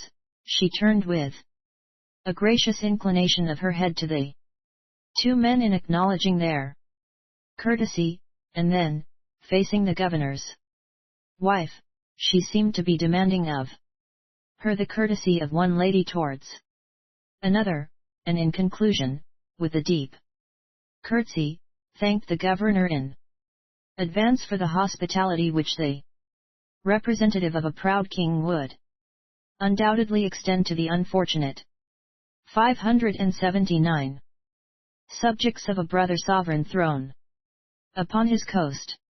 I knew, I say, not one word of the tongue she spoke, yet had I been as proficient in the language as she, I could not have better understood that which she was saying, and this simply by the consummate eloquence of her manner. Her speech ended, the governor rose, and before he spoke placed his chair for her use, standing erect until the servant ran forward with another chair for him, and one for me. Indeed, her speech had a marvelous effect upon the whole company. The governor's lady absolutely smiled upon us, for Lady Biddy had not omitted to state that she was noble by birth, and that I was her cousin, and the gentlemen, taking 580 shame for their impudence, were now less prepared to meet her eyes than she theirs. All this did comfort me greatly to perceive, and my heart swelled with pride for that I was the companion of such an excellent and beautiful lady. The governor, being seated, made a little speech in an amiable tone, which Lady Biddy at once translated to me, that he might see I was to be her partner in good fortune as I had been in ill, and the gist of his matter, divested of fine compliments, was that as soon as he had properly fulfilled his personal duty as a host, he should take proper means to convey us to our country. Tell him, says I, that though I shall be happy to leave his roof a debtor, yet I do fear we shall have to cry quite before I go. 581 Lady Biddy looked perplexed, but she gave my message. The governor wishes to know, says she, when he had replied, what you Imply by your message, and so do I. Adds she, in the same tone. Ask him if he knows a man with pointed teeth named Rodriguez. After a little consideration among the company, the governor replied through Lady Biddy that he knew no one with pointed teeth. Tell him, says I again, that Rodriguez is the pirate from whom we escaped. That he is an excellent navigator as ever sailed the sea, and knows this coast by heart, wherefore I do think by his anchoring half a dozen leagues off to search for water, instead of coming in 582 here for refreshments, which had been the simpler and surer means that he harbors some sinister design upon the riches of this town. The governor looked grave on hearing this, and his lady set to crossing herself and calling on her saint for succor. Presently the governor replied, I am to tell you, says Lady Biddy, that Dom Sebastian Diaz de Valderos is prepared to meet any foe, and fears none. At the same time he thanks you for your hint, and I think by his manner the old gentleman will be very glad of a few more. Tell him, says I, that I could not presume to offer advice to a Portugal and a soldier, with any other flattery you think proper, but I should feel more 583 sure of my own skin if he would send out spies along the coast to the west to warn us of the pirates' movements. Dom Sebastian took this in very good part, and at once gave orders to the men who had brought us in, and they, departing at once, he eagerly asked if he could make any other arrangement to increase my sense of security. I bade Lady Biddy let him know that Rodriguez was a man of extreme subtlety and a crafty villain, who, understanding the temper of the savages towards their masters, might secretly stir them up to rebellion with a view to diverting attention from his attack, and that therefore I should feel easier if the naturals were for a time deprived of their bows and arrows. 584 The governor vowed they should all be sent in irons up the country at the first approach of Rodriguez, but that, as to their bows, it was impossible to find where they kept them, adding that to conceal these cherished arms they had so quickly scattered at the first musket shot of his factors. Further, he wished to know what else he could do for me.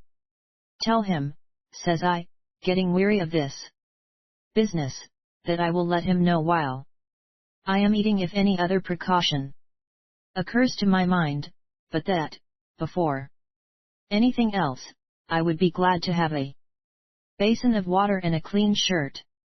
I know not how Lady Biddy suggested this, but certain it is that, after a few more civilities were exchanged, a lackey led me off to one part of the house, while Mistress Sebastian herself carried 585 Lady Biddy to another. And here was I, weighted on hand and foot, my old suit stripped off, and a very handsome dress laid out for me, which the governor begged I would accept until his tailor could make me a better, and while one fellow was tying my garters and buckling my shoes, another was pointing my beard and cropping my head in the Spanish fashion. In fine, betwixt one and the other, I was so changed that when I came to look in the glass I did not know myself for Bennet Pengilly. But I was not displeased with my appearance, nay, on the contrary.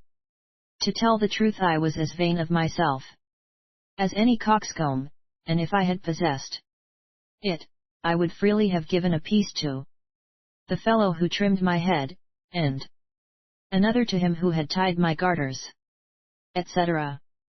And now I went out into the garden. 586 With a strut and a flourish, as though this bravery was naught to me, though my heart was all of a flutter to know How Lady Biddy would take my looks.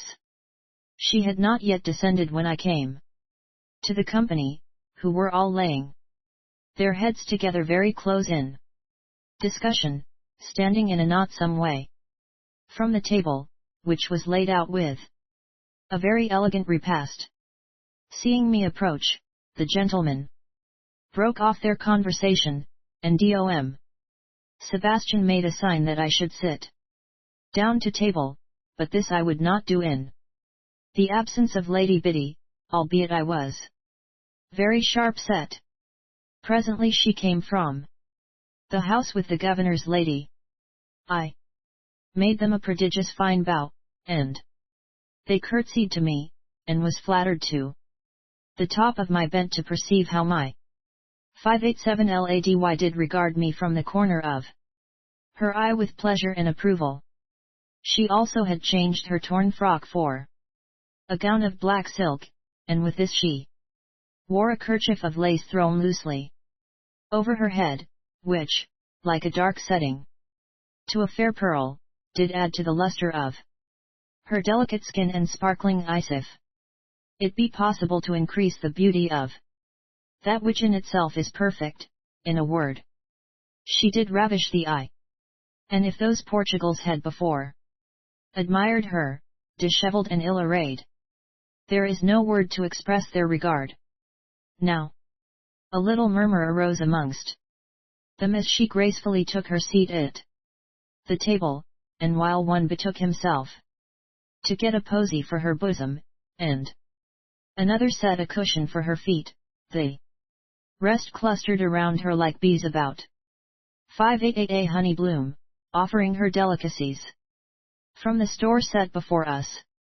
Lady Biddy was pleased to receive this homage, and, despite the accursed jealousy of my nature, I bore them no ill will for their attentions to her, feeling that I was as good as any grandee amongst them, and better in my dear Lady Biddy's esteem. After we had eaten to our hearts' content, the governor very politely offered me some tobacco, which there they do not use in pipes, but rolled up in sticks about the bigness of a farthing candle, which tobacco is very excellent smoking indeed. And so, being risen, the governor gave his arm to Lady Biddy, and we strolled to that part of the grounds which commanded a wide view 589 of the town, the river, and the sea beyond. At that moment a runner came in, sweating with haste, to tell that a ship was in sight, but we needed not his warning, for I had already spied in the distance a sail which I knew at a glance for the Black Death. 590 Chapter XXXV. A speedy end is brought to our civil entertainment. Lady Biddy was greatly cast down when she caught sight of the black ship. As well she might be, for it seemed as if there were to be no more rest for her body or mind. After her standing in sad silence for a minute or two, she says to me, "Bennet, you must never yield to me again. If I had not persuaded you from your purpose, we should have escaped this present peril." 591 Here is nothing, says I, but what confirms my good opinion of your judgment. Nay, says she, did you not tell Dom. Sebastian that Rodriguez would come here? To be sure, I don't want Rodriguez to catch Dom Sebastian unprepared, but as for our peril, I don't value it a snap of my fingers.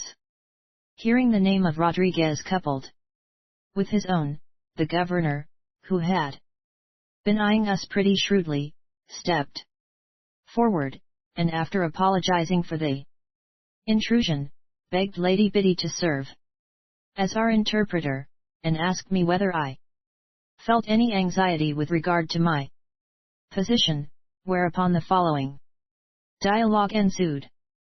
592 We may all go to bed and sleep. comfortably tonight. But 'twill not do to lie abed tomorrow morning. You do not apprehend any immediate attack from the pirate? No, for the reason that he is not in a position to offer it. You see how he has been making for the shore, and how now he is standing out. That shows that the wind is all against him, but it also proves his design to come hither. Why? Because the ship's company are famished, and would never consent to work the ship at such a snail's pace, unless Rodriguez could make them believe there was a town here to furnish them with all they need. They are not making half a league an hour, unless 593 the wind shifts to their advantage, and I see no likelihood of that. They will not be here ere midday tomorrow. What, in your opinion, will Rodriguez do then?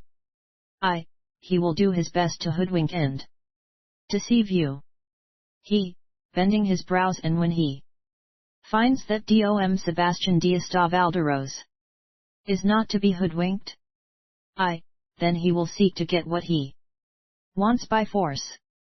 Neither he nor his men will go away unsatisfied. He may be satisfied to go away with what he does not want. My guns are not toys. 594 I hope with all my heart he may underrate them to his cost. It is more likely, however, that he will stand well out of their reach. He is hardy, but he is prudent. Be assured he would rather murder us all in our beds than venture an open encounter.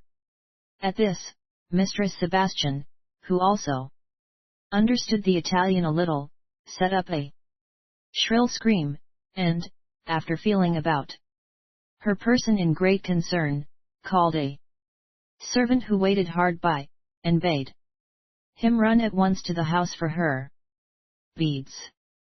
The governor himself was too concerned to take much heed of his lady's agitation, though his pride kept him in good countenance. Are there any measures that you think it advisable to take? 595 I would have stout beams chained together, and thrown across the river from one side to the other to prevent an enemy's boat slipping past the guns of the fortress.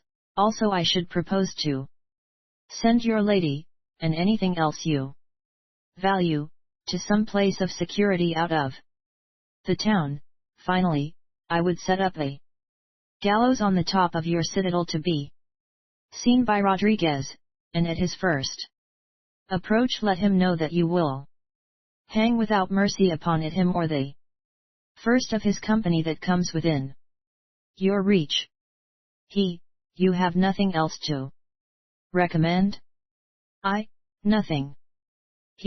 With a penetrating glance of his quick eye, how is it you have not 596 thought of defending that part of the town by which you entered, and the part most likely to be attacked by an enemy who has the discretion to perceive that his boats and men would be swept from the water by my guns if he were to venture an assault by the river? Because that defense would not be omitted by you or a less experienced general in the face of any ordinary foe. I only venture to advise you on those points which might escape you in dealing with an enemy whose subtlety is best known to me. The governor expressed himself quite satisfied with this explanation, but I could see, nevertheless, that he was inclined to eye me with suspicion for having neglected to recommend the fortification of the town on the western 597 SIDE, thinking, maybe, that I was no enemy to Rodriguez, but his friend, come there with a plausible tale to divert his defense from the weaker side. This, indeed, was a very ridiculous thing to imagine, yet there is nothing too absurd to be entertained of a suspicious man, and, certainly, no men do fear treachery more than these same Portugals, albeit they themselves are a match for all the world at lying and deceit. Despite his boast that the guns of his castle could sweep the water of all enemies, he did not neglect the advice I had given him. Divers great masts were bound to a chain, and this laid across the river, firmly secured at either end. Within this barrier lay a long galley ship, and all the rest of the day slaves were employed in carrying goods and 598 merchandise from the governor's house into this galley. Besides this, a great train of pack mules was sent up into the country with other treasure. Everywhere there was great bustle and commotion, for the merchants and others who dwelt in the town, getting wind of the danger, were as anxious to have their goods out of the pirates' reach as the governor his. Nay, so eager were they to preserve the least valuable part of their property that they would have departed with their goods and left the governor alone to meet the enemy, but that Dom Sebastian did threaten to hang at the first opportunity any man capable of bearing arms for the defense of the town who should fail to answer the summons of his trumpeter.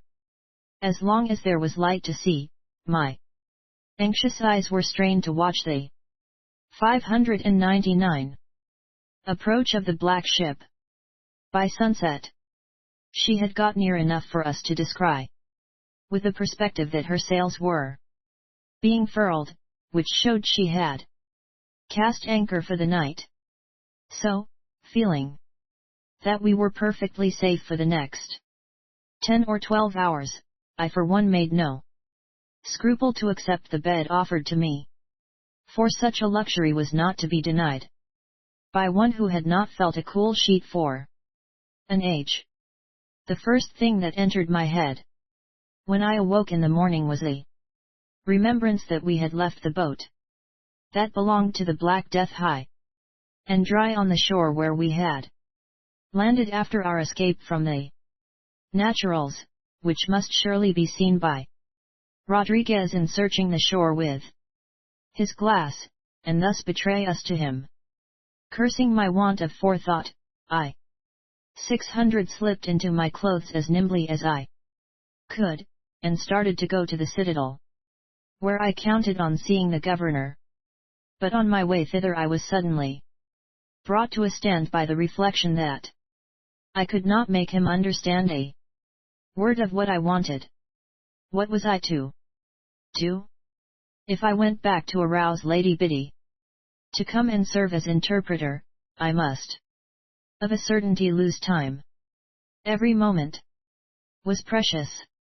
It struck me that if I made good use of my legs I could get to the boat in an hour, stave a hole in the bottom of it, shove it out to sea, and so be quit of this plaguey evidence, and it being yet pretty early, I counted I might fairly do this before Rodriguez had come within boat reach of the spot. Anyway, I esteemed it would be best to try and do this of my own hand rather than wait until a lengthy explanation of 601 The matter could be made to the governor through Lady Biddy, so without more ado, I turned out of the road to the citadel by that path we had come by the day before, and took to my heels as swiftly as I could.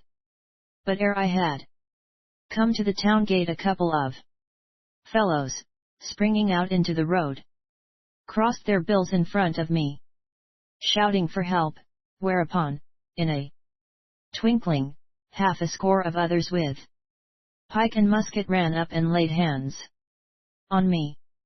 It was useless to cry out against this violence, for not one amongst them could make out what I said, so of necessity was I forced to yield patiently, and go whither they chose to lead me. So, like any criminal thief, was I carried to the citadel, where the governor stood, with his friends looking out to sea. 602 I made him a bow, and with a shrug, after their manner, and a smile, I pointed to my captors. Dom Sebastian replied to my salute very stiffly, but as for the rest, though we had all been as friendly over a bottle and tobacco sticks as so many brothers the night afore, they took no more notice of me, except to stare violently, than if they had just clapped eyes on me for the first time. The men who had stopped me told their talias how I was running out of the town as fast as my legs could carry me, and the rest, which I could follow pretty closely by reason that these Portugals do suit the action to the word most admirably. When the governor had listened, like any stock of wood for stiffness, to their history, he spoke a few words to one of 603 The fellows, which were, I take it, to bid him fetch Lady Biddy, and then with another stiff bow to me, turned on his heel, leaving me still in the hands of the musketeers, and goes with his friends to the parapet to note the advance of the black ship. Now I was vexed in the extreme, but with no one more than myself, for, had the governor been no Portugal, yet must it have aroused his suspicion that I should be caught, the first thing in the morning, running away from the town in the direction of the enemy without giving any word of explanation or farewell. I had ample time, as I waited there, to look about me. The Black Death I saw not above a couple of leagues off, having taken advantage betimes of the 604 favorable breeze that had sprung up after the stillness of the night. This put me in mind that I should have done well to assure me of where the enemy was before I started on my mad journey, for he was already past the spot where the boat lay, but, indeed, when a man is flurried he is capable of any folly, and he never commits one without entailing another. The governor and his friends continued in close conversation, doubtless discussing my behavior, until Lady Biddy came breathless to my side. Seeing me under arrest, her face was filled with alarm, and anyone might see that her perplexity was unfeigned, yet I doubt if this removed the suspicion of my treachery. 605 WHAT Does this mean, Bennett? Asks Lady Biddy, when she could fetch her breath. Nay, says I, that is the question I want you to ask Dom Sebastian. The governor, who had drawn nigh, saluting Lady Biddy with the utmost civility, explained to her that I had been caught attempting to run out of the town, and in that direction, adds he, pointing to the black ship.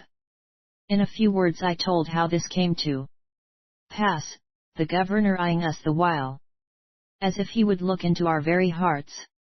Happily he seemed to see that we were innocent, for the moment he heard Lady Biddy's account he bade the men unhand me, and begged her to tell me that he was sorry I had brought myself 606 into this scrape, added that he should be glad to know how I came to forget that I had left the boat there. To this I replied that I could say nothing in defense of my oversight. I trust, says he, the signor will not get himself into further trouble by a like accident. Had I not remembered the boat and got it removed, it would have served as a sure indication to the enemy that there was a path from that point by the cliff. I felt that I deserved this reproach, nay, I was rather surprised at the governor's moderation, for, granting that I might be a knave, there was evidence enough against me to justify a halter being put about my neck. 607 I am the more concerned for your cousin's prudence, continues he. Because in an hour's time you will no longer be under my protection. How, your excellency? Cries Biddy. Are you going to send us hence? Under a proper escort, says he, who will ensure your safe conduct to a point on the river whither my wife has already gone in the galley.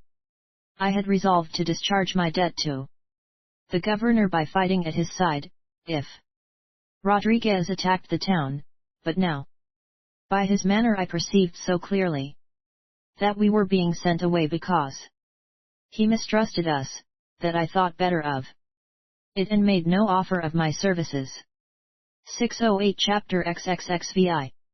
We set out for the interior, and I fall into my jealous humor once more. Having taken formal leave of the governor, whose duty kept him to the citadel, we returned to the house, where we had barely finished our meal when a gentleman came to us in great haste, telling us the black ship was casting anchor, and it was high time to be jogging. Our escort was waiting in the courtyard, and we set out, a company of 13. 609. With the like number of mules. Our commander was a Portugal named Luis de Pino, and, as luck would have it, he spoke Italian passably. Besides him, there were 10 other Portuguese footmen, each armed with an arquebus, a sword, and a good supply of powder and ball, hung on their bandolieros. 3 of the mules sleek, well-conditioned beasts, and very bravely caparisoned served to carry Lady Biddy, the commander, and myself. The rest bore pack saddles well charged with stores. We crossed the Champagne, and there struck into the woods by a trodden path, with a pleasant shade of trees. We travelled this way until noon, when, being come to a convenient spot, we dismounted, and there made a very 610 excellent repast from our stores, after which we reposed until the great heat of the day was past, and then pushed on again. About 5 o'clock we came to an opening in the woods, whence we could see the river winding through the valley below, but no sign of the galley which should be there waiting for us. Whereupon Senor Luis, who spoke the Italian, seeming to fall into a great pet, declared that this was a trick of the governor's lady to gratify her spleen against Lady Biddy, which had been only too evident from the very first.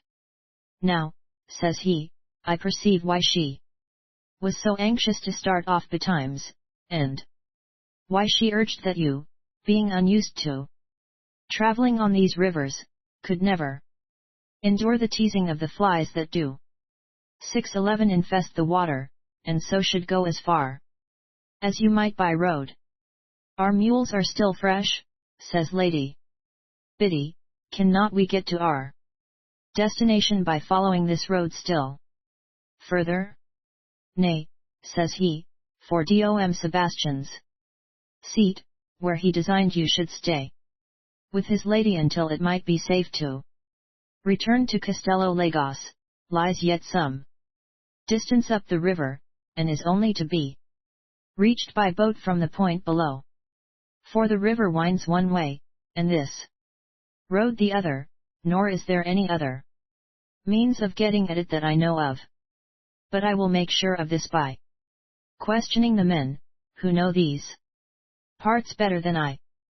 612 While he was parleying with his men, Lady Biddy narrated this conversation to me, and, as she was saying the last words, he comes back, still feigning to be greatly vexed.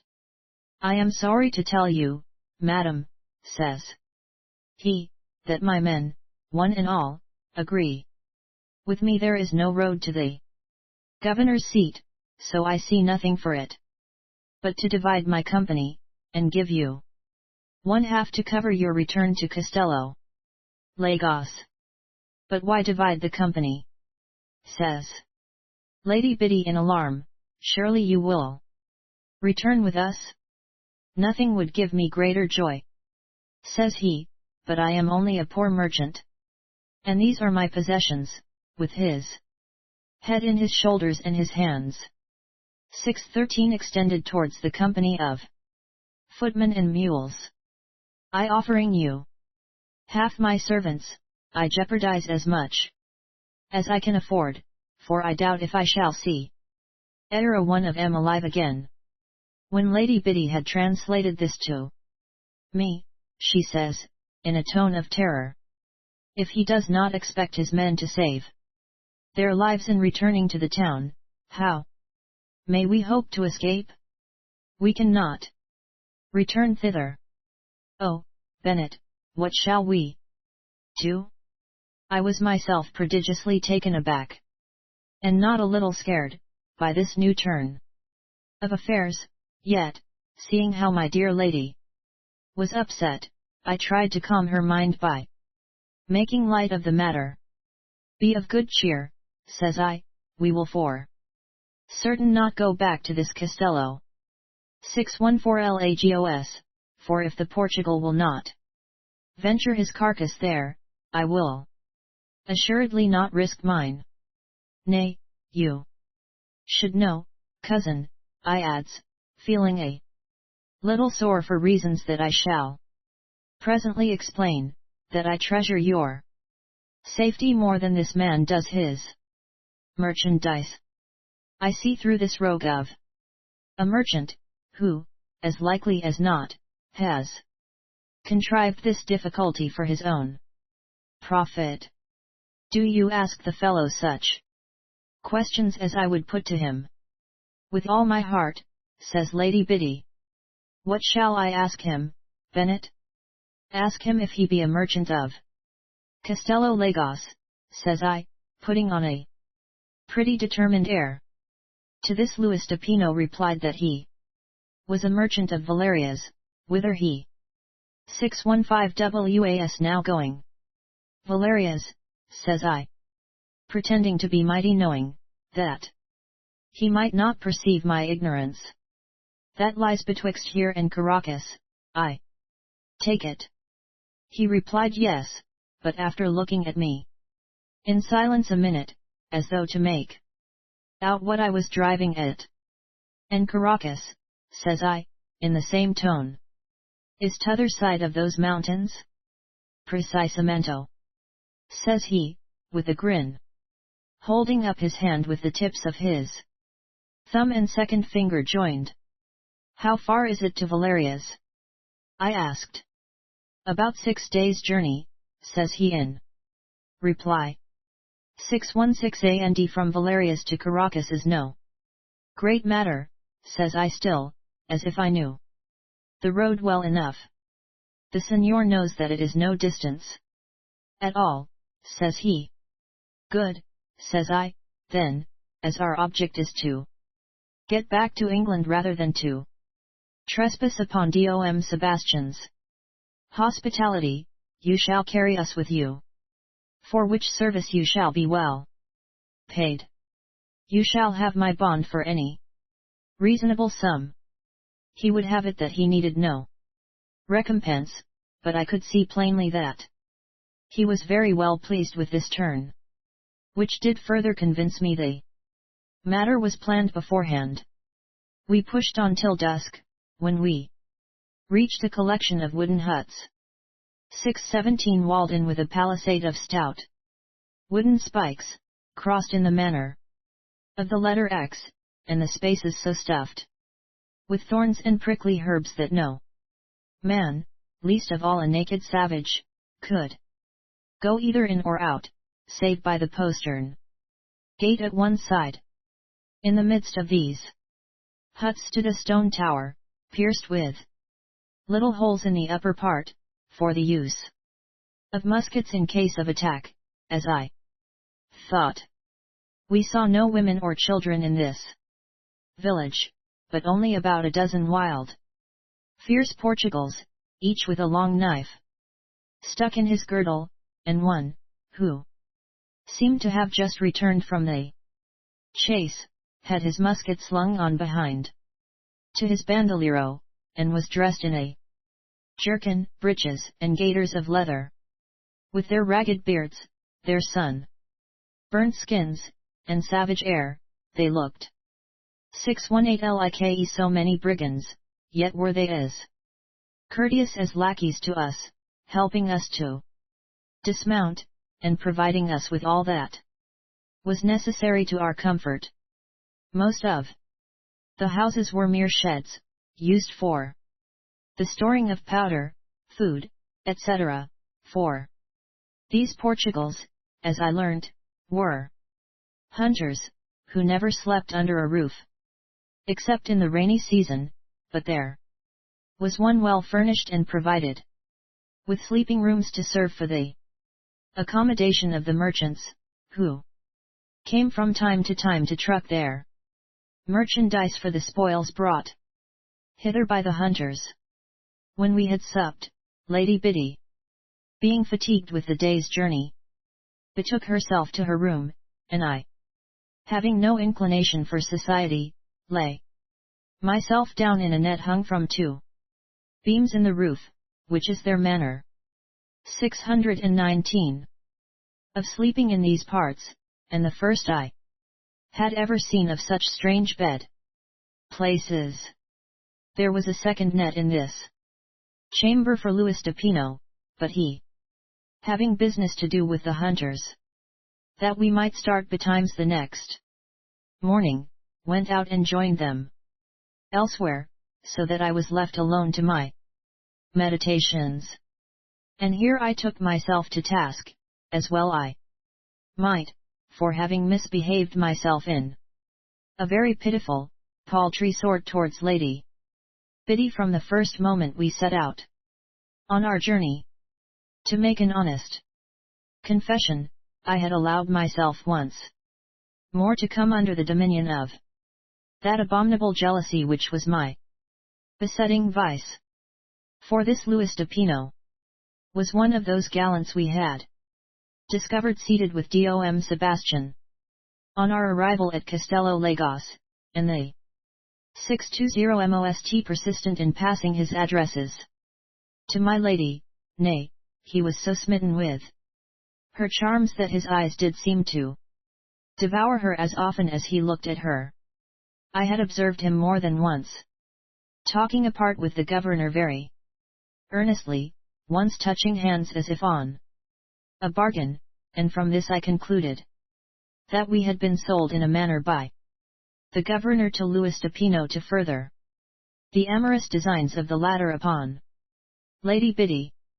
Now this conviction should have drawn me closer to her as a friend and protector, and so it would. But I took it into my head that she looked too kindly on him. In crossing the Champagne she took no notice of him whatever, being concerned for our safety, and fearing Rodriguez would get upon our track ere we got to a place of safety, and all this. 621 While she was very silent and preoccupied, turning in her saddle now and again to look back, and asking me if I thought we should yet escape, etc. All in a very troubled and grave manner. But being come into the wood, and greatly relieved of her anxiety, she grew, as it was natural she should, very suddenly gay and sprightly. Just at that time Louis de Pino came to her side with a compliment in Italian, which, as I say, he spoke indifferently well, and this brought the smile to her cheek. She has not smiled on me since we bade each other good morning, says I to myself. Nay, she would scarcely accept for a truth my assurance of her safety, yet the moment this grinning Portugal comes to her side she forgets our peril and is blithe. 622 So we continued our way, he one side, of my lady chatting and smiling, and I on the other glum and mum chance. Nor did I speak a single word for half an hour, when she says, turning to me with the smile Louis de Pinot had brought to her face, "Have you nothing to say, Bennett?" On this, feeling ashamed to acknowledge the truth, I sought to excuse myself with a lie. "I am thinking," says I, "of our peril, which is none of the least." "Why," says she, "what have we to fear? Now, that man will never surely pursue us hither." "No," says I, "very likely not, but I have heard no sounds of firing, and I do fear 623 The governor, despite my warning, has yielded to some cunning artifice of Rodriguez, who by threat or torture may persuade him to fetch us back with his soldiery." She translated my fears to Louis de Pinot, who replied that Dom Sebastian would perish in flames rather than be guilty of treachery. "And I think so likewise," added Lady Biddy, when she had rendered this, "for these Portugals have nobility stamped in their features." "Ay," says I, "and cruelty stamped on their lips, and wickedness in their eyes as well. As for that," says she, laughing, "we are not all Puritans. You must admit," added she, with a malicious twinkle in 624 for I fancy she perceived the secret of my dislike and would pique me for a punishment. "You must admit, Senor Louis is a very handsome man." "Yes," says I, "but I like him none the better for that." Presently we came to a part where, the path growing narrower, there was room but for two to go abreast, and here Louis de Pinot, taking off his hat, made as though he would yield his place to me, but I, not to be outdone in civility, gave him back his salute and fell behind. There were abundance of beauteous flowers and gay-plumed birds and curious growths on either side to please the eye and interest the mind, but I could not take my eyes off the two faces 625 before me, turned towards each other, and flushed with pleasure. And why, I asked myself, as I lay in my net brooding on these things, why should she not be pleased with the courteous and lively attentions of a well-favored and good-tempered companion? Had I made myself agreeable, instead of sitting like any stock for stupidity, she would have smiled on me. This was the first moment of ease, the first opportunity of pleasant conversation with one of her own degree, that she had enjoyed for many a day. Granted, his talk, as you would believe in your prejudice and ignorance, was trivial, might it not yet have been amusing? Wouldn't you, Bennett, rather sit an hour listening to the jests of a merry andrew than wait half as long for an oracle to deliver itself? 626 But my lady, for all her amusement, did think of Maie. I believe she was concerned for my silence and grieved at my moody humor. Perhaps she repented having wounded my feelings by treating my gravity lightly. Still, she had too much spirit, too much proper pride, to humble herself by asking forgiveness. Nay, delicate consideration for my feelings might have withheld her from humiliating me by taking my folly seriously. Nevertheless, I say, she did think of me, and turning now and then, pointed out to me some sweet flower or pretty bird. And how did I make a return for this gentle kindness? By answering in a cavalier and careless manner that was particularly detestable. All these reflections came to my mind. I say, as I lay in the dark, and so I fell a tormenting myself with reproaches to 6 to 7 such a degree that had I been 10 times as tired I could not have closed an eye. Some time after, Louis de Pino, a little the worse for liquor, as I judged, came into the chamber, clambered up into his net, and fell a snoring like any pig, so that, maugre my condition, I did wish Lady Biddy could hear him. I was still lying wide awake, thinking what a hound I was, when suddenly there fell upon my ear a sound like a woman wailing in grief. I could not believe this until I heard the sound a second time. Then I started on the instant to my feet, knowing there was no woman there but Lady Biddy, but forgetting the kind of bed in which I lay, and how no man but a rope dancer could stand up in such a thing safely, I swung on one side and came down with 6 to 8 a spank on the floor. At that noise, Louis de Pino awoke with a grunt, but he fell asleep with another the next minute, and now, coming to my feet, I heard again that mournful, sorrowing cry. The door stood wide open. Outside, all was still. Not a breath of air moved.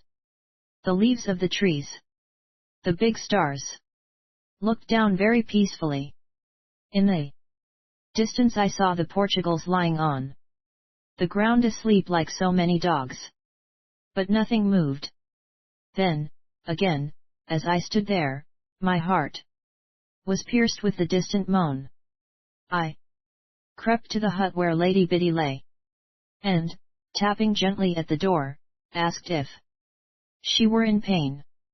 But she answered that it was not she who cried, at which my heart was comforted, for at the first I thought that 629.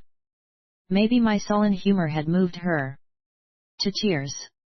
So thinking the sound was but the note of a night bird, of which there are many in these woods that have the most strange human voices of any living thing, I went back to my net, and presently fell asleep.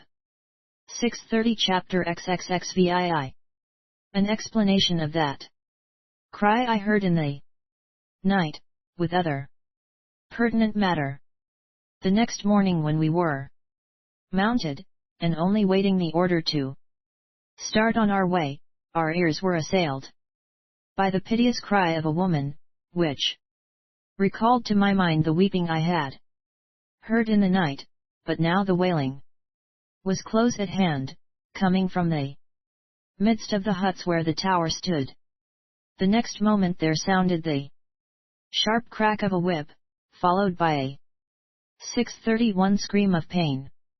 At this the pretty colour went out of Lady Biddy's cheek, and she called to Louis de Pino, who stood talking with one of the hunters, and both as unconcerned as if they had been stone deaf, to know whence that cry came, but ere he could come smiling to her side to reply, the whole matter was explained by the appearance of 5 young Indian women bearing among them a long pole, to which they were attached by leather collars round their throats.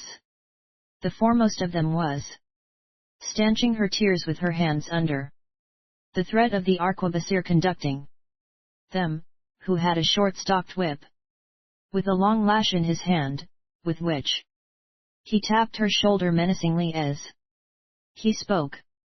These poor souls had never a bit of clothes on but a cloud about their loins, and she who was trying to check 632 her weeping had a long wheel across her neck, that stood out purple from her copper skin where the whip had fallen. Lady Biddy was greatly shocked at the spectacle of this barbarity, nor could she smile on Louis de Pino that day as she had the day before, which I was glad to observe, albeit he did all he could to set this matter in a fair light. When we stopped at noon to dinner, he told her that slaves were one of the commodities he dealt in, and that if he did not occupy himself in this traffic, another would, and maybe to their disadvantage, assuring her they were better treated at his hands than by their own kinsmen, who, of their own free will, brought their wives and daughters down to the station to sell them for knives, axes, beads, and the like, justifying himself by the opinion of 633 SOME very pious writers that all things being created for the use of man, Providence did furnish the savage heathens to be servants of Christians for the cultivation of spices, sugars, and other things necessary to their comfort. But, says Lady Biddy, if their case is better as slaves than as free women, why does that poor soul weep? Why, says he, my man was forced to use his whip because she strove to hang herself by the neck to the pole the others carried, and you must agree that in every country those are deservingly punished who attempt to end a life given them to be a blessing to their fellow creatures. Nay, says Lady Biddy, that is no answer to my question. She wept ere 634 SHE tried to end her miserable life, for a certainty, and I would know why she wept. Louis de Pino, making inquiries on this, learnt that the young woman had but recently been wedded, and that her husband losing his life in battle, she had been sold by her father, who could not be burthened with her. So you see, madam, says he, when he had imparted this, we treat them no worse than they would be treated if we did not exist.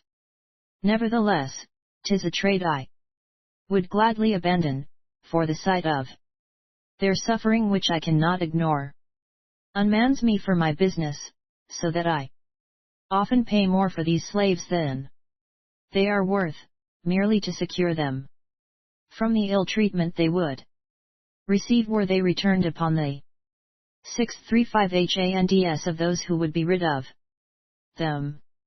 Nay, the sight of that poor creature's tears so moves me that I will, if it please you, order her collar to be unbolted and give her freedom. This the sly rogue offered, knowing well that Lady Biddy would not consent to an act which he himself had shown would be the greater cruelty, and with the sole intent, I take it, to insinuate himself into my lady's good graces. All that she desired, therefore, was that the young woman should be placed on one of the pack mules until she had recovered from the exhaustion into which her grief had thrown her. Whereupon Louis de Pino, with as good grace as he could muster, ordered her leather collar to be unbolted, and a place to be made for her on one of the mules, making the young woman 636 understand at the same time that it was by the wish of Lady Biddy that this indulgence was granted her. This she understood well enough, for being freed, she rushes to Lady Biddy, embraces her knees, pressing her face against them. But this done, ere hand could be laid on her, she darted off with a cry like a startled blackbird into the wood. Coming to a distance, she had yet so much feeling that gratitude rose in her bosom above the instinct of self-preservation, and she turned about, raising her arms in the air as if to bless Lady Biddy. At that moment, seeing her thus exposed, a Portugal cocks his musket, and, clapping it to his shoulder, fires at her, but by good chance I, standing not more than a yard off, was enabled by a quick movement to fling the fellow's arm up, whereby the ball 637 passed harmlessly over her head. With another wild cry of joy she turned about, and fled out of sight, nor did any of the Portugals attempt to follow her more than a score of yards or so, for loaded as they were with their arms, to pursue her, who was light on foot as any deer, was a profitless folly. This business did not prove more clearly than words what a liar Louis de Pino was, for surely the girl would not so joyously have recovered freedom if that was true that he told of the barbarity of her kinsfolk. But for all this, he did persevere in defending himself as we continued our march, and, to my mortification, Lady Biddy allowed herself, as I judged by her manner, to be beguiled by his crafty tongue, so that I was not much better pleased with her this day than I had been the day before. 6:38 Indeed, it was past my comprehension how one of her understanding could fail to see that this Louis de Pino, for all his good looks and fair speaking, was an arrant rascal, but that was no such extraordinary matter neither, for as the day began to draw in I began to doubt whether I had not suffered him to deceive me, who was by no means under the charm of his personal gifts. For, taking note of the position of the sun pretty frequently, and making all allowance for the turns of the path in winding amongst the mountains, I came to the conclusion that we had been traveling for these 2 days full south, and rather a point or so to the east of it, then to the west. Then calling to mind, as well as I could, the look of the chart, it grew upon me that we were not making in the direction of Caracas at 639. All, by reason that the chain of mountains there set down ran east and west, with Caracas lying not more than half a dozen leagues from the sea. As this conviction became stronger, I was troubled beyond description, for to go back was out of the question, while to go on was to lay ourselves more inevitably in the power of Louis de Pino. So, with a heart like any lump of lead, I laid me in my net that night, yet might I have counted myself a happy man at that time could I have foreseen the greater trouble that was to come, as I shall show in the next chapter. 640 Chapter XXXVIII. I am overcome in, clapped up in one of those strong towers. We set out from that station the next morning about 7 o'clock with another pole of 6 slaves added to our number, and, toiling upwards, in about 2 hours we came out of the woods into a very wild, rocky country, where scarcely any herb grew for the height and abundance of stone. Sometimes the path wound along the edge of horrid precipices, and sometimes between prodigious high rocks, and this way I 641 counted we crossed over a low chain of mountains, for about noon we began to descend again, but the road so steep and foul with loose stones that 'twas as much as the mules could do to keep their feet at times. As for the poor slaves, their pain was great indeed, by reason of being yoked to the poles one behind the other, for if one slipped she was as good as strangled in her collar, and if those behind could not keep pace with those before, they were like all to be thrown down. To see the sweat pouring down their dusky skins, the agony in their faces, the blood on their feet and legs cut by the sharp stones, was enough to melt any heart of stone. Yet that which did move me was their silence in the midst of their suffering. No herd of spent cattle could have shown more patient endurance. 642 An hour of sliding and stumbling brought us to a station at the bottom of this rocky valley, but it was unlike the other two, in having no trees around it, and a stone wall in place of a stockade. Besides that, it was twice as big. The tower also was greater and stronger. Here, and the men had not that same aspect, but looked 10 times more cruel and brutal. Every man of them carried arms, as if he mistrusted his fellows. And all had a very hang-dog look in their sullen faces. This, I take it, came partly of their living always in that grim, barren valley, where the sun never shone, and partly of their occupation, which was to go down and watch over the slaves who worked mines in that region, for I observed that men's looks do take on the aspect of the surroundings and the character of the 643 company they keep, and truly these fellows looked as sullen and forbidding as the rocks, with something of that dull, hopeless expression that marked the faces of their slaves. After I had eaten my dinner, Lady Biddy having gone to her chamber to rest until it was time to set out again, I went to the door of the hut, and looking up saw Luis de Pino in close conversation with a fellow who seemed to be the chief of the gang. When I saw how they lay their heads together, speaking low so that not a sound of their voices could I hear, my mind misgave me, but presently the rogue, whom I called the chief, goes up to the slaves and examines them, opening their eyes and pinching their flesh, as if to know if they were healthy or not, and then he takes Luis de Pino to a box. 644 and shows him some pieces of metal, so that I concluded they were only trafficking their wares.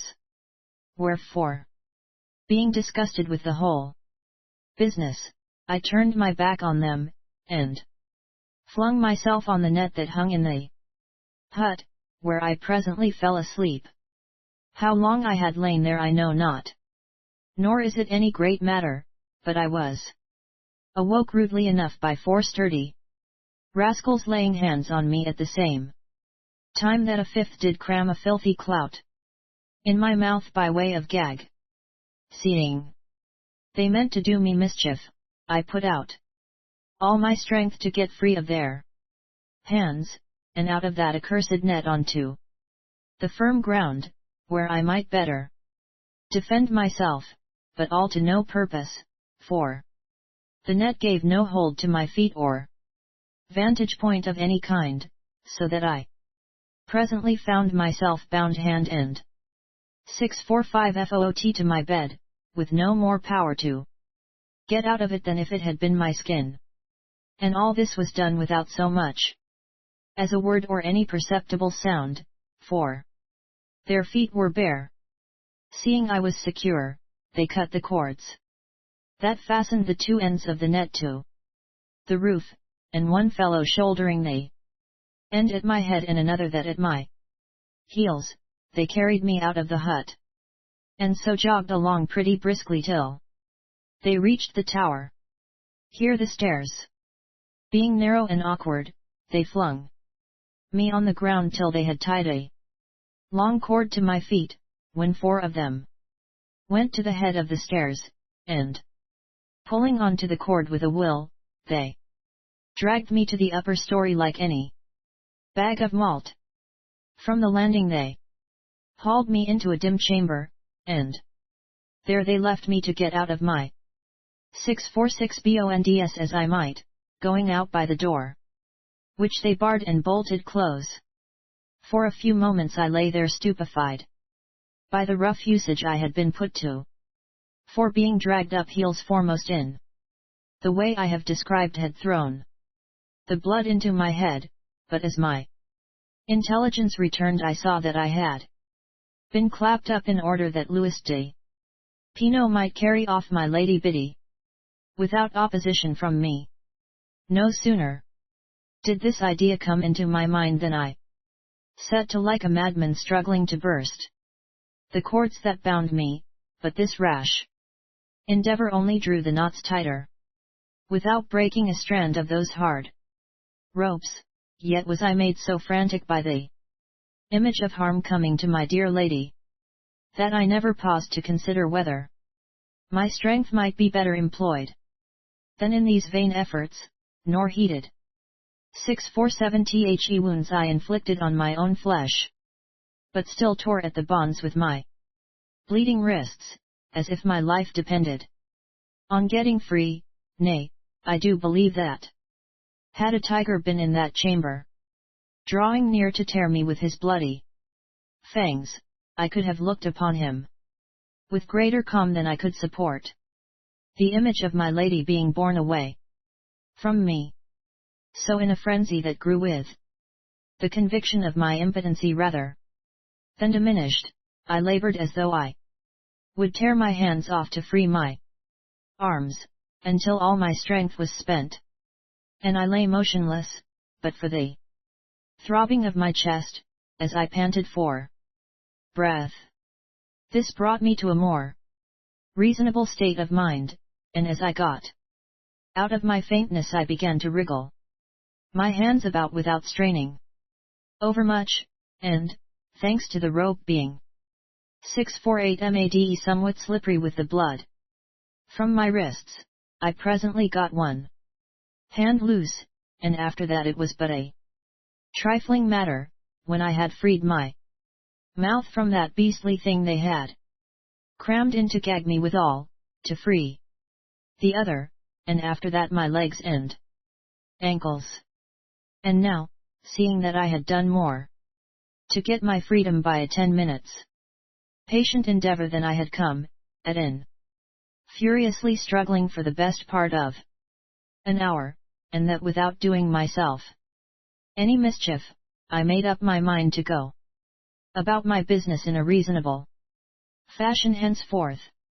So getting on my legs I looked about me to find what part of my prison it was easiest to break through, and this gave me but little comfort, for no part seemed weaker 649 than the rest, but all alike prodigious, stout and strong. The four walls were of solid stone, with no opening save the door, and 6 narrow slits, no bigger than rifts for shooting arrows, to admit light, and they higher up than I could get at with my hand, standing on my toes. The roof sprang from the walls about 15 feet from the floor, and the cross beams were boarded over.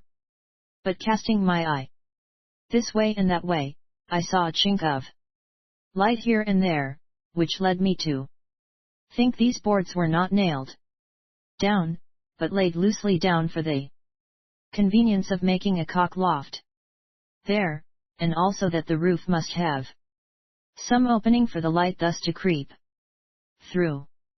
650 NOW. I thought that if I could once get into the cock loft the affair would be best part done, for if there were no dormer window, yet might I shift the shingles or the tiles of the roof, and so make an opening wide enough to creep through, and I counted that those cords which had bound me, tied together with the net bed, which might be cut into 3 strips, and yet have strength to bear my weight, would serve to let me down some part of the way to the ground.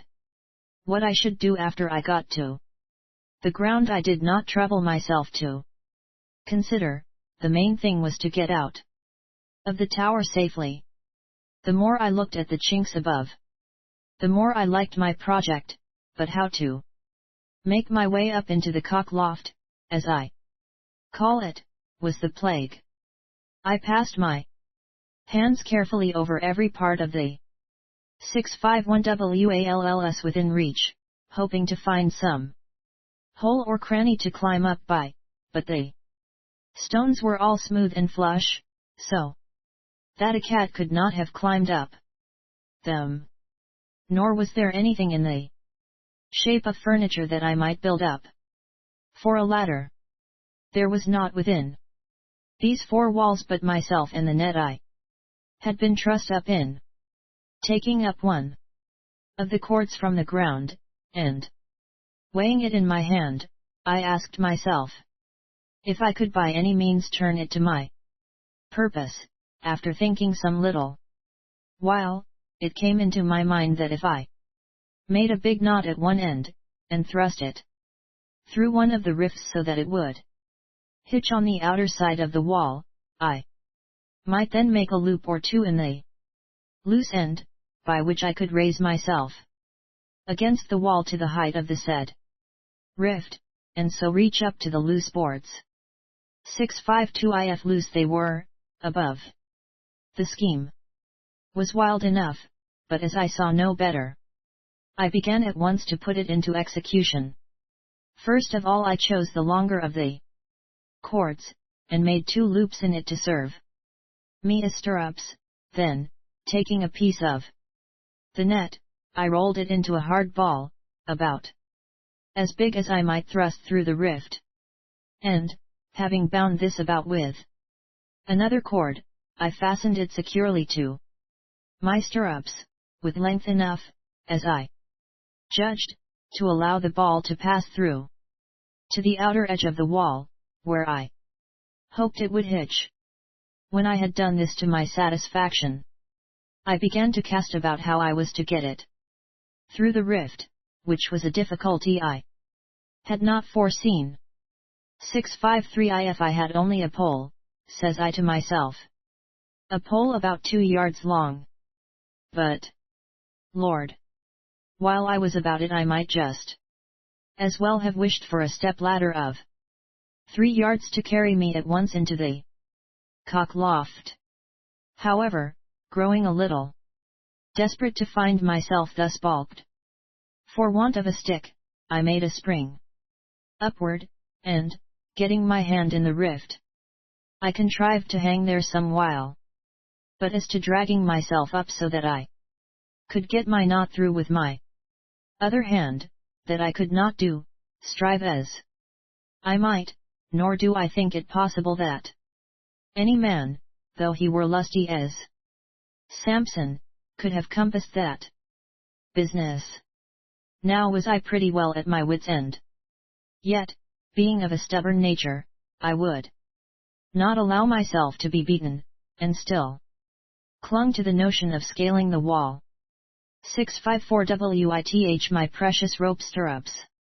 But it was clear that I could do nothing without some sort of hold for my foot to rest on as I hung from the rift, and so once more I began to feel about the wall for a hole to set my toes in. There was a joint in the stonework, about 4 feet from the ground, where the mortar gave way under my nail, but the crack was not as wide as my finger. However, I had a clasp knife in my pocket, which Dom Sebastian had given me, for the Portugals do never go about without such weapons for their defense, and with this I determined to cut away the stone if I might. So at it I went without more ado.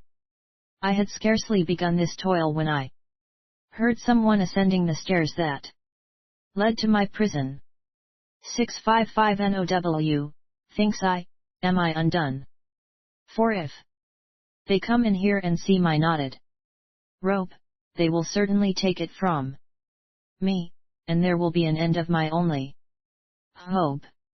The steps came nearer and stopped. Then I heard the bar being taken down. Upon this, with the hope of exciting fear, I set up a most violent shout, as if I were beside myself with rage, and, rushing to the door, beat it furiously with my fists and feet, whereupon there was a silence outside, as if the fellow was considering whether he had not best leave me alone for the present, and that he had come to this conclusion was made evident presently by his clapping up the bar again. After this I heard a shuffling on the ground, and the next minute his steps, as he descended the stairs. 656 I was mightily pleased with myself at the success of my stratagem, and, going back to the wall, set to work again at cutting the stone with my knife.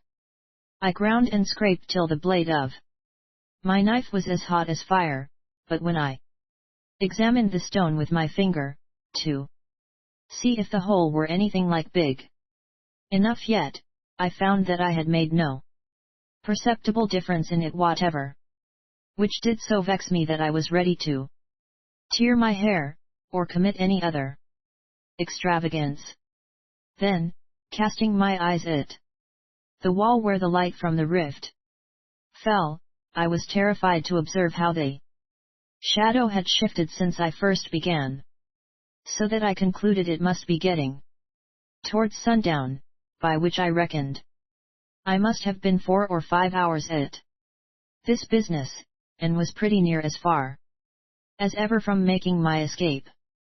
657 Whereupon I was beset with a kind of rage, and, accusing myself of indolence, cut again at the stone with redoubled energy. The result of this mad haste was that the blade of my knife snapped in half before I had worked a couple of minutes. Then I flung it down on the ground, and, resting my arm against the wall, I laid my face there, and could have wept for vexation. But this was not to be endured for any time. Glancing again at the wall, it seemed to me the shadow had travelled a foot further. Every moment, says I to myself, puts my lady further from me. Coward or fool! Are you content to do nothing? Will you give up the hope of saving her because of a trifle? Have you no more heart and hardihood than this? 658 With this, I picked up my knife again, and finding yet a couple of inches left of the blade, I once more set to work, but with more prudence. Yet every now and then would I turn to watch the shadow, saying to myself, now she is a league further away, she has been carried a full mile since last I looked, etc. Sometimes my heart would grow heavy as stone with despair, as I noted the little effect I made, and then, that I might not lose courage, I would not feel what progress I had made, but ground on steadily, like the movement of a clock. But, though I did not tax my strength, the sweat streamed down my face and body, so that my shirt clung cold to my body with the wet from my skin, by reason of my anxiety. 659. After a while, when the light was sensibly fading, a faintness came upon me, and I felt dried up with thirst. Resting for strength to come, I bethought me that perhaps my jailer had no intention but to give me food when he came to the door. Then the hope led me to think that perhaps he had come back softly, and, hearing no sound, had ventured to open the door quietly, and slip a pitcher of water within for my comfort. I went to the door, and, groping on the ground, for in that part it was very dark, I laid my hand on a loose piece of paper. It occurred to me in an instant, so quickly do our wishes summon conjecture, that Lady Biddy had found means to send me a message, and that the man who was charged with it, fearing to enter, had slid it beneath the 660 door, which explained the shuffling sound I had heard before he went down. I rushed back with the precious treasure, and, holding it as near the light from the rift as I could, read the inscription on the outside, to my dear cousin Bennet. And then, laughing like a fool for joy, I claps it to my mouth and kisses it. 661 Chapter XXXIX. How I was led on by passion to cut a man's throat. As soon as I had got the better of my ecstasy, I held the letter again up to the light, yet could not make out one word of it, for the tears of gladness in my eyes. However, I brushed these away with my hand impatiently, and so held the letter up again, but still with the knife in my hand, for I was now more eager than ever to accomplish my design and overtake my lady, who, I doubted not, had writ me some 662 comforting words to let me know how I might best come at her. And now, my eyes being clear, I read her letter, which I can repeat word for word, for, sure, I read it 100 times, and each word did engrave itself into my memory. We are overtaken, the letter began, by soldiers charged to carry us back to Castello Lagos, and surrender us into the hands of Rodriguez. To save me from such a fate, which was worse than death tenfold, Señor de Pino has offered to convey me to Caracas. I have tried, but in vain, to obtain the same favor for you, but he dare not venture upon it. Indeed, he endangers his own life in saving me, wherefore I look to you to support the story he has given out to account for not obeying the governor's orders to the letter, to wit, that I have perished by the way. I know 663 you are too reasonable and too generous to bear me ill will for abandoning you. For sure you will own I have no choice but to do so. Farewell, Bennett. Oh, may Providence be merciful to you. When I had came to the end, and turned it about, to see if there was not some little kind word that I had overlooked, and could find none, the knife dropped from my hand, and truly all vigor and power seemed gone from my body, so that my limbs trembled under me as if I had just risen from a bed of sickness. Then I could not believe I had read aright, and so went through it again and again, after that, pondering each word, to see if I could not make it appear a little better than it looked. 664 at last, when I could no longer see the writing for want of light, I flung myself prone on the ground, and gave myself up to the most miserable reflections ever man endured. It was as if a miser had suddenly discovered all his gold turned to fine ashes, for no miser ever prized his pieces for their true ring and bright luster more than I valued Lady Biddy for her loyalty, and generous loving disposition, and now I could find nothing but heartless ingratitude and careless cruelty in her nature, to abandon me thus, without a word of regret or comfort.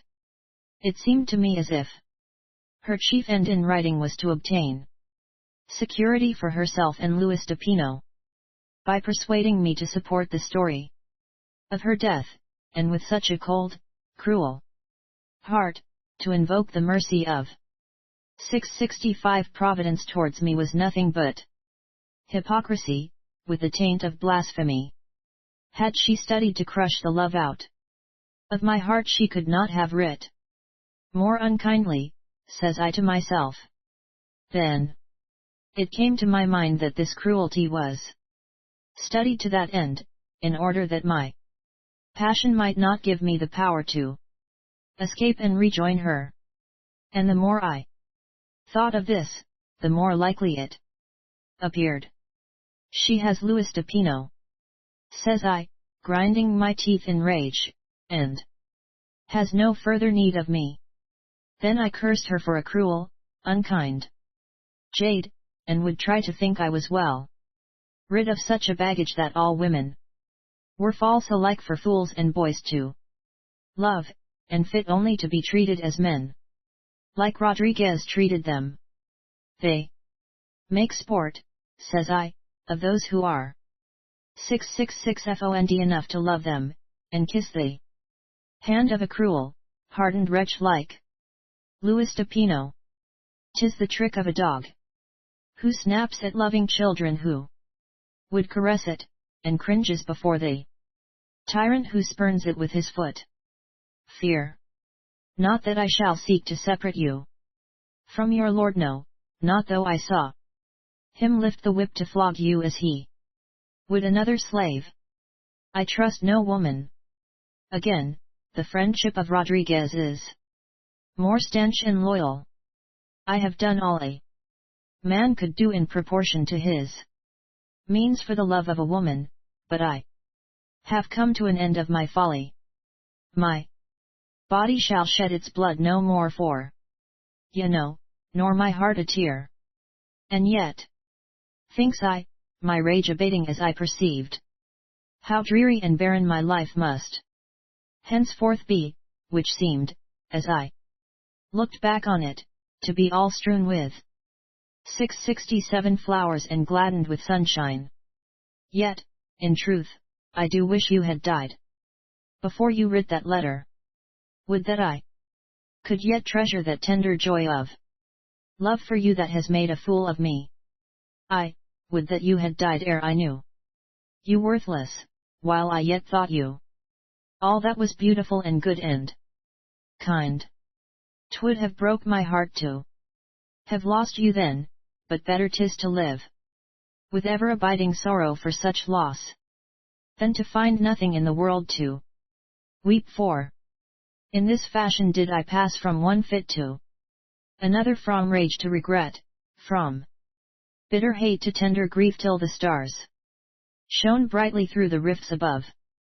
But they came into sight and passed away, marking the growing hours, without my heeding any longer the increasing distance between Lady 668 Biddy and me, nor did I once think to make my escape. She was gone from me forever, and with her all my hopes and anxiety.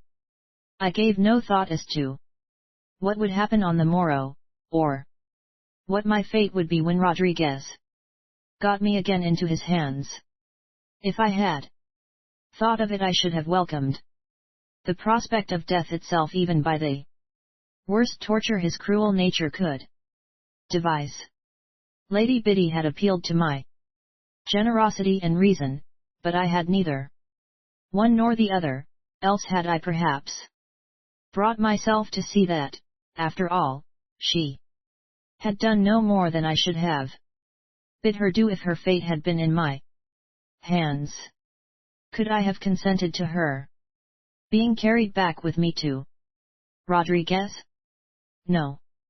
Not though the alternative was to yield her to the mercy 669 of Louis de Pino. Then why was I so put about because she had done that which I would have had her do? Simply because she had not paid me the compliment to ask my advice. There may have been no time to appeal to my decision. She may, as she said, have depended on my good judgment to accept what was inevitable. These and many other arguments I could urge never occurred to me then, for my reason was undone. As I lay there on the ground with that passionate turmoil in my breast, with my eyes turned away from the stars that seemed to look down on me through the night with a sweet, still sorrow that made my pain the more hard to endure, I saw a streak of light between the door and the foot-sill, and presently heard the bar being taken down very carefully, but 670 after a pause, as if assurance were being made that I was not astir. They are come to murder me in my sleep, thinks I. Is this the mercy she prayed Providence to bestow on me, or did she pray that mercy of Louis de Pino? The bar being down, first one bolt grated slowly in the socket, and then the other. Now, thinks I, will they come upon me cautiously, or will they do it with a sudden rush? But so little count did I make of my life, that I did not stir nor take my arm from under my head. The door creaked slowly on its hinges, and I saw the wall beyond through the 671 widening opening, and a lantern set upon the ground. Then a great shock. Head came athwart the opening, dark against the light on the wall, and after peering in for a minute or so without seeing anything, for I lay far back in the dark, or hearing any movement, the man ventured in a little further, so that his figure blocked out the light still more, and thus he stood another minute, turning his head this way and that, as if to make sure I was not hidden against the wall, ready to spring on him. Then he draws back and picks up something which stood behind the door with his left hand, and then the lantern with his right, and, stepping sideways and very gingerly past the door, he comes into my chamber, so that I could see he carried in his left hand a pitcher, and under that arm a little bundle. 672so, thinks I, it is to bring my food, and not to murder me. The fellow has come. 'Tis all the same to me. I would as soon have his knife as his food in me. Setting down the pitcher and the bundle, he lifts the lantern high and looks about, but not seeing me for the shadow where I lay, and the feeble light of his candle, he puts up his hand, and, shoving his hat on one side, scratches his head, as if perplexed to know where I had got to. Then moving a couple of steps forward on his toes, he holds up the lantern again and peers around, and then, getting a glimpse of me, gives a nod of satisfaction, as much as to say, "Oh, you're there after all, are you?" And so he comes forward again towards me, but very cautiously setting down the lantern and turning the door of it 673 towards me, that the light might not fall upon my eyes. And now the idea seized me of a sudden, that I might throw this fellow down and make my escape, whilst a wicked longing for vengeance burnt up my heart. I know not what bloody design lay at the bottom of my purpose, but I made up my mind I would escape and overtake Lady Biddy, though she was in the furthest corner of the earth. So with the cunning of a villain I closed my eyes, that the fellow might not see by their glitter I was awake, yet not so close but that I could watch him well, in order that he might get near to me before I sprang at him. He seemed to have some ill forecast of my design, for more than once he stopped betwixt the lantern and me to 674 scratch his head and consider of his safety. However, he ventures within about a couple of feet of me, and then, squatting down, reaches out his arm, as if he would wake me to let me know he had brought food for my use. And, though this was a kindly office, deserving of a better return, for I took no heed of it because of the devilish wickedness in my heart, I suddenly caught hold of his extended arm, and, giving it a sharp jerk, threw him on his side.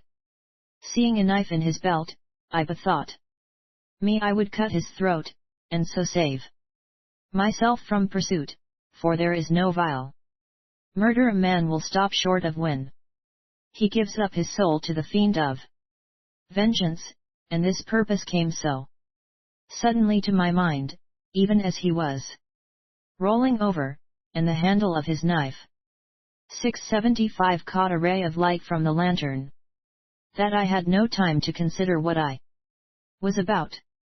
In a moment I had sprung up, and set my knee in his flank, and, grasping him by his ragged shock of hair with my left hand, so that I drew his head back between his shoulders. I whipped out his knife with my right. Surely in another moment I should have cut his throat, but that just then, raising his voice as well as he could for his position, he cries out, in very good English, "Lord love you, master, would you murder your own countrymen?" 676 Chapter XL. I find an excellent friend in place of a cruel enemy. Hearing these words, I held my hand for amazement, though the knife was within a span of his throat. In that instant it came across my mind that the letter which had so distracted me was not of Lady Biddy's writing. I had not hitherto questioned this matter, for firstly, I knew not her hand, and secondly, neither Louis de Pinot nor any one else we had met since our coming on these shores had comprehended 677 word of our language. The letter was badly writ in a large and painful hand, but that might have been owing to ill accommodation for writing, and indeed, I had not regarded the manner of it, but only the matter. But now, hearing this fellow speak in English, it did, as I say, cross my mind that he had penned it. This took no longer to present itself to my intelligence than a flash of a musket. "Fellow," says I hoarsely, "was it you that wrote that letter to me?" "I," says he, with a plague to it, for if I had not writ it I should not have got into this mess. Whereupon I flung aside the knife, and laying hold of his two hands, could 678 have kissed him for my great delight, despite the suffering I had endured through his handiwork. Then I covered my face with my hands, for shame to think how I had wronged that pure sweet girl by leaping so quickly to an evil opinion of her, and to think she might have so fallen away from a noble condition. I burst out with tears, and sobbed like any child, and from that to think that she had not fallen away, and was still the same dear woman I had thought her, I fell to laughing, and, springing to my feet, cut a caper in the air like a very fool, and might have proceeded to further extravagances in my delirium, but that my good angel, as I dubbed the fellow, laying his hands on me, whispered, 679. "For heaven's sake, master, contain yourself a bit, or I shan't come out of this business with a whole skin yet. I doubt but you have waked some of the cursed Portugals by your antics." With this he creeps over to the door, and, thrusting his head over the stairs, stands there listening carefully a minute or two, after which, seeming satisfied that no one was astir, he closes the door gently, and creeps back to me, by which time I had come to a more sober condition, though still near choking with the bounding of my heart and the throbbing of the blood in my veins for excess of joy. "'Tis all quiet below," says he in a whisper, "but betwixt getting my throat cut by you, and being fleed alive by the Portugals for being here, I've had a 680 narrow squeak. Howsoever, I suppose you bear me no ill will? Heaven forgive me for treating you as an enemy," says I, grasping his hand again. "As for that," says he, "I don't blame you for your intent to stick me if you thought I was one of those accursed Portugals, and how were you to know better, finding me crawling on you in their own manner? Let us drink a dram, master, to our better acquaintance. 'Twill stiffen our legs and clear our heads, and mine are all of a jelly shake with this." Late bout. Where is my cousin? I asked him, as he was drinking from the jar. That's good, says he, taking the jar from his mouth and handing it to me. 681 Take a pull at Eda's king, your pardon for drinking first, but I've lost my good manners with 12 years of slavery. My cousin, says the lady in whose name you wrote that letter. Drink, says he. We've got no time to lose if, as I do hope, you're minded to get away from this. Says I, but my cousin? Drink, says he. Seeing he was of a persistent sort, I lifted the jar to my lips to cut the matter short. The female, says he, went on with Depino and his train about 10 minutes after you were brought up here. Depino made her believe you had gone on. 682 Ahead, being in a strange dull humor. And she, to overtake you, hurried away. Drink, he adds, seeing me still with the jar a little from my lips. So I drank, but betwixt two gulps I said, they are still gone on the road to Caracas? Caracas, says he. Lord love you, master. An exclamation with which he larded his sentences continually. When they get to their journey's end they won't be within 100 leagues of Caracas. Whither is he carrying her, then, in heaven's name? To Quito, where Depino spends his time when he is not trafficking. Lord love you, master, don't spare the liquor. 683 I drank deeply to satisfy him, and that we might come more quickly to the matter I had a greater thirst for. Now, says I, tell me how you came to write that letter. He took the jar out of my hand and drank again in silence. At length he put it from his lips with a gasp. Have another turn, we may not have a taste of wine for many a long day. Hence, says he, I can drink no more. Would to heaven I could get you to answer my questions. Time enough for that, says he, when we get where we can talk above a pig's whisper with no fear of being heard.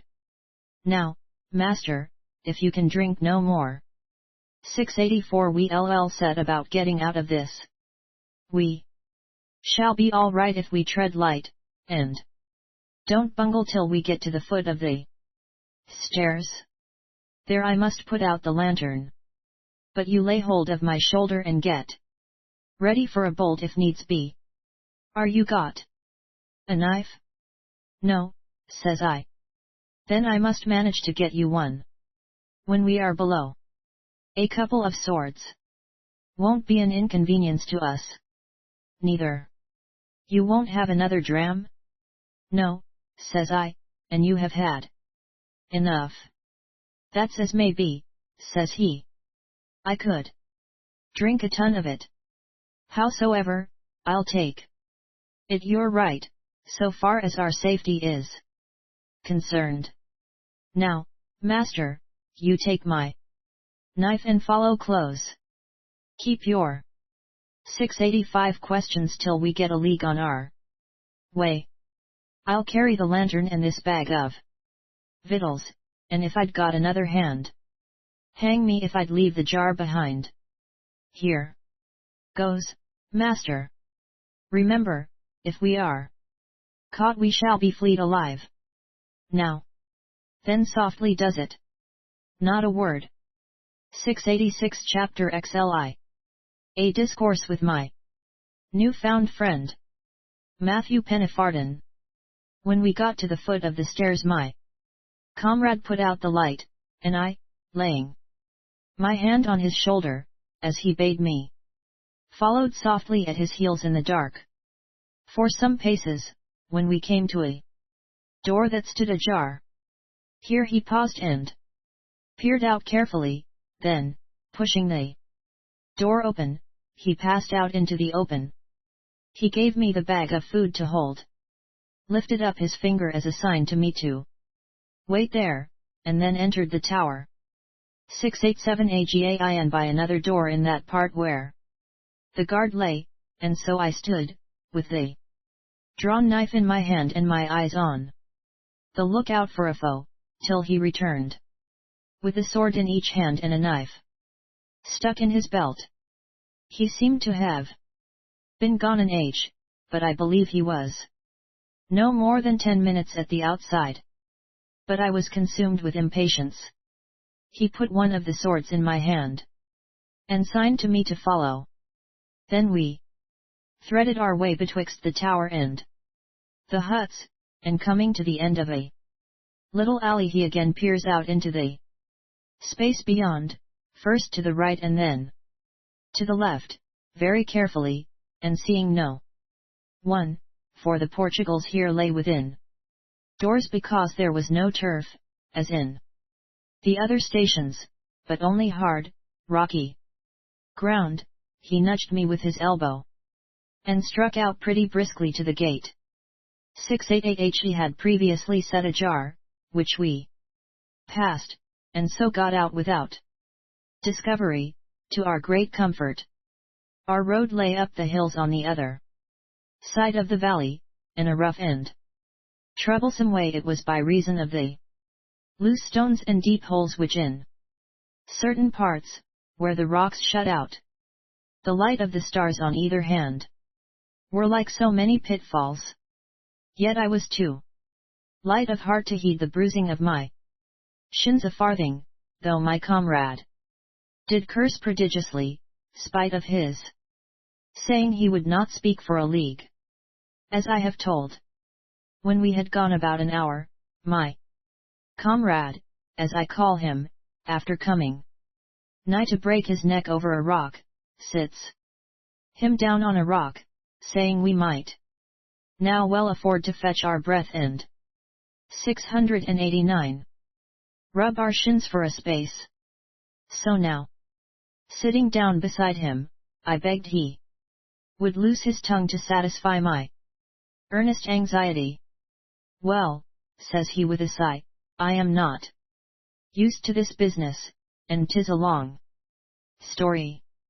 Howsoever, as you desire it. Here goes. My name is Matthew Pennifarden, and I was born in the village of Newlyn, near Penzance, in Cornwall, in the year of our Lord 1594.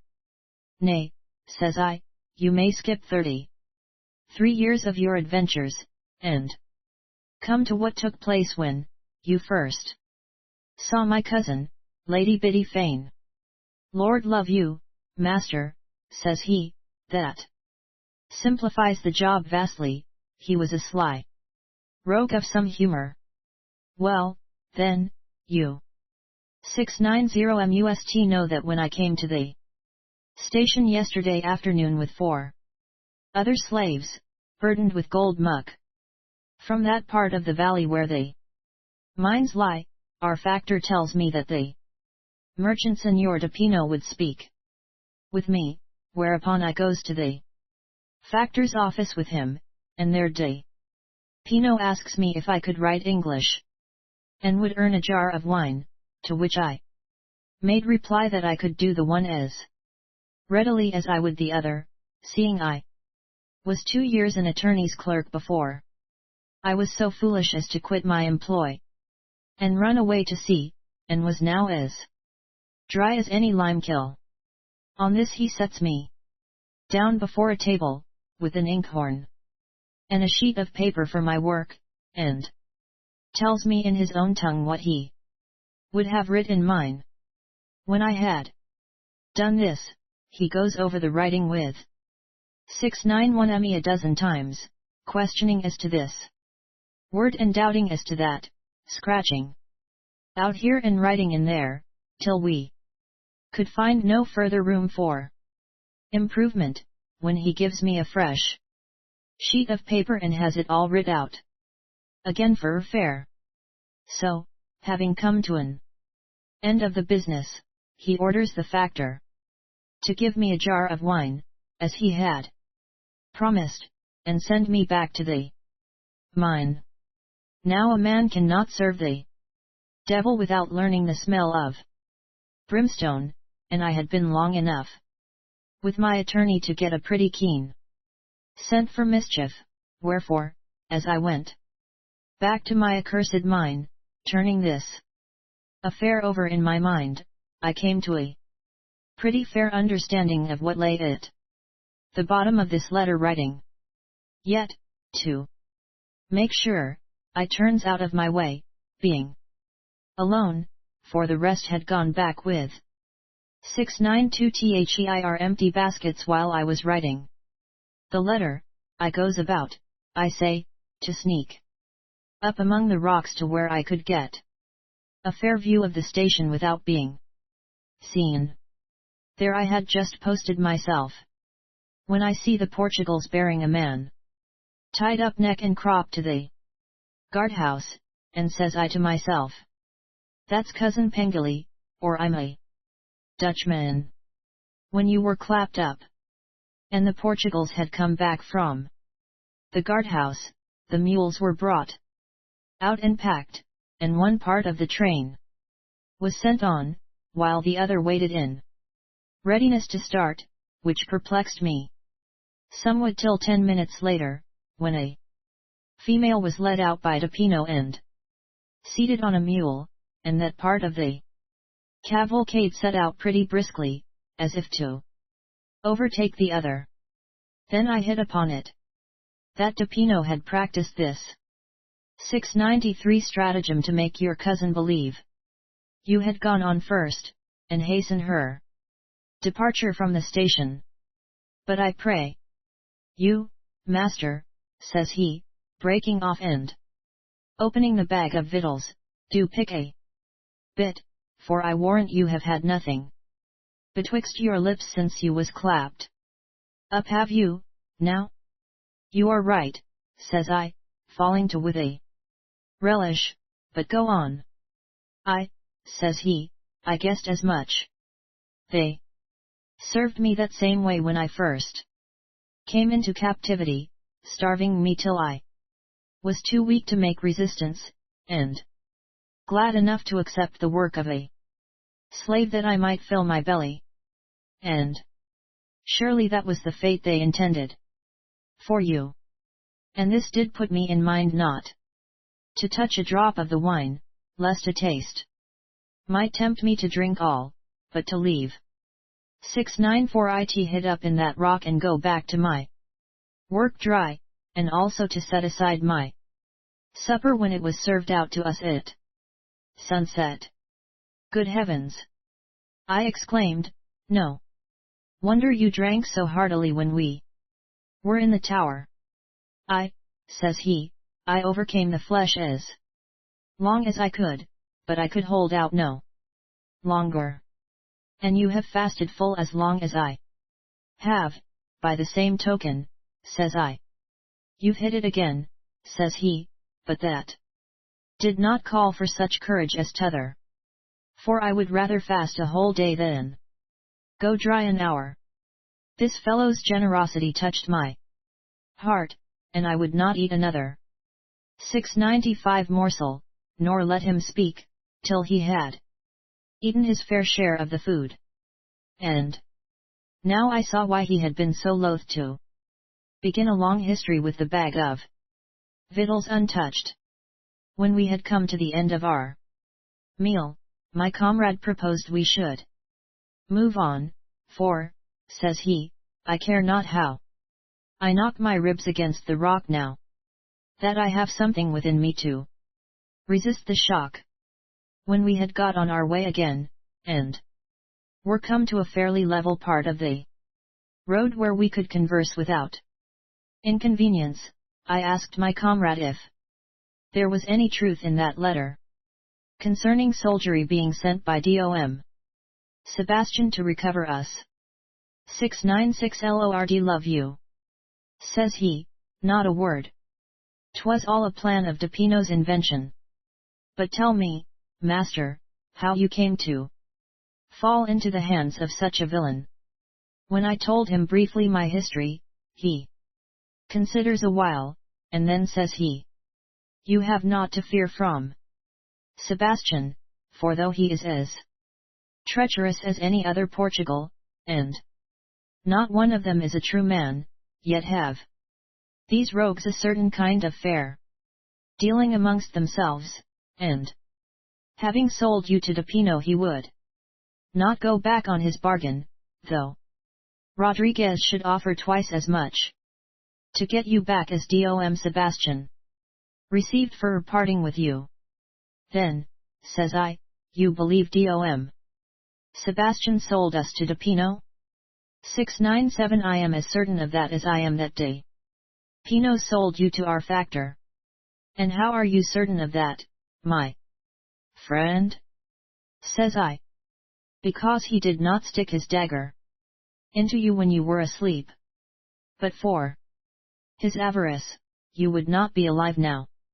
You may be sure. A pretty taking our factor will be in when we find you flown, 'tis as good as 20 pieces of 8 out of his pocket. We must look to it, master, that he doesn't catch us, for certain it is he will hunt us." "What would he do if he caught us?" "You might get off with a flogging and a pretty long spell of starvation, but he'd flee me, as he has before, and once is enough for a lifetime, as you would agree if you knew what it was like." 698 While you have spoken before of this fleeing, says I, "what do you mean?"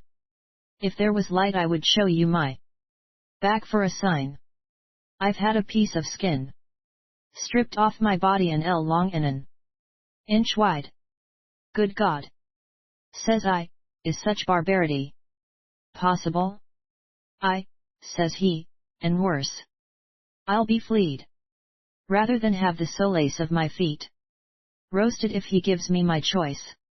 Only to hear of this wickedness made me sick, and I could say nothing for some minutes." "Tell me, Matthew," says I, when I had got over my qualm, "why you risked such a fearful punishment to liberate a man you had never seen?" 699 "Because you was an Englishman," says he stoutly. "Lord love you, master, I knew I should find you a true man and a kind friend." "But," says I, "couldn't you as well have made your escape without me as with me?" "No," says he, "for I'd as leave hang myself on a tree ere I started as be brought to that end by the misery of wandering alone in the woods. Look you, master, afore you go any further stopping me, there's time to get back to the station, and return to the guardhouse, while the Portugals are still in a log sleep, and I would have you understand what escape means. It means hardships, and suffering, and solitude. We daren't go near a town, for fear of the Portugals, and we daren't go 700 near the Indian villages, for every white man is hated by them, with a very good reason. There's fleeing on one hand, and death on the other, and we've got to live betwixt 'em as best we may. Take time for reflection and choose without concern for me." "Nay," says I, "it needs no reflection to choose between freedom and slavery." And taking him by the hand, I drew him onwards. "You are an Englishman, master, and I love you," says he, "and I shall love you still more when your hair grows a bit, and you look less like a Portugal, for I do loathe the very resemblance of those accursed men." "Surely," says I, "there must be some good men amongst them?" 701 Not to my knowledge, says he. "There was one that I thought a decent sort of a fellow, and he grumbling every day to me of his estate, which was little better than a slave's. I opened to him a design for escaping together. He betrayed me, for he was naught but a spy set to that purpose by our factor, who would test me. And so I got fleet for trusting a Portugal, but I trust none henceforth. As for that, adds he, we shall have no need to trust him, for we two shall be company enough for each other, I warrant. We two? Says I, nay, we shall be 3. As how? Says he. Why, says I, are we not on our road to rescue my cousin from the hands of 702 Lewis de Pino? No, says he, stopping again, that are we not. For we're giving de Pino as wide a berth as I can contrive. Our factor will set out on that path as soon as he finds you flown. Friend, says I, 'tis for you to choose betwixt going on with me to the rescue of my cousin or taking me back to the station. He tilted his hat forwards, and, scratching his head, was silent a minute. Then, in a grumbling kind of voice, he says, what a plague do we want with a female?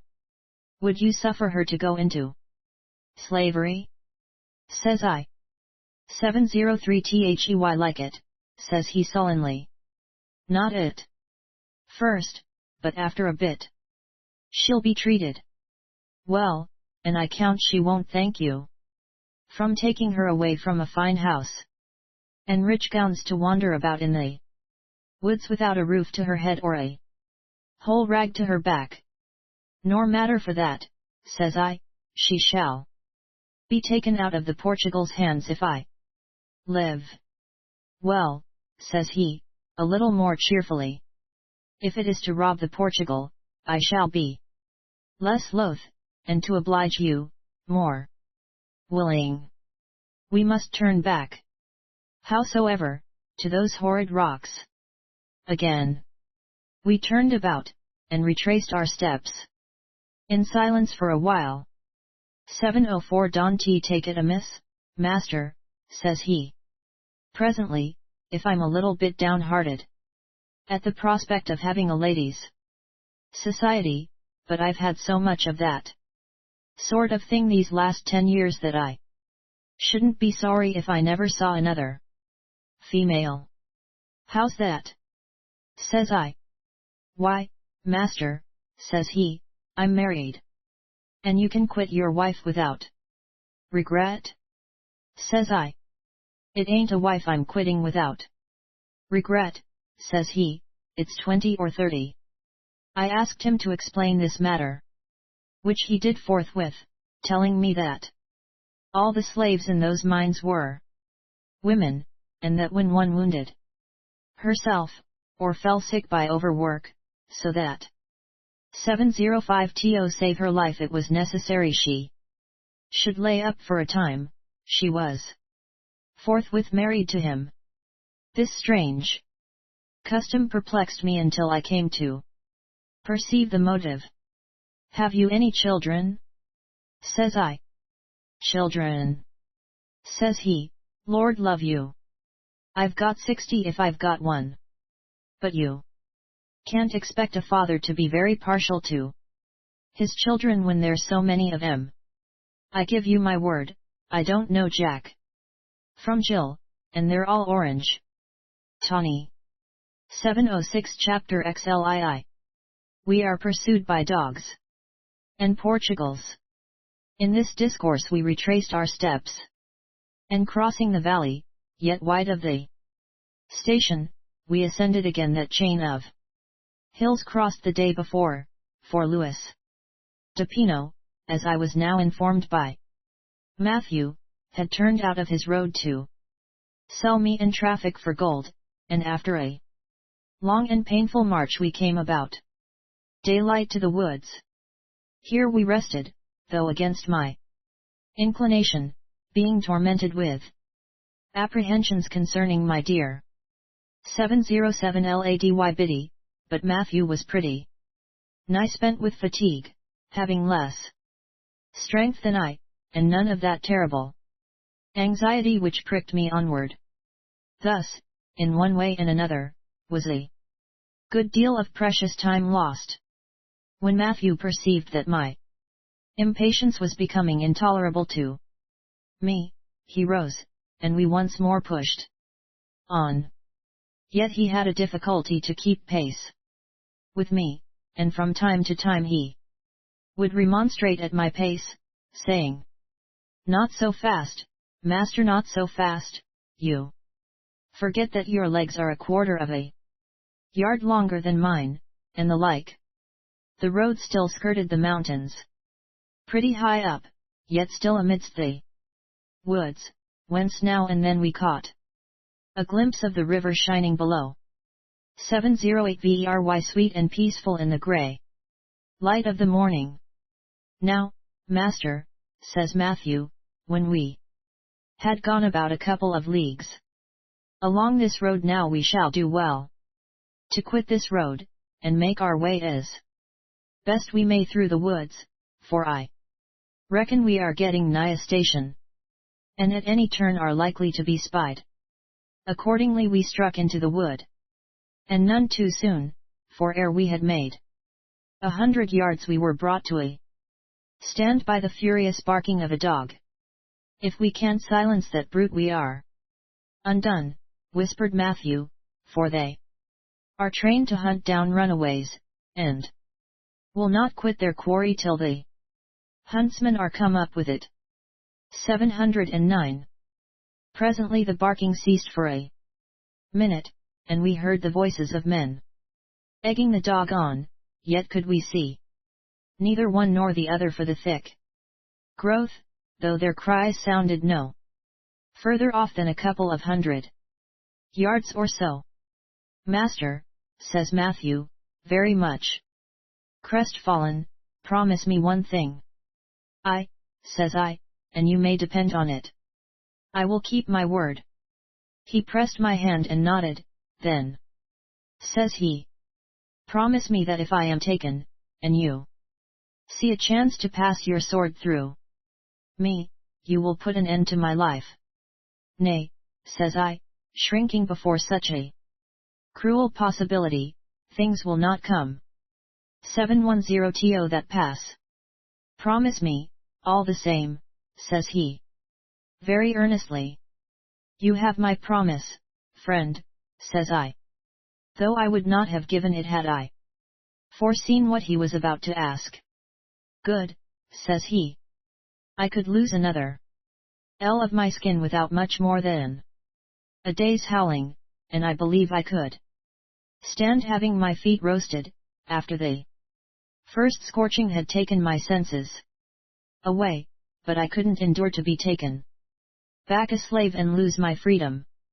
I felt for the poor fellow with all my heart, sympathizing with his love of liberty, till he added, in a still more melancholy tone, "I am not a family man." 711 and I felt as if I must laugh, despite our peril, for it appeared that he dreaded being restored to his wives and children more than all the tortures the Portugals could inflict, and preferred death. Yet I am now inclined to think this reason was but an afterthought of his, and that he merely put it forward to hide his grave dread by way of pleasantry, for I have remarked that men of humor will, in their most painful moments, put forward a jest, when at another time they would be silent. So I have seen some jest over their disease when they know it to be mortal, and others even who have died with a pleasantry at their own expense on their lips. All this time we stood in the midst of two great feather plants as high as my shoulder, hoping the dog would come 712 and igh enough for us to cut him down ere we were spied by the men, who, we doubted not, had muskets to defend them, also we dared not move, lest we should be heard by the dog or be seen by the men. Presently the barking and the sound of voices went further away, as if the dogs had got on our track and were hunting it back the way we had come. Then the barking ceased altogether, to our great content, for we made sure thereby the scent was lost, and the chase given up. Now, says Matthew, let us put our right leg foremost and get down to the river as best we may, for if we get t'other side of that unseen we may laugh at dogs and Portugals.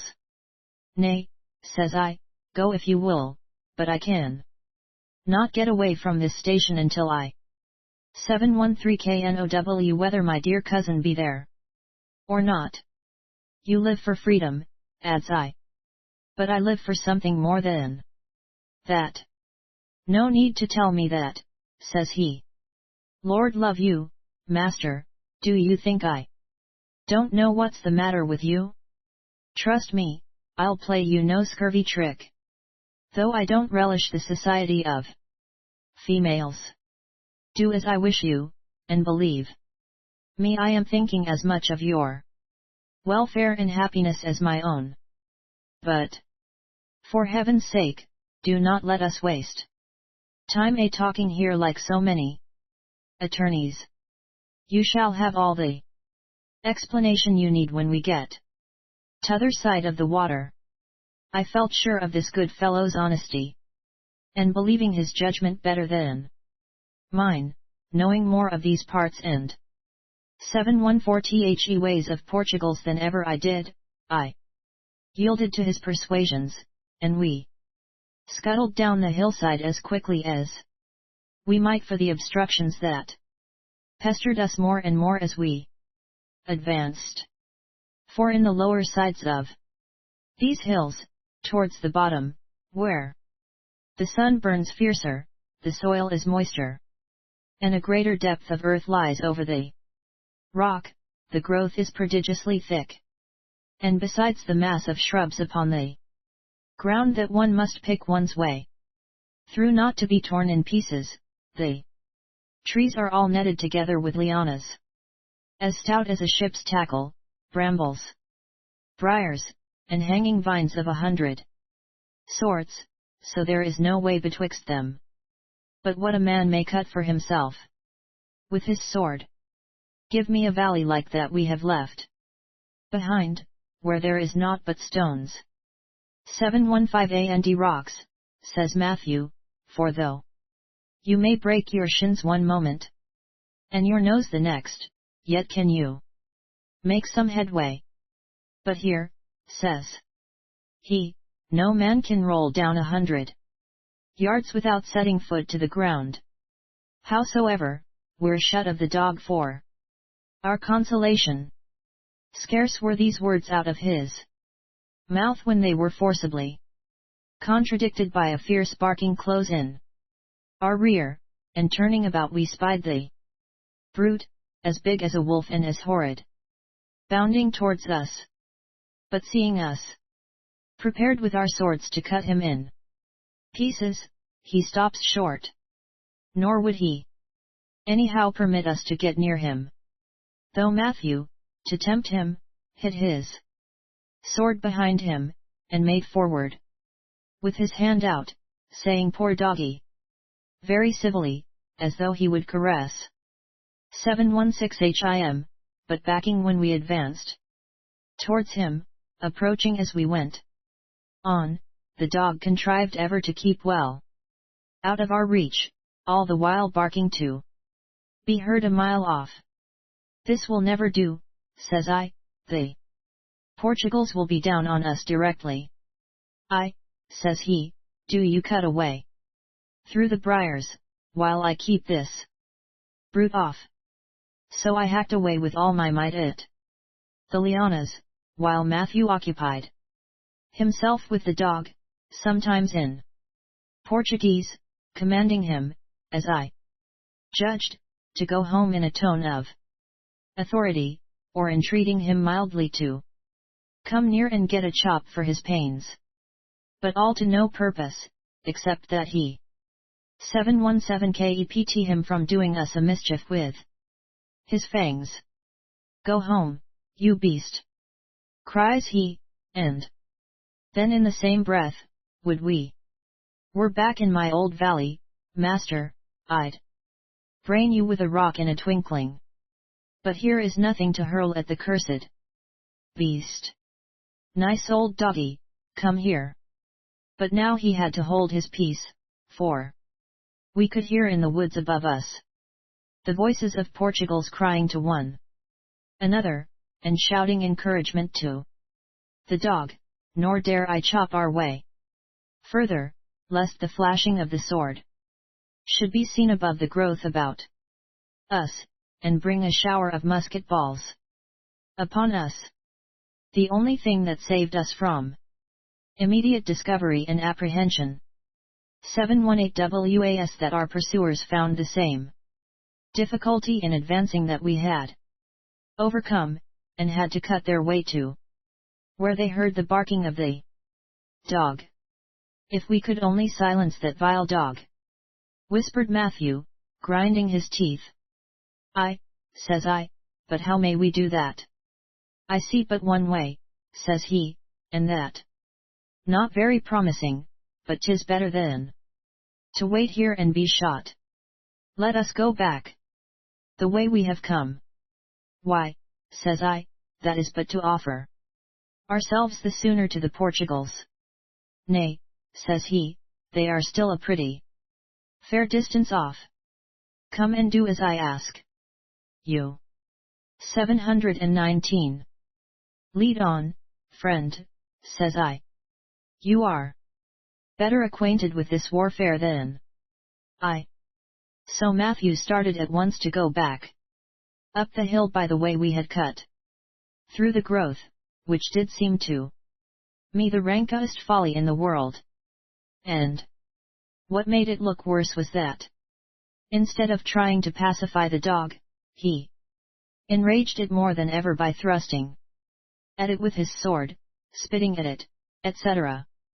But in betwixt he gave me instructions, and opened out his designs. You see the big tree on your right hand in front?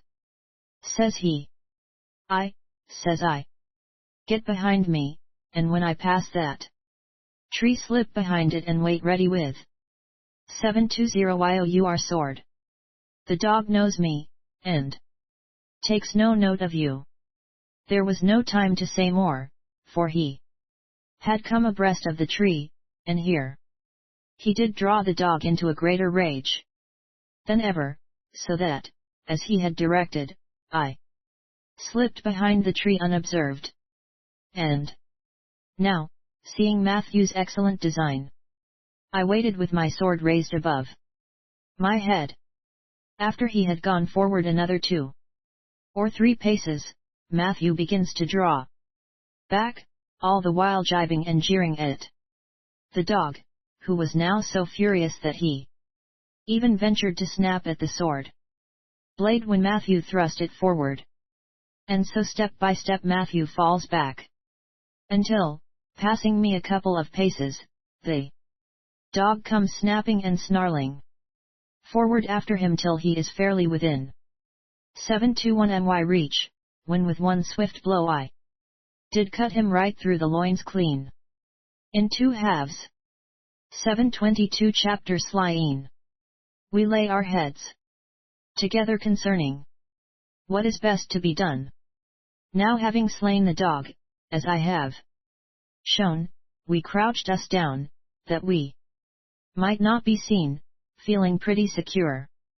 For those who pursued were a good way to the north of the path we had cut for ourselves, and unless by accident they hit upon that, they might hack and hew.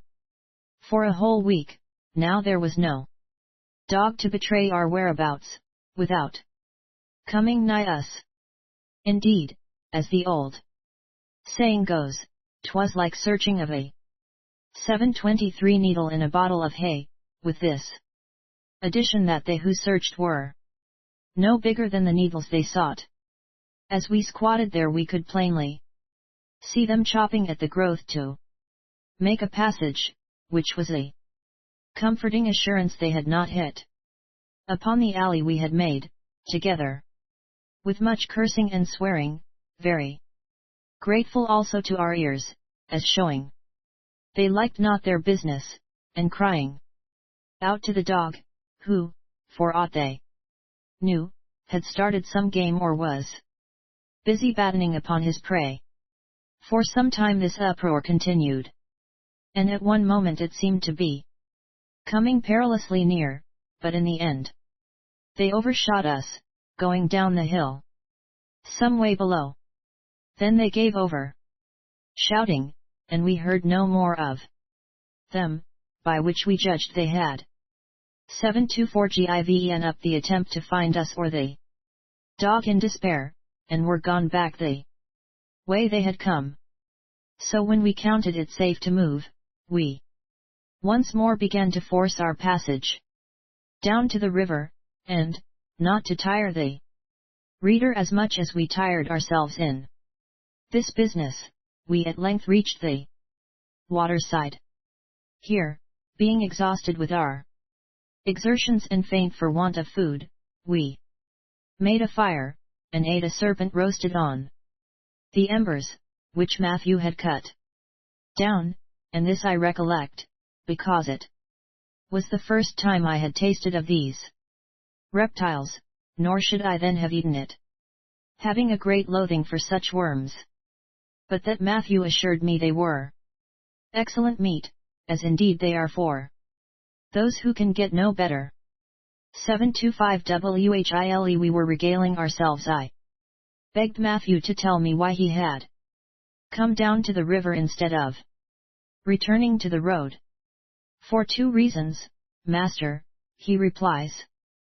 First of all, there was not a bend of that road that was safe for us, seeing that at any turn we might have marched smack into the hands of the Portugals.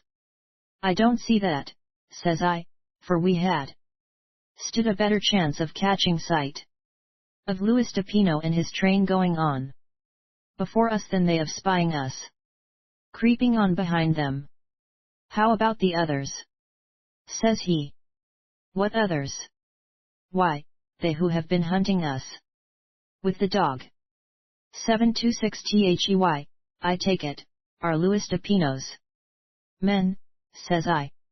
Lord love you, master, not they, says he. Do you think that dog was his, too? Oh, no. He and I are old enemies. He belongs to my old master the factor, and is kept at the station to hunt poor runaways. I knew the moment I heard his bark that my factor's men were on our heels. Villain! He is shrewd enough to know you would follow in your cousin's steps, and dispatched his men, if he be not himself at their head, to search the road and apprise de Pino of your escape.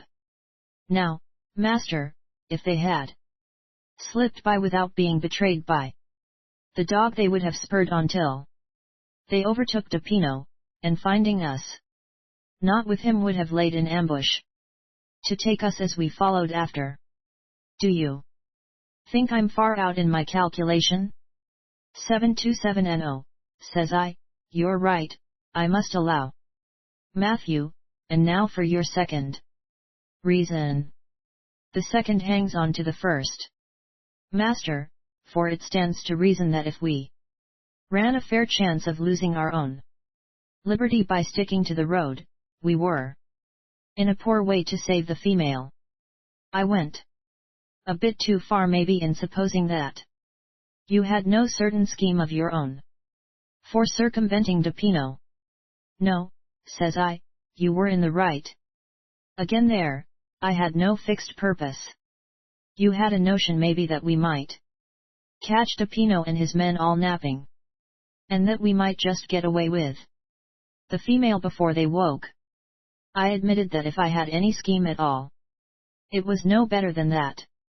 728 WELL, master, says Matthew, we must give the Portugals credit for having sense enough to sleep with one eye open after being warned that you were at large, and so you must see that it would be courting our own destruction to attempt any such design as that. Says I, but I shan't be content to escape destruction myself if my cousin is to be abandoned to a worse fate. True, master, says he, but as her escape depends on our existence, we must ensure the latter for to compass the former. There I agree with you, says I, but do you, if you can, show me by what means you reckon to get at my lady Biddy, for up to this you have only led me further away from her. 729.